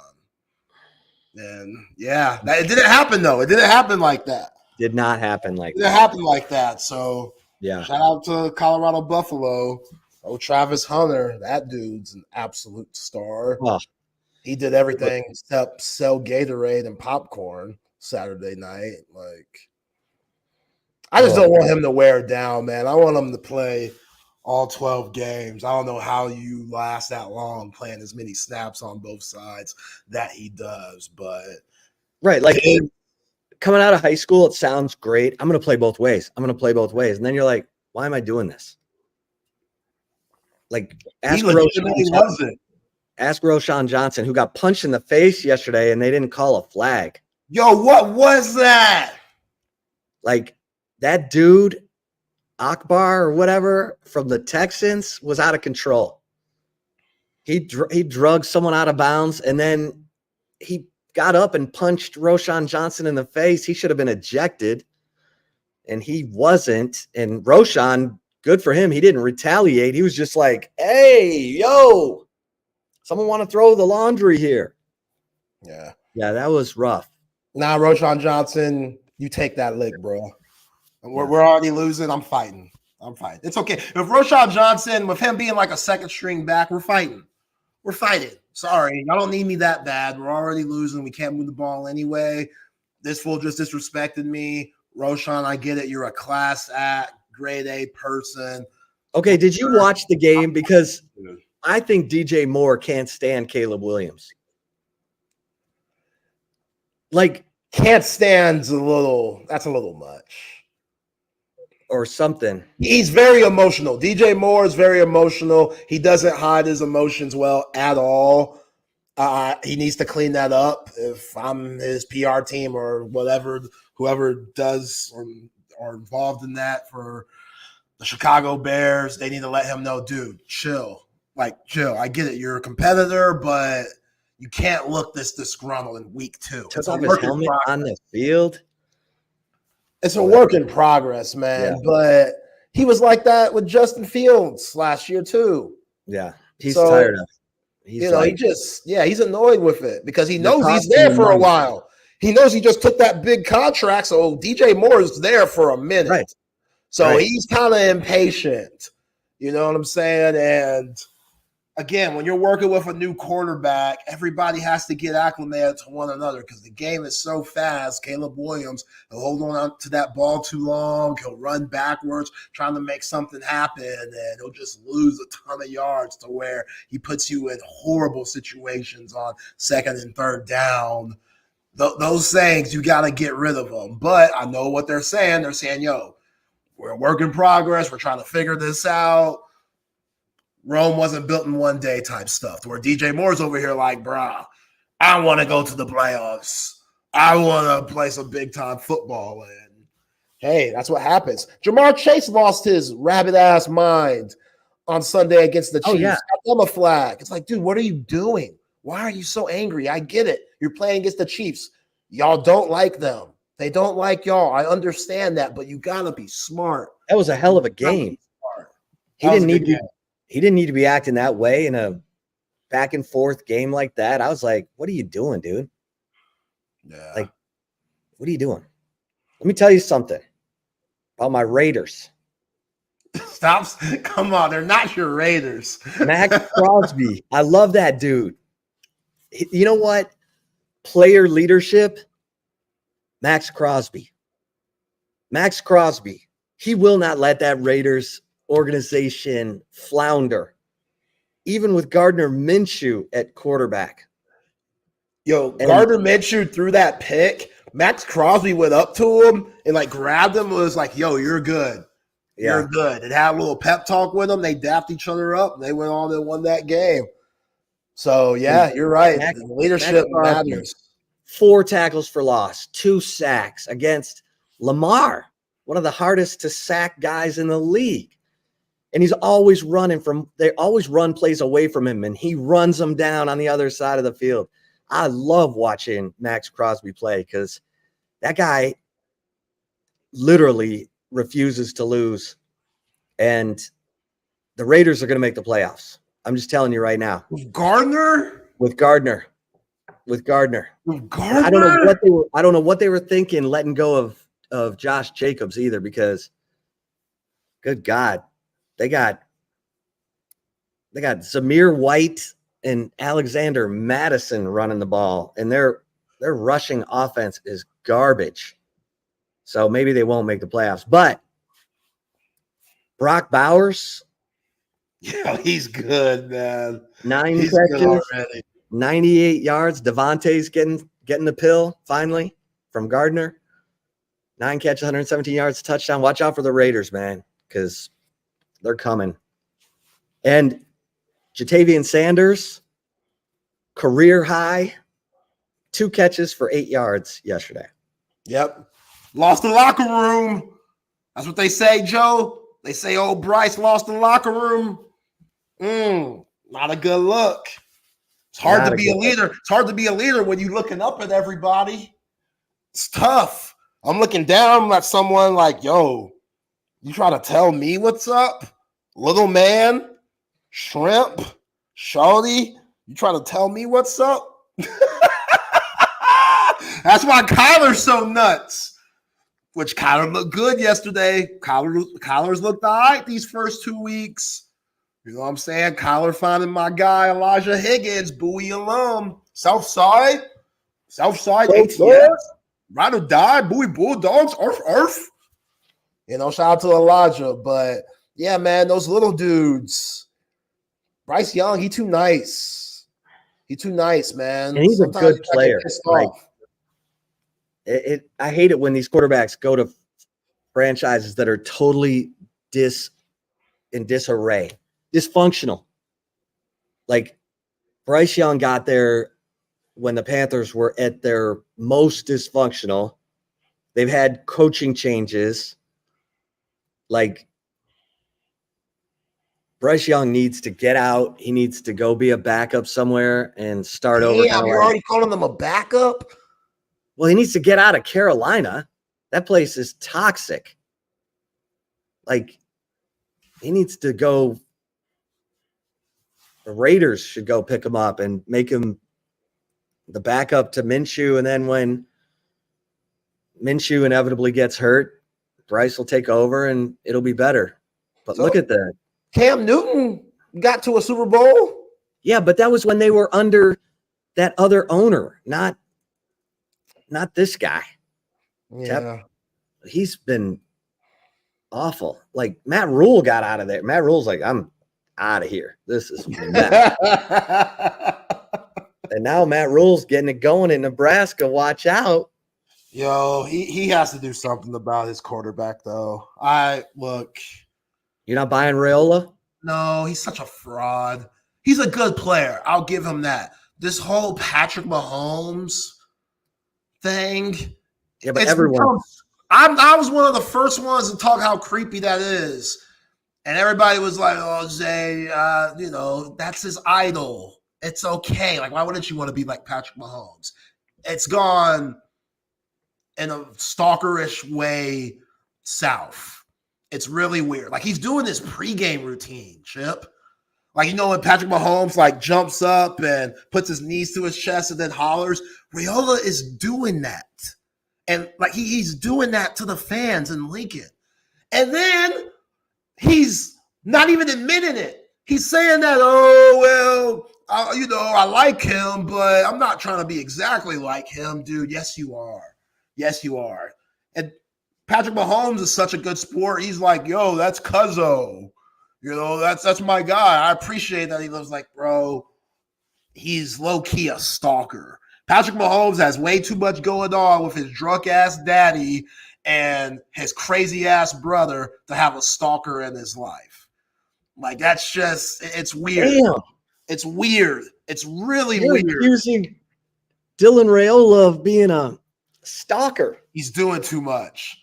He's doing too much, man.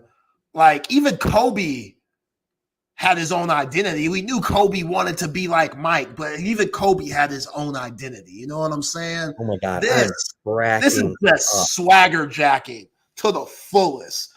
Somebody needs to put him in his place. And he can play. That's the thing. He can play, so everybody thinks it's cool and it's funny. Somebody needs to put it in his place. I don't know Nebraska's schedule, but yeah, my man. Well, they're playing Illinois.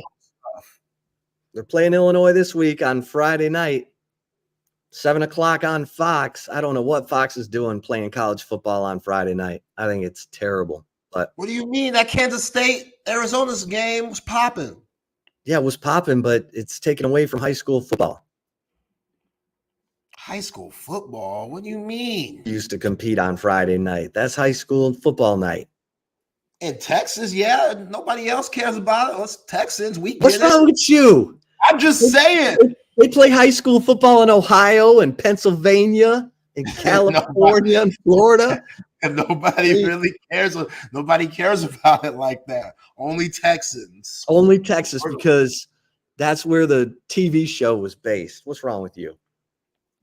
All right, Dylan Raiola is completing 74% of his passes, 5 touchdowns, 1 interception for 3-0 Nebraska. So you need Illinois to smack him around. I do, man. Terrence Brooks, let's go. Terrence Brooks.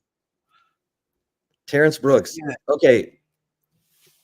This is how crazy good Travis Hunter is, by the way, real quick, because he is far and away the most redeeming quality of Colorado football.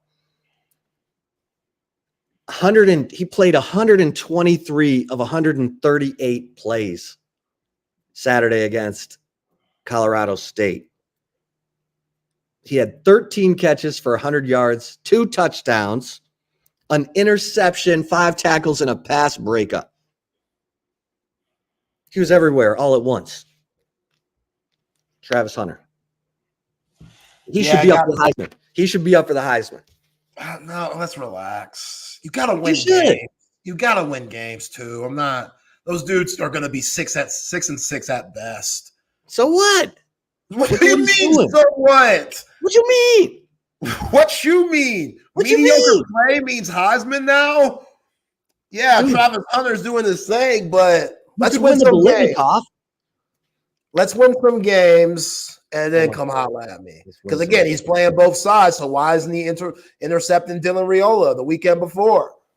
You know what I'm saying? Why didn't he catch more touchdowns to where they don't get their ass? Dylan Raiola's good enough to throw it away from him.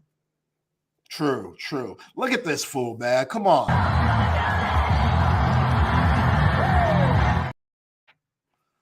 Come on, man. What are we doing? Be yourself. Be your own person. What is that? Like, you can take little bits and pieces of people, but that much? His armbands and his wristbands and stuff, the headband, everything is like Patrick Mahomes. Every single thing. The number, the hair, the goatee, bro. The goatee. I love this. Zay is on this. Zay just gotta get a loud, pretty horse face girl to be your woman, and he's the whole trifecta there. Zay has been on this from the jump. I can't stand it. Zay, it makes my skin crawl how uncomfortable it makes me. Like Dylan Raiola could lead Nebraska to the Big Ten championship this year, and all Zay would be talking about is he's stalking Patrick Mahomes. It's very weird, man. Very weird. I want to see who his girl is, because he probably has a woman who looks just like Brittany. That's what I'm saying. If she looks like her, I'm really gonna lose it. I might have to take off a couple of days to regroup because I couldn't come on here and function if he has. You like Brittany? I do like Brittany. She holds it down for her man. Say all the political stuff. I don't talk politics at all, especially not with y'all people. But I don't care about that. I'm talking about her being there for her man. Politics. Yeah, we don't, because we know she's been in politics for however you may think that way goes. But anyway, cute. She all right. She did sauce. She was on the swimsuit. SI Sports Illustrated. She did her thing. I'll give her Reggie Bush break up with Kim Kardashian and go out with a woman who looked just like her. Oh yeah. Mm-mm. That creep you out? Yep. It's weird. Yeah, it's weird. That's weird. I mean, you could have a type, but that much? That's a little weird, Reggie. Yeah, it's a little much, but a little much. Glad Reggie got his Heisman back, man. I could be in those interesting commercials. And by the way, Chris Bennett, love Chris Bennett. That's my guy. He sent me something pretty funny because Robert Griffin III, that guy, he's his own character. We know he recently just got let go from the 4-letter network. Don't you think he got fired for having all those Pokemon dolls behind him? I guess. I mean, I think that has a lot to do with him just being weird in general. I'm just kidding, but I think he definitely got fired from doing some weird stuff and posting some weird things. His little TV set in his house, he had, everyone else has like their footballs and helmets and their jerseys. RG3 had Pokemon dolls, like 100 different Pokemon dolls. In the box. They're still in the box. I mean, we're around the same age. Pokemon was hot. Pokemon was the wave for a long time. Anime. Yeah, it's the anime. I'm more of a Dragon Ball Z guy myself. It's a little more intense. I'm not really a big anime guy, but us black people, we like Dragon Ball Z. I have to admit that. I'm part of the black stereotype, and that's the only anime that I like, even though I'm not a big stereotype guy. But RG3 said on Saturday that we, the black delegation, put Arch Manning on our side, which is nuts. That's a nuts thing to say. I don't agree with it. I claim Arch Manning because he's a Longhorn. I'm a Longhorn fan.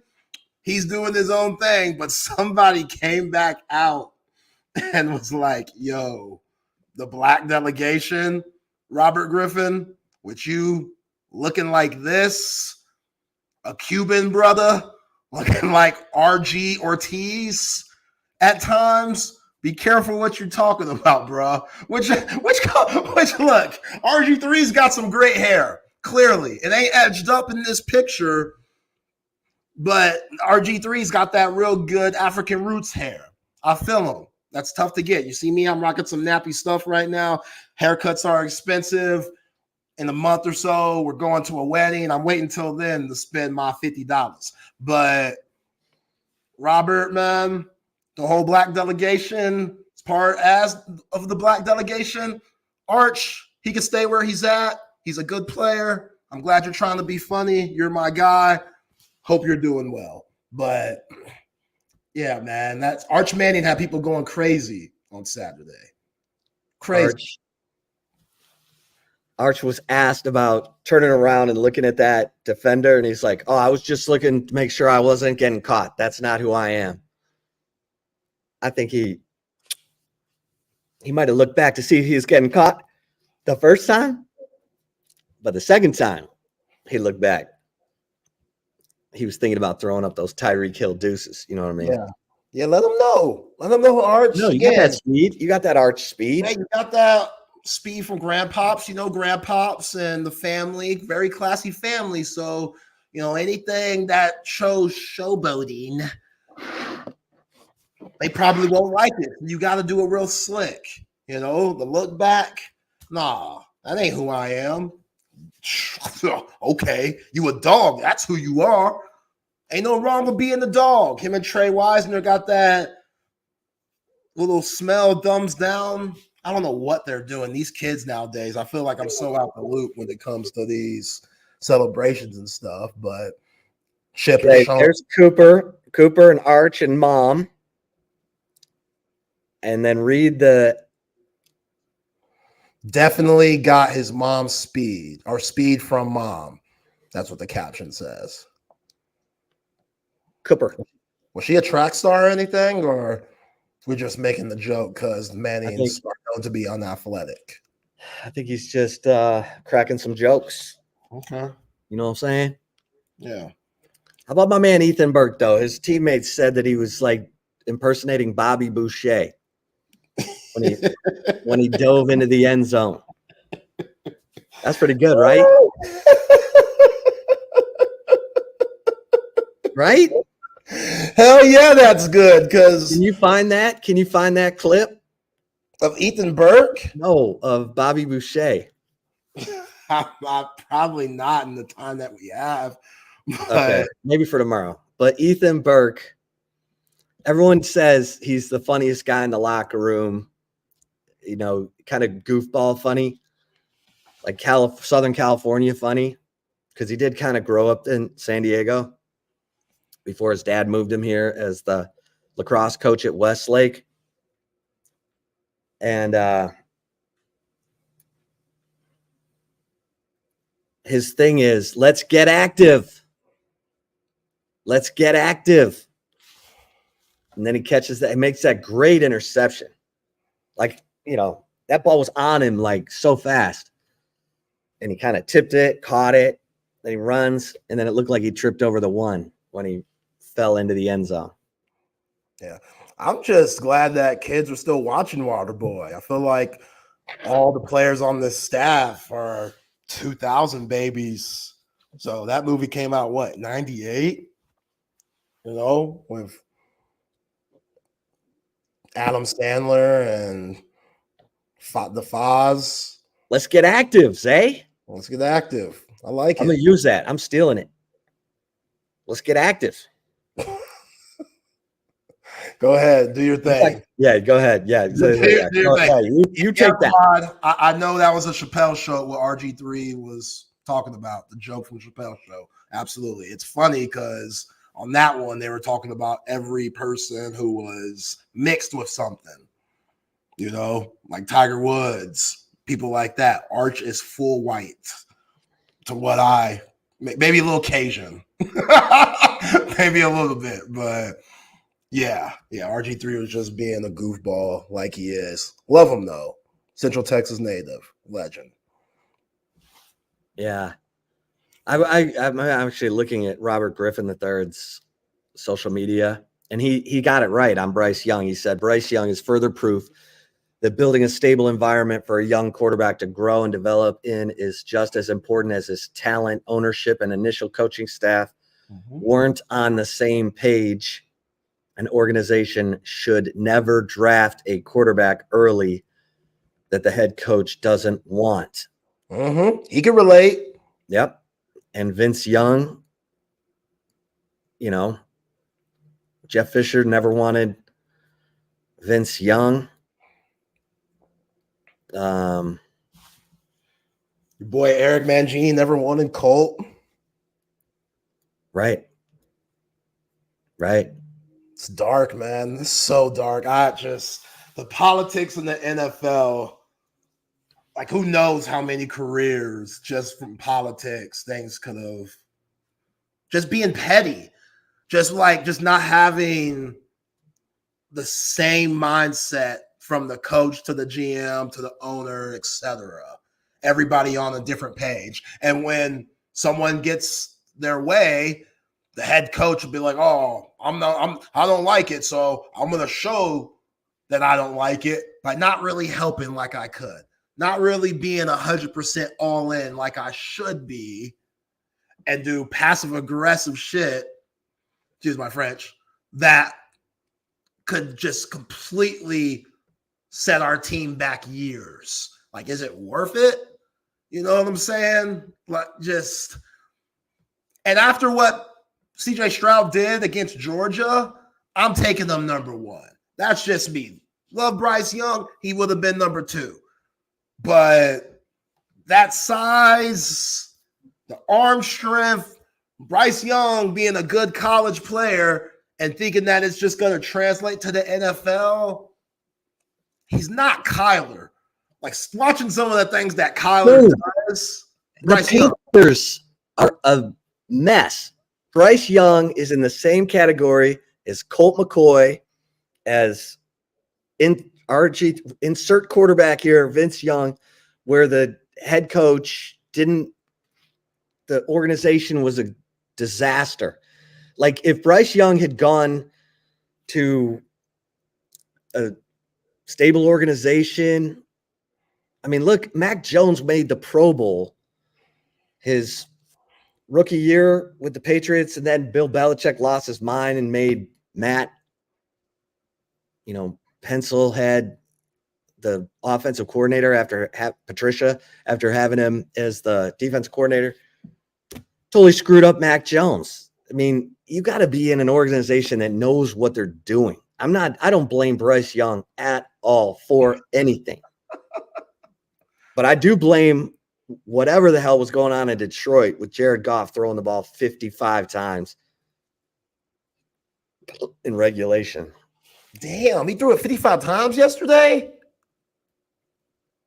Yeah. Don't you have Gibbs and Montgomery? I've had the ball off a little bit. 55. Oof. Come on, Danny boy. Yo. 34 of 55. Them first place schedules, man. No. This is the Bucks. This is the same team they beat in the playoffs last year. All right, we'll move on. All right, let's get to the commentary. My man Zay is going to take me into the deep water on the Lions, and I'm not ready for it yet. Okay, cover three. Your football headquarters, great food. Here's first and foremost, you go to cover three, you're getting great food, whether it's the ruby trout with the pancetta bacon, so good. It melts in your mouth. The buffalo chicken sliders, the Sean Adams prime rib sandwich that literally melts in your mouth. I like the horseradish sauce and the au jus, but maybe the horseradish sauce a little more. Parmesan fries, the Chop House burger. Texas Monthly calls it one of the best burgers in the state of Texas. You hungry for a good burger today? Go to Cover 3. Watch Monday Night Football. Hang out with your friends. Enjoy that incredible food. Check out Monday Night Football. All night happy hour at Cover 3 on Mondays. Perfect place to watch Monday Night Football. And passes.com, coolest content creator platform out there. This is the way for you to interact with all your favorite celebrities. It's the way for you to interact with 40 Texas student athletes, Quinn Ewers, Anthony Hill, Ryan Wingo. And when I mean interact, it's not like trying to, get into their DMs or into their mentions. We're talking about you interacting directly with them, whether it's Q&A or buying some of their signed memorabilia. You name it. Check it out. You have to experience it to understand it. And Texas One Fund has an account on passes.com. So if you want to, contribute to NIL for Texas and get something in return, like access to VIP tailgates, some signed memorabilia, they got it. And don't forget to check out the Texas Sports Unfiltered account on passes.com. Catch me and BK breaking stuff down for you. All right, Zay. Let's get to the commentary. Of course, I have to talk about the quarterback situation at the University of Texas. I think it's a credit to Steve Sarkisian and this coaching staff to have built a program that one day after the Heisman Trophy front-running quarterback of the Texas Longhorns goes out with an oblique injury and is replaced by Arch Manning, who throws for 4 touchdowns and runs for another, becoming the first freshman quarterback to account for 5 touchdowns in a game since Colt McCoy in 2006. And his 67-yard touchdown run is the longest touchdown run by a quarterback since Vince Young, who ran for 80 yards against Oklahoma State in 2005. The Texas goes to number 1. Now, this is going to be the test of leadership. Remember how we said last week was leadership week? Because they went and they beat Michigan and everybody was loving on them. Girlfriends were telling them how sexy they were, even though they weren't even looking at these guys in class the week before. This is leadership week. You go to number 1. Now everybody's like, oh, you're number 1. You're number 1. You're number 1. You're number 1. It's not just, oh, wow, you guys beat Michigan. Now it's, you're number 1. Like, you're ahead of Georgia. You're ranked ahead of Georgia. Georgia's 45-2 the last 3 years. You're ranked ahead of them. Can't pay attention to that, Zay. Can't pay attention to that. It don't mean nothing.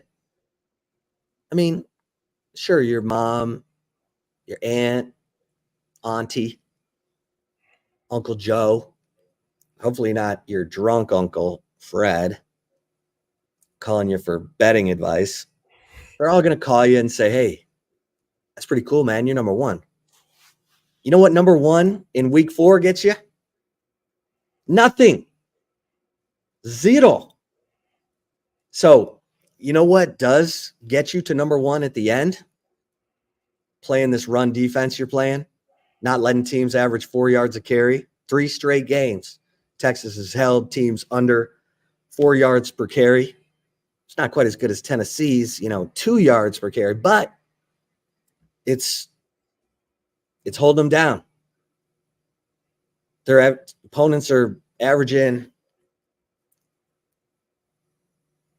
not much against this Texas defense. And third down defense, solid. Red zone defense, solid. The offense, Guess what? Averaging well over 40 points per game, Zay. I like it. You know how that happens? By scoring touchdowns in the red zone. 4 of 5 against UTSA. Now, most of those touchdowns were big play, explosive touchdowns that had nothing to do with the red zone. When you throw a 75-yard touchdown bomb to Ryan Wingo, or a 51-yard touchdown pass to Isaiah Bond, or a 21-yard touchdown pass to Jonte Cook, you don't even touch the red zone. But you look at Texas right now, in across the board, let me tell you why Texas is playing like the number 1 team in college football. Number 6 in passing offense. Well, first and foremost, number 10 in scoring offense, averaging 46.3 points per game. And number 5 in scoring defense, giving up 6.3 points per game. If you're top 10 in scoring offense and you're top 5 in scoring defense, you're legit. Last year, Georgia was the only team in college football that was top 5 scoring offense, top 5 scoring defense. Probably should have been in the college football playoff, but that's how it goes. This year, they'll be in. Texas, number 2 in red zone defense. Texas, number 10 in the nation in third down conversion percentage defense. Like, Texas is playing some nasty defense. And that was the big question mark. Oh, I don't know what they're going to do. I don't know if they can stop the run. Byron Murphy, Devondre Sweat, they're gone. They left. What are we going to do? What do we do? Well, here's what you do. You hold teams to 6.3 points per game, to nothing in the red zone and nothing on third down. And guess what? You can give up 108.7 yards per game rushing because you're only giving up 3.4 yards per carry. That will win. That will win. That gets you. That's good enough to win a national championship. You keep it right there. Keep it right there. You keep it right there. 3.4 yards per carry. An average 46.3 points per game. Yeah, you might be number 1 at the end. So don't worry about that. Number 1 in the AP poll. Just keep looking at those numbers that matter. Points allowed, points scored, yards per carry. Come on, Zay. Come on, baby. Longhorn fans, talk your talk. Yeah. Be proud. Don't be scared. Like I mentioned in the first hour, don't run from the smoke. We want this. It's been too long since Texas has been put in this category. You know how financial analysts will tell you, okay, this stock is blowing up, but their fundamentals aren't there. Like the revenue's not there. They've got debt. Texas, the fundamentals are there. And you have the best quarterback room in college football, probably the deepest receiver room in college football. Offensive line leading the way right now for the Joe Moore Award, and a no-name defensive line that is all working together.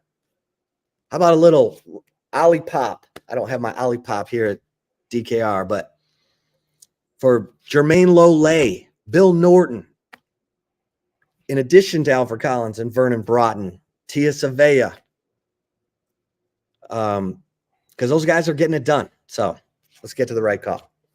Let's get it. Let's get it. Great chip shot, my friend. Before that, though, shout out to Covert Bee Cave. My wife and I will be at Covert Bee Cave tomorrow with our guy Jerome, checking out a new car for her. That's because they're the best, man. Over 100 years of a high quality selection of new and pre-owned vehicles. outstanding customer service. That's what it's about. It's not about meeting that quota. It's about putting you in a car that you're comfortable in for the next 15 to 20 years, hopefully. And that's because GMC, Cadillac, Buick, Ram, Jeep, Dodge, Chrysler, all their 7 terrific brands to choose from are grade A. Go to covertbcave.com for all your latest specials and inventory. Nobody beats a Covert deal. Not now, not ever. All right, Chip. Well, I got a pretty hilarious video to show you and the people on just something that I am dealing with myself, because there is another famous Isaiah Collier out there, to where when I see something on Isaiah Collier shows up, good or bad, people will hit me. He's an athlete. Yeah, he's an athlete. Utah Jazz. He was what I was supposed to be if I had any athleticism and any skill in the game. But I'm glad Isaiah Collier is blowing up. It's a great name. Well, one of my favorite San Antonio Spurs, or former San Antonio Spur, is dealing with the same problem. Check it out. I have all these messages about me trending on social media. So I turn on social media to find out, why am I trending?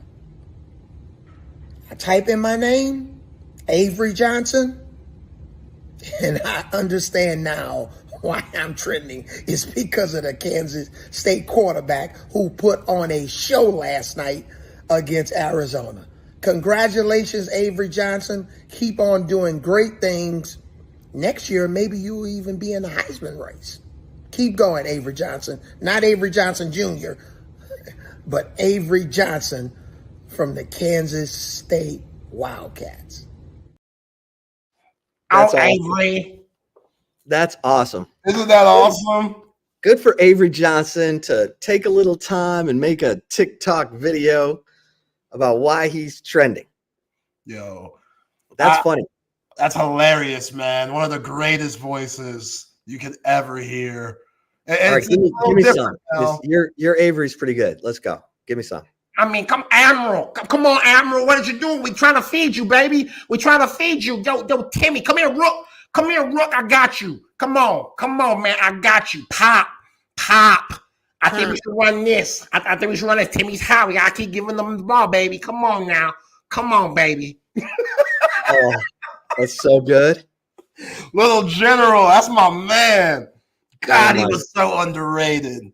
Oh, I still remember that shot he hit in 99 in the corner at the Garden. One of the biggest shots in San Antonio Spurs history, man. He in that short corner, southpaw jumper, nice and smooth. Knocked down. Van Gundy and the boys didn't know what to do. That was the dagger right there. Spurs win their first of 5 NBA championships. People need to know little General Avery Johnson. You know where he's from? Avery Johnson. Somewhere country as hell. New Orleans. Okay, that makes sense. From Louisiana, where people talk funny. From Ed Orgeron to Avery Johnson. That makes We sense. talk funny in Louisiana. Yeah. I need Art to get that Louisiana twang, man. Yeah. That Isidore Newman, they got that twang out of him. Yeah. You don't hear it in Peyton or Eli either. Like, weren't y'all from the boot? Like, damn. Archie didn't let y'all get that crazy ass twang at all. Just straight private school for everybody. That is so good. That is so good. Let me get you a little arch for you since we're doing Avery Johnson, New Orleans. Here is